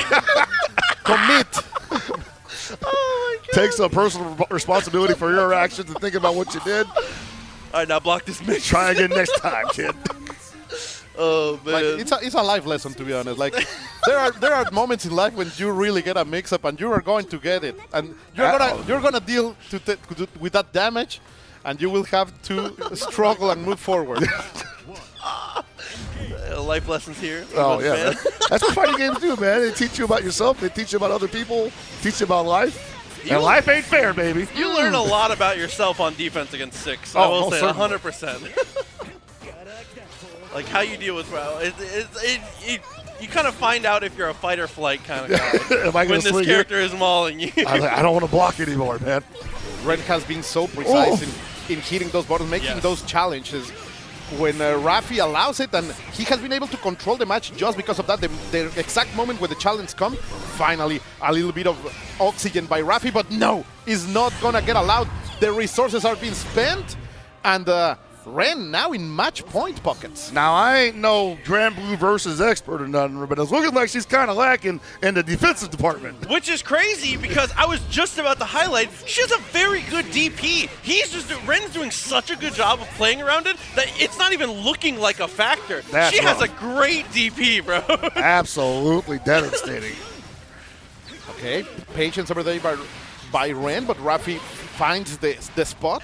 Oh, that was reading the cards, reading your future, but finally a little bit of a comeback from Rynge. Try to maintain. Look at that reach, man. You're trying to play footies again, 2 of them? No. Oh, he got the cross up though. Double overhead is dastardly. Someone was talking to me about the guard button in this game. I'm like, man, there's always ways around the guard button, believe me. I was going to say, that might protect you from the left-right, but your head and your feet are still exposed. Yeah, you need the boots and the helmets, that's for sure. And Rynge is on a complete blowout. A solid 2-0 victory over there. Japan representing. We have been looking at some very refined Grand Blue. Oh, but we're back to Uni. Yeah. And now for some grimy Undernight. With the Seth on defense. Not where he wants to be, believe me. Yeah, especially against Lene. I feel like she's repping a lot of good pressure here. A little too far for the plus on whiff. Dog. Why not? Representing Australia right here. He said, I gotta do something. Mm. He said, I have to do something, dog. What a trade from this guy. And like you said, Australia in the building right now. That's cool to get to see. The invasion from Oceania. These games get down all over the place, man. That's one thing that has been a lot of fun, is getting to see how many different regions have been represented here. A lot of these stream matches have been like a lot of Japan versus, which has been really cool to get to see. It's always fun. And also a great news for the Evo team, because that means there are a lot of international players right now in Japan showing up, and finally Oshuhito it's able to get this, and I don't know much about this game, but I can tell that all of that looked sugoi. Hey, that's what it's really about. You know, when you first saw a fighting game in your life, the first thing you thought was like, hey, this looks really cool. Yeah. You know? I mean, to be fair, when you kind of see the way that Seth loops his confirms and his actual overall game plan, he is just an interesting to watch character. And you think like, man, I want to be able to do that, you know? I can always respect a character that has a high level of difficulty being used. And right now he is on a roll, getting the perfect timing to confirm out of the projectile and going for the super. We're going to see the breakdown right here. Hit her from all angles, brother. Yeah. I feel like the SNK equivalent of these combos is like, it feels very Leona-ish, where it's like you have a timed projectile to kind of do your combos around. So at least from a comboing perspective, it's just a lot of like natural timing and kind of understanding where you're at with your projectiles. But also spacing, right? Because he is so dynamic that you have to keep the time space. Your internal clock has to be really good. But let's see, because Shinakuma finally gets a little bit of breathing space after the blowout. It's always funny to me watching normals in this game just suddenly just hit like 3 times for no reason. Oh, dude. Projectiles over there. Shinakuma trying to bring it back. A bit of a grab, trying to repeat the trick. Patience from Oshuhito. Not the tick throw. Dude, the strike throw looking ridiculous. Had to bail off. Get me out of here. I agree with it, honestly. Oh, that's going to hit. No! What a great backdash. Oh, that's big, that's big, that's big, that's big. What a good confirm, dude, to get it back to the ground. Such control. We went for a reset. I'm calling it a reset. No. Hey! Shinakuma is trying to catch on something. Like, he's trying to make the hard reads, but Oshu is more than ready to punish those mistakes, and looks like he has everything to take the round. Yeah. And the game. Goodbye, soldier. I was going to say, Seth, one of those characters that I believe can go so fast that you end up mixing yourself. You mix your own hands up. So it's hard to like play at that pace where it's like, man, everything's optimally working out. So if it's a drop, you gotta already be thinking like, okay, how do I get this reset back? You know, dude, it's especially extremely impressive, like I was saying, to see those very high in the air hits and being able to control it back to the ground to be able to get back to where you're in like the realm of being normal in your touches. That's that be happening to me in all sorts of games, man. Where I'm just like people say, how come you don't play fast characters? I'm like, dude, I'm an old man. My brain just got cobwebs all over the place. If they start moving too quickly, I'm gonna lose my offense. I'm surprised I can even like hold on to Shune this long. that was a fantastic whiff punish over there by Shinakuma. Good tech. And patience over there. Having the turn and taking it yet again with a great challenge. Counter hit too. Got some resources. Oh, and I love that charge too. Scared to you with the more full ICP. So let me think about it for a second. He's really trying to read deep, this man. Break the grid. Oh, dude, with the grid broken, not much to really do on that one. Nah, I just gotta wait. Just kind of out of there. Potential final round here. Shinakuma looking good. Yeah, match point, good resources. He's gonna get the first offensive series. Yeah, that's the age-old stagger pressure there. Oh, yeah, this is good for Oshu right now. He's gonna hold on to this, possibly go for the hard knockdown. Yeah, there it is. Now you're gonna test your defense right here. Oshu it's going to find the opening. Oh, there you go. Trying to bait that DP. Okay. Yeah, chain shift still at 200 bar. No, drop is weird.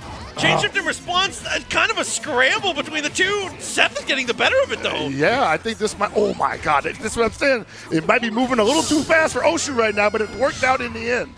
I mean, you know, the tires are, you know, we're getting on, we're losing some traction. Hold it on. We're keeping control, we're keeping control. Two-wheeling on the off-road.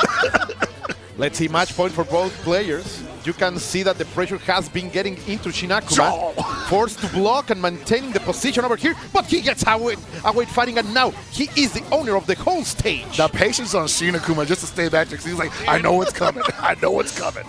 Oh, man. That's one of the most dastardly things about this character, because I feel like in a lot of modern fighting games, when your projectile goes off the screen, it's gone. Seth, he intentionally throws it off the screen and be like, all right, bet. And that's just a cool like visual trick that only exists in fighting games, you know? Where it's just like, yeah, I threw that before I walked in the room, bro. Okay, you're gonna have one chance right here, pressing the button. buttons. Oh my God! And against the patience and the presence of mind from Shinakuma to defend against all of this, and again trying to find a spot, a moment to open him up. What? But he is going to pick that up out of nowhere. Got a back hitbox on daggers? Ooh! Look at it, he's like, whoa! Me too, man. Can't believe that worked. I mean, yeah, let's go, guys.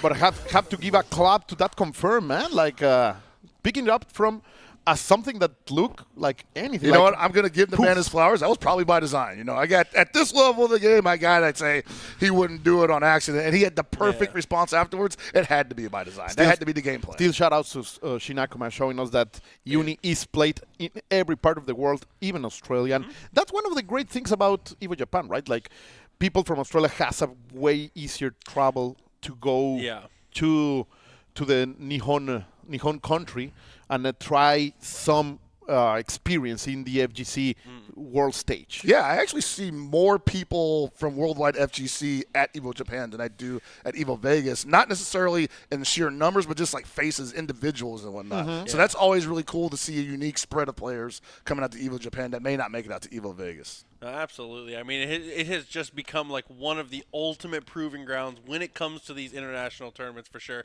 And I mean, that is just what Evo has become, whether it's here in the States or on the other side of the world, man. It's just nice to get to see all all of the highest level players get into the same place in the same space, and not only getting to see the actual competition itself, but just getting to see, like we've said before, it's just kind of a celebration of the games that we love. It brings us all together, and dude, it is.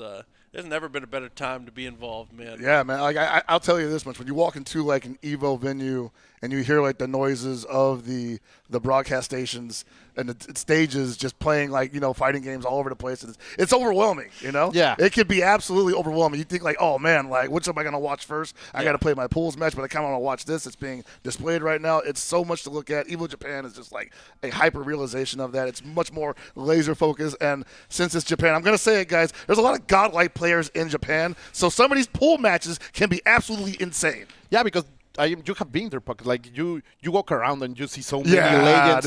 Dude. The new legends, the old legends playing in pools and getting some exposition that normally we don't have that kind of chances to watch here in Evo Vegas, right? Even if they come many times, there are a lot of players that do not. And look at that spread, simply fantastic. It's actually just ridiculous to get to see again this many people in the same place, all the games coming through, all the different stream setups all the way through. It is something that is amazing, and I promise you, if you're watching this and you have never been to an offline FGC event, dude, there's no better time than whatever the next one you're available for. I promise you, if you go and you love these games, you will be hooked. I apologize for your wallet for how much you're going to be flying. I'm sorry. But man, That's the market. It is so worth it. Definitely make sure you get involved, whether it's your local scene at the small size of just going and a regional, playing your locals, a national, or a major. Sending yourself to something like this, like Evo Japan. Yeah, because in the end, there will be thousands of people right there who loves the same things that you love. It's instant friendship, man. It's perfect. You will find people to connect in ways that you have never imagined. I know sometimes for people like us, it's a little bit awkward to socialize. Yes, we know. We are like you. But you can find. Hold on a second. Getting victimized on the stream. You will find. You're you right, will but find stop. connections over there. Like, come on, open your heart. Like, tear open your flesh. Do not do that in Japan, guys. It's okay. Oh my god. No, but you're right. And I think when you go to the Evo Japan, you go to Evo, any of the Evo brand events, you're going to find a lot of like-minded individuals. It's going to be a lot of fun to hang around and just kind of vibe in the environment. And, you might end up making some friendships. You might end up, like me and my guys, the Game Goons, we run a Goon Suite, SNK-centric, and a lot of people have come to hang out there over the past couple of years, and they've met each other there. That maybe a lot of these guys only talk to each other in our Discord or something. And then they're like, oh, that's you? Like, I play matches with you, so... these are this is the kind of event where really only that happens. This is the only event that I really see that. And happen. you know it, Proxy. Pockets also knows it. Like right now, you can go to so many places in the States or maybe even in other countries, and you have friends there that maybe you can crash over there because you know them because of this community, right? So that is true. Yeah, there are some people that's a fantastic experience to have. Yeah, like I know a lot of top players, like from as long back as like the Marvel days, that just went around couch surfing and winning tournaments, basically, right? Yeah. So it's definitely a thing that you can build a cot to crash on by being good in a fighting game, or just being a cool person, just being a nice person too. Yeah, the amount of times I've seen top level players sleep under kitchen tables Straight up, dog. in people's houses. To get that grind on. So it's an infectious feeling for sure. But a little more action to come here. Straight back into a little more Uni, and we're gonna get from what I've seen, I believe our first Mika. I think so too, but we also got Clairlamp on the screen. I recognize that name. Oh, yeah, very good. Obviously, if you have been following this game to any degree, this is a name that you certainly have encountered. I think so too, yeah. I think everybody who follows Uni definitely knows this character, or rather this player's name, also knows this Byakuya. Signature character, of course, a fan favorite, that's for sure, and already in the spot that he loves because he's at that corner, maintaining it, setting the traps. You will have to block this, because there is a throw, and everything was a trap. He is playing 4D chess right now. My boy, where do you think you're going? Where do you think you're going to get out of here? Like, I'm going to set up another web? Oh, dude, and the stagger with the jabs there, too, being so non-committal, and jumps the one reversal attempt. That stand assault is I love it. I love that about this game where you basically just get like a hop. Oh, nice block. That can be such a mess to deal with, dude. Mika she's something else. I love grapplers. This character frustrates me to no end. This character frustrates me so much. And right now, Suteneko is showing why. Ooh, because he is in absolute control and going for the grab. No, stay away. Finally getting that little space clear lamp going forth and gaining again the control of the stage in a fantastic manner. Oh, allowing counter him to make the mistake. I think that was 5B also, and he's got resources. Oh, this should hurt. Yeah. And we set up. All the setup, yeah. Oh my, what I don't care. You gotta do something. You're scheming?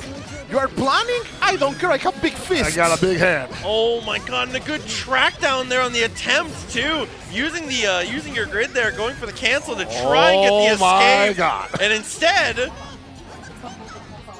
man, that offensive series is what they call Subarashi. She's such a goof, bro. Dude, that's crazy. I can see Clearlamp is like, oh man, you like that, huh? Okay. Let me think what just happened right now. All right, Clearlamp with a excellent start to round 3. Again, the scheming. Oh, okay. I want to say he whipped that on purpose just to see if she was going to jump. man, that distance with that many webs set up, might as well. Seriously. Same situation like, what's he gonna again. do? Gonna press the button?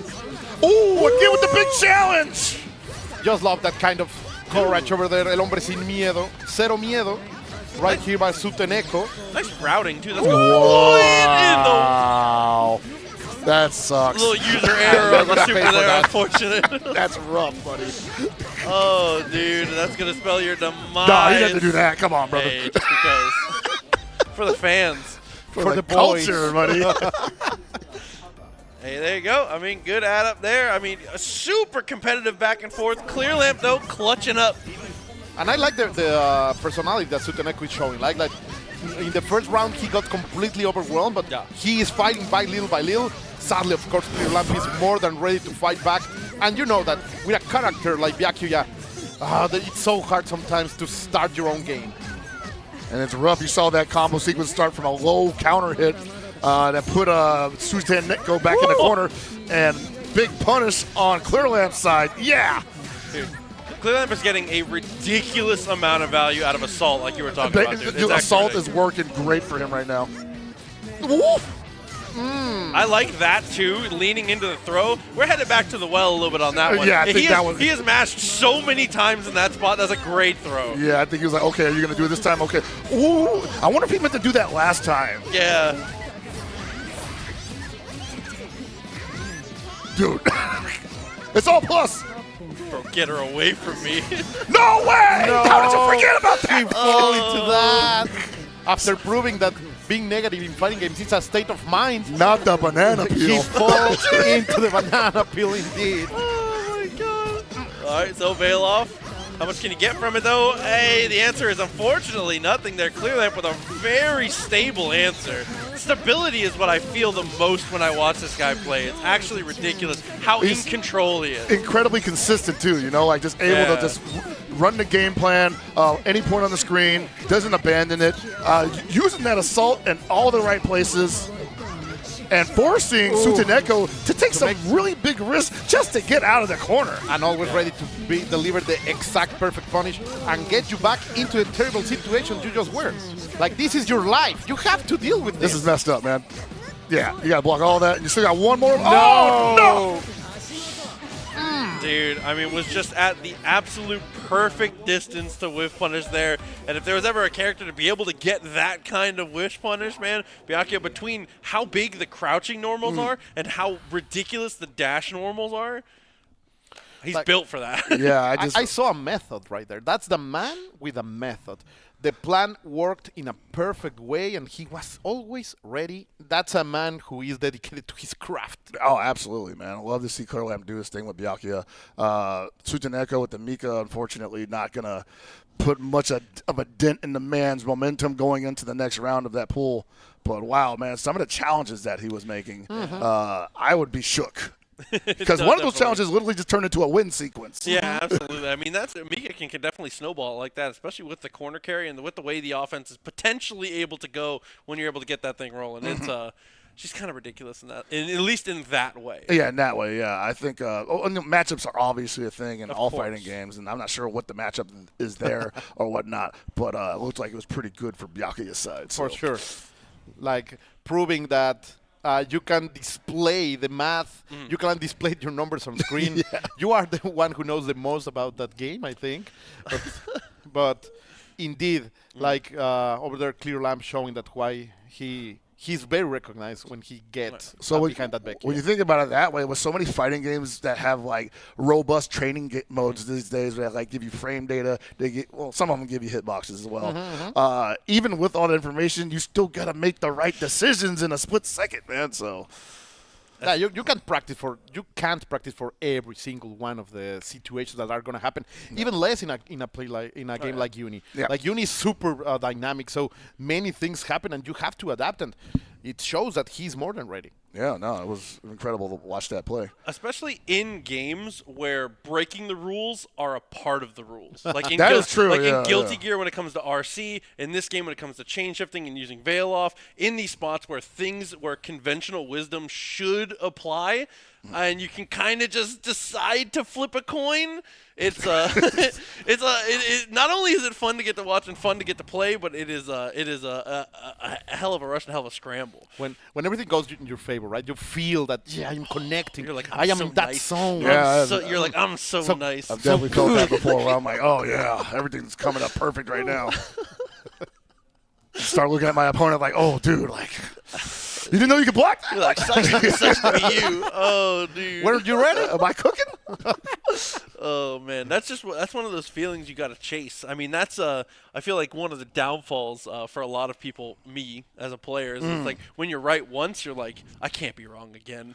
And you start going for bigger guesses each time. You start to blow up. Yeah. And you're like, how far can I really go? We got to keep this train rolling, you know? We got to keep this train on the tracks, guys. Where is that frontier I'm going to reach? Even if nobody else believes, I believe. I've seen so many good players go down on that, but hey, I've also seen a lot of great players triumph because of that. So it is a double-edged sword. Like die by the sword, live by the sword, man. Absolutely. Yeah, it's how the high reward lifestyle is. And it seems that we have a game yet again. Finally seeing a Merkava. Yeah, I believe it's the first time we're getting to see our monster friend here as well with a very early grid break, which is a nightmare, especially in the corner already. Warrior, he does get the touch out. Man, just swung out of there too, but man, like Crow was hitting him with the droopy dog throw like 2 times in a row. Yeah, after that, finally a little bit of response, but Jose. The reverse beat, making sure that poke is it's so good, man. That has always been good. Yes. All right, time for Worms. No, just going to keep it up. Straight in with the overhead, the full charge. Oh, boy. Finally makes a little bit of investment, but still great economic grind, I'm going to say, over there, keeping everything in his favor. Even the resource battle is in the way of Crow. And look at that. Oh, they hang stationary now? The Worms, bro. Can he hold those? I think he can. Oh, wow. That's kind of ridiculous either way. I mean, there it is again. Comes through, but not going to get much. Still not going to matter, though. Clean hit on the anti-air. Making her feel the pain. And how are you going to stay out of that corner? Oh, no, the Oki. The Langoliers, man, they are here. Oh!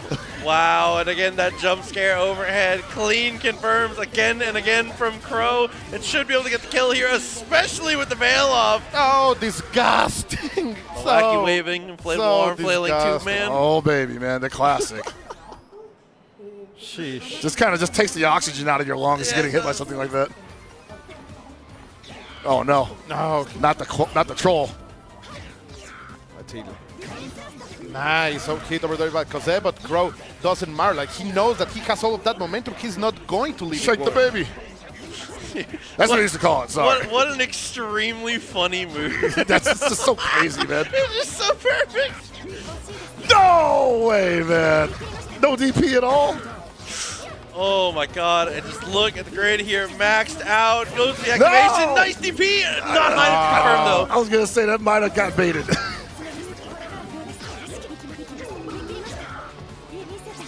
Another situation, yes. That was sick, okay, I like that. He's hunting for that now.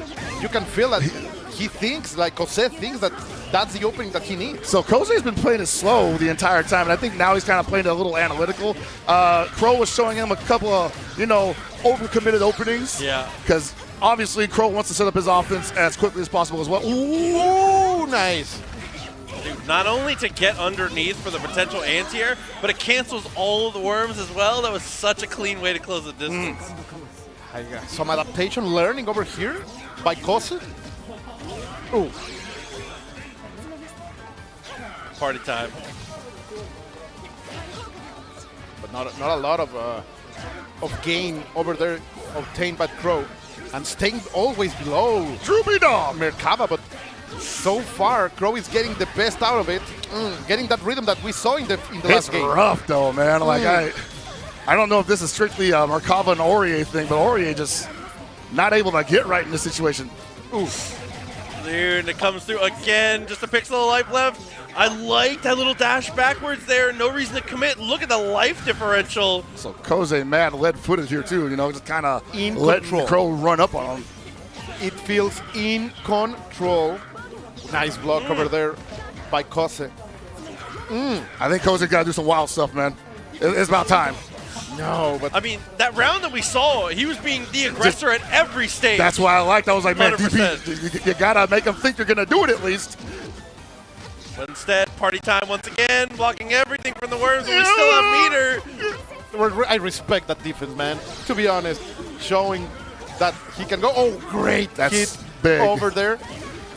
And this is the fight that Kose needed to give Crow. That should be it. Laying some traps. Yeah. Nice. Hit him with the magnetic tempest. Oh, dude, the shockwave just because. Oh, that's the shockwave. There you go. No, I don't know fighting game moves. Oh, dude, but that makes it 1-1. So, back in control a little bit. And again, 2 rounds in a row when Cozy is in the driver's seat. You got to be setting the pace. Absolutely. I think that at this point, I don't think Crow is intimidated here. Not at all. But it's up to Koze to play off of that as well. It's time to butt heads. I completely agree with you. Like, he needs to become the main character in this story. But so far, Crow is saying, nah. And as you say, it's party time over there at the left side of the stage. Ooh, finally, it's really risky to press the button, but able to get the hit. Get a little bit of breathing space, but not enough. It's kind of wild that Merkava didn't have to block anything in that sequence. Like, he just kind of pushed himself out. You say he's a little sneakier than he looks. Snakes his way on out. I thought he was a big hurt box guy. Oh, going Sawarudo indeed right here. Yet again. The corner carry also is insane, man. Counter. Yeah, for most characters in this game, when you have meter, you're able to get to the wall from just about anywhere east to west. From coast to coast, indeed. Oh, the roll there. That's new. Oh, no. Doesn't have the resources for huge damage. Oh, nice block. Don't let him do that to you. The setup do was something. right there. No, that's it. No. Dude, that high-low after the float is dastardly. Are you seeing? Oh, yeah. No. Sure, yeah. Sure. You earned that. That's an expensive stick, too. I think that was, what is that called? Like the luxury stick they got the nice little purple sheen on it and everything. Yeah, the end, the engravings they can do and stuff. Definitely sick. Man, okay. Nice to see some more confidence. Pretty good looking. And also a good variety of characters that we have been showing up on Uni this night. A lot of, you say it, like a lot of specialists in many characters. So it's always, that's sometimes very refreshing about every Japanese scene. Like they really have that special spice for their character specialist. And right now we saw it with Merkava. It's been across every game too. Every game has had a pretty good spread. I mean, one of the biggest gripes I hear from the fans is the mirror matches, the samey looking top tier, top 8 over representation, whatever. Right. I think that a nice and healthy balance event like this is like kind of not restoring faith, obviously, because people still have faith in fighting games. But I think this is a great way to kind of just get excited about fighting games again. You know? Yeah, absolutely. But with that, it looks like we are going to toss it over to a very quick break. But stick around. Even more action to come. Plenty more time to spend with us here. Evo Japan for the English watch party. We'll be back in just a moment.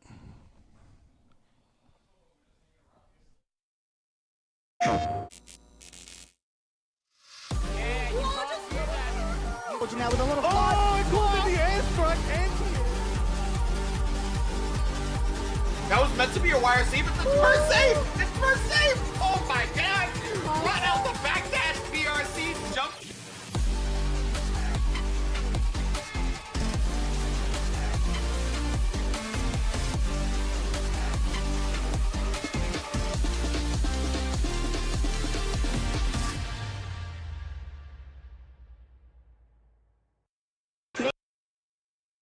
I run a delivery service for pain. Let's just talk about guest characters, folks, which, if done right, can act as the perfect window into the world that character came from, getting players perhaps interested in other games or properties they might not have otherwise checked out. There's no genre in gaming that does guest characters better than fighters, be it the character's inclusion was incredibly exciting or it changed the game and its series in some meaningful way. To keep things fair, we're just gonna have one game per series. I'm Babe Ruthless for Evo FGC, and these are my top 10 guest characters in fighting games. Number 9. Chun-Li, Power Rangers Battle for the Grid. I've only seen a single episode of Power Rangers. When Power Rangers Battle for the Grid was announced, I wasn't gonna be too interested unless the monster where my name came from made an appearance. But the people at Enway did me one better by including Ryu and Chun-Li in the game. Now, since we're only picking one character as an entry for this game, I do love Ryu and his design, but my personal bias is gonna have me lean towards Chun-Li. What Power Rangers does for Chun-Li is something I wish more games did for their guest characters, and that's giving them a costume that fits within that game's universe. Chun-Li looks awesome as a ranger and fits right in with the rest of the cast. This game is confident enough in its own branding not to have Chun-Li in one of her classic Street Fighter outfits more people would probably recognize, and I definitely have to respect that choice. Chun-Li is just as iconic as Ryu and deserves more chances to make playable guest appearances in just as many games. Her character is treated with a lot of respect in Battle for the Grid, and certainly makes this appearance one of my favorites.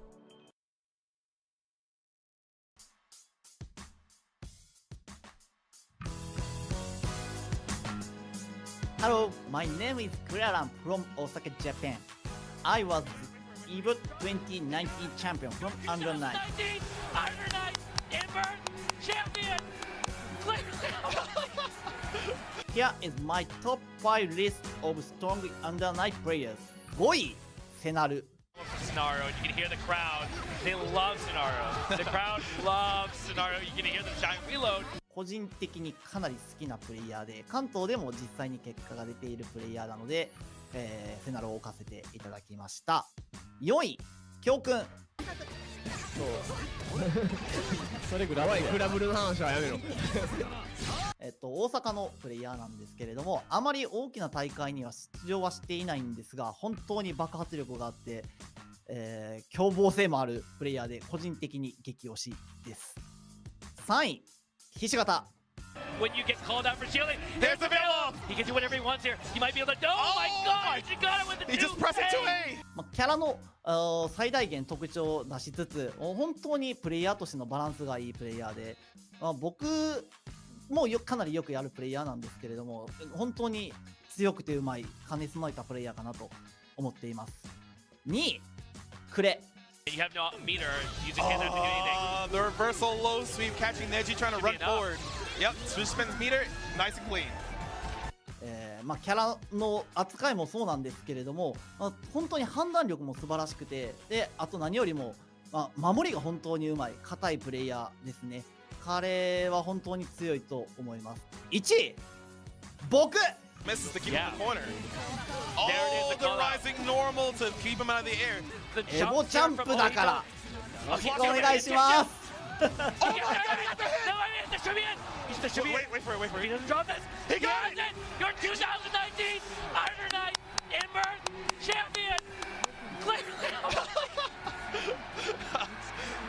Oh, can you believe some of those decisions there?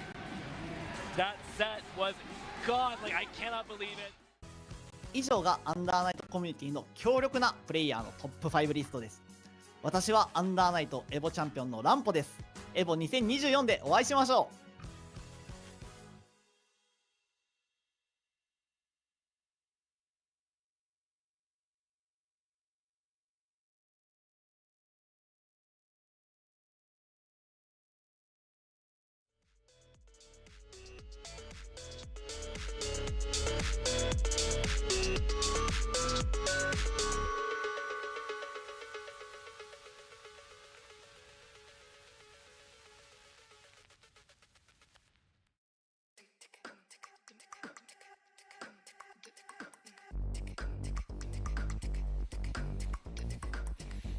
And we are back. Thank you very much for staying here with us at the English Watch Party for Evo Japan.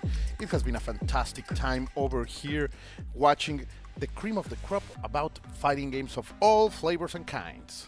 Absolutely. But before we get back into that action, we got a little bit of stuff we want to show you here, and we want to go see Mr. Justin Wong once again live on the stage with a very familiar face. So let's toss it over to the stage there.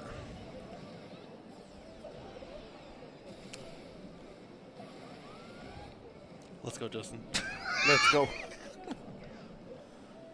What is up, everybody? We are here at Evo Japan 2024, and I have my man Sejam. It's kind of crazy because I'm interviewing you. How you doing? Yeah, you know, I'm chilling. Life's good. I've been hanging out. What's up, everybody? Hopefully, the time zone is like wild over there, isn't it? I think it's in the AMs for sure. Maybe like 2, 3 a.m. And you know, this one we want to talk about demos, right? We want to talk about what you can play at Evo Japan. You played Hunter x Hunter, then Impact. How do you feel? It's fun. You know, I didn't watch the anime, so I was like, oh, little white-haired kid has Bardock Lariat, and like people were looking at me like, what is going on? But the game's really fun. I know you also had a chance to play it, but it feels like a mix of TVC and Marvel, basically, is like how I describe it. The characters are a little floaty, but like the game is pretty fun. You like start wave dashing and like doing stuff, and you're like, okay, this is a game I've played before for sure. Yeah, you know that white-haired kid, Killua. You know, he has lightning power. Yeah, bless you. He has lightning powers from a ninja clan. It's a really good anime. Most people's top 5 animes all the time. So You're talking about Neji. no, what? No, that's a wrong franchise. Oh, okay. Other than that, you also play 2XKO, right? How did it go for you? Yeah, I played 2XKO. I learned a lot about Alawi and how she works. I got like a breakdown from Sean on Conquerable, former Evo finalist. I think the same year as you, maybe, right? Yeah, Tekken 5? Tag 1. Tekken Tag, right. So, yeah, he showed me a bunch of stuff with Alawi, and then I was like, beat me up. So he showed me a bunch of cool stuff. I got some footage of him just beating me up with Alawi. The character's super interesting. If you're like a Muscle Mommy fan of like Marissa, I think you'll love that character. She's really cool. She has a ton of new stuff that is like really wild. And she has like a command grab when her tentacle is placed on you. So she puts the tentacle on you, and then she has a strike or command grab or regular grab mix up. And I was like, I guess I'll just die. And it was really fun. Yeah. Yeah, I played her a bit. Have you tried to do when you have a tentacle on screen and when you quick tag and you can combo into the tentacle with your secondary character? Yes, yeah, I did see that, which he showed me that before we started playing, and I was like, so you guys are just, you're on drugs, right? Is what you're telling. I was like, you guys are just cool with whatever around here. Like, it's pandemonium. So, yeah, I messed with that. It was really cool. And also the tentacle, if it's on this off screen, it will teleport to you when you do things like a throw and still give you a combo, which is really messed up. That sounds broken, but I mean, that's the type of games we love to play, especially for fast-paced games. And what about City Wolves? You haven't played it yet, right? No, so I played the old game before. I was on a Terry binge, and I played like 9 games with Terry in it, including the old Garo because he has the jacket. And I have a chance to play tomorrow. I think you're going to play tomorrow too, right? I know you played a little bit before. Yeah, I'll play with you. I can give you the ropes and everything and catch you up to speed. Yeah. And I heard this game looks really different than the old game in some ways, but it still has the feints. It still has some stuff that is similar to the old one. So I'm going to be trying it tomorrow, seeing how I feel, recording everything, letting everybody at home know what's going on with all these games. Yeah, I think the coolest part about City of the Wolves, it obviously has old stuff from regular Guardrail, but new stuff like hyper defense. Pretty much acts like a red parry in this game. You start out with a rev meter, and the way I can describe it is you start off at max mode automatically in King of Fighters 15. That's how I would describe it. So you can cancel the special move, and the special move, and the special moves. Yeah, and like in the old game, it had its own really interesting meter system as well. But it seems so different in this game. So I'm excited to try it. And yeah, I'm going to probably play Terry and maybe some Rock, because Rock's cool. Everybody likes Rock, right? I mean, he got geese moves, right, in general, air fireball. But this was Jam, Justin Wong, here at Evo Japan 2024 at Ariake Gym EX, playing all the games, buying all the merch because they're sold out. But guess what? Back to you, English broadcast team. We'll see you in a bit.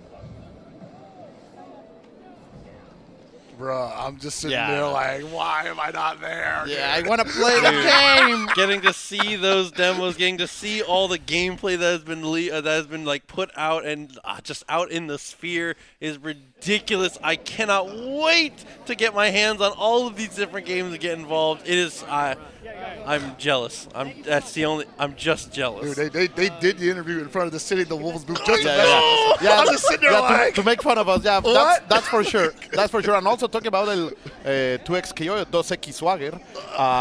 To be honest, like that's the first time that people is going to play with the new character. So it simply sounds fantastic. The stuff they were talking about some set play with common grabs, but it's time to get crazy because we now have Cronin, the King of Fighters, and we now have Cronin. Ladron, and he's back. I thought it was over. He's still here, but facing off against Yashiro, 1-0 right now. So there's the potential for the set to just be over here. RJT got to do something big. 2.5 bars though. SWC champion Yashiro, man. And with 4 bars, like 4 bars, he's gonna kill fully loaded, like one touch, and that Cronin is completely gone. But RJT, no, that's my it. God, that has to be it. Yashiro is not going to allow this man to survive pockets. That straight up happens to every character though, so it's not like a Cronin thing. I'm just saying it because, like, dude, why did everybody just immediately say Cronin can't spend any more time on him because he lost crouching light punch in the slide? Like, after that, I'm like, forget it. It's over. Yeah, raise that hand. Oh, dude. Still got one of the best DPs in the game. Forget about it. I got to be honest, man. I miss him. I don't, man. I had to play. I had to. We were down to SWC, and I played meta and casuals. He doesn't even play the character, but that dude's DPing everything I put out there. Yeah, that's why I miss him. Like, looking at him from time to time, it's cool, but yeah, there was a moment that it was an overload of Cronins. Like it just saw him everywhere. Yeah. It's fine. No, I mean, we were talking about that earlier about how some people will get like a little fatigued when they see the same characters represented over and over again. But the inevitability always occurs when they get normalized, and then you never see them anymore. And then everybody's like, "Hey, what happened to that top tier character that was winning all the tournaments?" That's a very earlier? interesting way to place it. The normalize. The normalize, man. Like the equalize. You get the nominal. balancing. I do miss Bijanet, to be honest. Like She's was still pretty also good though. Yeah, pretty good. But she's not being represented as I much. think she was fine. Oh yeah. Well, you got. Well, I will say this. I do think that the game is in a much healthier place in terms of character balance. It's in a great place. That top tier is fluid as heck. Yep. So I think it's probably in the best place it's been in since the beginning of season 2. Yeah, I agree. I even think that ever since launch, like right now is the best moment in terms of balance around the whole game. Like even like the best character in the game, Isla. We know it. Yep. Is not that ahead. I agree with you. I do think she's the best character in the game, but everybody's saying it's Rio, and I'm like, what are you guys talking about? I do believe the options is harder. No, I definitely agree. We were talking about that off camera a little bit. Is that's been one of the most impressive things about not just KOF, but just like the games that we've had in general in the last couple of years of releases has been the 1.0 versions have been really good compared to past vanilla versions of games. Yes. Think back to other vanilla games and think about what we have now and what we had for their vanilla versions. we're on our stuff lately. I definitely believe that 15 Show vanilla. them swag. Look at that. that. That's a nice looking box right there. Yeah, It is actually, yeah. I was gonna say, like, I think 15 1.0, like, obviously it had its issues, but I still think back, like, man, there were like so many good characters out the box in that game, and then we got the DLC on top of it. Like the team Garo team came out, and they were just like, oh yeah, you thought Vanessa and Ralph were good? were bad, and Terry was bad, and then now you got Gato 1.0, like, baby, Gato 1.0 was a whoa, and I was feeling it. I'm like, yeah, this is what I want from this game. I want everybody to be miserable. Oh, dude, that's I like that. I like having that energy in that. Seeing characters come out very, very strong off the rip. I love limit testing. Yeah, bring them out, make them good. We'll dial it back later. It's okay. We're in a system right now where it's a process. Developers are not afraid to patch games, which is amazing to see. As long as it's not too often, obviously, right? But then Kim came out, and things. So we're different. The Kim thing was like, we all expected, like, wow, they're gonna put Kim in this game. He's gonna be broke. System. He can't be bad. Crazy, right? He can't be bad, and he's not bad. But it was like, yeah, you busted the EX on Getsus on guys. Like, what? Come on. I was looking forward to that. Yeah, like people were really ready to get Kim a try, and as you were saying, like, everybody was there, they were salivating. Ooh, I'm going to be so dirty with him. Yeah, it's going to be delicious. We were going to be shameless about it. I'm going to flash kick everything. Remember 14? Well, it's going to be like that, except I don't need max mode now. Oh, dude. But yeah, it's been cool to get to see, obviously, not only just the release schedules, everything coming through, but the health of the games, the health of the scene. Everything has been it's going from a place where I feel like it was already pretty good, and the health of our games and the health of our scene continues to get even better. And it's just a lot thanks to all the people that are on the back end of things and all the people that attend the events. You over there, yeah, that's right. Like, you watching when you go to events, when you are part of this broadcast, chatting, that it really moves the momentum and the wheels of not only the developers but also tournament organizers to make more and more stuff. So thanks to you, things are getting better little by little, more and more. Hey, no bigger testament to that than, like, we're already on another season of SWC. Yep. You know, like, after just ending it a month ago, and I think it's because of that event, this game and future SNK products are probably going to be in a much better place publicly than they have ever been. It can really only go up from here. Yeah, 100%. And even in that competitive scene, things continue to improve. SNK World Tour was a great success. Arxis was a great success. Capcom, great success. All of these World Championships, everything in between, as well as the qualifiers. Evo put on a hell of a show this year. Evo Japan, even just through day one, has delivered some incredible. We still have a few hours to go in day one, and it's already showing us so much good stuff. It is it's just a testament to how nice things are on the competitive scene, as well as obviously the casual side doing incredibly well. Numbers are pretty good. Yeah, I think we're, like, in a nice, healthy place right now. And Tekken took off hard. Like, a lot of new people Tekken is playing 8, that with the Street Fighter 2. Like, a lot of new people is approaching, and the new games that are coming. Like, of course, a lot of the old seasoned players, the old sailors. Oh yeah, will be very happy with salty Sea Dogs, baby. Salty Sea Dogs will be super happy with the return of Garo, with City of Wolves. But of course, the chance to bring so many new players with 2X KO. Yeah, El 2X is going to be. Like, things are looking right, to be honest. Dos X. I love this. El 2X Swagger. He's sneaking that in, bro. Yeah, I'm going to make it keep him fired. I'm going to make it a thing. I'm going to make it a thing, little by little. I respect it. You know, it's 2 a.m. Gotta plant the baby. seed. Listen, it doesn't start out a tree. It has to grow. You have to water it a little bit, man. I love it, though. Keep it up, baby. Keep them coming. Like, it was funny because, like, I remember, like, watching, like, the the birth of like a lot of these projects happened because like they were basically ideas that they put out to the ecosystem, and then we got to see visuals of it. And I just remember thinking like, man, like, is there going to be a game in the future that blends the new school and the old school, right? Yeah. And I think that, you know, we're kind of in the middle of it right now. I think it's happening, yes. This generation of games that are coming out are definitely bringing in that that new school interest, but a lot of the OGs are like, yeah, I'm giving it a shot, man. This game has enough for me to sink my teeth into. I mean, obviously, with City of the Wolves, they're literally just like giving us both because they showed us that we have a arcade mode and we have a smart mode. So it's like, hey, man, however you want to play this, you can play it whatever way you want to. It may be limiting depending on your choices, but there's something for everybody here, and everybody can enjoy it. It's happening. Oh, it's happening. It's happening. And as I say that, like the most going we're going way back. Talking about we're going way back. Oh, we talk about new players. We talk about new games. Let's, limited classic, the flashback coming through. And already the pressure from Young, but there is no respect over here by Kokuni, who is just raising up with an EXDP. He's just swinging, dog. I respect it. That's what you're supposed to do. We are here to play, they say, and we are here to play some good third strike, sir.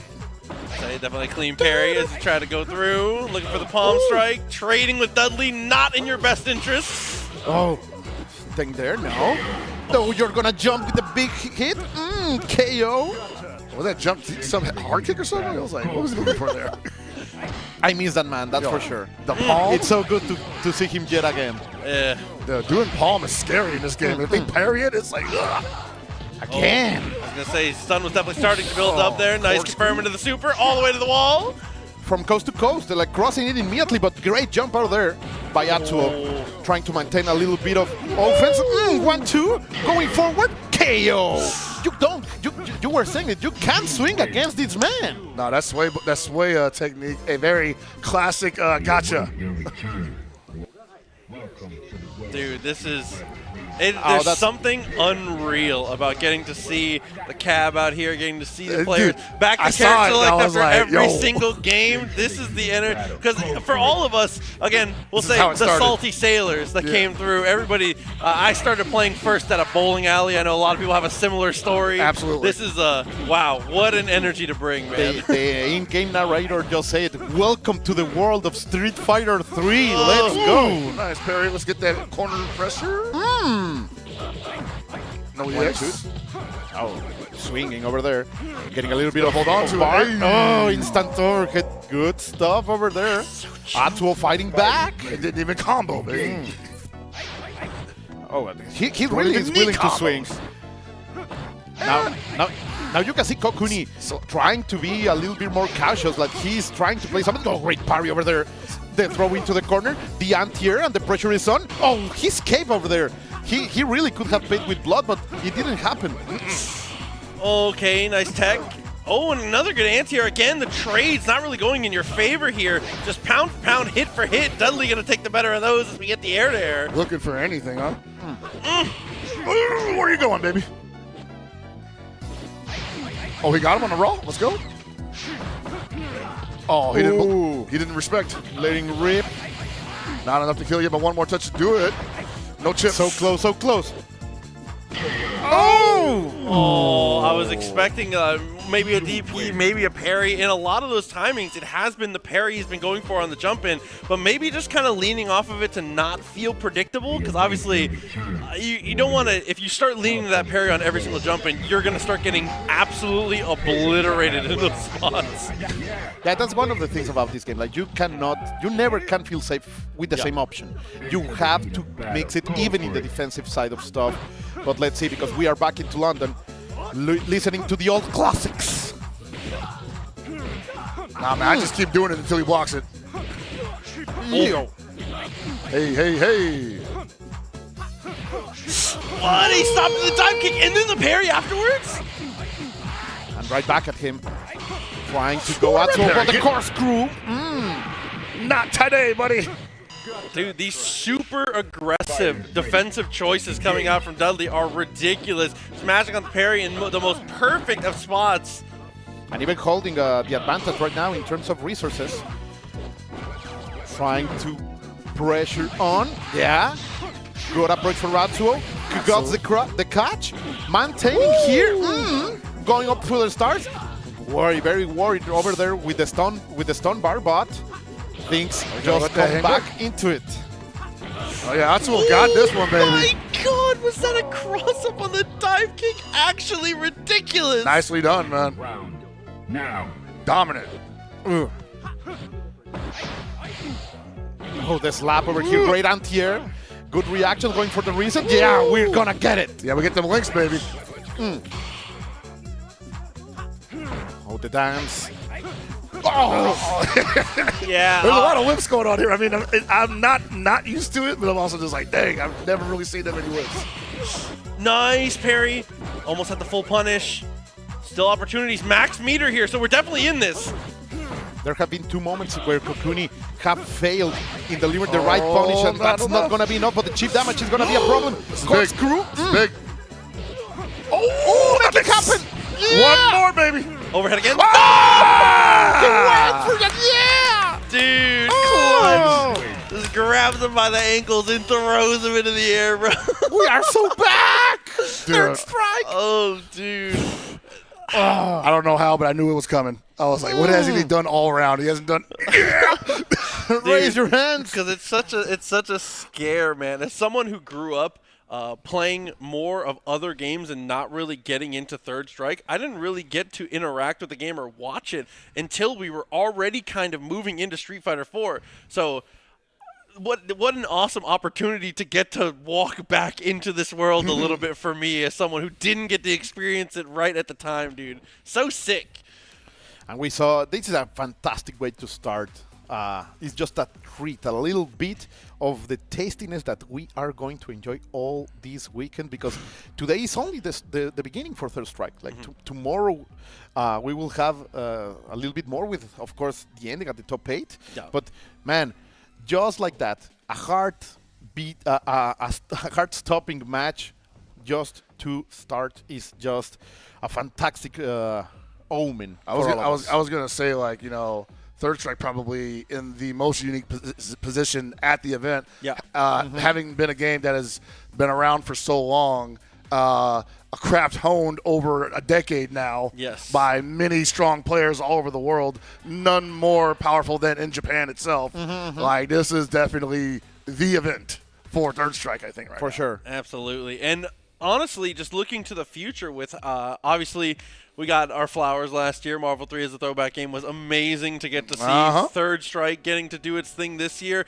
At this point, even in the moment, I still am like, what are the madmen behind the scenes going to think of next? Who's next? I wonder how they're going to pull it off. Are we going to see cabs like we just saw? Like, you know, we're going to see head-to-heads? It's great. Oh, boy. I just can't wait. There's something about seeing head-to-head cabs in a big venue like that where I'm like, Absolutely. yeah, we're definitely back in the business. Let's take a look at the replay here, presented by PlayStation Tournaments. As you can see, dude, the EX Rekkas are just absolutely ridiculous for being able to get their touches. And is this moment. That's Another the sequence. corkscrew. Go 2 dashes and, raise your hands. Dude, 100 out of 100 times I'm standing there. The Dudley overhead, Yeah, because he conditioning, right? Like, yes. Before I went for the overhead, I know you are thinking about something. That's the instinct that you were saying has been cooked, has been seasoned for more than 20 years. More than 20 years, man. It's crazy. Slow cooker. And it's still good. It's still good. Yeah. They put it in the ground. And it never gets old, that's for sure. Definitely like a fine wine, but going from fine wine straight back into a little more modern action. King of Fighters back on for us. Aru Akotumaru. Hey, Market Wolves player versus Coco Panda, one of the best KOF players in Japan. For sure. So far, Benimaru has been dropping the plasma right over this man, and let's see. That's not going to be a punish. Just making him be respected. The entry over there and trying to attend something. Oh, the Raikin coup. Oh, bro, man. One thing to know about Coco is that he plays cheap characters as an art. Oh. Okay, distance close. Nice. Oh, Block to the left, right, and a good punish. Yeah. That's unfortunate, man. I think Aru actually looking good for closing out that round against Benimaru, but unfortunately, just these things happen. Another Antonov. That's 2 Antonovs. Yeah. 2 more than I thought I was going to get to see. Absolutely. I thought Infernal Kong was there for a second. Shout out to Infernal Kong, by the way. Oh, yeah. Super cool dude. But right now we have here Kokotumaru trying to stay alive with the big pecs. And in the trade, he's going to get it. So you were talking about the old fishermen, the old sailors coming back from Market of Wolves, or City of the Wolves. Aru definitely one of them who probably can't wait for that game to drop. I am jelly that he is able to test that game right now. Yeah, we're all. Dude. What was it? Justin was talking about the FOMO. I'm like, bro, you don't have any idea. Like, man, you owe me a jacket. Come on, Tommy. Oh, good back throw, too. Getting a lot of control here. When he already has room to roam, this matchup is such a nightmare to deal with. But he's going to fight his way out right over there. That's the third time that he's trying to stay on the same side. Oh, he's going to run and check your feet. KOF 14? Oh. What's going to activate in the mix? Oh, okay. Oh, okay. He's got a lot of work to do here. Ooh. And then? The big slams. Oh, no, it's twice. No way. He's going to make him jump? Yeah. No way! No way! No! He had to shut that down. Yeah. Like, hold on a second. You have to stop. You have to stop. Wait. Dude, great use of the DP there. Got to restabilize. Oh, and the Kukri start, actually. Oh, I did not know Coco was rocking Kukri. Okay. Dude, definitely one of my favorite characters to pilot in this game. And getting a fast domain in the right side of the stage, but you know the far diesel was gonna be there. The fancy boots are there for Chizuru Proxy, and so far it's looking like Hokokumaru really wants to take control of this match, as he has get the corner fighting for it. You know, one of the scariest things about Chizuru is the fact that a lot of her moves just hang out there active for a really long time. Yeah. So you think like, oh, I'm gonna be able to duck this. Like, no, it's active all the way down. Ooh. All right, get her out of there.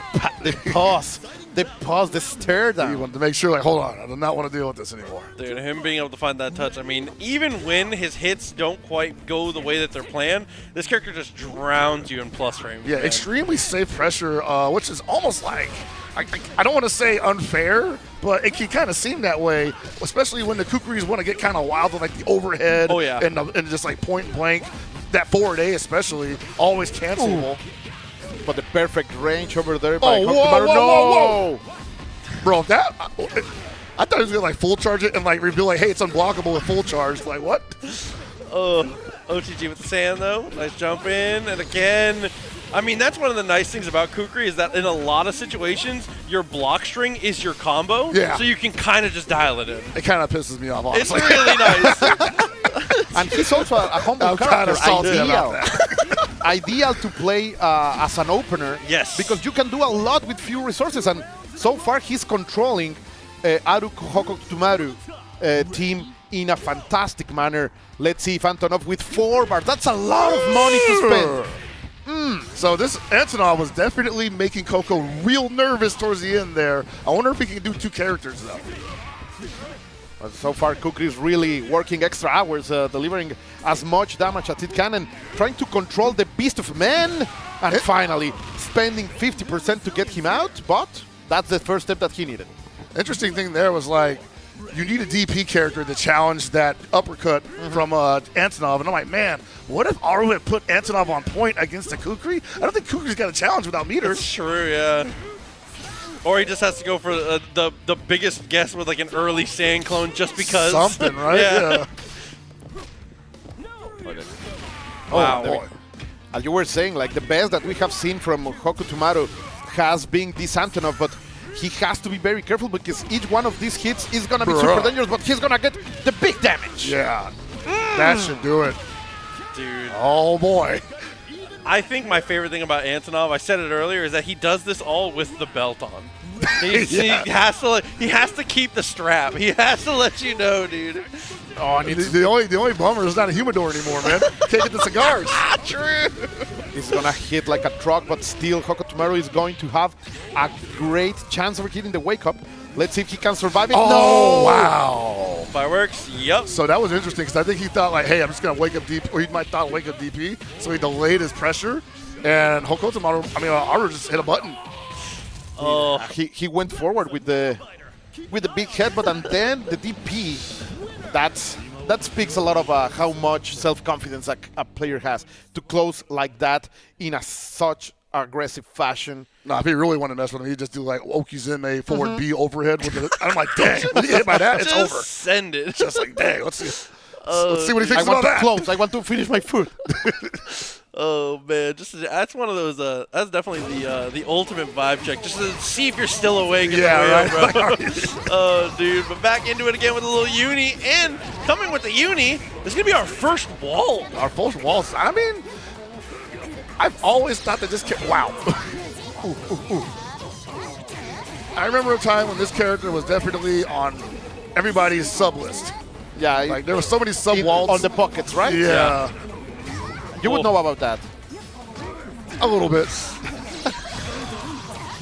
Wow. I love Linda, man. She's such a sick character. Dude, yeah, definitely the ideas behind her game plan are very interesting to get to watch for sure. Risky as hell, but good indeed. Oh, look at that! Like he knows that he's in control. Yeah, man, it's a big swinger there, but unfortunately, possibly not as fast as normal to challenge those assaults. The wall. That's the walled life, though. You're blocking until you're not. The second you have that room, take your shot, bro. There it is. I mean, in that round, I think we saw like 15 seconds straight of wall just holding up on defense. What a grab, bro. I think Joe was just like, hey, I see you like jumping a lot at a really bad distance for you to be in the air, so let's teach you a lot. Oh! Another one. I love grapplers so much, dude. It's infectious. It's just my favorite. Hey, man, I'm happy that you can experience the magic that is the Wall Street Grappler. The magic here in Evo Japan. The magic of terror, dude, right in front of your eyes. Oh boy, the challenge. But there's a lot of work that Gutu has to do in order to maintain this in his favor. Starting a good way, but the backdash from Kyo allows him to play it yet again, and let's go! Come to my grasp. Because I feel like the most interesting thing about getting to see this is that I have been a loyal walled player for the entirety of when I was playing BB Tag, which was a super fun game. Right. So getting to see the source content, he's so much more violent in this game. He's so much more violent in this game. It's so fun to get to watch. Definitely an interesting thing to see. But a swap to Aurier, a change of character is in order, yes. Potentially feeling the matchup a little more. Might have a better reach against this character who's got all the reach. Yeah, very true. It's always interesting to see, you know, there's characters that have full screen normals like Dalsum, and there's characters that are full screen because they take up the whole screen. That's exactly what, yeah. I remember seeing this character for the first time years ago, just thinking like, man, like, someone has been thinking about this character for a long time. Oh, dude. Ooh. Now against the corner, oh, he's gonna wake up pressing buttons and maintaining some kind of respect, like, you're not going to dominate me. Oh, swung into the orb. It's good confirm too. Pick up into the wall, gonna spend the super for the knockdown. A lot of respect from both players. Jeez, man. Yeah, you can see right now that wall's down. Ooh! Thought he had a window. Now you see Gutu finally playing the game, like feeling way more comfortable. That's obvious, but can he maintain this momentum? Because he is breaking that that rhythm that Kyo got in the first game. Ooh. Oh man, I like that idea. Just don't let it go to waste. There you go. You got yourself into this problem. How are you gonna walk your way out? Oh my God! That's Hopefully a not. cold-blooded super, buddy. I was gonna say, hopefully not on a stretcher here. Nice use of the shield to get some room, but unfortunately, it's not enough room. Unrelenting with that throw. I like it. And that should do it. I especially like wake up command throw in a spot like that, right after opponent goes for a reversal. You know, put it on the mental stack, let them know you got DPs. You know, we got something for that. Yeah, one of the things I like about Uni 2, or just Uni in general, is just like the adaptation that has to happen usually on screen. I mean, obviously there's matches where someone just gets the steamroll, but at the high level, man, like there's so many ways to adapt to your opponent. Oh, look at that! Finally, the open up. Finally, Gutu feeling comfortable yet again. And it's a high damage game. Yeah, I definitely appreciate some high damage. But oh man, he's a Celestial. Speaking of high damage. Yeah, I was gonna say, but okay, able to fight out of this one. How far can we push it? Oh, the guard is broken, and he was more than ready for the common grab.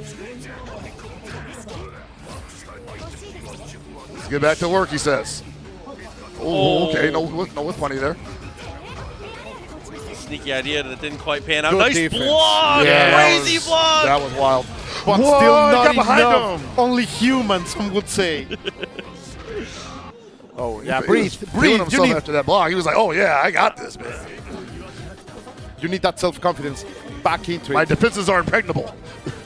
Oh! Okay. Oh, he's like, you want to swing, huh?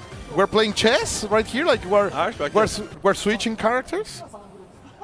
It's interesting to see the swaps because I feel like this is definitely a game where, at least when I spectate, it feels like a lot of people are very loyal to their stuff on this game. I think so, but at the same time, this is a different game than what I remember it. So, people are probably at the level where, like, hey, I got to have the sub, I got to have the pocket character, and then they got to come out in tournament. Absolutely, especially like you said, we're not quite in pools anymore. We're closing in. Yeah, we're closing in. Semifinals, and then we also saw what the Gordo does earlier on the night. Yeah. So, Kill obviously trying to get a piece of that action. Oh, and he's not gonna respect anything. That is not your turn. Gets out of no. You're never away from Gordo.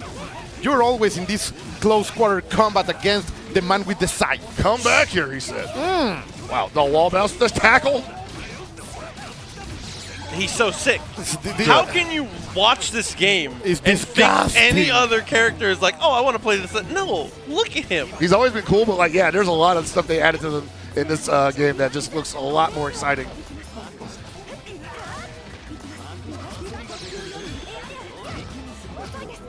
Wow. Oh, patience. All right. Yeah, but he also showing that he has that defense instinct in him, like not breaking, waiting for his momentum. And of course, that's the Gordo style, right? You need one opening and you start your stuff. Yeah, right. Always challenge there. Okay, but no follow-up. Dude, and that's the game. Triple backdash Grim Reaper. That's what's up. That's how you play the game. So I've been told. Don't overextend down, and he's gonna wake up pressing buttons, and Kyo is more than ready. Look at the damage. You were saying Pockets high damage over here? High damage, buddy. Oh, the dude. He said, you forgot. I'm somewhat of a grappler myself. Yeah. I'm a main common grappler. And there you go. That will do it. Able to overcome the counter pick there. Definitely looking stronger with the Gordo in that spot. Yeah, again, whether it's just like character comfortability or the matchup is actually very tough. Either way, the Wall versus Ori did not look super fun. I mean, it didn't look fun. Also, the game is fairly new. Like, Uni 2 dropped on consoles, I want to say, like a month or two ago anyway. Not long. So, like, there's still some time to grow in the matchups and develop. Yeah, things can develop and whatnot. But still, though, like, these all players have been playing this game most likely for, like, Clear Lamp especially, been playing the game for a very long time. So they have their sensibilities. They have the spots where they're comfortable at. And obviously, Kyo just way more comfortable with Gordo in that matchup. He felt dominant, but, well, we will have to take a little break. We will be right back very, very soon. Stay here with us on the English Watch Party for Evo Japan. We will be right back.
Quick catch-up game for, oh my stars, you are done. Scramble Penny's versus so far actually has had a really amazing launch. Bravery points at all. You got one, oh, that was just a raw hit. After this, my double perfect, the double, that. Lwayne and the Bro Fam, man. That is my main from that game. It is a vibe. Just a bunch of idiots having a good time. Raging Strike in the chain. Pushing That's him gonna be forward. one more, can do it. Wait, does it have it? There it is. Never mind. Zippy is now your champion. Frosty Fausting Zippy.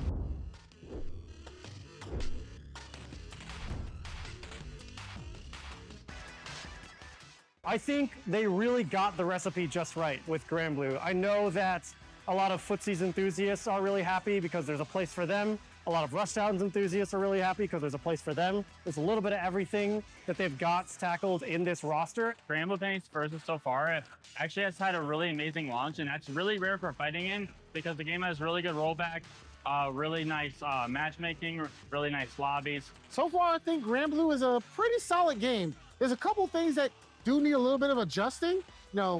Obviously the 6XL and various other things that could be used a little tweaking, but overall, I think for launch, it's a pretty good game. I like it. I think they're pushing for like a lot of international play, which is how I always wanted, which is what motivated me to play the games. It is a straight upgrade from the base. The fact that it's like one of the only like current free-to-play fighting games, that says a lot about the quality. Mechanics-wise, they really hit the nail on the head in terms of like adding the Brave system. I think it executes extremely well.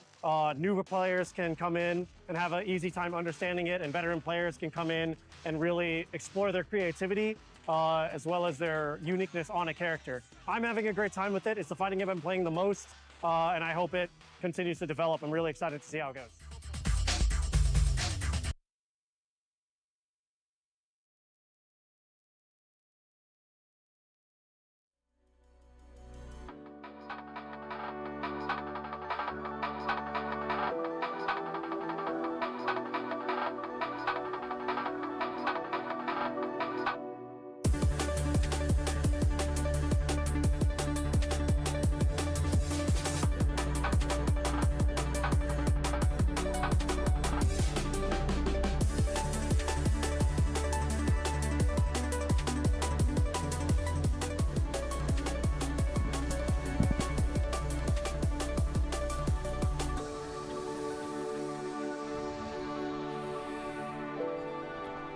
PlayStation Tournaments Road to Evo is a fighting game tournament where the winner gets the ultimate prize, a round-trip ticket to Las Vegas and a 3-day event badge to compete at Evo. Available games are Tekken 8, Guilty Gear Strive, Street Fighter 6, Mortal Kombat 1, The King of Fighters 15. Qualifiers start on May 1st for most games. To sign up, head to the Game Hub on your PlayStation 5 and look for Road to Evo tournaments. Head to ESL.gg for Street Fighter 6 and Mortal Kombat 1 qualifier information. And for more, go into Evo website or the PlayStation Competition Center. playst.cc/road-to-evo-2024 if you would like to have more information on the Road to Evo tournaments. Once again, shout outs to PlayStation for holding us down with these bad boys, and I'm telling you right now, they have really put us a step forward when it comes to getting people involved, knowing about, and playing in some of these video game tournaments. Yes, we are back. Evo Japan 2024. L.I. Joe, dap it. Colt, dap it. Boom. Hopefully you guys have been enjoying. Hold up, Colt, that me too. Oh yeah, my hold bad. Up, I didn't mean to leave him. No, hold come on. Hold on. El Colt. It's like the distance. It's the distance. No, but you can call me Colt, man. Okay. Hopefully you You guys too. have really been enjoying. Gracias. I like how he looked over and he's like, wait, what about me? Yeah, hold on a second. Hopefully you guys have been paying attention because we got more third strike action Yeah, for your let's ass. go. Let's go. Yo, we're getting right into it. Who that? Tomi Naga. Oh my God. Yo, my man Yang in the background. Yo, you start me off with a Tomi Naga match off rip. Oh, you're dead. Chopper. Grab that man. Oh my God, it's 1-0 already? Hold up. Let's go, Tomi Naga. Let's go. Oh, this is match point. it took me years to understand why they call this the crowded street, and it's because they're fighting and people are watching. Oh yeah, I never noticed. They're like above everybody. Yeah. Look at this. Oh, that's an overhead. You can't block that. Look at the outlook. Listen, We're going for the roll. Yeah, this is it. Makoto's body is also very easy to do certain Genijin combos on. She's got a fat body. Ooh. Overhead. Domino. You win. Oh my God. Look at him. Look at Tominaga-san. Look at that smile. Look like, at him. Yeah, dude, he's feeling like he's having the time of his life. This is what he needed. Yes. Oh, let's go. Discipline against anarchy right here. Like you can feel it. Makoto against Jun. Youth against youth, but different ways of approach life. You know, I'm actually surprised that he's using Super 2. I feel like usually against twins you see more Super 1 for the most part. Because you get the but one Super, hit. that's a grip of a hit. Yo, jump back short anti, I love it. Oh, nice parry. Check on the low and the pressure, yes. He already got bar. It's time. Oh, get scooped. Oh, you're back in the corner. Wow. Easy The carry bombs? Easy Genijin combos. Easy Genijin combos. Yo, he already has more than half a bar left. Oh, that's a lot of courage. EX, yes. Reset to the sweep. Ooh. Oh, you're dead. It's over, yeah. What? No! Oh, you messed up. I think try the parry, maybe? Ooh! Get juggled. Like you're gonna get some spice over there. Like I'm gonna take your mistake and I'm gonna dribble a little bit more. I'm feeling myself. Nice parry. Bennett.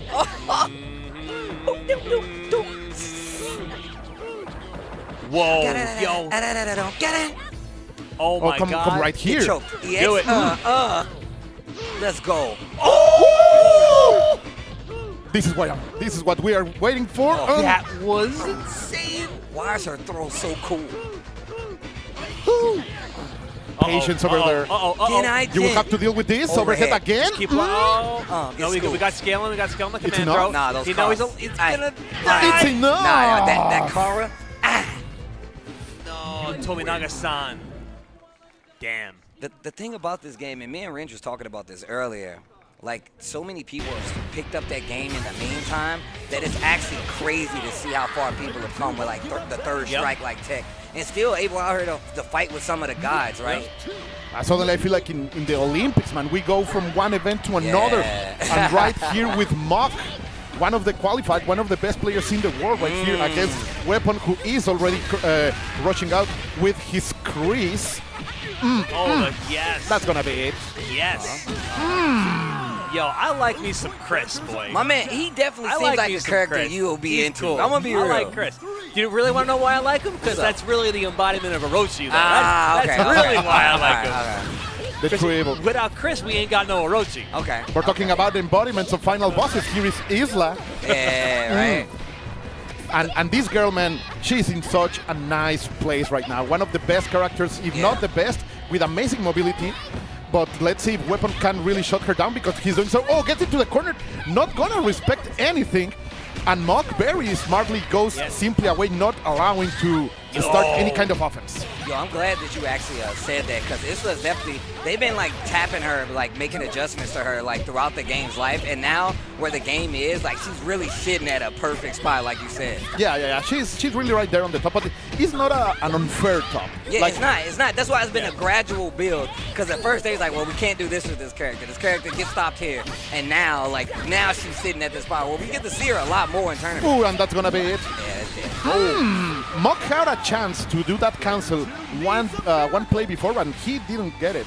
So I see some let's say on regular shakiness from Mock, but let's see because we're gonna see the punish, and you are going to have the perfect positioning to maintain this offensive. Yo, with the reset. Yo, he's just trying to take a nap. Let my man sleep. No, wake up, homie. Oh, overhead. The overhead. Check your dome. Oh, I'm out. And 5 bars. No, don't take those home. You can't take those with you, bro. You have to spend the money. You're not a pharaoh, bro. No. This isn't the ancient Egypt, bro. You gotta use that while you're here. Don't get that money in this economy. You have to invest. You gotta invest. I didn't know he picked Orochi, Chris. We started off without him. Yeah. Oh, all right. Yeah, Jump Orochi Chris is CD. mad annoying. Jump CD. Jump CD. Nice break. Trying to get something. Oh. But Doc, working with the two most dynamic characters in the game. Both. yes. Ooh, and the guard break. But sadly for Mock, he's unable to capitalize more out of it. Yeah, Shune, another character we really don't get to see that much. But definitely something, when you put him in the right hands, he's one of these characters you really got to be careful of. And you're going to start looking at all of these dashes. Like the aerial mobility that he has is simply fantastic. Great jump C to cancel any kind of momentum, but the CDs are here. Oh, jump Talk to the hand. More CD. Oh, the advanced strike is not going to work. Oh, what a punish on the guard hands. Uppercut. Got one bar. Might not need it to get the kill, though. Nice, mega uppercut. Yeah, not even going to need it to get the kill. Man, this guy Weapon got MOK on the ropes. I like it. But he's still down like more than half a character with the Okris, so.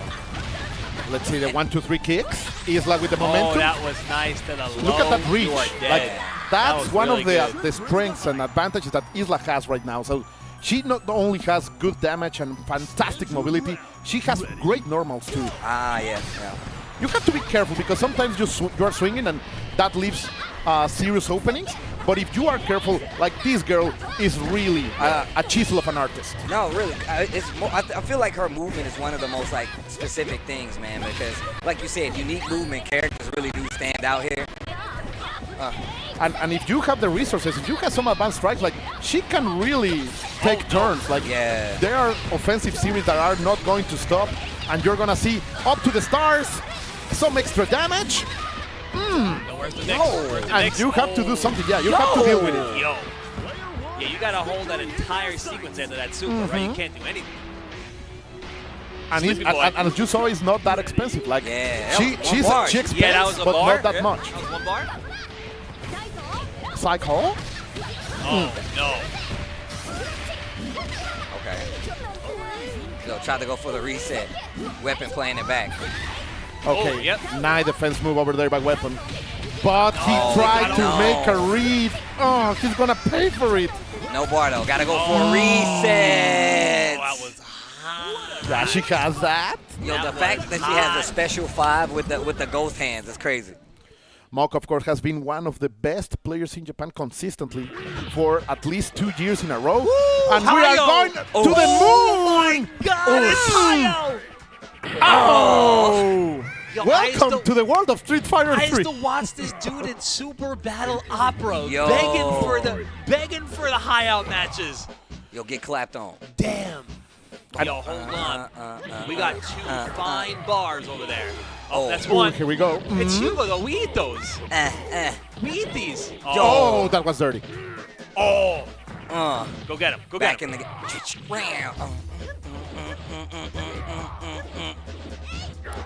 Look at this. Look at him in front of the table. He's being cheap. He's using the table. Get clapped on. Perfect spacing all the time. This is. I thought that was a scoop. That was it. That was a scoop. Nothing. Oh. I like Yo, the bravery. Just walking up looking for a parry. Yeah. You're in trouble. Oh, you're in trouble. Oh, Look at yeah, this you're going on punish. the ride. 1, Aye. 2, Fly. To the 3, moon! and yo, tie it up. Give me another game of that. Oh, yeah. Pop off, homie. Pop off. Yep. Representing. You see that? Yep. Pop off, my G. It's global sense. PGW, global sense. Make them. Yo, welcome to the world of Street Fighter 3. Choose and pick the I best cannot one. believe it's 2024 and I'm sitting here doing commentary for Street Fighter 3 Third Strike. It's crazy, What? bro. Dash up. Stand roundhouse. Oh yeah, we mashed those out. Come on, homie. Hiroyuki has shown twice now that he may has some nervous because immediately he went back.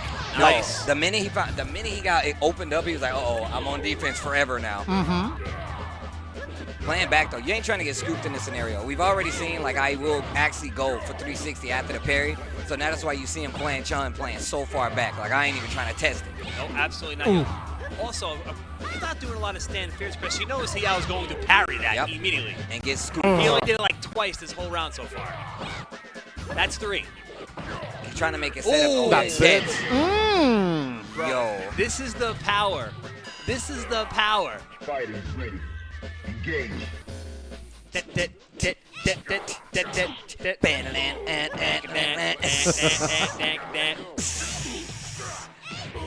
Bro, this The momentum is soundtrack. okay. Maybe a change of momentum right here. All right, what's the mix? Okay, no mix. You play that safe. Uh-oh. Listen, it doesn't take much. Better stop playing. It doesn't take much. A parry in a dream. Oh, they fishing right now. Oh, they fishing right now. Yep, yo. Always that perfect spacing, man. I love this game. Stalk it. Still getting closer to that corner, though. Ooh! Still getting closer to that corner, though. Getting a little bit of breathing space over there with those two fierces. Oh, little by little. That He's ain't coming good. closer. That ain't He's good. coming closer. That ain't good. Oh, what escape. Oh, he got all the room. Oh, that would have been hot. That would have been hot. That would have been hot. Now. Man, you know these dudes sitting at this shop and seeing some violence, bro. Where they ain't even affected by Yeah, it. my man's just chilling, eating, watching the ruckus. Right? Look at him, he's trying to scout the wall jump, so legit didn't use it. Nice break. Always maintaining that distance look at that, in a perfect way. And he escapes and has a lot of real estate now to work. Almost perfect. Hayao pushing, staying calm, cool, and collected. Look at that. Nice and easy. Lots of time left on the clock. Lots of meter left on both sides. One touch is going to be insane. Oh! Oh, wait a minute. And my man is not eating no throws. Into the corner? Wow, he Get out chased of her. it. Chased. That was sick. Oh, you better be Oh, careful. that was dangerous. That was so dangerous. That was dangerous. Full bar on the side of Hugo. Uh-oh. Clap your hands. No. Alright. Do we got a mix? What are we doing? On the side mix? Oh, corner. You did that? You in the corner? He believes. Oh. One. He killed her. Slide. It's done. It's over. Oh my God. Oh, man. What a chase. Yo, you got to see that dude after that, bro. It was wow. It is one of the greatest games Yeah, that's yeah, ever it been is. made. Yeah, Like, it I'm is. there's not. Whatever. It dude. was a I don't even want hunt. to talk about It was a hunt. Yo, hold on. This is my guy right here. Oh, Dulon yo, is my Dulon guy. with the stanky leg, With the foot the out crook like foot, this? I like to call it. Dulon is my guy. Facing You no know other who than I really Andy like Bogart. that? Who I really like that doesn't get enough representation? Lin. I think Yeah, Lin is the yeah. coolest KOF character. Not enough Lin going around. Okay. I like that we get more Andy in this game. I'm gonna be real too. He's a good opener, but there He's are a good so opener, yeah. great characters for that position. And Andy, he has been sent to that position for like 3 games now. Yeah. Like that's a little bit problem with him. That he needs some high damage in order to move into other positions. Nah, that's true. Correct me if I'm wrong. Didn't Dulon get better this current patch? Like, doesn't he have more stuff that happened or not? as much? He got better, but not that much. Okay. But there are players like Paco, for example, Yeah, Paco. who are doing fantastic stuff with him. So he's just a high risk, high reward character. But right now, like talking about high risk, like Nisepahi is really doing great work over here with Andy. And now we have Sylvie, who, after winning, she's part of the World Championship winning team. Okay. So after that, I have seen her being way more represented. She's a great closer. She can do a lot of damage with 2 bars. Okay. So that's why just what you're gonna see right here.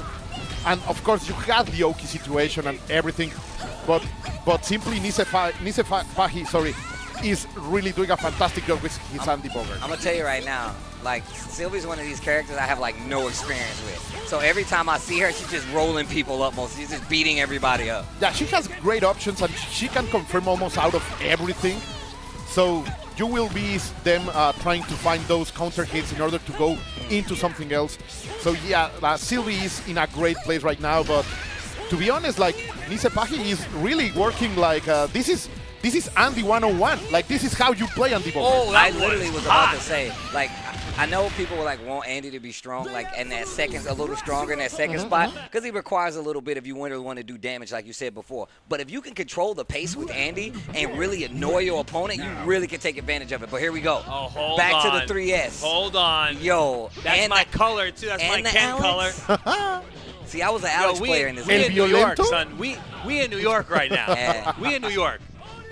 Ooh. Oh no, you are gonna be the boomerang raid. Oh, you saw the Kara throw right there? Attempt, yes. Indeed. The Kara. Oh, Kara come here. That forward heavy Another punch in one. the Kara. Weak. Come on, bro. Weak. Put my man at 6, bro. Put my guy at 6. Yeah, you know what I always thought was crazy about Alex? His fingers in this game. You see his fingers? His fingers are like this. Yo, watch the animation. Yeah, Man, he it's wants, like this. he wants to grab. Shout outs to my boy Diedrich. We already know he called those the grabby hands, bro. He called them the grabby hands from Nebraska. Hey. Grabby hands. Stand fierce. Ooh, crouch medium kick, no super confirm. Oh, cross up Tatsu. Cross up Tatsu, stand medium kick, free follow up. But the distance against the corner, man. Like it's on a hunt. Stand roundhouse. Great escape over there. Yeah, he was trying to like scout maybe another jump Tatsu with the crouching heavy punch. Yo, Biscuit, build some bar. Here we go. Build some bar.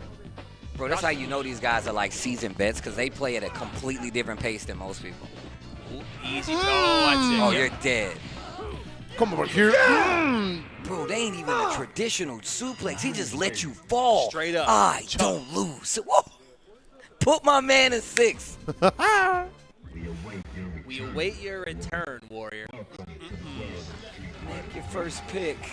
10, 9, 8, 7, 6. Choose and pick the best. That's one of my favorite photos of Ken ever.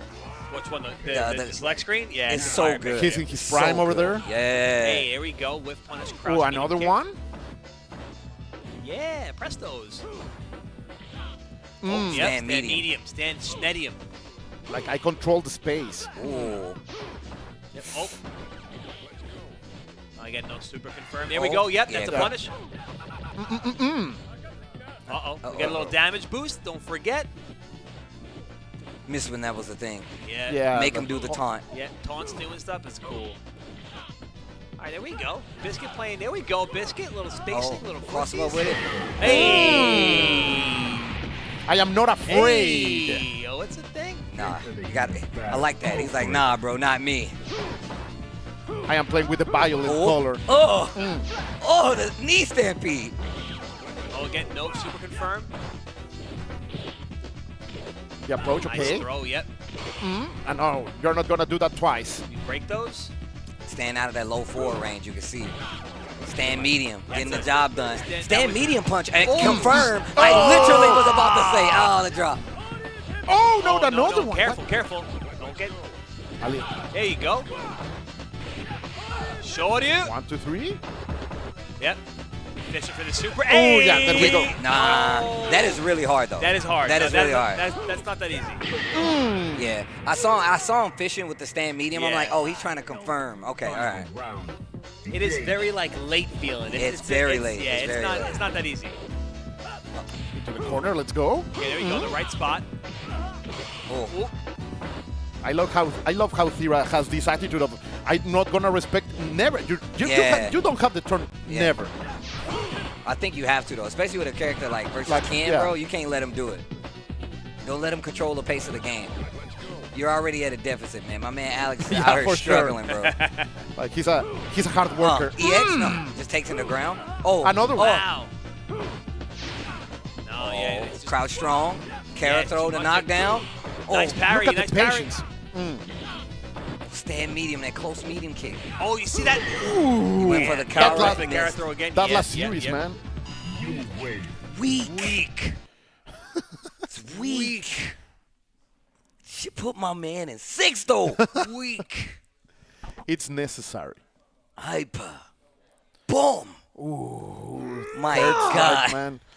Like that. It suddenly like that's how Third Strike can go, right? We saw together that very close match, but suddenly Alex said, no, it's my moment. And that momentum going forward, controlling the air with those anti-airs, and getting in the mind of your opponent, that's how fastly things can change in such a classical game. And now my favorite thing about Third Strike, that is a lot of other people's not a favorite thing about Third Strike, is parry. I love parry. I don't know how people hate it. Wow.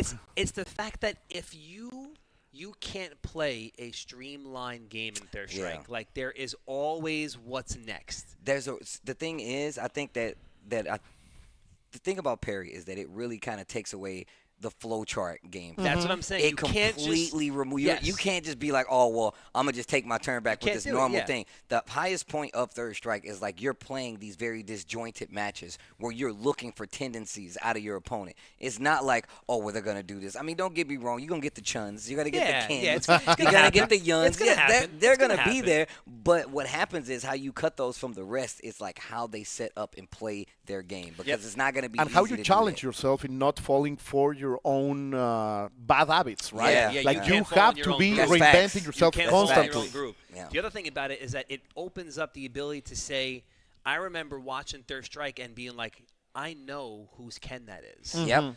You really know who's playing what character without seeing names on the screen, just by knowing their tendencies and how they play and how much they parry or how they condition their opponent. It's like, it's just something that isn't really in a lot of other games. It's really not. It's not. And it's tangible. Like, it's really, you see it in Third Strike. Like, once you know, like, the basics of 3S, you're like, oh, okay, you know what this character needs. And then you're like, oh, well, they need this gameplay. And you see people that only know that part of the gameplay. But once you see people like this, a lot of these legends, especially in Japan, it really does kind of open up that gameplay so you can understand it a little more. And then you see it at these really high levels. Yo, Nishikawa? He's here. Yo! Back into the streets of China. I told you, man, you're going to run into a Yun. You're going to run into a Chun. You're going to... Nice parry. And we were talking about that, right? Like you never have a turn if you are willing to get to take the risk. Especially now. The risk means so much more in this game because of parry, right? And if somebody knows how to take advantage, then it's... Ooh. Nice. Nishikawa going incredibly dynamic. Oh no! Oh no! It's one mistake away. Don't let it happen to you. There we go. There we go. All right. Is he gonna do super immediately? Immediately? Yeah. He gonna start it and immediately. It's gonna happen right now. Watch. Close enough. Close enough. I mean, you can't do raw. You can't do raw versus. You can't do raw because you got super. Oh yeah, you got super. So you can't do that. Oh, no. That's big. Oh, yeah, we got it again. Pop it. Yep. Damn. Nishikawa. Looking for the throw. Looking for a command throw after the pressure. Stand roundhouse. Hey. Oh, they changed the rhythm right there. Yeah, Nishikawa taking that clean. I don't even think we saw a super out of Tammy. No. And he took those back home. You could tell the walk down was serious. Oh, it was so serious. Oh. Nishikawa. I'm waiting for this. I've been waiting for this. Oh, a color switch? I like that. Go. Crouch short of his own. Trying to land something. Great parry over there. Get into the corner, boy. I'm gonna have a talk with you. Again. Nice stand roundhouse. Yo, Chun got some buttons on her, man. Damn. Oh, nice block. Yep, nice and patient. Take it, just block it.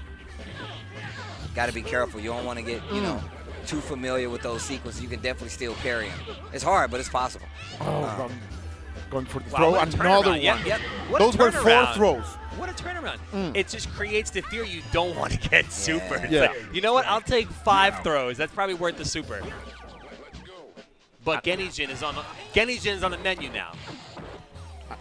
But to be honest, like he already showed that he can deal with that. And again, throwing Nishikawa into the corner and making him feel the pain. Like he really is trying to take this boy to school. He's got a game plan. Tammy's got a game plan right now.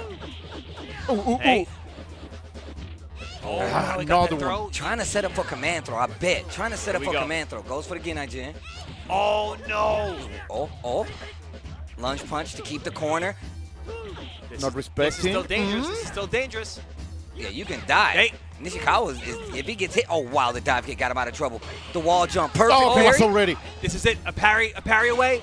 A parry away. My man woke up. A low parry and a dream, bro. A parry and a dream. That's actually what it is. Did you get that parry? You got a chance. You got it, dog. We still in this. And look at the body language, right? Like, he got that play, he's feeling it, and now he's carrying all that momentum into this game number 3. Go for it.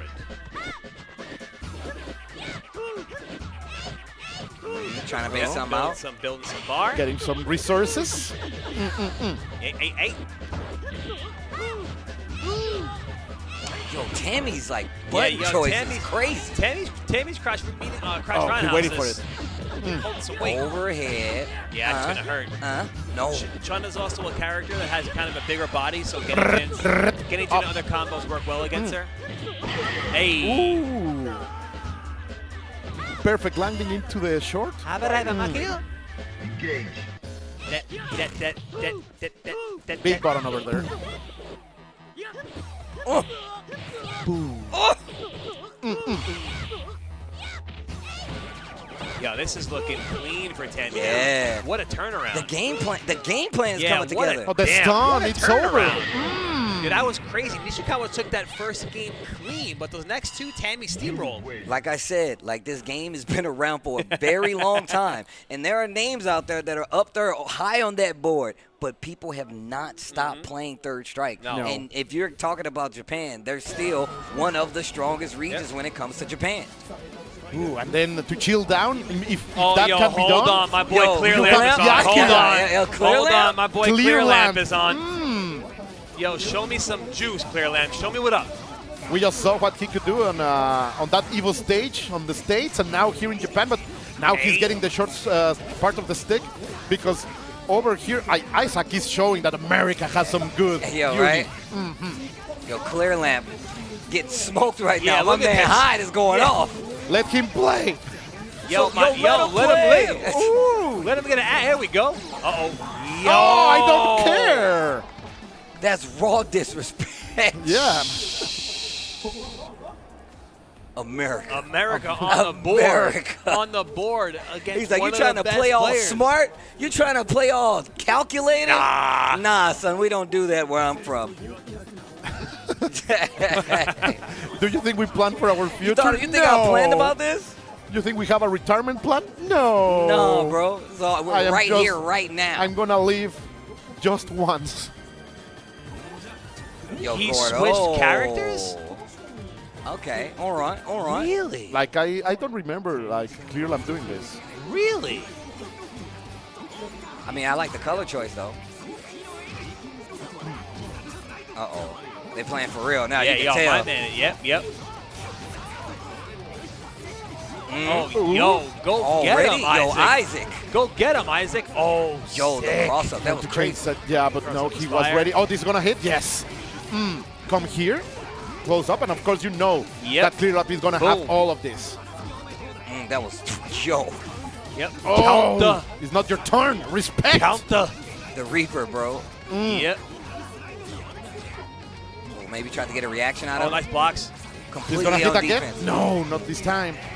Better be careful. Yep. Yo, watch your grid. Watch your grid. Ooh. Yo, the backdash was so smart. And the patience over there. Counter. Oh, they are playing some Yo. footsies anime style. Hold on. Does he has it? No. Look at that maximum range. Oh, it is the back. He's just gonna run. The only one that hit the entire round. The only one. Yo, my man is playing. Like that. Isaac is on match point right now. Yeah. Oh, here we go. Here we go. Clear Lamp starting it. Yep. Slide.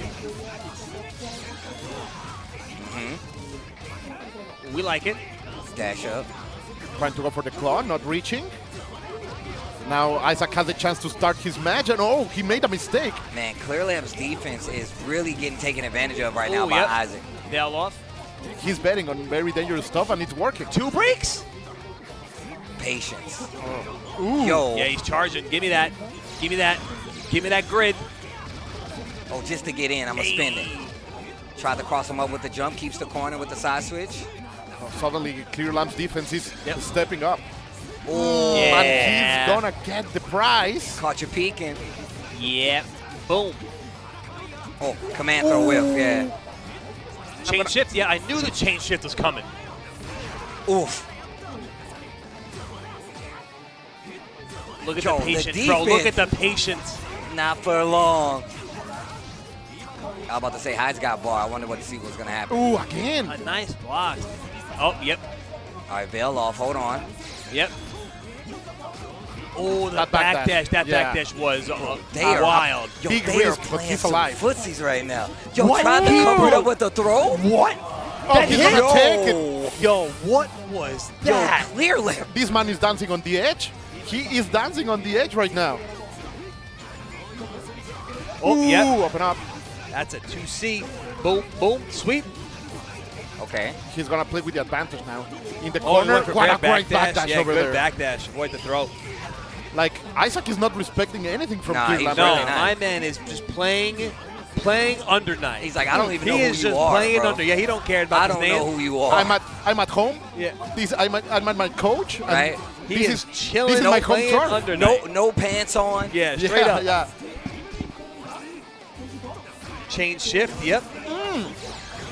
Oh, got him. Yo, Isaac. That's it. Isaac takes out Clear Lamp. Yo. Wow. Okay. Go get him, Isaac. He's like, Fantastic stuff over there. Dude, that was. Oh, look at Clear Lamp. Oof. I'm sorry, brother. That's Damn, gotta sting. that hurts. Yep. That's gotta sting. Like America doing that statement over there with Isaac. That is a serious Yeah. statement.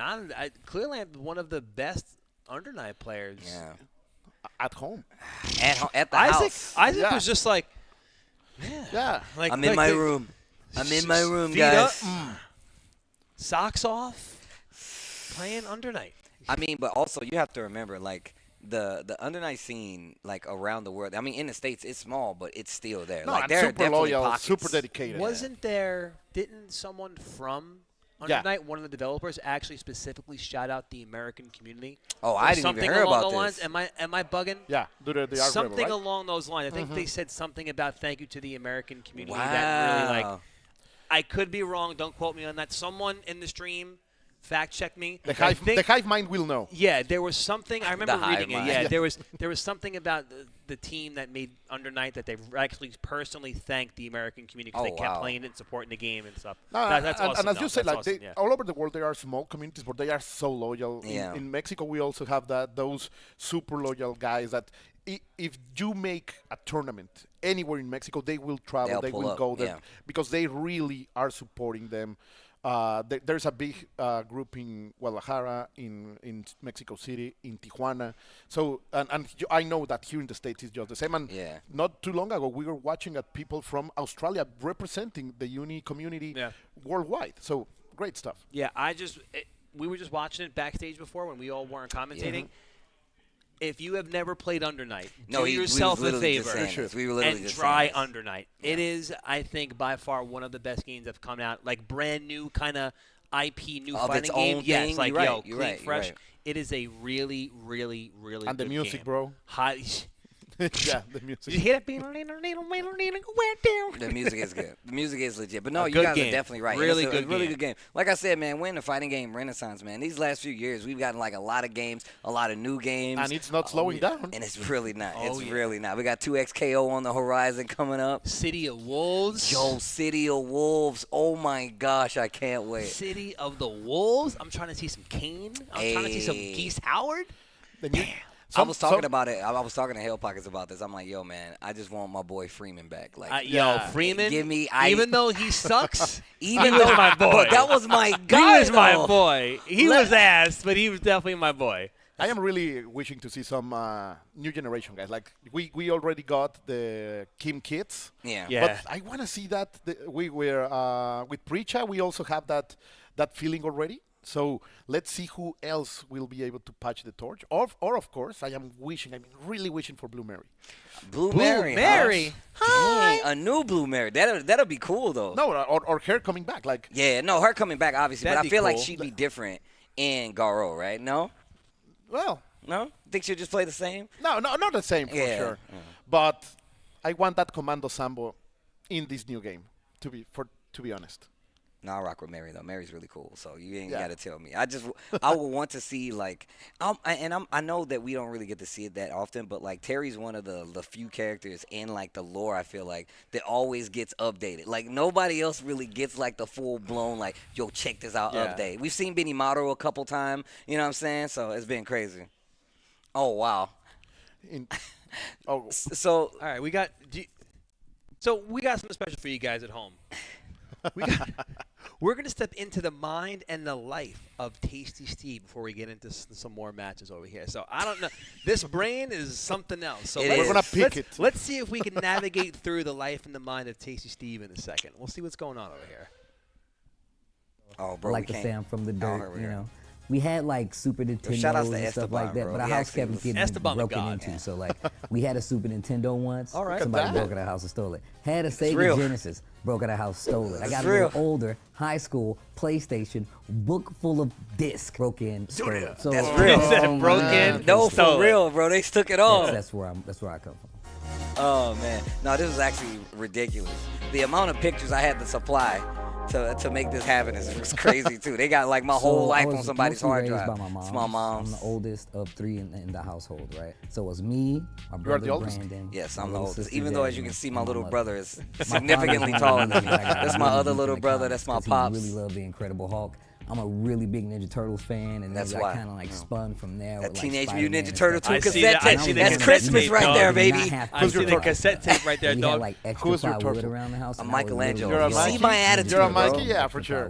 Because we literally did not have paper around the house. That's a real story. No, that's real talk. My mother was one of the people who That's my niece, really kind London. of like got to like the side of me where she was like, "Yo, Steve, come watch like Seinfeld with me, and come watch like Yeah. Murphy Brown with me, and all these." My mom old put me shows. on And it really game, kinda, bro, like, I didn't for real. really trip off of how much it kind of like I paid attention to it till I got older, and all these references were being like called back to me. I was like, why do I even know this, or why do I even know this music, or why do I even know this person? And it was because all those things kind of come back like full circle. Facts. The relationship with my siblings is how I treat a lot of my close friends. You know what I'm saying? Like I'm a very touchy-feely person. I know you. Otherwise, I'm kind of It's like so you know, crazy, keeping bro. it at arm's distance. But all that comes from like the home life.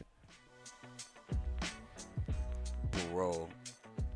So I would always play like Hey, fighting games and 98. stuff Yeah, with like my yeah. uncles and stuff like that. So when we would go to family hookups, I would be like, "Yo, I'm finna smoke everybody here." But that didn't happen with my Uncle Chad. So my Uncle Chad was like a cheater, bro. I could Like, not find a remember the picture of first my time I Uncle played Chad, him in bro. Mortal Kombat. So But we he were knows what he playing, did. And we were playing Mortal Kombat, and I had Scorpion, and he had Sub-Zero, right?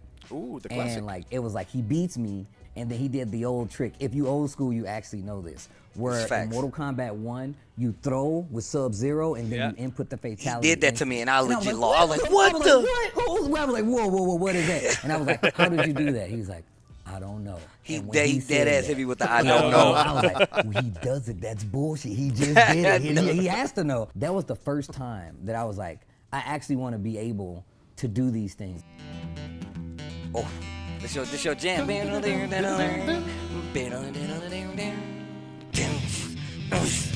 It was Guilty Gear XX was, I would say, XX. like the first time I was like, Midnight oh, I Carnival. actually The want to compete in Midnight tournaments. The Midnight I was going Carnival. to this place Gunther's in Columbia, Oi. Missouri. They used to have monthly tournaments, and we would have to did. go down there, and it was like what, an hour and a half away from where I was at. So I was like lying to my mom. I'm like, yeah, I'm gonna go hang out at a friend's house. Yo, I'm straight back up. on See, the- I had was to, dead. bro. I did exactly on that one. I did the same Like, shit. kids. I thought I was nice. Like, I think it's the funniest thing ever. I feel like everybody's story starts like this. Like, bro, I'm nice. I'm gonna smoke anybody that touches these controllers because I was beating my friends 4 blocks that way, 4 blocks that way, 10 blocks this way, 15 blocks that way. Nobody touching me in fighting games. I was known around the hood. I was a legend in the streets. And one of my friends picked me up and he was like, yo, Steve. Yo. Man, these guys are like really good. I was like, bro, I'm finna beat all of these guys. And I saw this That guy. dude, Shout out Aaron. to my homie Aaron. Who now works I see him. at and I'm Ride. He's literally working talking on shit 2XKO. to him. He was in that picture. The And dude I that was in just the met picture, him. he's That's working what's at I 2XKO. literally met him Within 15 minutes, I'm like, yo, you know I'm gonna body you, right? Like I'm gonna destroy you. He was like, what? And I was like, yeah, you don't know this, but I'm the best, and I'm gonna destroy you. And he was like, bro, you don't even understand like what's gonna happen. And he's just laughing, and I didn't even get it, right? I entered this tournament. It's a small tournament. It was like 20 people for Guilty Gear XX. I'm playing Chip. Can barely do combos, right?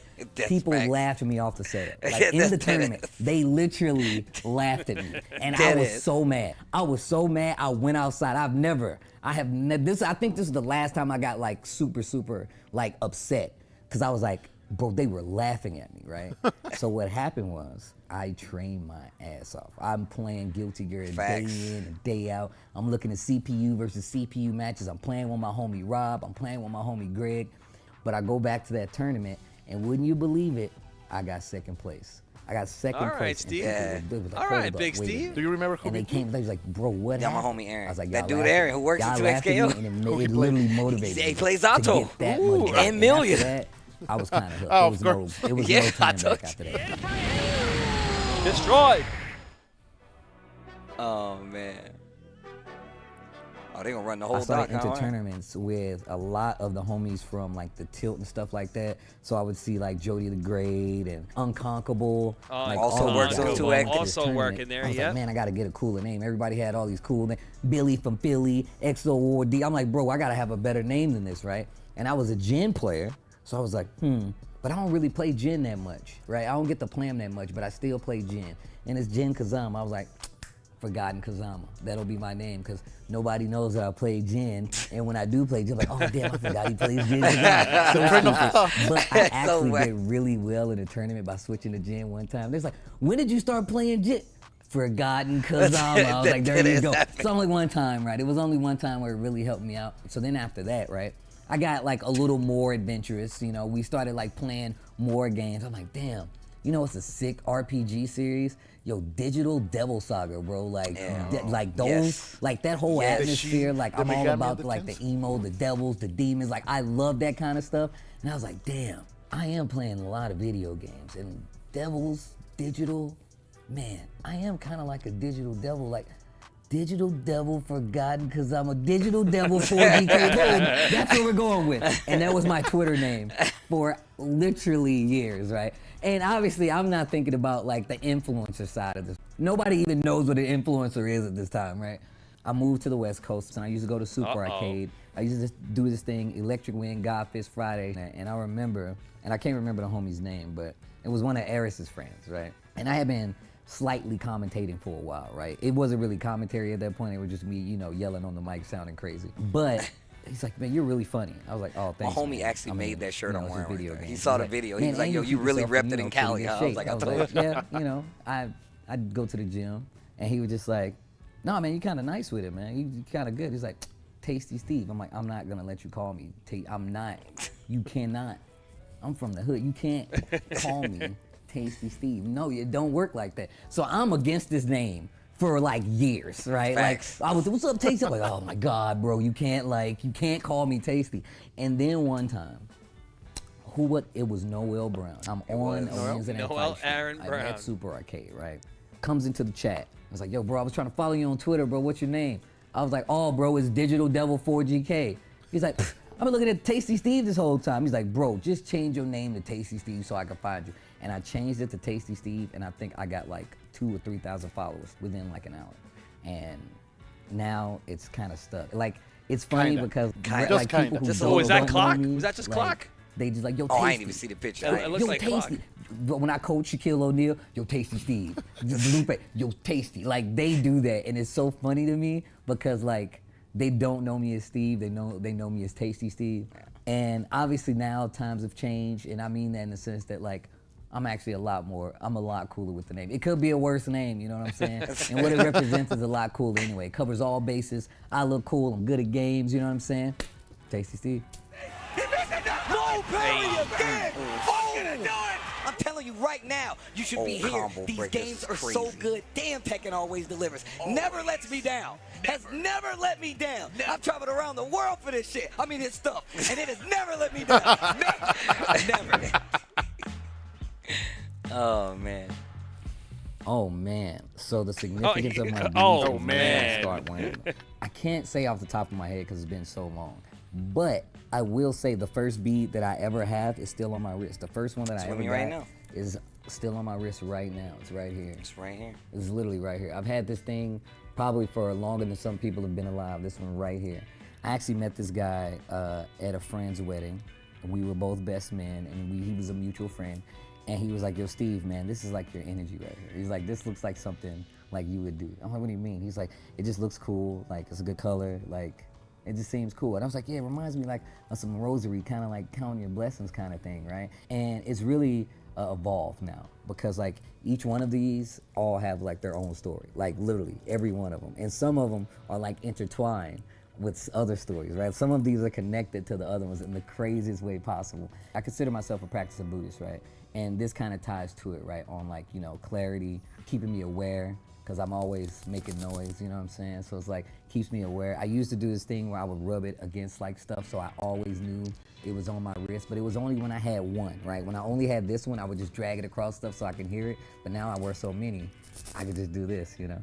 And the thing is that these come from, around the world. I get them in different countries that I go to. I get them from different people. I get them from different places.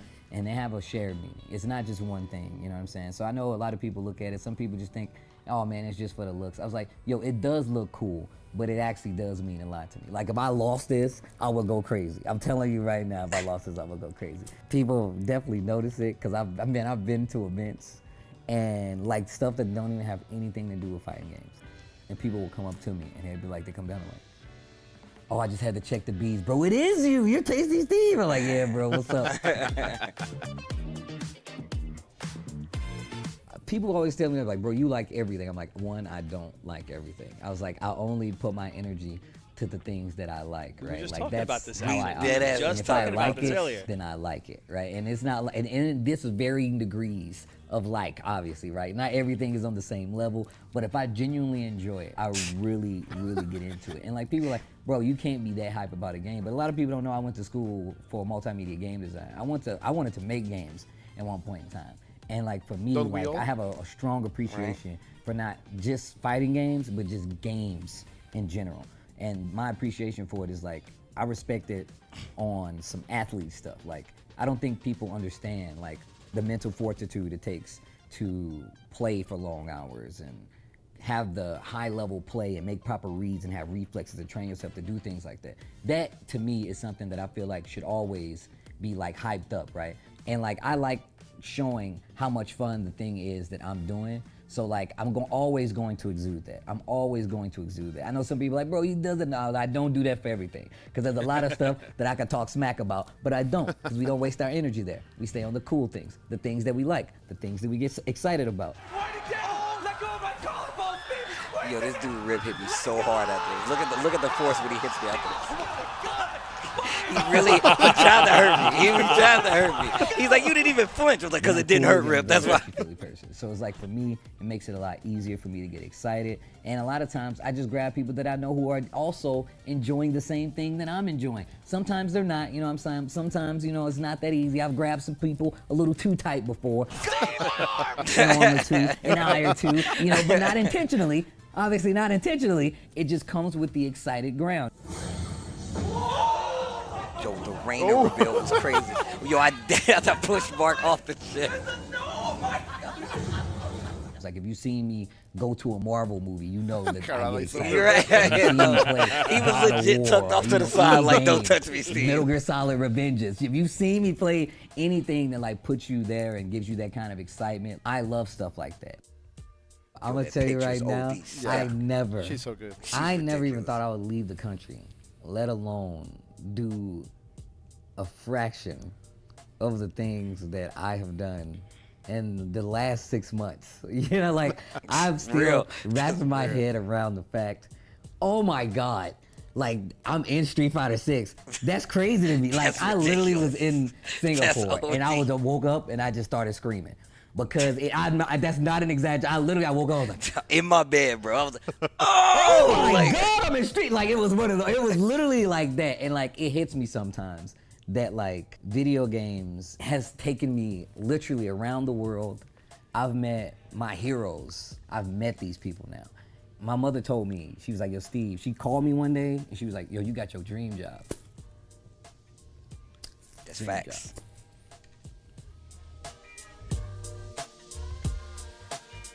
Quite the ride.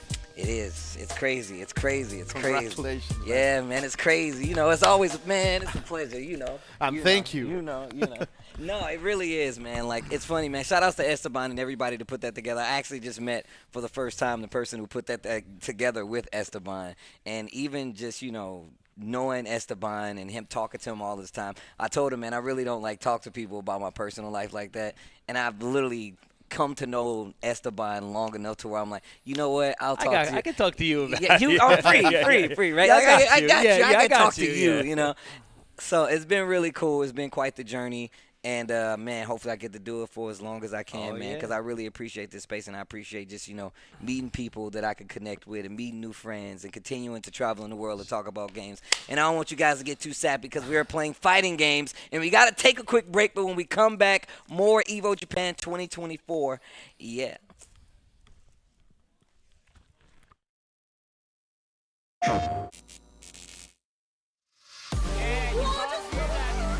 Now with a little it pulled in the air struck and That was meant to be a wire save. It's the first save. It's first save. Oh my god. Run out the backdash. VRC jump.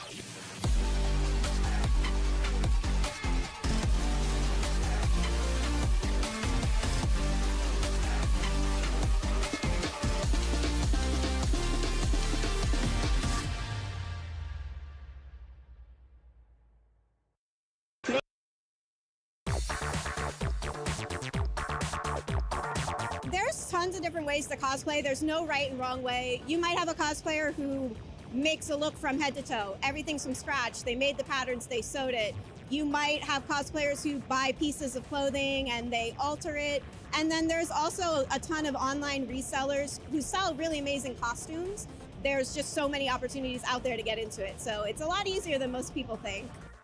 So actually this is my first Evo, so I wanted to make it special by cosplaying as the character that I love, and this is actually the first fighting game I got into, Street Fighter 6. So I was like, why not? So for me, I would say my favorite personal cosplay is obviously Beerus. It's a character that I love so much, and the community has just been so warm and receptive to the costumes. This is my second Beerus costume. I have his default outfit that people just seem so happy to see, and I just really love making costumes that make people happy. I'm so passionate about it, just always pushing myself to get better and just learn more along the years. Oh, you already know, baby. I'm cosplay as Leroy Smith from Tekken 7, and why do I like him? Because he's the coldest mofo in all of Tekken 7. Shout out to Harada for making this character. You know what you did, bro. You was in your bag. To be honest with you, I feel like fighting game developers, their character design is so top tier. Because I feel like for fighting games, you have to have characters be flashy and be colorful. And I really think that's what appeals to cosplayers, is just having like a really cool look and a really cool flair. And I think a lot of anime fighting games kind of tie into that. So you get like a lot of anime cosplayers who might get drawn into cosplaying at fighting game events. When I first cosplayed at a major, I think it was just myself and my one friend were the only cosplayers. And it was very much like, oh man, I'm not sure if we're supposed to be here. But over the years, yeah, I feel like the cosplay community has realized like there's a really good community at fighting game events and at majors, and it's very warm and welcoming to cosplayers.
Hey everyone, welcome back to the Evo Japan watch party. I'm joining in very late. I'm Brett, and it's nice to see everybody here again. Yeah, man, lucky you. Get to show up nice and timely. I'm taking it easy today, but you know, it's never too late. It's never too late coming here as a pinch hitter. Hey, man, that's cool, man. Just glad to have you here. Yeah, no, it's been good. I mean, I peaked a little bit inside in the back, but it was been some pretty sweet matches. I'm looking forward to what we got later on, but I know we got some awesome content coming up soon as well. Yeah, we definitely do.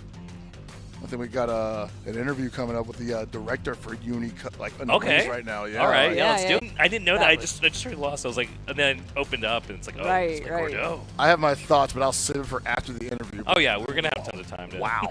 Yeah, I am really looking forward to hearing what Kamine has to say, and you know, he's just been so active and so vocal and so integral in the process of like getting Uni 2 out and like growing everything about the community and the gameplay, and he's just so involved. Oh yeah. And I love that. Yeah, he's been like really good about just communicating with the community in general, online, offline, going to events. So hey, he was even at Art World Tour Finals. I saw him. Right. Like, yeah, that was for so real. cool. Yeah, That was so cool. Just basically hanging out, right? Yeah, they say, he hey, get on was just stage, hanging bro. out. Anyway, we're about to hand it over to Jay Wong. What's up, Jay? Hey, what is up, everybody? Back at home. We are here at Evo Japan 2024 at Ariake, at Gym EX, and we are here with Kamone-san. Genki desu ka? Genki desu. Oh, okay. So a few questions I have to ask. Like, how's the day been going so far? 今日一日どうですか？感想。もうとても楽しいです。I'm so exciting. Okay, nice. We are in the top 6 now, right? Or getting to the top 6 for the finals. Talk to me about the players. Tell me about the top 6 players. まあトップ6に入って今プレイヤーについてなんか楽しみにしてる試合とかあります？すごくあります。例えば結構昔からやってるプレイヤーの京さんとかクロウさんっていうプレイヤーが昔からやってるプレイヤーで。そういう方がすごいウィナーズで勝ち上がってたりするので、すごい見るのがまず楽しみです。So he was saying that a lot of history with a lot of the players since they've been playing for a long time. We have Kuro and Kyo-san, and they've been playing for a long time, and he's really excited about that because they've been at it for a very long time. So that's what he's really excited for. Dedicated players. So, who do you think is the favorite to win? 誰が勝つと思います？ Very difficult question. But まあ個人的にはゴルドとかを使ってる今日っていうプレイヤーの人のプレーがすごいかっこいいので、ちょっといっぱいいい試合が見たいなって思ってはいます。クロさんですね。京さん。So him personally, he doesn't really know, but this player Kyo, he plays in a very flashy style, so he personally wants to see him win, and we'll just have to see what happens at the end. You know, sometimes you have to have a fan favorite. But one more question: what do you want to tell the people at home watching so late? Like they are here to watch some Under Night, and they're really happy to watch it. Like, what do you want to tell the fans back at home? 今海外で見てるファンたちに一言ありますかね。はい。アンダーナイトを遊んでくれて本当にありがとうございます。まだ遊んでない方もたくさん楽しい試合が見れると思うので、ぜひ楽しみにしてほしいです。アンダーナイトはもうすごい激しい熱い試合がいっぱい見れるゲームなので、魅力的なキャラクターが多いので、ぜひ一度やってみてもらえると嬉しいです。He just wanted to say thank you for all the fans watching at home. If you've never played it, or maybe if you've played this game before, you're in for something really cool, and there's a lot of really cool matches that you can see today. So thank you guys so much for staying tuned and watching so late. Thank you, Kamone-san. Thank you, Utah. Appreciate the interview. Under Night Top 6 is about to happen. English broadcast team, bring it home. freaking awesome interview. Dude, yeah, so man. good. Like, I like how they put him on the spot. Like, hey, who do you think is going to win? He's That like, was bro, good. like, That you was trying good. to ask me, like, which of my favorite children is in the building right now? Like, these are all my favorite players. No, I mean, not to jump straight into it, but I think there's no better answer than that. Like, Kyo is a player that people have been hyping up for so long. Oh, really? Okay. Yeah. So the thing is, he couldn't make it to Evo. You know, when it was the main game of Evo, and I think if I recall, he has like a young kid, so he can't. Oh, hey, all right. I think so. I think so. So he's someone who like you net playing him, or he shows up the casuals and he just beats you up. He's one of those guys. You know? He's just destroying everybody, but you know he can't really make it out to that many tournaments. But he's done well at like every tournament that he has entered. So very excited to see him here today. Yeah. That is awesome, man. Doing it for the dads out there, Yeah. still scrapping Right. out in ranked mode. Yeah. Yeah, no, it's. I mean, the top six. I don't remember all of them, but the people he named. Then I think Hishikata is in there too. So it's a lot of people that we're familiar with. That are you know a lot of OG players. We were watching the top semis actually like in the back, and they had like Sinar versus Oishito and things like that. So it's yeah. And then we got Isaac, who's the goat, and he's just Right, in there. right. He's just He's in just there. in there. He's just in there. Never not going. Yeah, like and watching Isaac, especially because he took out Clear Lamp, Yeah. notably, and it was funny because we were all sitting there like, oh well, Clear Lamp is in losers, and then production comes back and is like, no, that was losers, and we were all like, oh, Yeah. Oh. Yeah. okay. Which is a huge upset because you know highlighted that you know Clear Lamp did win Evo and things like that, and just it was so. I love getting to see like the differences that are coming about now that we have Uni 2 and that there is such good, you know, online play now. We got some Third Strike going on right now. Third strike. I right know. now, yeah, man. We just got to see a Ryu Like- dust up a beat. Yeah, we Yeah. just finished it up. No, I it's- really like with the Third Strike that they have the head-to-head cabinet that we're getting to like showcase. I really enjoy having these legacy games and then getting to show them on like the legacy hardware too, and how well everything is held up. That's cool, and it's just sweet that there's still so many other games going on in the back. Like I was just scrolling through my Twitter, just seeing stuff about side tournaments and stuff like that. Just Dude, still yeah, going. the side tournaments are huge Yeah. over there right now.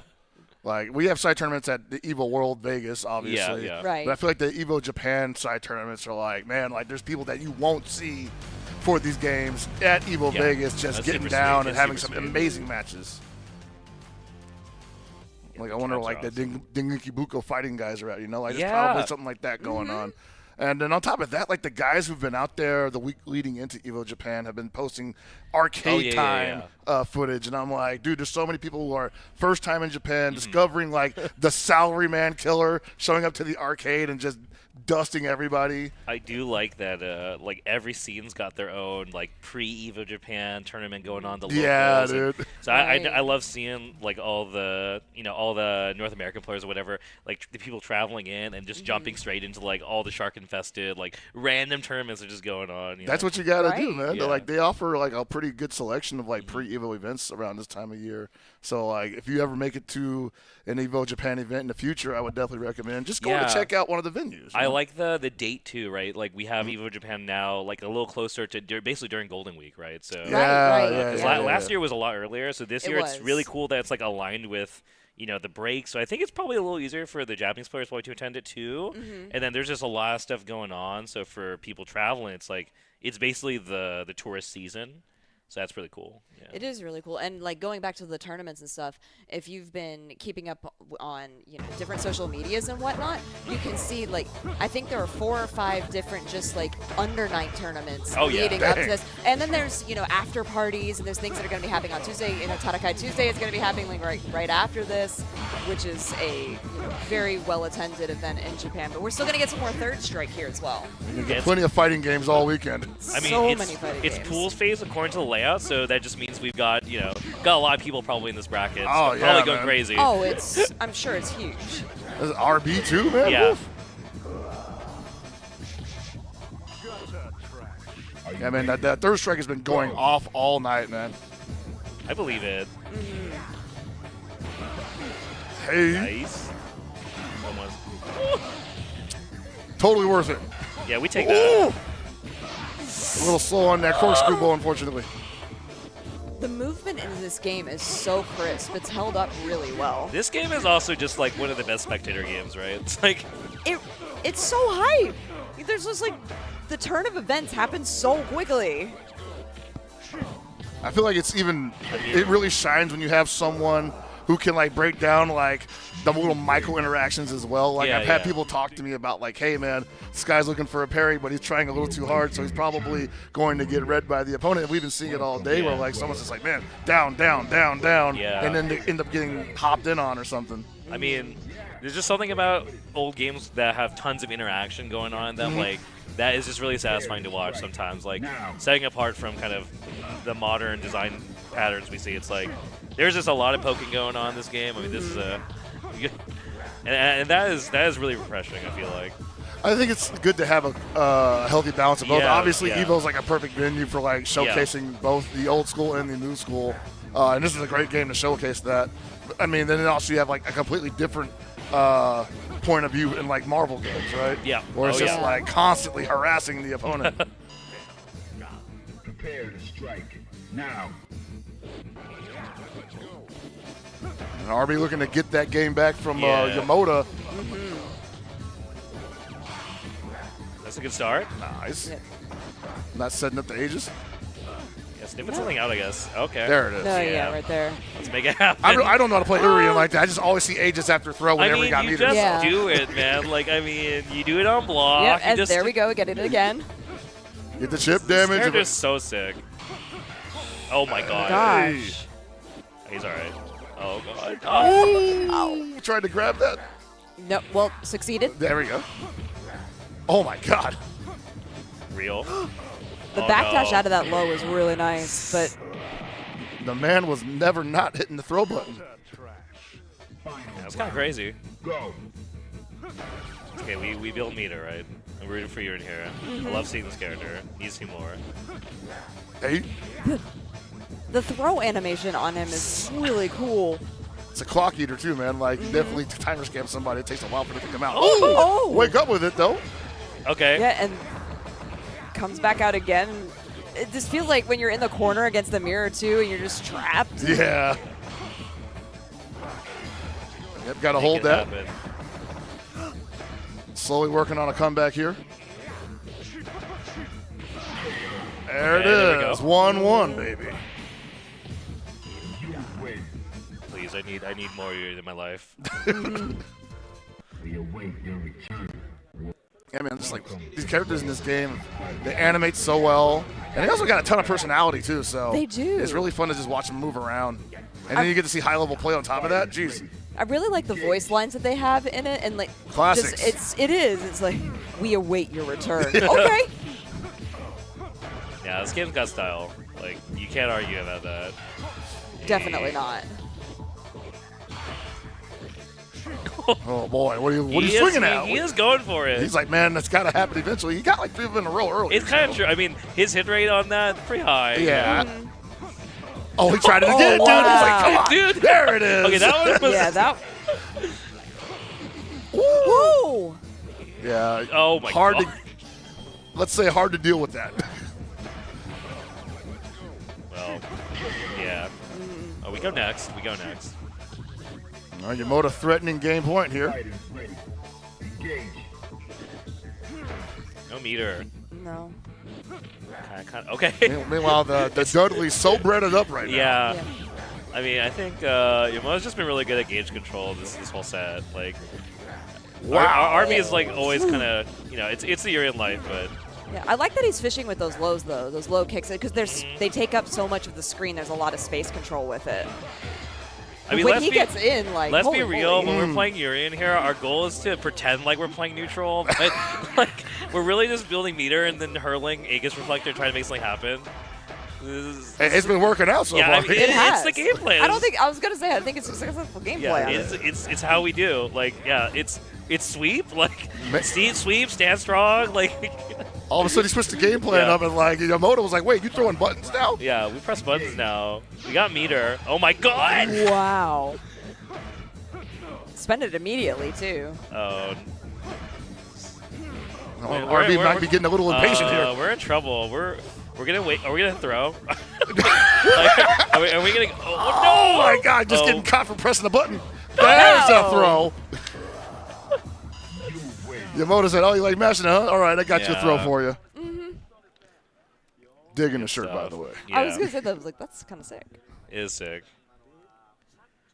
Yeah, man, Third Strike, never disappointing when coming out of Japan. Yeah. Also really excited to see the throwback tournament that's going to be happening at Evo Vegas this year. Oh, that's right. I mean, I don't think anyone was really that surprised. It's like, it's got to be Third Strike. It's got to be. Like, yeah, it was pretty much a shoo-in. You know, there's like a list of games that I think people were wanting, but after last year being Marvel, it was dude. like, After Marvel, it has to be Third Strike. Dude, I mean, after the Co-op Cup came to Evo Japan the previous year, like I think people were just like, yeah, we definitely want more Third Strike at Evo. I don't really know what.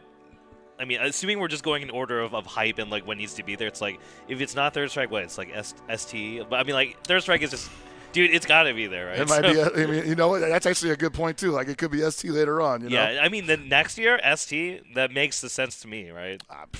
I think it would be a pretty smart CVS 2 though, actually next year. Man, if they could pull it off, it's gotta be CVS 2 or ST. Bring all the that tournament's gonna take forever. Like when you think of the old legacy games that haven't been on a main game at Evo in a while that are still just ridiculously sick. It's the ones we've talked about, right? It's Marvel, Third Strike, and Nexus, CVS 2. CVS 2, man. It's the only thing that makes sense. Bring out the head-to-head cabs and get ready for an 8-hour tournament. We can already do it because we're doing it with Third Strike. Dude, it's happening. I'm looking at this and I'm just like, bro, like the organizers are beasts for bringing the cabs out. Now, how are they going to do it in Vegas?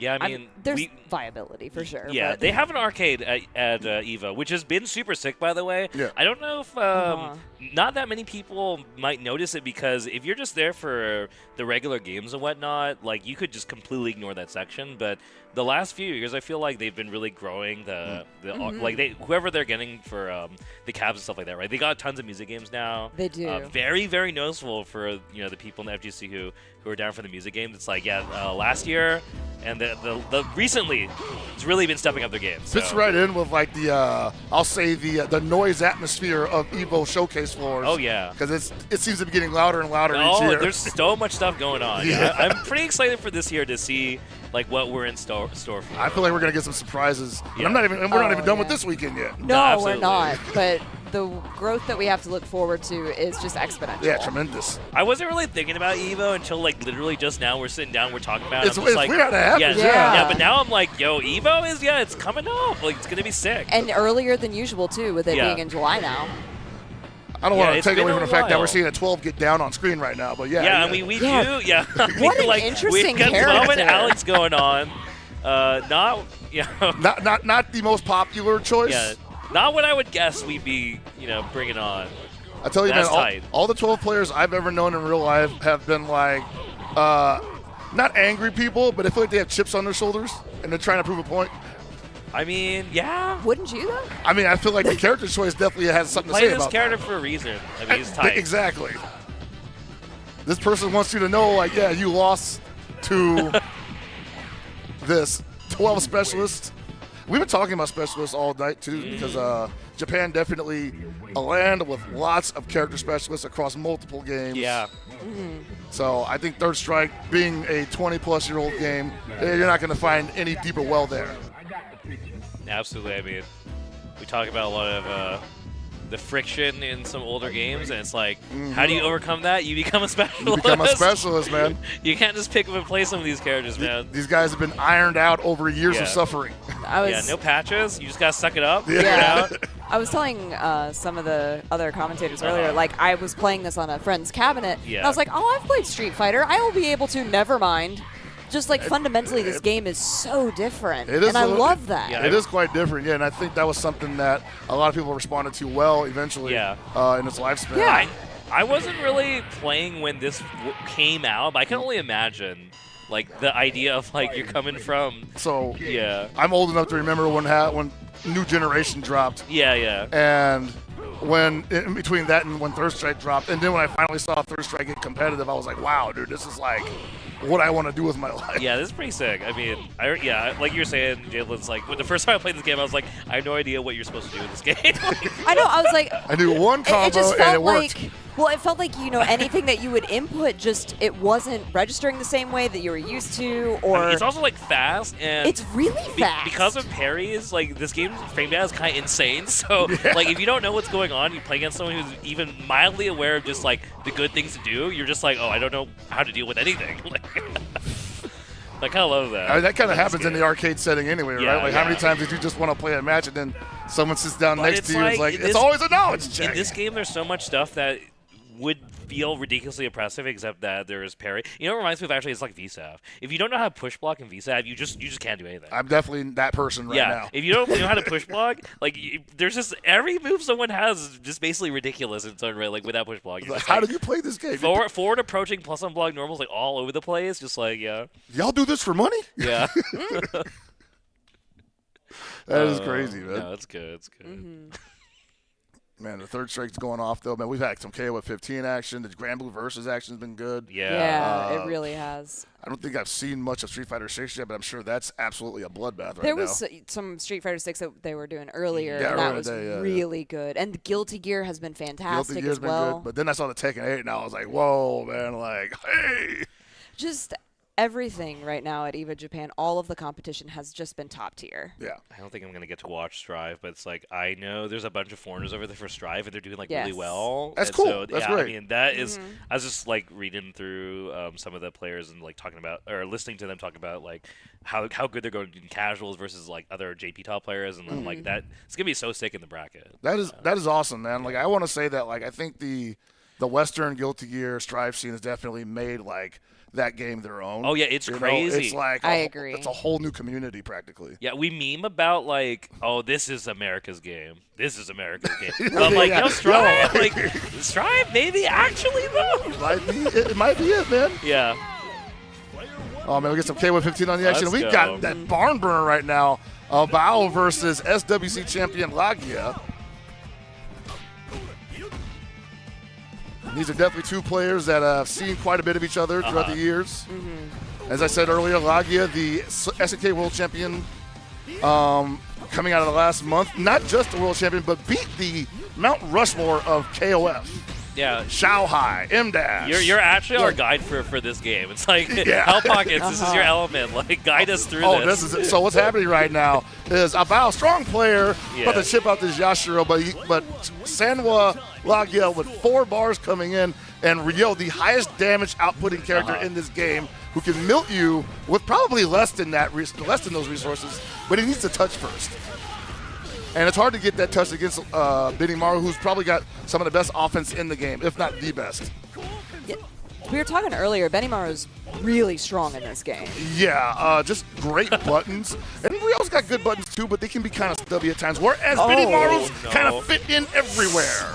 Yeah, I love how you say fit in everywhere. He's like, let me just slide between this fireball in your face and eliminate you. And he did. And he spent all the resources on it too. Totally worth it. Now this character is a little evasive. High mobility, good damage, great buttons in the air, kind of stubby on the ground. I would expect to see a lot of jump CD. That drop kick right there, you're going to see that represented quite frequently. She's got really good space control as well, with the lightning that goes across the floor and stuff. Yo, this drop kick?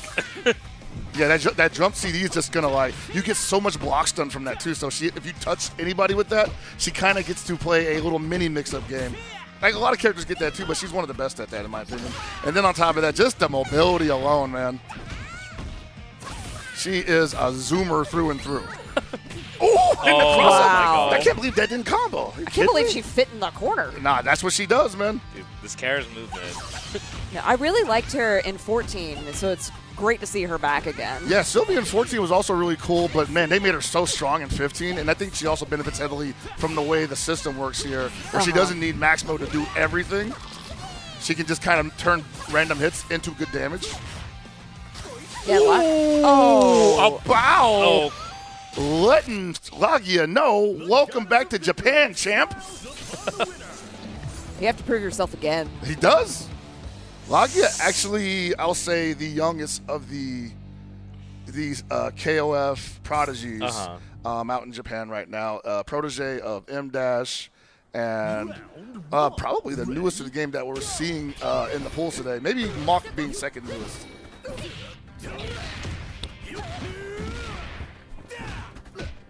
All right, and like right now, Yashiro is probably one of the best point characters in this game. He's got great buttons, high damage, a nasty cross-up game. Probably the nastiest in the game. Oh, no. He just sees this mass oppression, man. You see Bao there trying to press a button. And Chizuru actually good at doing that. Hitting buttons that kind of turn into random damage because she's got some of the best buttons in the game. But Yashiro, man, you do not want to get caught. He turns every hit into like 40%. This character's so sick. Oh, yeah, no, Chizuru was amazing. I hate fighting her, though. I feel that. That's the fighting game spirit. Yeah. She is so cool, but I hate her. I hate going up against her. You ever played as Chizuru in Ranked, man, you're going to pull your hair out. I really like Yashiro's style, the way that they like have his lows with that sort of breakdance style move. So I hear a lot of my buddies in Mexico say, like, oh, yeah, they call the flare in Mexico the Yashiro. No. And I'm like, no, you don't, but hey, I got to take the word for it. His sound design is excellent, too. So I will definitely tell you right now, I think SNK are some of the best in the business at sound design when it comes to fighting games. Everything, it sounds so weighty. It has a lot of, like, amp behind it. Yeah. All right, spend a lot of resources just to get the Yashiro out of there. But 43 seconds left on the clock, so we're going to see a lot of life come back to Abao's Benimaru. But that Ryo is threatening melting damage with 3 bars. Whew. Oh, that's going to do it. Didn't have to spin meter yet. There it is. Is he going to spend another 2 bars just to get him out of here? No, he's going to let it rock. Hard knockdown in the corner. Nice defense on Abao's side until he got opened up. Like, I like that he was guessing really well there. So it happens. I don't think he had that much meter to work with. If he had a bar, might have been able to spend it on a guard cancel, but probably wanted to hold on to it to see what the anchor Heidern could do with it. And Heidern just got crazy reach, as you just saw. I was just going to say, I was like, that hit from approximately 3 states away. That is, yeah, he's good at that kind of stuff. And he's also got a pretty good cross-up game. I don't know if we're going to get a chance to see it here right now because Abao playing this a little close to the chest. Yeah. We're going to cross under. And right now, he's not looking like he's opening him up too much, but he's also not losing control. Oh, no. Oh, as I say What a that, jump. nasty cross cutter, and yeah, that's going to be a dead Heidern. Yeah, one more, boom. Oh, yeah. Wow. Technically, There's like 70% of... That's actually the abridged route. Yeah, I believe it. There's definitely a lot more he could have did after that. Yes, as someone who only very lightly observes this game, most of the time combos to me just don't make sense. And I just believe anything. He's just like, why did this work for them and not the other person? No, I'm just like, yeah, like anything from anywhere, you got it, bro. Brett, I'll tell you right now, I've been playing this game for over 20 years practically, and still I wonder why those things work the way they do. I just say you got it. I'm like, oh, you play K-Dash? Yeah, of course that works. Yeah. Cool, yeah. Silly me playing Terry Bogard. How dare you? Oh, man. Terry's good in this game, though. I'm happy. SNK did right by the Terry players here. And we're seeing a Leona on Abao's side. Not necessarily his best character, but the most known. He's known for playing her. So how does adding in Leona change the game plan? What's the strat here? I think for Leona, depends on who she's going to end up facing off against here, but he's going to be granted higher mobility. She's got an okay defense option with the Moon Slasher. But other than that, we're not really going to see her box with like Ryo, or actually she'd probably be able to box Ryo, but Yashiro, forget about it. Yashiro buttons are just too big.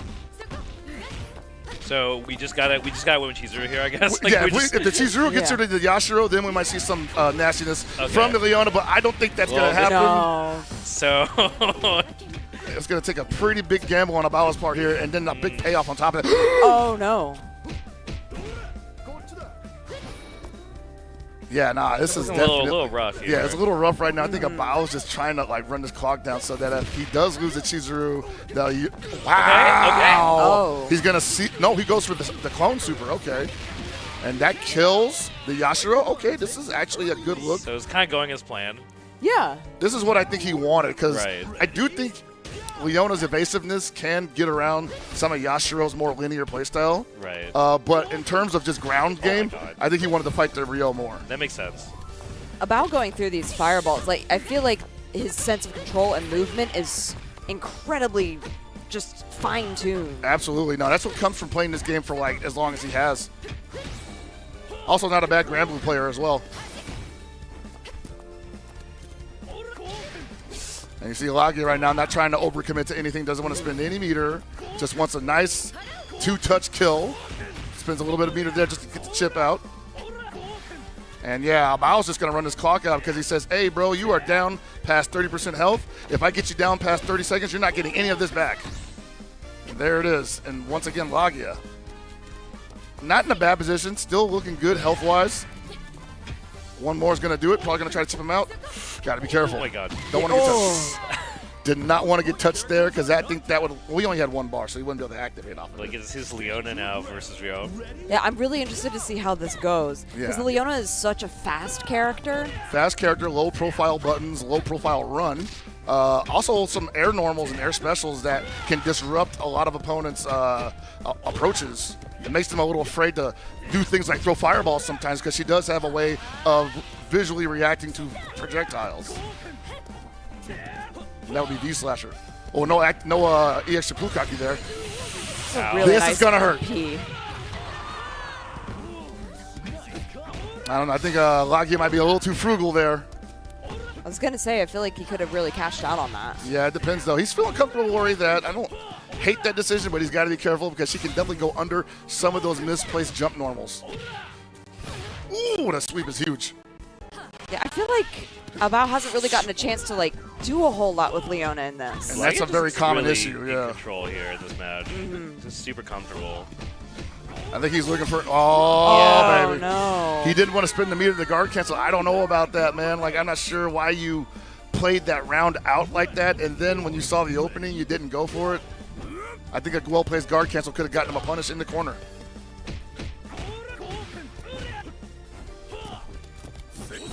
Oh, he's getting spicy with it now. I don't know. Whenever you see somebody whip something in the Shatter Strike, that's them trying to test the opponent's sensibilities. Okay. And Lagia just don't press buttons like that. Yep. It ain't over. Oh. Hey. But why? Why is it not over? It's not over. It's still not over? Okay. It's over. Hey. Okay. Oh, no. Even There's a the GC, announcer a little too late here. said it may be over. Silence to Maxwell Powers. Oh! Almost had to take the cross no. cutter. That would've been so Pushed sick. him out of the, so if he didn't throw the cross cutter, Right. Lagia would have rolled back into the buzzsaw, and then, I mean, I'm not sure what Abao would have did with it, but he would at least had some damage. He would have had something to play with there. Unfortunate. Well, that was sick. We got to see a whole set of KOF. Yeah, no, Yeah. It's been like that all night, you know, like just really good high-level KOF play. They just announced the another SWC tour that's going to be starting with Evo Japan. So I know everyone there right now is fighting for blood, you know. They are all thirsty. Well, there's a lot of different tours that are starting with Evo Japan this weekend. Is that just what we've got? Arc World Tour is starting here as well? Yeah, because it just ended at the end of March, right? So. Right.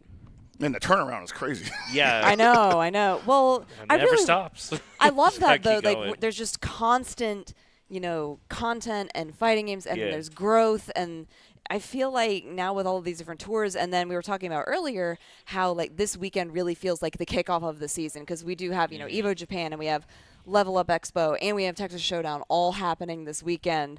And then from here on out, I feel like you can name a tournament every single weekend from now until probably December. Too many events, guys. And I'm Speaking of not going to any of them. Yeah. I can't. I'm busy. Well, you know what? We got the Under Night bracket ready for us, so let's take a look at that because I don't even actually know who's in this because they've just been trying to cut through this top six. So here we go. So we got Kyo, that's the one on the top. Crow, Hishigata, and then what is this? This is Klim Soseda. Who is this? Wait, who is this? What is this? Crimson Crusader. I don't know who that is, but whatever. And then we got Isaac, and then Okito on the bottom. So, yeah, I mean, I don't know who Crimson. I'm excited to see Crimson Crusader like is. a newer name. Might be an alias it's probably someone memeing. I don't know, Probably. But you know, Kyo, we talked about him before. Yeah. Right. So Crow is a East Japan OG. Plays Merkava. Played earlier on saw that. stream. Yeah. Did really Yeah, I fabulously. mean, he's like one of the Merkavas. And then Hishigata is from Kansai. So Hishigata, and he was at Evo as well.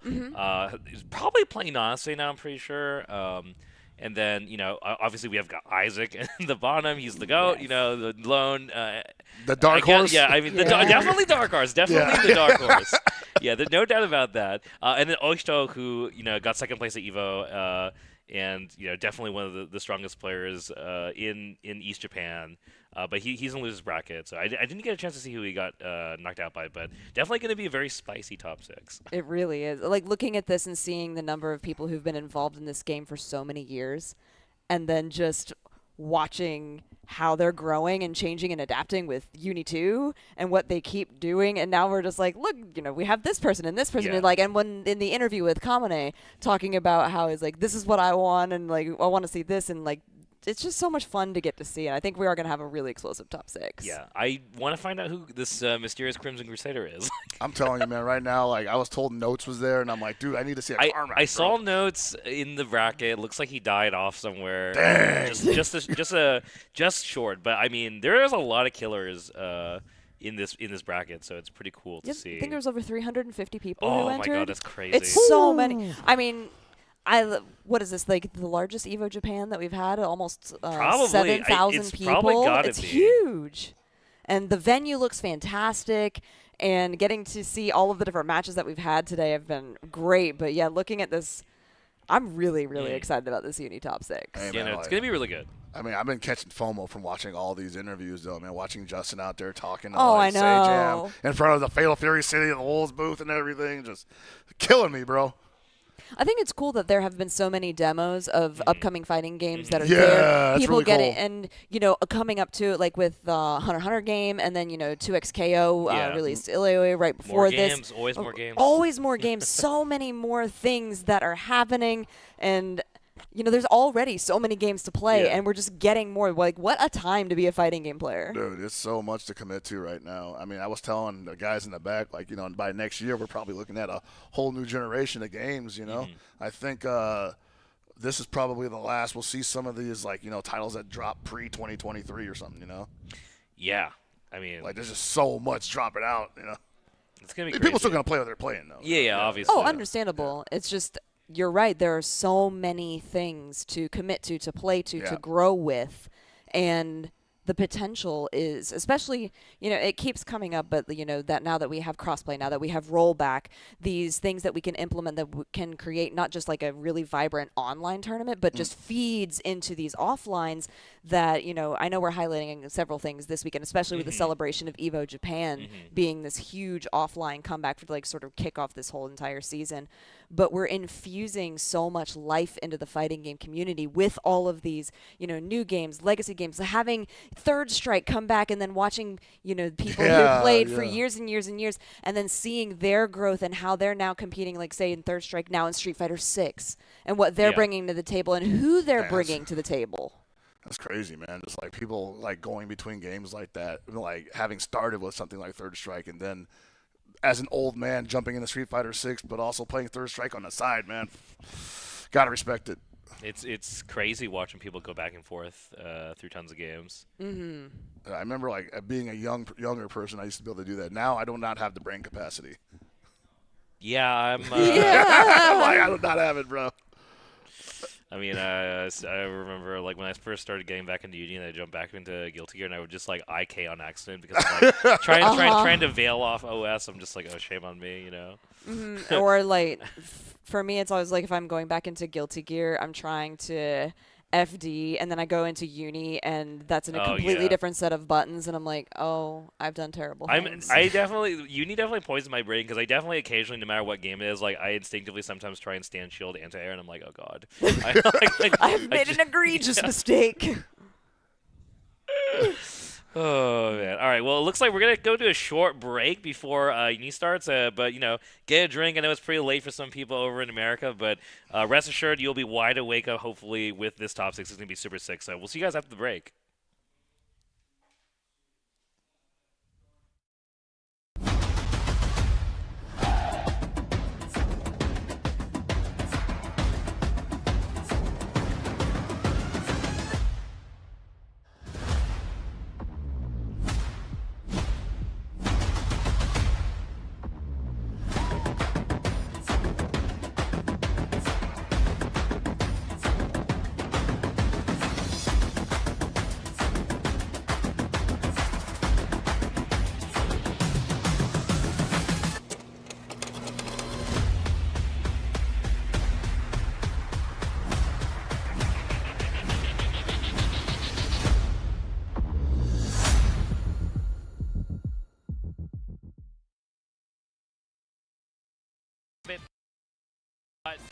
showing that jump again. All right, back in the neutral. Looking to try and tag him. Gets the jump, but no confirm. He didn't think he was going to fall out that far away. Oh my God, they're falling normal. He doesn't actually get what he wanted, though. I think he wanted to actually hit that throw, and now it's anyone's game, but Seth has the meter in neutral. Oh my God, he jump out. 10 seconds left on the clock. Yeah, but clearly he has Vorpal.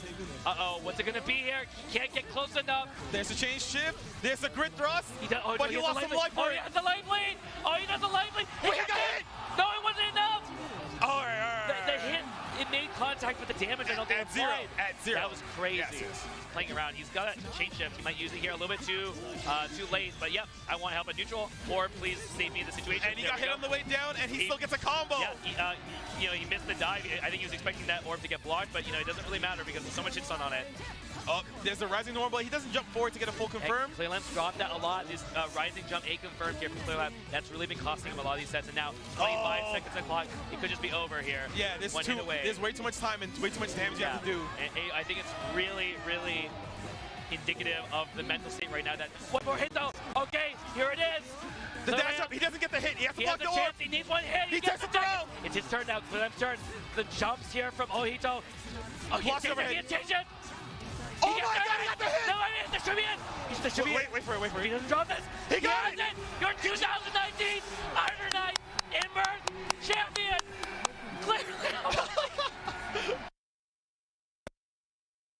I turned it off. I couldn't watch. I was like, this is so bad. This is not how you play the character. Naoko cannot get in. Like, yes, if he gets in, I'm screwed, obviously. But he can't. I issued a challenge to Latif when he was talking some trash, right? I said, let's money match. And you know what? He said yes. I had been expecting to get washed, like, I don't know, 15-4, but that's not the way it went. I go up a game, Latif gets a game. I get a game, Latif gets a game. I always stay ahead in the set, but Latif is always climbing back. We got 100 tension. Blocking, oh no. Are you not blocking everything, bro? August coming on. And there we go. For the first time in the set, Yipes. And at the final moment, it's Latif taking the lead. 14-13. That's when Latif finally takes the lead. And then it gets real. Oh no! I didn't even notice that wrist meter was 14-14. I come back. It's the last game. I talked about being an excerpt player 2014, 2015. This was 7 years later in 2022. In those 7 years, there was a time where I was a very anxious player, right? Because I felt like I had a lot to prove. Nobody knew me in the scene. Nobody respected me. Nobody respected my character. Nobody respected my tactics. Not even people at my locals respected me. So when I'm playing in tournament, or when I'm playing, for money, I don't get nervous. The nerves don't happen to me. They don't exist. I literally have iron nerves. It had been a really late night, and if y'all were staying up watching that money match, y'all got my respect. But it was worth it. Yo, I'm not gonna lie, that was some good ass shit. Yo, that literally went to the last game. That was the best set I have seen in this game, and I don't think we'll ever top this set.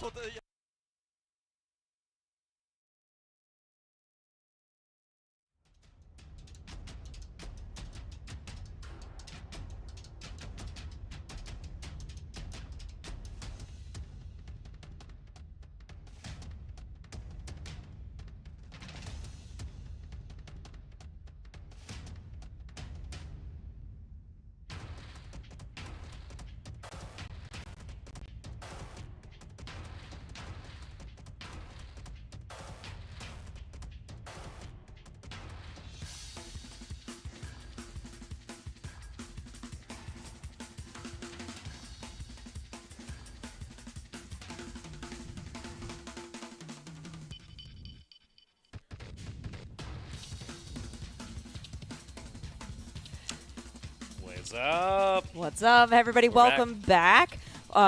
Thank you for staying with us through the break. We're really excited to be here.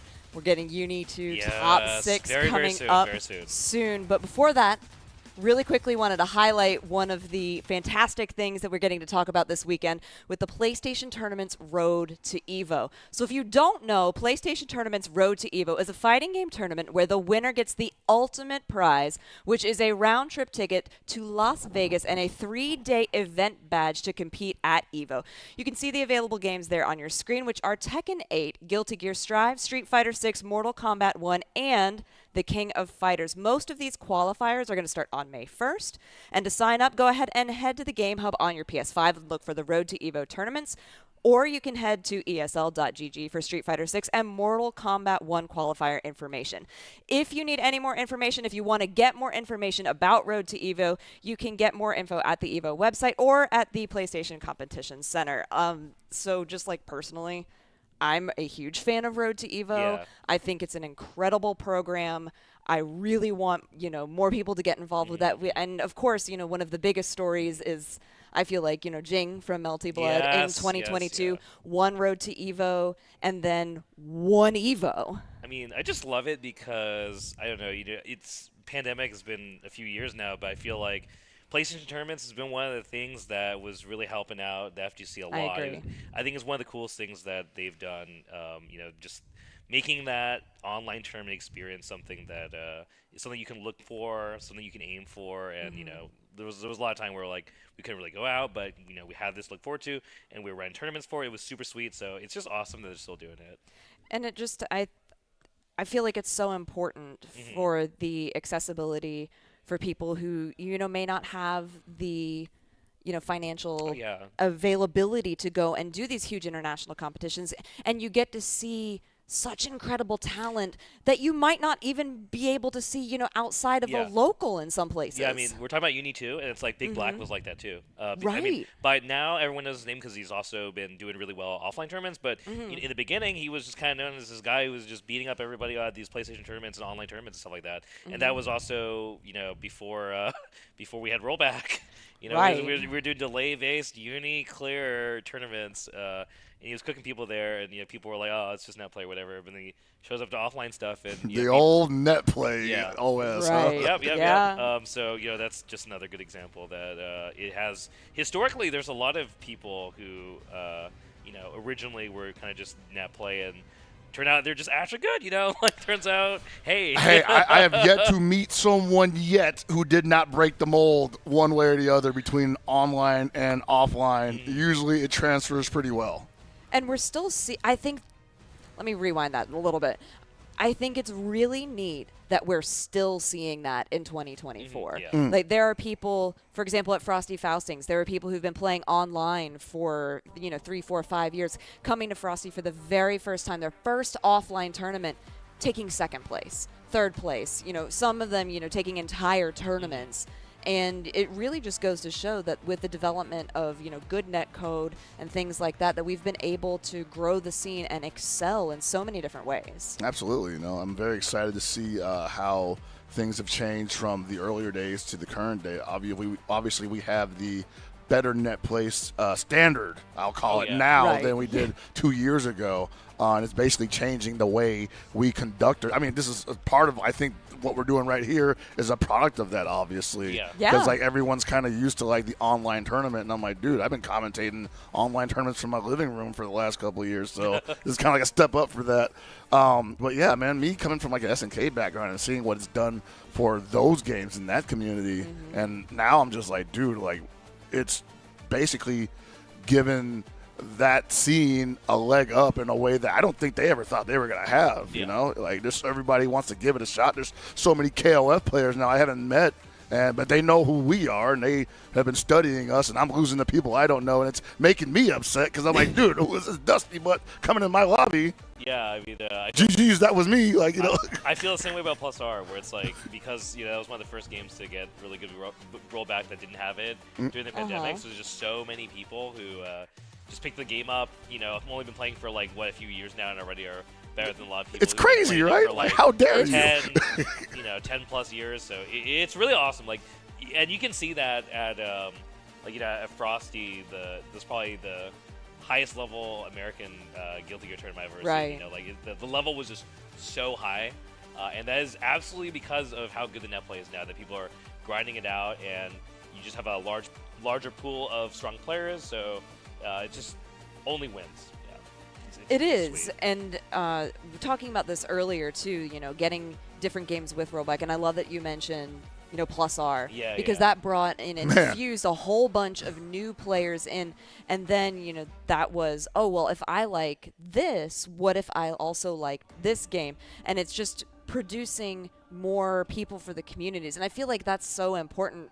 And we're experiencing almost this like renaissance of fighting game players, and not just because of all the new things that are happening, but also because of these older games, these established games with an established player base who are still just hungry for more wins and for learning, and it's growing so many different talent pools that we can then just spread into different communities and be like, you like fighting games? I also like fighting games. You want to play this thing that you've never heard of? Let's go. Heck yeah, man. Like, I know a lot of people wonder what the direction's going to be with a lot of the newer titles that coming out, but I'm like, dude, like the amount of new players in the scene that are playing old as dirt games that I enjoyed as a teenager, man, like it's gonna be fine, you know? Oh, we'll definitely be fine. I mean, like we were talking about before, it's like we are in an era where we've had a good problem we haven't normally had to deal with, which is too many good games. But yo, check out this crowd. These are all people waiting for I think the Uni Top 6. Yes. Very, very sick. I really like this venue too. It seems like it has a lot of space. There's a lot of different things going on, and then just everybody waiting. And look at like how nice all of the different booths are in the back. It has a a really cool festival style feel to it all. Yeah, let you crash on the floor over there. That's crazy. Yeah, look at the little one in front. They're so ready. I've never been to this venue before, but people seem to be liking it. I think this is like, was this the first year we're trying this one? Yeah, this is audio. Oh, we got a presentation. I want that Rosie plushie. It's pretty sweet. Are they handing out gifts? You didn't tell me there was going to be a raffle.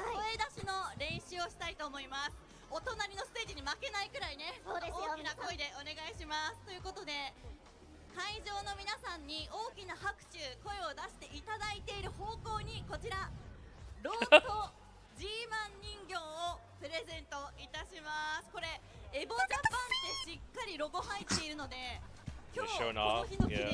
These are pretty cool. They're really cool. Alright, they're like, make some noise. That is wild, dude. They're like, do you want this? You want this? Yes. Throw it to me across the ocean. I want it. They really want it. Yes, and the people in the middle seem like they're the loudest. So. Alright, they're routing up the crowd, trying to see who wants this. Oh, they're just gonna throw it out It's about to be a bloodbath in there. There was somebody over on the left that was just like, they lied. They were like, oh, these people in the middle seem like they wanted. They threw it to the left and the right. Scam.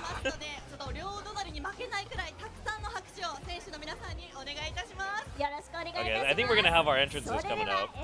I'm really excited to see these entrances. Let's go, you need to. Sweet. Here we go. That's gonna be me one year. This is tight.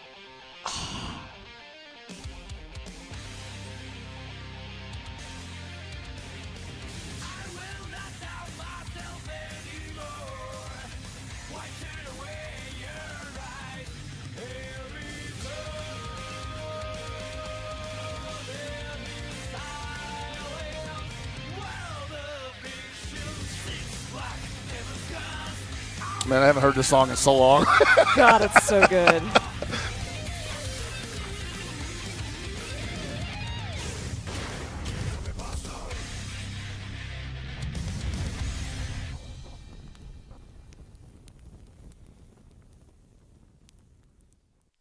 So sick. This is the start of the Arc World Tour. Dude. Yeah, this is it. Here we go. This is so exciting. Yeah, Uni 2, Evo Japan finally part of it. Oh, 2024. Absolutely nuts, bro.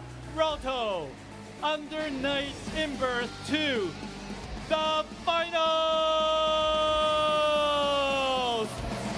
That trophy's beautiful. Yo, his English pretty sick. Yeah. Yeah. Your top 6 finalists. That sounds familiar, though. It does.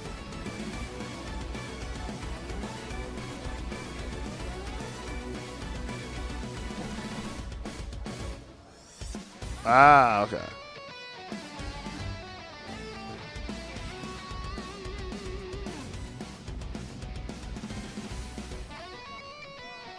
Did Raito redo this song?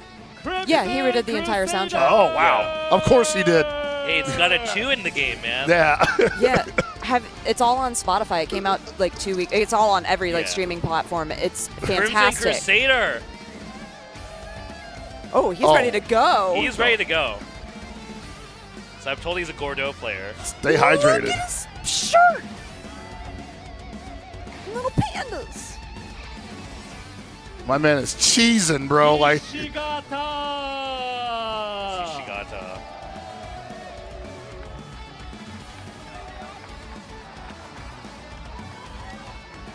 I expect we may be seeing him at Evo proper as well. Oh, yeah? Looking forward to it. I mean, he's probably coming.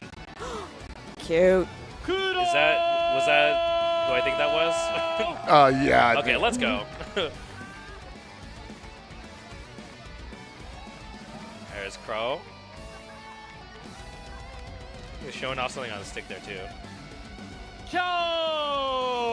Let's go, Kyo.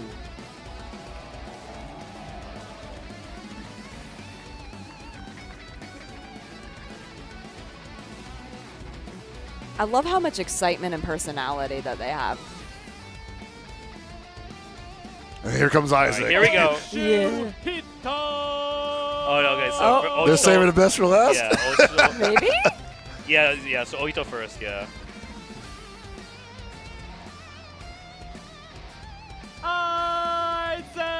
Isaac! The crowd's excited about it too. He's the lone NA representative. That's pretty cool, man. It's a nice feeling. It's a huge accomplishment. Yeah. I mean, Japan this is 2024 presented by probably his highest placement. Under Night in Birth 2 The Finals 以上6名の選手によって争われます Let the games begin! Okay, so Crimson Crusader is Adi, who's a known Gordeau player. So okay. Ah, okay. So just a different handle. Yeah. Definitely shouldn't allow them to do that. プレイヤーを始めたなら一度は夢見る I love Aki so much. I wanted to hear more of it. He I was know, he's so locked in, bro. I was just gonna say that. I was just gonna say he is locked in. He's got the voice and he's just set up there. Oh man, okay, it's all right. The cadence was there, dude. You guys are stuck with us, but just stuck. We are chilling right now. Definitely. Look at him go. Not gonna sell the drama the same way. Look but at him go. No, Aki and I we've been talking over the last couple of years since we cover the same games and talking about how he just wants to like bring the fervor and the excitement and he's just been such a great voice for the French bred games. He's very passionate. I love it. Yeah. Like, you can tell. I mean, he's always trying to reach out to, like you said, like talk to you and just other people on the overseas and just like be like, how can I help, hype up this stuff? And so shouts to him. He works so hard on like creating those international ties and things like that, and it's because he loves the games. Yeah, he's been running some online tournaments too. Right. Like, he's just doing all that stuff by himself just to help run stuff. So he's been doing uni stuff too as well, which has been super sick. And he's here commentating. Yeah, I'm glad to see him here and just. He got so much support last year when he was doing the Multi-Blood finals, and he was really excited about that. And so I'm looking forward to seeing and going back to hearing him when we're done with this, because I know he's gonna bring the excitement, and straight up, I'm looking forward to getting to see that and hear that. But I'm also really looking forward to seeing and hearing these matches coming up. So that for me, this is something that's really cool about Evo Japan. Yeah. Is I mean, obviously, I wish I could be out there, but I love that.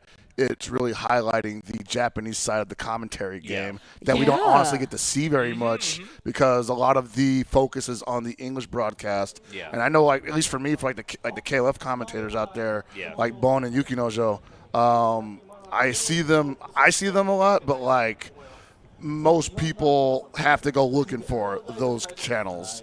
So the fact that you can kind of just go catch the archive for this and they are front and center, I think they absolutely earned that. Oh, they definitely did, and it's an entirely different, like, it's a totally different approach too. Yeah. Yeah, cultural subset, and I just, it's so much. There's so much you can learn from your international counterparts, and so like, if you can, if you have the opportunity to create that relationship with them, you get to build that entire community together, and then just really, take bits and pieces from that and infuse your own style with those, and I think that's great. It's gonna be sick. You're right. I'm just ready for these matches because I am too. I saw it looks they've like, been cooking them quite a bit. We're gonna be having Kyo versus Crow, and I didn't remember to mention it earlier, but the way the seeding goes is actually really good in terms of region. So both matches in the winner side are East versus West, I believe. Oh, I don't know where Artie lives at least, but like. This first match is Kyo, who's West Japan, and then Crow is East Japan rep, I believe. So that's gonna be good. And obviously, like in the loser side, it's Oshito versus Isaac. So they technically both live in East Japan now, but Isaac's like originally from America. He moved there like last year, I think. I think it's only been a year. What part of the U.S. is he from? He's from East Coast, New York, I think. Okay. Let's go. This is me being West Coast, so to me, geography doesn't mean anything. I'm like pretty sure he's New York. People play undernet outside of California, people, so I think he's New York. I mean, hey, don't get me started on that again, right? Remember that. Say that because East Coast people think I'm SoCal, and then it's like, oh yeah, SoCal, North. It's like the same thing, right? They do that to all of us, man. So I'm just like, it's fine, yeah, So he's somewhere East Coast. I mean, I guess because I'm originally East Coast, and then I came up here, and I'm like, oh well, you're from. I did do you're from SoCal. It's not that far, right? No, and everyone's like, it's because no one knows who you see is the from size NorCal. of the state on the map, bro. No, everyone thinks. I do. Everyone thinks West Coast people in Cali are from SoCal. It's like I never hear people default to NorCal. I mean, yeah, that's true. It's just, there's just so much more stuff going on. Like back in the day, especially, right? It's like we had like Super Arcade down there, right? And Arcade Infinity, Rebel Up, and all that stuff. And up here, it's like we got SVGO. We had SVGO. We had NCR. We had NCR. We had that Gathering. Yeah, but good old Keystone. Anyways, so it looks like the top six, not to derail us into just talking. Oh, you're totally fine. But so it's gonna be good matches. Like I know it's always a meme that when you go as like an American, you're gonna like play another American round one because it's like it's kind of cursed like that sometimes. But at least they got figured out for the JP players at least. Maybe our Lux is really good, but they look like they're kind of prepped in here. I mean, so I think we're gonna go into this pretty soon, but. To actually talk about Uni, it's like, again, we've got Kyo. He's kind of like the Gordo god, honestly. He's just nice with it. He's got that dog in him. And then we've got Crow playing Merkava, one of the most OG Merkava reps. So it looks like we're going to get into this. So it's going to be tight. I'm really looking forward to this. Huh? Yeah. So I think like both these characters are kind of like Strike Committee kind of characters. I mean, we got a command grab. We got, fly mix up if we're Merkava, but not as much wild stuff compared to some of the other characters in this game, I feel like. Yeah, I've been witnessing that. Yeah. Like, I feel like, for this version of the game, these characters are kind of more on the tame side, I want to say. Yeah, I mean, there's less wild stuff for sure. And the whole entire round start, those first 10, 15 seconds was so much about feeling out the spacing and just little backdashes, getting tiny hits in here too. Oh my god, that was crazy. The way that Crow is able to get in though. Kyo going for the TK Mortal is definitely a hard call out on an option here. So, but Merkava gets to do Oki here. Let's see what we got. Yeah. So I was wondering earlier on, did they change the way those worms work now? They are pretty similar to before. They've always actually been kind of good. A big difference, though, actually, that is very noticeable is you get tons more meter now. Okay. You just get so much more meter. Yeah, the meter build in 2 is just astronomical. Yeah, so when you chain shift, you get meter per block, right? Right. And so you get more meter per block, and there used to be a hard cap on how much. And there's no more cap anymore. So you can just max out basically, yeah. Yeah. Also, that was huge. Kyo just I don't know if he was trying to reset or actually just dropped his throw combo, but not a good look here. But Crow again. Yeah, we see his baby Oki. So yeah, he's got a little bit new, but for the most part, it's pretty similar. Oh my god! Ooh, that grid break could really change everything. Sails in with the assault, and what is that, 2C? Yeah. Yeah. So yeah, just that empty load calls out the stand shield here. Kyo, we got meter. Let's do something. Oh my god! Oh my gosh! I thought for sure that after that chain shift, Kyo was going to be able to set something up, but Crow is just unafraid. So he did assault JA, it's just like a whiff, so he was just trying to do something a little cheeky, and I don't know, Kyo was just ready to just do something. Okay, there we go. I guess always challenging, yeah. Grid break from Crow. He doesn't get to play the game here. Nope. No. Yeah, you got to hold all this. The best he can do is, just Tekken. The Jaidlyn. Okay, I like it. Oh. Just trying to buy some time. Oh my god. That was from the downtown. babies? Yep. He's got meter though. Oh my god! Oh, he's not dead. No, he's not yet. Okay, there he is. Yeah, Kyo actually looked like he kind of panicked and just pressed anything into. I think he thought he was gonna get enough meter for IW ender maybe, but. Oh my god! Yeah, that's an option. So that the roll is actually like really interesting because I don't know how much of it we're gonna see. Obviously, we saw one just now, but I think it's something that people are still trying to figure out. Like, yeah, I've been trying to study up on it too because I know it's new, and obviously coming from a background that has a lot of roles in it, I want to know how it works. It's a little different than KOF, obviously. Yeah. Right. So it's funny because I think people thought at the time it was going to be something good against like Oki setups and stuff like that. But it turns out it's kind of opposite, where if you're doing like mix up layered. Oh my god. Oh wow. Kind of like maybe interrupt the string. Yeah. So it's like we saw like that usage of it where there's a gap that is coming. You can try and roll there and kind of create a new situation. Okay. So it's very specific usage actually so far. Kyo has been so much more aggressive round start than in that very first one. He was so passive, and now just the round start is big. That's I think one of the biggest life leads he's had so far in this set. Yeah, no, he's cooking him right now. Again, Gordo. He's just kind of strike throwing. He's got a command guard, obviously, but Gordo's one of the characters. Oh, I think you're just dead? Yeah. I would think so. Depends on how much meter he wants to matter. You don't need any. None? Yeah. Going into this next round looking fantastic. It's been my experience that the damage has been boosted quite a bit in this game. Yeah, so the big thing is like the 200 bar super just does way more damage now. Nuts. So we're getting more meter, and our meter usage leads to more damage. So the overall gist of this game is a lot more aggressive than the previous version. Defensive OS is work. Oh my god. I love it. Yeah, Kyo's kind of getting worked a little bit here. Yeah, and the pickup on the ground after that air combo is great. Throw him into the corner, get that hard knockdown. Oh my god! Really? This hurts. This hurts. He's gonna lose Vorpal probably, but he's got the light lead. It doesn't really matter. Yeah, it's not like these characters have meterless DPs either. Right, so, yeah. No. Like, we're seeing just a lot of, like, my turn, your turn stuff. It's a nice creeping edge to get out of that corner. Yeah, you can't really punish the roll unless you throw. So yeah. So by the time you see the roll, you can't really do anything about it. Okay. Like, that's like an anticipatory. So it is a read then. Yeah. But is it because, you can break the grid if you throw them out of it though, right? Yeah, so you're throwable the whole way through, and it's a guaranteed throw punish basically. Got it. Okay. But you can't be strike punished at all. Okay. Right. Yee noodles. I love Merkaba. So that's also changed. The EX punch, it's easier to punish now. It's always a guaranteed throw punish. Okay. So before you had to shield to get a punish, but now if you shield it, you still get a better punish. But see, again, and there's a fighting chance, yeah. Yeah, so he had used the creeping edge there, and that time Kyo just anticipated and was like, grab, throw. One touch now. Crow dies from like any solid hit from Kyo. Oh my god! That was it. You're dead. Oh yeah. Boy. Made him flinch. Yep. We're going 1-1. You're going to see Veil off a lot more as well in this version because it's slightly faster now. So in the older version, it's really easy to like meet you with a jab and you'll still block the VO, right? In this version, it can be done, but it's a lot harder, and depending on the character, it's a lot more difficult. So for Kava, for example, his jab's very slow, so it's going to be very difficult to actually block a Veil off. So it's like a better DP now. Oh man, he is working him right now though. Yeah, I really like these adjustments that we're seeing from Kyo, because at first it really seemed like he was struggling a lot, and now he's getting in so much more quickly, and he's getting tons of damage off of every hit. Oh my god, all the dashes, but well, Kyo gets the hit and Vorpal, so he should be pretty close here. Huge. Yeah, well, let's see what this mix-up leads to here. Creeping edge, I like that. That's scary.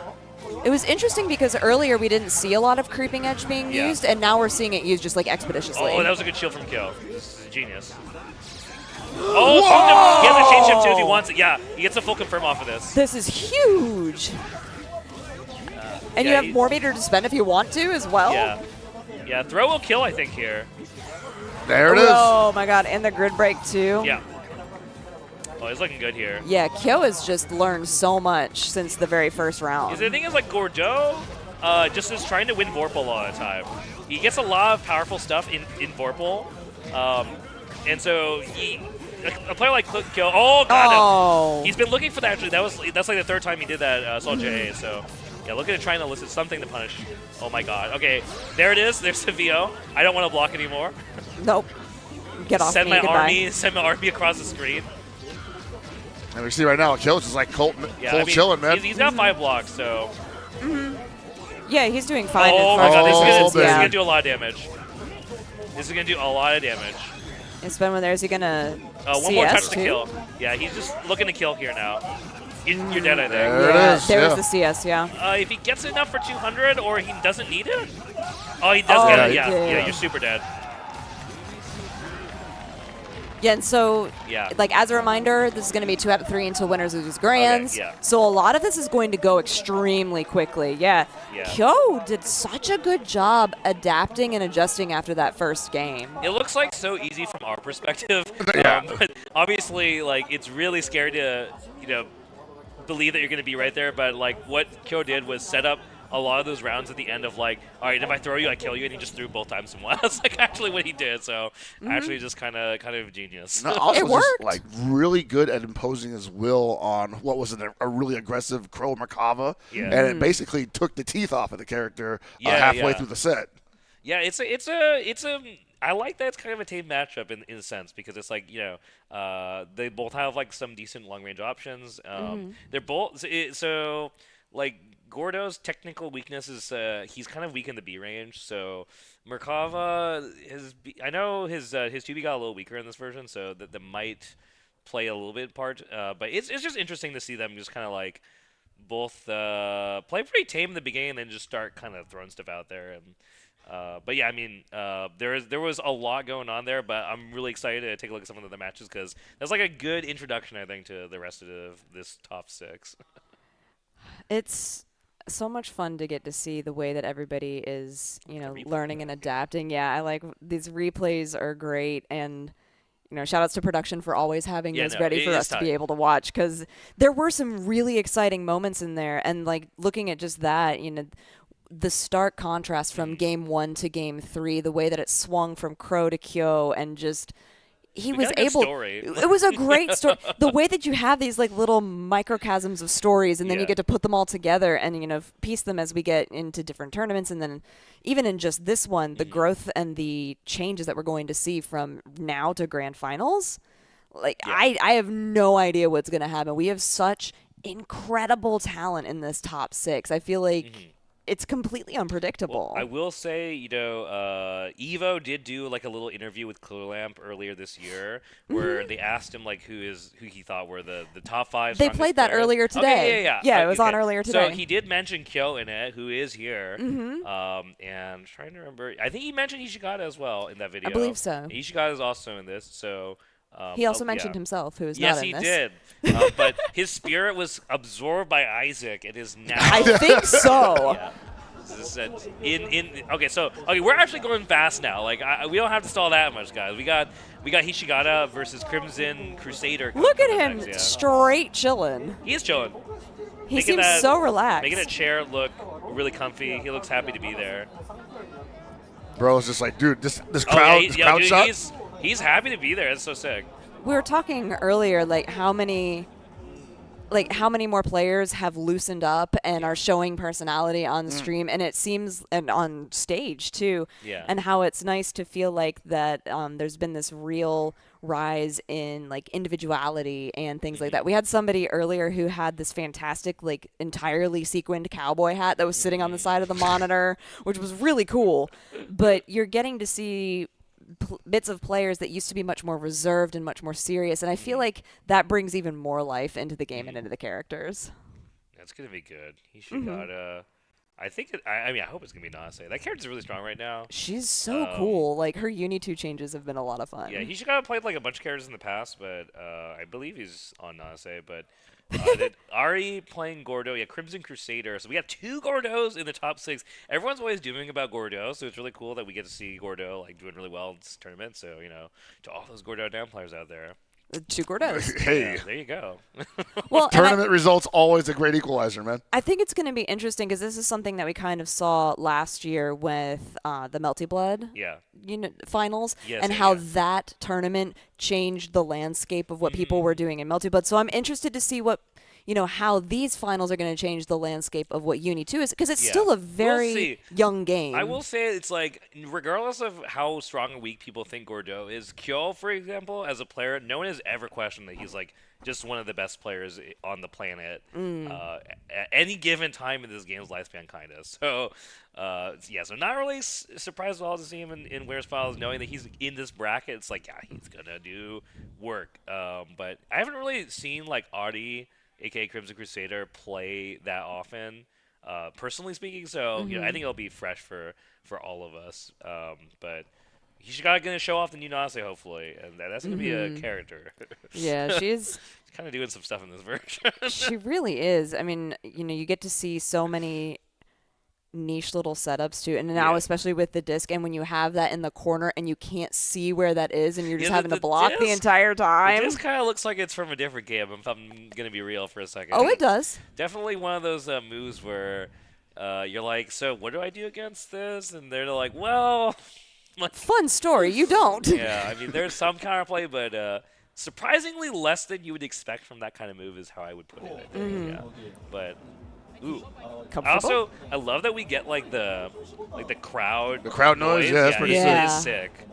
So shouts to production for giving us like this raw feed and stuff. It's super sweet. It gives such a nice authentic feel to everything. Yeah. They seem to be making sure that these players know exactly what's going on. It's great. Yeah. If you're at this, you want to have an optimal tournament experience, and it really seems like everyone's getting that. We hear a little bit of the commentary from I know, I'm listening to it. The JP commentary is super sweet. Oh, they're actually getting to announce the start of it. Okay. Yeah. That's actually a first. Yeah, I love it. Me too. Here we go. Yep, Nanase. Yeah, so I feel like this is kind of her completed version. She just kind of got like a lot of stuff that would be on like your dream menu of stuff. Hey. But it doesn't matter though on defense. Oh my god! No. Yeah, Rising JAOS didn't get a full confirm off it, but that's pretty sick. Oh my gosh, that move is so incredibly punishable. See how much Hishigata gets out of this. And stuck in the corner too after this entire combo is over, it's going to be really scary. Yeah, all right, the disc. Yep. Creeping edge out. Oh my god! Oh, no. I literally just got what you meant by that disc comment earlier. Oh, yeah. Yeah, you're like, does that look is real? That, yeah. Huh. Is that an Under Night move? Huh. It is now. Yeah. Meter? This is dead? CS and EX? Yeah. Well, dude, Ari is feeling it. Yeah, I like hand off the stick in between rounds. Is that the second time he's done that? Just round start. No, he didn't. He got the overhead. Round start dash FL. That's his new move. Definitely. I mean, it's overhead low crowd. It's kind of like Green Suffer. Yeah, I was gonna say, kind of had a similar look to it. Special cancelable on block too. So that's like, crazy. Yeah. Well, it's just assault button, right? Truly a he needs it moment. Yeah, he needs it. Yeah. I'll say it. Yeah. I feel like every time Hishigata tries to take an inch, Crimson Crusaders. Oh, you get it! Okay, so yeah, that is a thing. It's if you block it standing, it's plus on block. It's kind of, I don't know. I think NA people thought it was me. We have like a local player who likes doing it a lot, so I'm always a fan of seeing someone actually do that. I'll call it a setup. I don't know. Oh my gosh, these backdashes. Oh yeah, this is not fun though for Bordeaux. No, I really like the way Hishigata is doing the backdashes, but protecting them with all of the projectiles. So you gotta be careful here because also you'll die from DP. So oh my god. Oh, he just Bro, he got the button? Wait, he's got like a button. You're fine. dead. Oh, no. I know you after this. All that work. Oh, it absolutely we gambled. worked. We gambled the whole thing on wake up button. There's no way. There's no way. Dude, Yo. yeah. Bro, he's like, you're gonna wake up Mash? Evo Japan top 6 winners? Yes. It didn't go well, but Bro, yes. I'm just happy to be here. Oh my God, Dog. so good. His round starts are so volatile and violent. I want to see this guy versus Isaac, bro. I do too.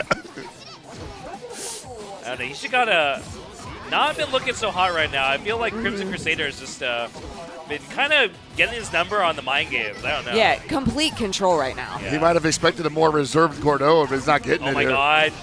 No, Are you and down like with Meter? I think he's alive, just barely, unless he CS's into. Oh my God. You're gonna see I us doubt spending it. and thought, yeah, No, he's barely alive, I think. Like literally like 1 pixel. I'm wrong. Oh. Okay, so I use a. Send it to Sajam.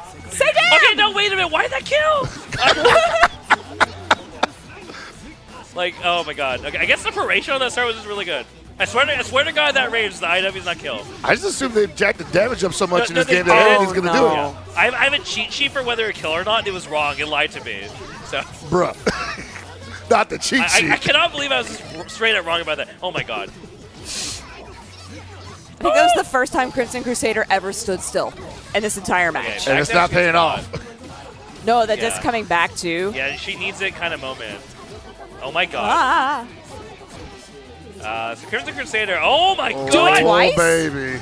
Yeah, he was doing that earlier, just sliding in. He's probably going to get Vorpal for this too, and then, yeah. All right, one touch. Is it kill with grab here? Oh my God! No! Called it out with the anti-air throw. Oh my God! Bro. That is... Dude, oh my God. He should gotta... That was too... That is unstable behavior, brother. That was too real. That was too real. See, I wanted to think that maybe he did wake up VO and it got thrown. But, like, I don't think so. I think he actually just straight out jumped and got scooped. I think so. I think that's what happened. Just yoink. Nah, man. Imagine being alive. Couldn't be you. That was definitely like Gordo. he showed it to him once with the wake up jump. He so I was did. like, all right, he's It looked probably like we trying were to watching a different game. That was, and it's so like in stark contrast to like that reserved Gordo that we saw in the previous game. That one was just like, but what if Gordo was completely unhinged? That was so godlike. Look, they loving it too. Gordo players eating good today. That's all I gotta say. Oh man. That is definitely player specific stuff though, man. Like, Oh, yeah. Definitely. I don't see nobody else rocking like that. Yeah, meaty B grab is just like, I'm trying to think of the last time I saw something like that. Especially in tournament, definitely maybe a first. It's good. Of liking it. Explosive ending. I'm happy he's moving forward. So we're gonna see the Gordo winners finals. Oh. I'm actually just howling right now. This is so good. Oh my God. Yeah, that was 100% a jump scare moment when I was like, Yeah, look at this in the watching replay him that we set have. that up. Yeah, Slide. the slide. Okay. I knew something was afoot at that point. This man is absolutely. We're gonna get to see the replay. This is I so love good. this, and then just the Unbothered. run forward. Hey! Yay! Oh, that was godlike. Oh my God. The man read the script, dude. What's going on? Well, he was like, He knew. okay, see, he was like, in this exact same situation, I watched Kyo grab somebody. I know you should guys was watching this too. Let's just call it out. Like, And he did. call out for what it is. Well, because if he does ground grab, then the jump beats that, right? Yeah, he's probably doing JAOS is my guess. I mean, Yeah. he jumped, so we're just going to assume it's an OS because that's how it works in this game. I mean, you don't really usually wake up jump in general unless you're trying to dodge a throw. Right. Throw will kill there from Gordo, obviously. It's like, so it's actually really cool. It's actually nice, like, if you're watching this with us and you're not familiar with Under Night, I actually think watching Gordo is like a really good introduction to the game because it's like, yeah, this dude's got a grab, he's got these big moves that he's going to chain shift cancel, and the rest of it is just like doing block strings and blocking, and then just doing unhinged stuff, I suppose, like we saw. But like, you know, I mean, you watch some of these other characters and they're just kind of going all over the place, but I like that Gordo actually, despite like, I mean, you know, in the early version of the game, like in EL, he was kind of known as being this ridiculously strong character for completely different reasons, but like by this point in the game, as all the characters are kind of rounded out now, he definitely sells into the like, he kind of plays Uni most of the time. He's really just trying to get grid.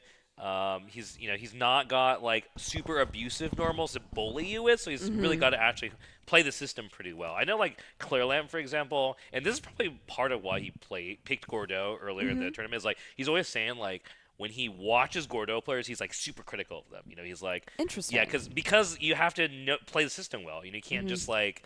You can't just do random stuff and hope it works, although, I mean, well, sometimes. The point is, the character definitely... All the colors washing from his face watching that set. You're definitely encouraged to kind of, like, play system well, have good knowledge of the mechanics. And so, I mean, I think it's cool to watch the character, and seeing the character do well is always really fun, so, yeah. Yeah, and you touched on something that we highlighted a little bit earlier when we had several other Uni matches, and I know, like... In this setting, we're probably getting people who are, maybe seeing Uni for the first time, and you're talking a lot about playing Uni. Yeah. And so I know we're getting into another match, but like the system mechanics of this game, a lot of people will say like you're doing two things. You're playing a fighting game and you're playing Uni. Yeah. Because the Vorpal system, the grid system, the things that we're highlighting at the bottom of the screen are such an integral part of the game. Yeah. And there's an entire mind game and mindset that's played around these different mechanics, and some of them have changed in this version. Like the Vorpal cycle is now 2 seconds shorter, which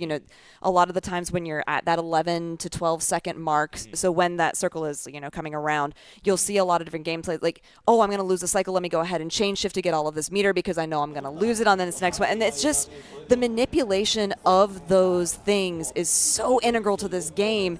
So, like, being able to have, like you're saying, a character like Gordeau, who is much more straightforward so that you can focus on the system mechanics is really important. Yeah, I mean, like, I kind of sometimes say as a joke about, like, oh, like, we're actually playing fighting games here as opposed to Uni. Right, but I think it's a very important distinction. All right, so we're actually right straight in the match here. So, in the losers bracket, we've got Isaac versus Hishigata. We just saw Hishigata get taken out, so...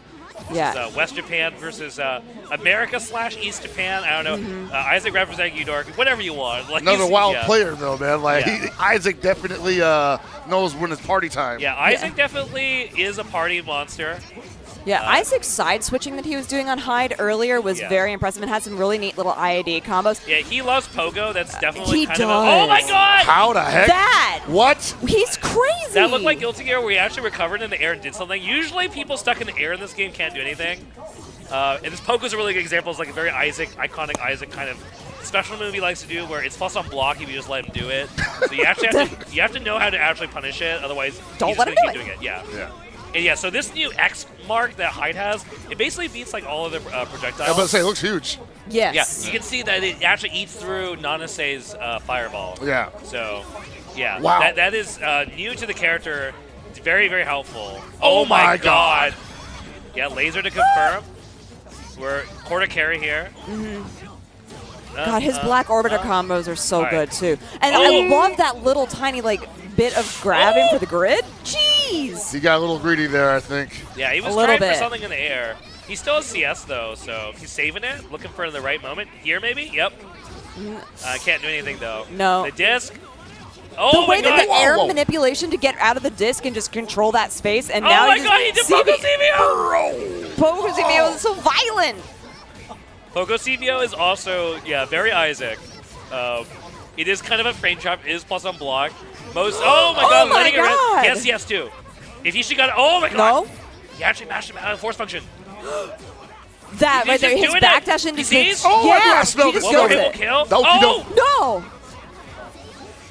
Guess for game now, but Isaac's not changed him. He's just giving the chase. Oh my God, again! Isaac's just doing dash C like 6 times in a row. Yeah, but that's how he won against Clearlamp. That's how he beat Clearlamp. People just don't want to block it. No. Oh my God! Oh my God! This is happening. Isaac is ridiculous. Oh man! He knew. If he backed up, it would have been fine. But it's all right. It's all right. He's still in an okay place. Let's see what she's doing. Oh my God, he's got Bro, that's not fair. I'm so glad I'm commentating this as a watch party and not like serious commentary, because I can just cackle every time Isaac lands like anything. Look at him go! Yes, oh, okay. Yeah, Hishigata's probably have to go on that salto. Out of the corner, yep, Nope, that's just plus. do it again. He's just waiting. Oh, okay, big wolf punny. Isaac is not afraid, though. He's like, you may deal damage to me, but you cannot kill my spirit. You tried something. Yeah. I'd probably like jump pogo. There were so many shields in that too. Just the green shields, like, He get out of gotta- here. Oh, got him. Okay. Hishiga desperately just trying to make Isaac sit down and play the game. He's about to win cycle. But Isaac, wake up! No way! Oh my god, I think you're just dead, bro! What the hell? Wake up, Iwex! Wake up, Iwex! Isaac, Look at not him. even a Yeah. smile. He's just like, yeah, this would be a typical day, bro. These This is what I Americans, do. bro. Bro. Right back into Oh the my next dude. god! Oh! I think Hishiga might want to take a break on that for a second. Oh, Nope. He's like, no, I think I can get that one back. The thing No is, breaks. I know exactly he what went wrong. doesn't- Isaac is literally that player that you know this player in other fighting games too. Yeah, He will- absolutely. He will beat anyone. He can lose to anyone, and he will beat anyone. And right now we're watching him beat anybody. Oh, my. Oh, Jesus. Okay. Hishiga says no more clowning around. No. Kind of treat That you was like. enough tomfoolery. So it's all on Hishiga's mental right now. Yeah, let it rip. We love to see it. Just Grim Reaper raw. I mean, sorry, Rekka. Okay, not taking. Oh. Whoa! Yeah. Whoa! He's doing it again. He's just doing. Okay, Yeah, okay. okay. There we go. Yeah, it's all on Hishiga's mental right now. If Hishiga crumbles mentally, it's over. But you can see him just desperately trying to tame the beast. You're in the air, but you can't catch. He's just doing it. There Okay. you go. There you Yeah. go. There Yeah. you go. Like, if you let Isaac play around and you lose to it, it's over. Yeah, I like that Hishiga is calling out more of it now, but That's what Isaac. you have to do. I mean, this is. Yeah, Isaac just doesn't Uh-oh. care. Oh yeah. Yeah, ADP though, so you get the EX cancel it. You know, I kind of compare it to like playing a hard fighting game boss for the first time, and they're just breaking rules that like, man, who the heck does this stuff? So you kind of have to play them. Exactly. Okay. Isaac's turn to play. So you kind of got to Oh play my my God. nuclear waste No. almost. You know, Oh. stay far away. Oh my gosh, Oh, that just check. barely the tip. That's crazy. All right. Yeah, the wall Gotta bounce respect. after it too. Oh my God! Oh. Was that your turn there, buddy? Wait, are you dead? Oh, It might be he's with dead, two he's dead, hundred. Yeah, he's dead. He's dead. No! No, wait, he what didn't is want he it. doing? He didn't want it. Oh my God! Okay, meter round. He can't believe it either. He gets 200 meter too. He held on to the He won the resources. lottery. Oh, that crosshair was ridiculous. Oh my God! That extended hurt box. Are we spending meter? Or are we just gonna? What are we gonna do here? Okay, more pressure. Oh my God. See, This is wild, dude. Yeah. This is insane. No, I mean, Isaac. Yeah. Tech on the gold throw Yeah. too. So DP. that actually usually beats DPs, but you know, not necessarily DP actually is really wide. All right, Isaac though, he has Vorpal. Is he gonna just dash C again? It looked like he wanted He to. had all that meter, so he can't use it right now, though. He's like, I'm waiting. I'm ready. There you go. Oh! What are you doing? Oh, he's dead. Back in. No, he's not. He dropped it. No way. He's just gonna do it. No. Is Ishigata? Can he hold on? He's Go back to the tried and true. all right. Meters out. Oh my God. Oh my goodness. Not enough. All right, chance. Ishigata though, he had Vorpal, so we're gonna be able to see one more monkey business here. Yeah. Yeah.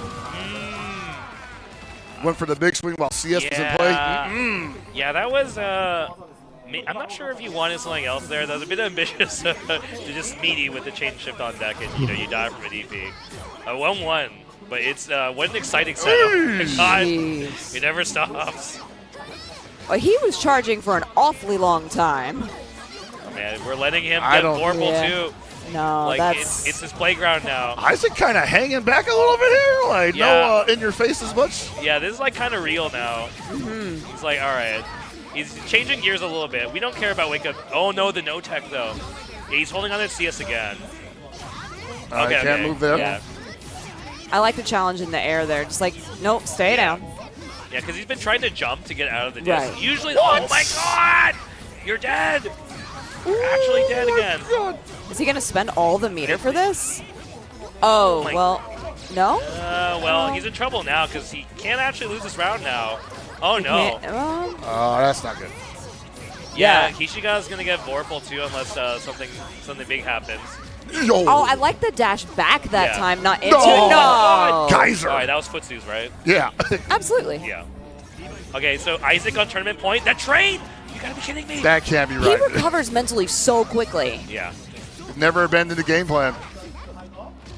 Uh-oh. Game plan is Oh win. my Exactly right. No way. Just built different. Sorry. You're not dead, but like next touch, you're in trouble. You're I in simply trouble, bro. would just not lose. You're. Oh my God. He was right though. He was right. That was sick. Oh my God. He was right again. Isaac knows. Uh-huh. He needs to chill. Yeah, he won Vorpal. Oh my God. Oh my He should God. in trouble now. No? He's gonna still in trouble, honestly. Isaac still's gonna have some meter by the time he gets up and chain shift. He's just gonna force his way in. Yep. All right. Just do it hold twice? On. Oh my God, are you dead? Gosh. Oh. No, not quite. I wonder if he can CS that, but what a challenge. The OS, yep. All right, Hishigata though. We have chain shift.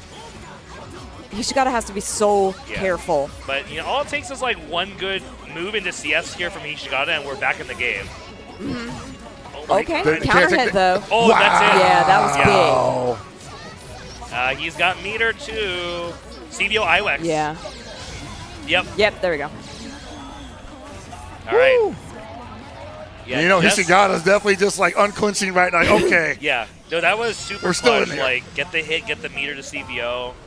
It all started from winning Vorpal. That's why it's like one player, no HP, but change shift. Other guy with 50% HP, kind of even. Like. Yeah. Oh my God. And that's why, Okay. you know, playing Uni versus the fighting game is so important. Dude.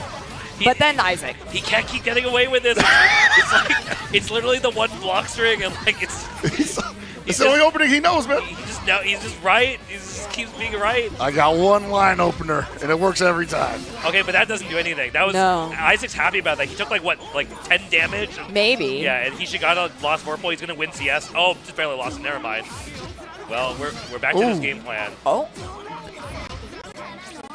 Oh my God. Big counter hit. And then the pogos that you keep talking about too. He's gonna mash afterwards. Oh That's my gonna God. be his favorite. Oh, you're dead. That's it, You're dude. dead. You're dead. Oh my God. Right? Uh-huh. Well, depending on what he decides to do. Oh my God. Wait, what? What's going on? He must have missed his C. Oh my God. Oh no. Yeah, now. Yeah.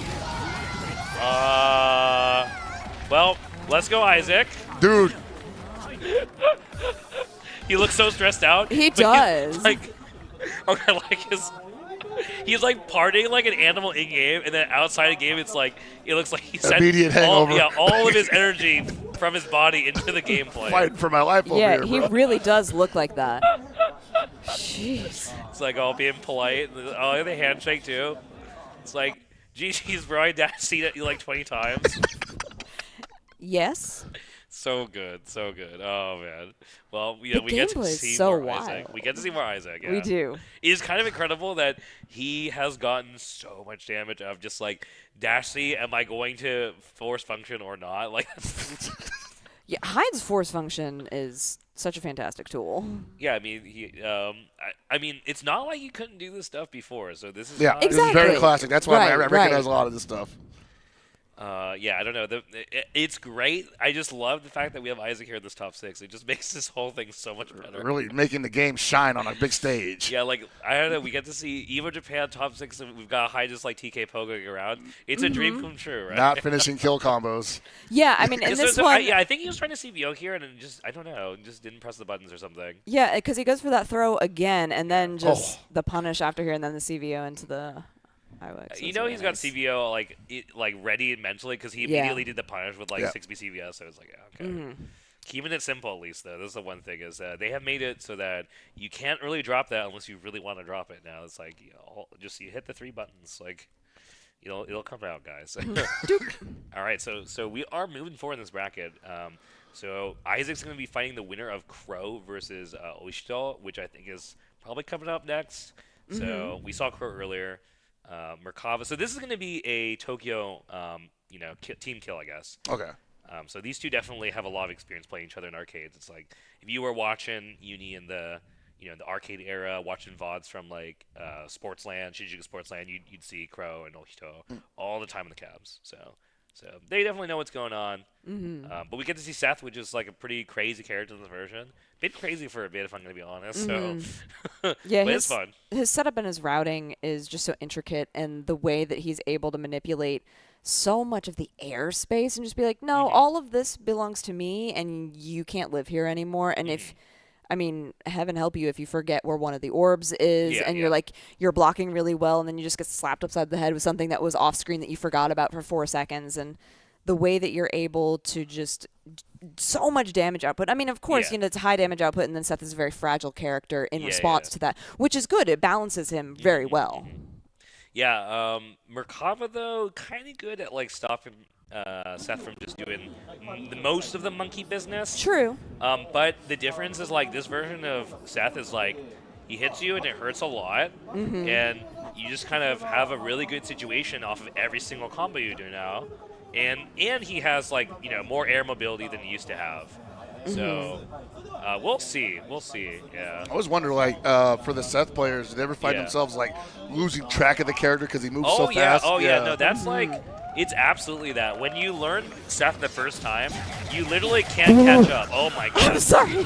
The round start Merkava screams. We got jump scared. I did. Yeah. I'm hiding now. All right. See what we got here. Uh-oh. That's gonna hurt. Yeah, this is damage. And we're going to build 50 too, of course. Yeah. So, Seth is just such a damage dispenser. Yeah. This character, is really strong in this version. Okay, Crow, though. Whiffed it. That's unfortunate. At least this is only a jab starter. He'll be okay, but What a great break with the overhead. Well, Nicely done. Now you're dead, right? Perhaps? You only need to spend 50, I think, here. Or maybe not. Yeah, 50. Yeah. It is really interesting now that we have the damage numbers and you can really compare them side by side. That is so cool, how man. much more Seth is putting out per touch. But like what you were talking about earlier, Brett, the way that Crow is able to just be like, no, you can't be in this space because Merkava's moveset can just inherently take you out of that. We're not really going to see Oishito do too much like monkey business, but we just dash block, tech throws, and press buttons, probably A or B. Or C, I guess, yeah. This is what we're doing. Yeah. Yeah, so that move, the multi-hit jump move, it's actually very good at stopping Seth from doing anything. Like, if you change him and you see Seth doing something vaguely, like, suspicious, you just do that move, you'll probably hit him. Whoa!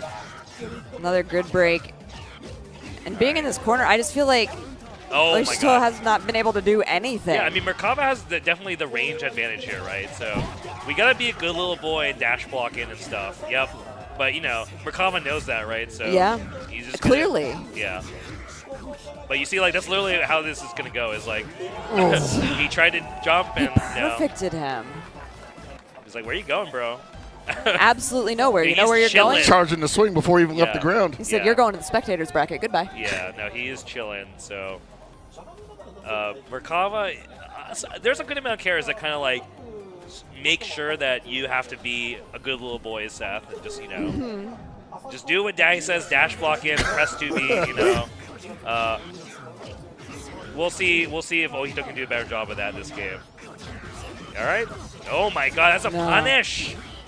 Crow is so aggressive in this matchup, which you really have to be. Like, if you let Seth get a foothold in, it's very difficult to let him get out.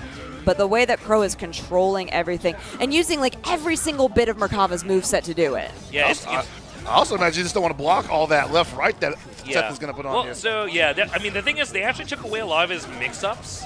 So, like, the orb can't really cross you up anymore. Oh, okay. So, he's a lot more strike throw in this version, but his reward off of both strike and throw are better now. So, I mean, you tell me if this really works. I mean, oh, the baby. Visually less scary, but damage-wise, much more that being intimidating. said, Crow is kind of like putting the work in right now. Like, this is. He really is.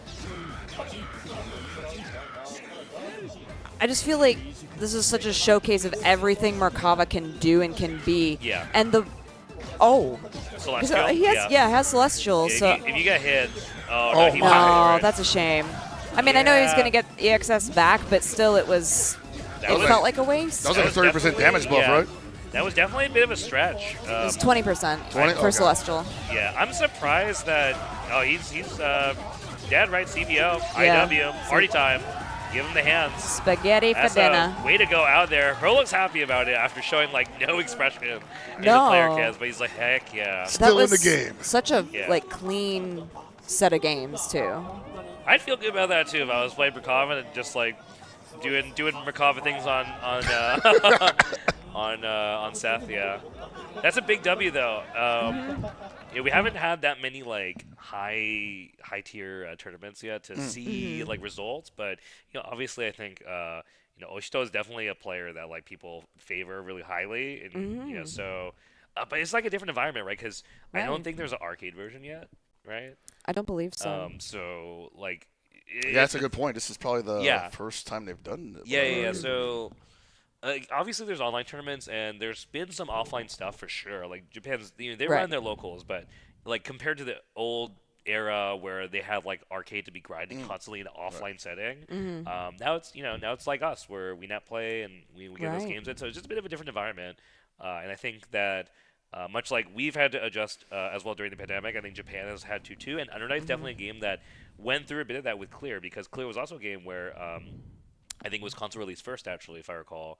I think because they announced it at Evo as a PlayStation exclusive. Yeah, there was a delay. I think it did eventually get an arcade release, but obviously, also Japanese arcades are just like not doing as well as they used to. Just obviously, stuff happened since 2020, so there's been a lot of like JP community trying to figure out how this whole offline console casual thing works, right?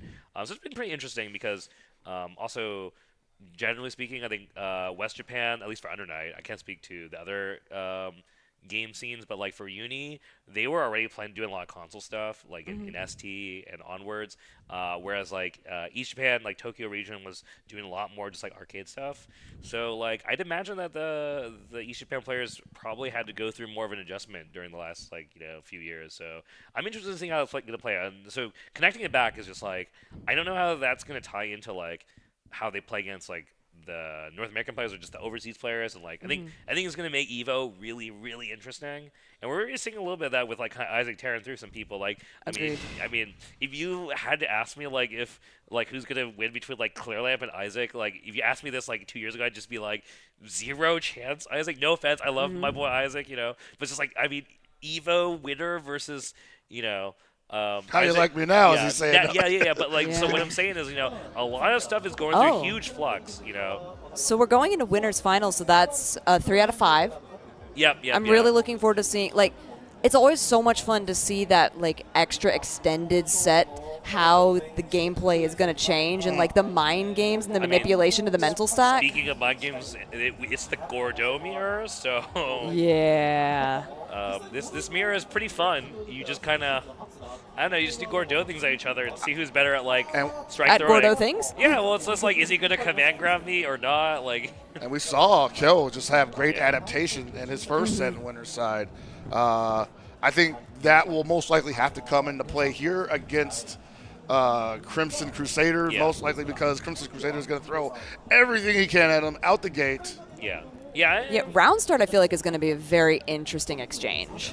Like every round start actually so far has been pretty wild. It has. That is very true. Yeah. I think there was one, like, game 1, Kyo and Crow. Yeah. Was calm. There was just some of those, like, down-backing moments. And after that, throw the whole thing out the window. Everything has been so explosive. Yeah, I don't know. I feel like, are we gonna backdash round start? Are we gonna dash block? Or are we gonna do, like, dash FF or some monkey business? I mean, I feel like if anyone's doing monkey business, it's going to be Crimson Crusader. Oh, absolutely. The backdash is probably going to be Kyo. Kyo going to be like dash blocking or backdashing? Probably dash block. I'm going to bet on dash block. Okay. I think it's the mirror. I don't know. We're going to dash block and tech a throw, hopefully. That's what I think is Kyo's gameplay here. All right, and a walk back. Back walk dash, back, yeah. Yep, there it was. Yeah, walk back is good too. But the dashing afterwards, though. So, yeah, in case you guys didn't know, Gordo's backdash is like top class. Oh my god, wake up. Backdash in the corner, bro. That is it's a lot of invulnerability. Yeah, you do not usually see. I mean, that makes sense in some other games. It's very rare in Under Night. Oh my god. Oh my gosh, this is insane. All right, so Kyo trying to win Vorpal, doesn't get it. No. Oh, big?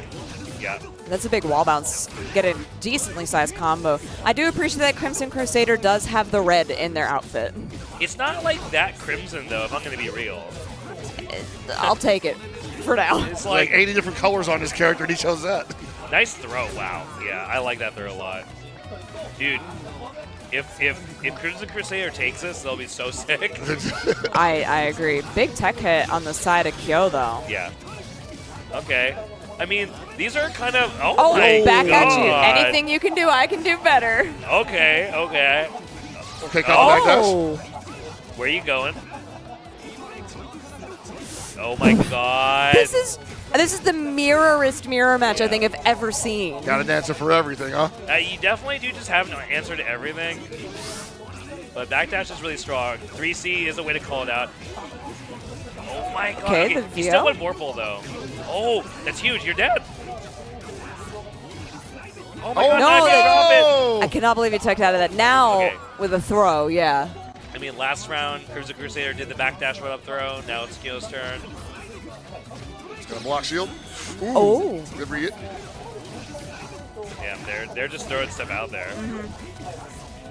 I like that Crusader did like force the meter out of Kyo though, Oh but my the grid God, break he really this woke is up actually rolled again. Yeah.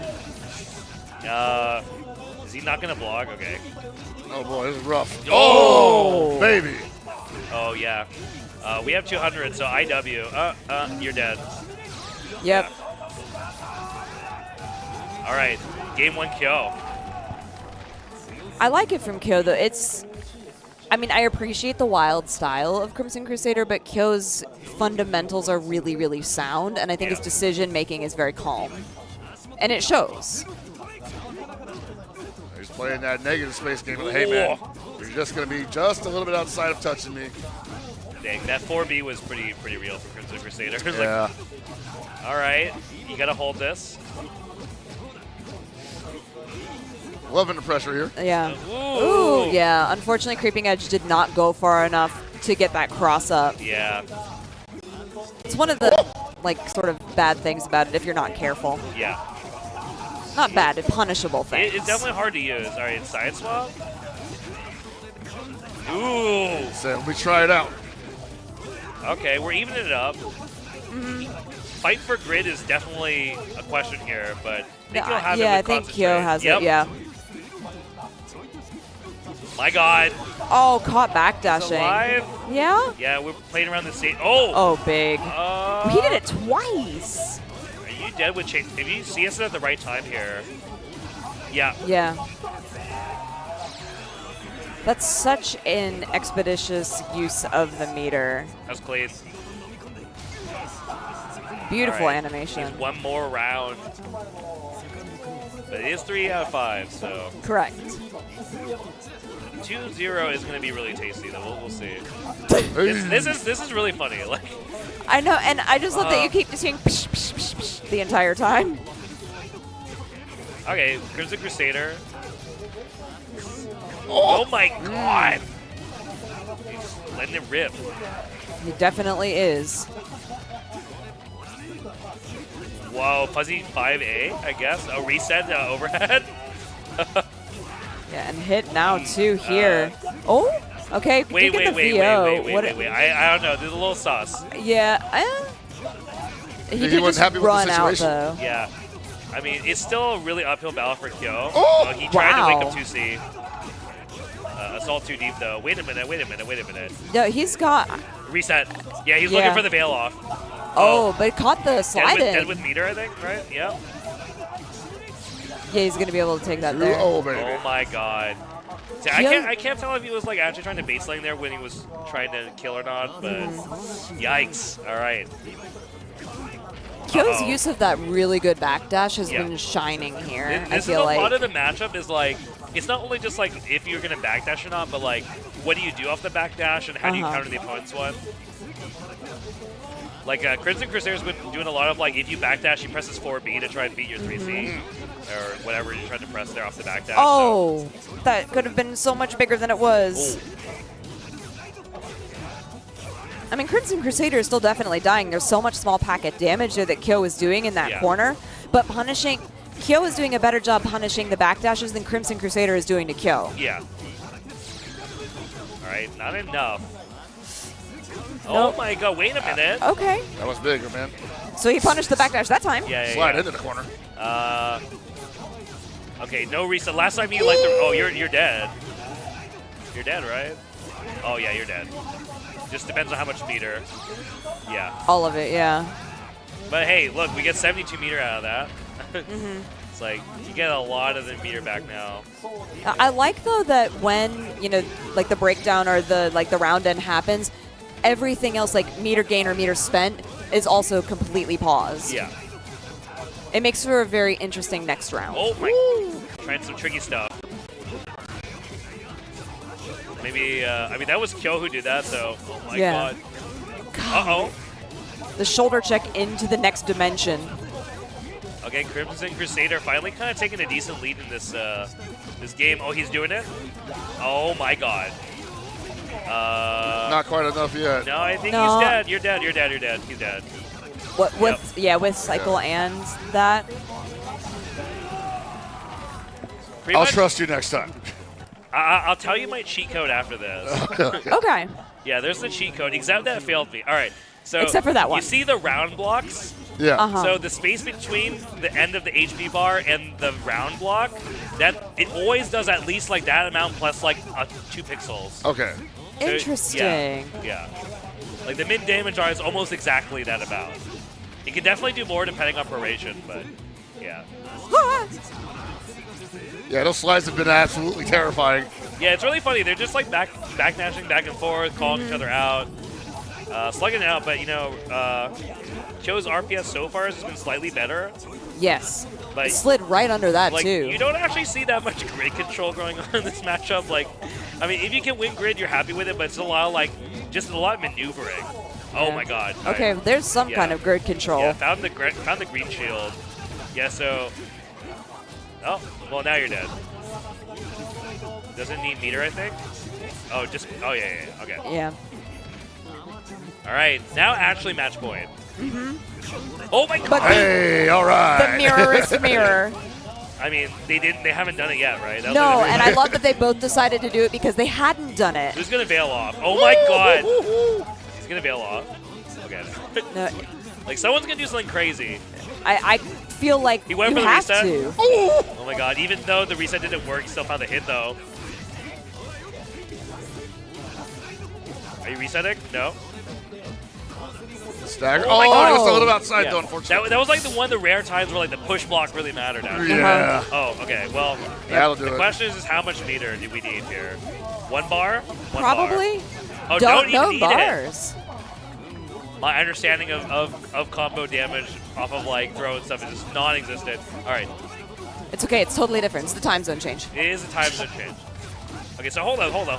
Here's the Crusader though. Like we're actually doing it. If we win Vorpal, okay. You once again reset. Yeah. Oh wow. Yeah, the creeping edge together that time really worked nicely. I think he could have tried to punish it with meter, but I think he's just happier disengaging from the situation. Interesting choice though, yeah. Like I thought he had enough to bail off it or something, but maybe it would be too slow. I don't know. Yeah. Oh, he's so ready for that throw. Yeah, he is. And you have so much time to do it too. There it is. Yep. Yeah. Big grid break. Like Kyo could definitely smell the desperation to win Vorpal. Okay. Oh yeah, my baited God. it right out. Oh, you're Was dead. so ready We for just it. don't need to drop it. Yeah, you're just ABC, or do whatever you want. Yep. All right, Kyo, clean 3-1. We got to see a lot of Gordo. Yes. And we will continue to see Gordo. Most educational. He's looking happy though. I mean, we get to see more of him lose. I like he was just like, "Jeez, bro." No, it was good. It was good. It's so much fun in those mirrors to like really see the personalities of the players come out. Yeah. But then, I really appreciate, Brett, that you talked about the backdash and how good it was because Yeah, we it's a really saw good it, I think, every other second throughout the entire Yeah, thing. I mean, because it's like, I think it's pretty good against himself, I guess. Like, I don't know. Yeah. I mean, Hyde's backdash is also very, very good. So we're also going to see a lot of that too. So yes. But yeah, I mean, I think it's like it's the mirror. If the Gordos aren't in like point blank range, it's kind of like, well, if he's not calling you out with a backdash and you move into backdash range, that's like a range where he can't really hurt you that much. So I think it's like it makes a lot of sense to just like want to just be out of that kind of nasty range. So but it's funny because it's like you saw like all the different ways that Gordo can just punish the backdash. So you're talking about Hyde. I would really like to see Crimson Crusader against Isaac. That's going to be fun. That would. I want that to happen just because I feel like the amount of wild, off-the-wall things that we would see is through the roof. Just the way they both play is so unpredictable and almost like a spazzy kind of way. And so, like, who can be more unpredictable? Who can be crazier? Yeah, so, I mean, Isaac's already, he already took out Hishikata, too, and he's just going to take out Crow, who we saw beat Oishito. So that should be an interesting one. Merkava versus Hyde, yeah. It's doable. I mean, Hyde has the tools, for sure. I mean, a lot of people think Hyde's kind of a monster in this version, honestly. He got, like, I mean, he's just kind of been getting stuff every version, so. He really just keep buffing the kid, bro. Yeah. Yeah, I mean, he really I think, like. Has been. Has he calmed down yet? I think one of the things is just, like, since this version's defense is a lot weaker, characters that had, like, strong offense feel a lot more impressive. So, a good example of that is, like, Carmine, who a lot of people think is really strong in this version. Yeah. And while Carmine did get some stuff, it's actually less of like what Carmine got. It's more of like his basic game plan is much stronger. Is it benefits from the system now? Yeah, because okay. you don't have crouch tech anymore. So like now it's truly like, okay, when I'm doing my stuff, you're just guessing now, like pure guessing. Really good risk board. So Hyde's kind of like that in the corner. Hyde, it's just like a really scary corner game. So it's more dangerous than it's ever been. Yeah, and reminder that this is loser semis. So this is 2 out of 3. Yeah. Cool. Yeah, nice catch. I like that Crow immediately was like, no, you can't be in the airspace. Oh my god. Air traffic control, land. All right, let's see how much damage this starter does. Because that was, that's a lot. I don't know if Crow's going to swing into any positive situations for Isaac here. Overhead, yeah, stand shield, but yeah. Crow likes to do that, like assault JA from very far away. It's kind of a fast overfire from that range. Even if you block it, the babies are there. Oh my god. Alright, Crow. Crow's looking really good right now. Nah. Yeah. Isaac has not really gotten his chance to monkey around, but he's got chain shift now, so here we go. No, Crow is so calm in this entire exchange. Well, Merkapa's just like really good at making you like sit there and force to stand still. Take it? Yeah. Finally some air out of the corner. He's really ready for the pogo shenanigans that Isaac is trying to put out too. Oh my god. Okay. Oh no, just too far. That's so unfortunate. CBO, oh my god. Yeah. Oh, but that's kind of big. He's got CS. He does. Like he can actually do a lot of damage here if he wants to. But okay. Okay. Wait, this is huge. All right, even after this, like he just won the cycle as well. Yeah, one more hit. Like won't kill off a throw, but like almost anything else. Is he gonna CS it too to get more of the meter, or just throw to dead? Wow. That's like just like a back. Yeah, that was a stand tech from Crow. He's just like, oh my god. Yeah, he was just stacking. So. Woo! Oh my god, reset it with the overhead. All right. I think Isaac may be trying too hard to get started here. Well, I don't think he has an opportunity to get started. Yeah, neither player's on the meter right now, and now he doesn't have Warble either, so we kind of can't do too much funny business. Okay. Wow, that was ambitious. I'm very surprised he tried to go for that. Yeah. Isaac like finally getting to do just one thing, but I feel like he's not getting to play that like I'm gonna scare you and surprise you game plan. Yeah, he just really needs to get a hard knockdown from his combo. Oh my god. He just walked at him. No, you can't cross me up, friendo. Wait. Oh no. Nope. No, wait, only die. Yep. Merkava and Crow is just kind of good at being like, no, just stay there. Stay there, block. I'm not going to interact with you. No. Like, I don't want to play your game. basically all Crow's doing. Oh my god. He gets a combo off it too. Very nice. All right, Oki. Oh, the red beat. Yeah. Okay. You spent a lot of meter to get that. I want to see like Isaac actually establish a foothold in this if he spends everything like he just did. Nope. What a response. Noodles. Yeah, so that dash C, like as a meaty, is usually like really good at beating wake-up options, but if you change shift and see what direction it's gonna go in, you can definitely just punish it.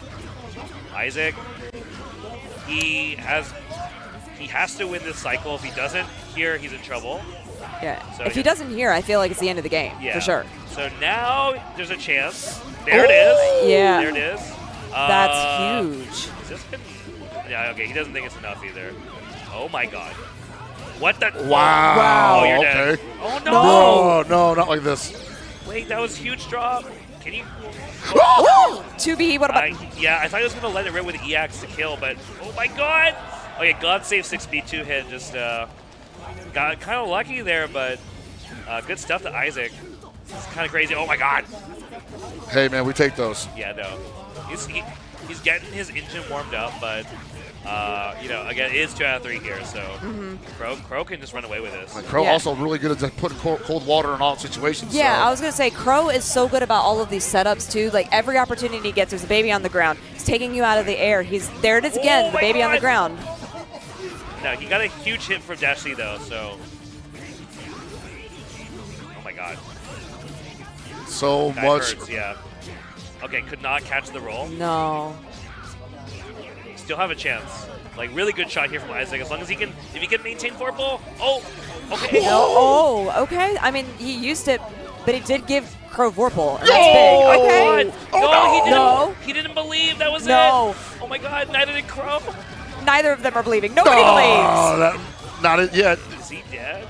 I don't think so, What is no. going on? You gotta block all that. What a block, what a block, what a good tech, good tech. He said, get me out of here. Oh my god. If at first you don't succeed. It was a counter hit that time. Scary. Yeah, that's happened a lot against Hishiga too. He goes for the 3C and the air. Yeah, 3C. I'm sorry. It's 2B and BB tag. Oh, yeah. I played a lot of hide and BB tag. So I was like, wait, 2B? No, it's 3C. Thank you. Yo, he thinks he's on to something. Uh-oh. Is this how it starts? He's like, I smell so. a game plan, baby. What if I dismantled it? Oh my god, wake up dive kick. Okay, I didn't mean literally dismantle it like right now. Crow's like, we cannot let you do that again. Cinderella story over. Yikes. Uh-oh. Babies? EX babies. All right. Hold this. Oh! Hold all of them. That's super late. Yeah. I needed a babysitter. Once again, he can't keep getting away with this, guys. Bro. He can't keep getting away with this. All right. But what if he did keep getting away? That's like the third time. That's true. Oh my god, he's dead, he's dead. Restore That's so some funny. faith. He's like minus from the high wax. Yeah. Oh my god. Like, you can see Hyde panting there. It's so funny. Oh my god. Oh boy. When in doubt, just JC. If it's anything we've learned from watching this, JC kind of good. Good button. And Dash C is pretty good too, man. Uh-huh. Oh my god. Pain. Lots of pain. That's a big whiff punny, big buddy. It really is. Crow, though, has so much meter. Okay, wow. ADP. Again! Are you going to do it the third time, Isaac? No. Do EX. Forget about it. Please don't. But what if he... He'll never expect it. He backed it up. He's like, no way. He's going to do it. Okay, that that's was a good sick. break. That's really bad for Isaac. All right, Crow looking here to try and clutch it out. Not enough to kill, but now he doesn't have to worry about chain shift. So No, not at all. Yeah, this could be lights out for Isaac. We'll see. That was kind of a decent trade, though. I like using the fireball. He's trying it, yeah. Uh-huh, just trying to stay out of that time 3C, yeah. I was not surprised. Like, yeah, we did see the 3C like a lot of times there, and Crow's like, you know, like I do have this. I have some air options. Yeah, I can just fly higher. Yeah. I appreciate that, though, because that 3C had done so much work. Yeah. No, and, like, the other... we saw it, and then he was just like, what if I flew slightly to the left, and then I'm out of that range, and now you're punishable because there's so much recovery on that. Yeah. Well, good stuff to Isaac. It was definitely very exciting games. I'm satisfied. I'm pretty happy. He got what you came for, huh? Crow's looking really happy that he came out of that one alive, though, I'm sure. Oh, I there believe were it. several opportunities where he was like, this might be the end of the road. Yeah, no, that was good. Yeah, that's the end. So top 3 now. So we've got a Gordo in winners, and then a Gordo in losers, and one Merkava. So not really the characters I think you'd expect to maybe see based just on like character strength, but it's gonna lead to some exciting matches. And obviously, like all the players we got here are known players, got some OGs, so some good uni. I mean, it's been great throughout the entire day, and it's fun to see the character spread now. I mean, we talk about, Uni 2 came out in January, but the game has been established for quite some time, and it's neat to see these people who've been involved for so long still excelling. Yeah, big time gap since, like, for example, the last Evo that we had. But, like, I think we're probably going to see these players. I'm pretty sure Crow as well came to Evo last time, so, yeah, I mean, I want to see Crow at Evo. Kyo at Evo, because he wasn't able to make it, but doesn't seem like that might happen. But we're still crossing our fingers. But won't be surprised to see a lot of the people at Evo proper too. So obviously this tournament's sick, but I can just only imagine because last time we had Evo. Uni Evo, it was 2019. Yeah, and I'm trying to think of how many people. I think we had like 1,100, something like that. It was a lot, so it's probably going to be more, right, this year. So I don't know. I'm hoping for like maybe get like 1,500, something like that. That'd be super sick. That would be incredible. And you're talking about doing like people maybe not being able to come out. I really hope those players can utilize things like Road to Evo so that they can, because players who are of this caliber, like they deserve to be showcased at Evo in Las Vegas this coming July. And so, and I mean, and not just these big players, but there are a lot of people who do deserve that. So like, please make sure you're leveraging that. It's very accessible. Go check out all of those things. It's on your PlayStation. You can go to the different websites and you can check it out on PlayStation and on Evo stuff as well. Oh, we are here, losers finals. Yeah. Another so back to 3 out of 5. Right? Yeah, so we're 3 out of 5 for the rest of the bracket. I wish I knew what region Artie was from, but Crimson Crusader, not sure. So you were talking a little bit earlier, Brett, about the differences in East versus West Japan, and I'm curious, like, why did Western Japan develop differently from the East Japan? So it was like just availability of arcades and stuff? I don't know. That's definitely not the case, but I don't actually know. I don't know for certain like why they decided to play on console more. I will say though that on average, and you can call me a hater if you want, but the monitors in the Kansai arcade cabs kind of suck. Damn, it's like that? Yeah, they definitely lag. They definitely lag by at least an additional frame on average more than the East Japan cabs. So I mean, that's totally fair. So take that for what you will, but yeah, I will definitely say they're not good. And, all right, so they're just going into it. I really like that. Just jump straight in, literally and figuratively. Immediately 2C. Yep. Oh, we've been seeing that all night. I do love that move. Yeah, he kind of needs it. Yeah, roll, but yeah, that's something we've seen a lot of is like when they chain shift and you don't have another option, well, let's just go for a roll, I guess. Been seeing that oh my god. Gave him a window. Yeah, and then he threw him all the way through. All the way out of there. You're in trouble get out now, Gordo. Building up. Oh, you're dead. Yep. I like that that it killed too, just because the meter stopped building on the bottom. It's like, no, he's dead. You don't need any more of this. Once they get to 200, your goose is cooked. And you don't even need to be at 200 now because if you have chain shift, right? Like you can chain shift and then do some move. And now that chain shift builds so much meter, it's very, very common actually to like, do a combo into like 150%, CS in the middle of it, and then have IW enough at the end to kill. Oh my god. I thought that one for sure was about to get grabbed. Roll kind of punishes that setup. It's pretty cool. Oh my. Crimson Crusader just not interested in blocking right now. Yeah. No, why would you be? Speaking I of was which, winning. Oh my god. Yeah.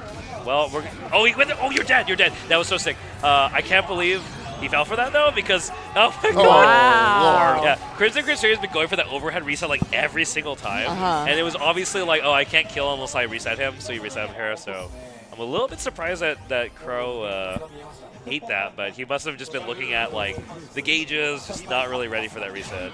Oh my. Oh, cannot be conditioned. No. Oh my god, that's actually good for Roberto. Yeah, he's swinging. They're swinging. I don't think Crow is happy to deal with a player like this. No. Crimson Crusader just has a lot of like wild energy coming into this. Uh-oh. Yeah, no, so force function. Force function is better when you're in Vorpal too, so right. It's sometimes hard to remember that, yeah, the Rusty Nail is like way better when he's in Vorpal. Alright. Reset? What's it going to be? Now? Okay. I'm just expecting everything to be a reset at this point. I mean, it happened so many times this top 6 already. Oh, he's in his head now. Yeah, also if you're not used to seeing the rapid kick, that's also new to this version, is you can hold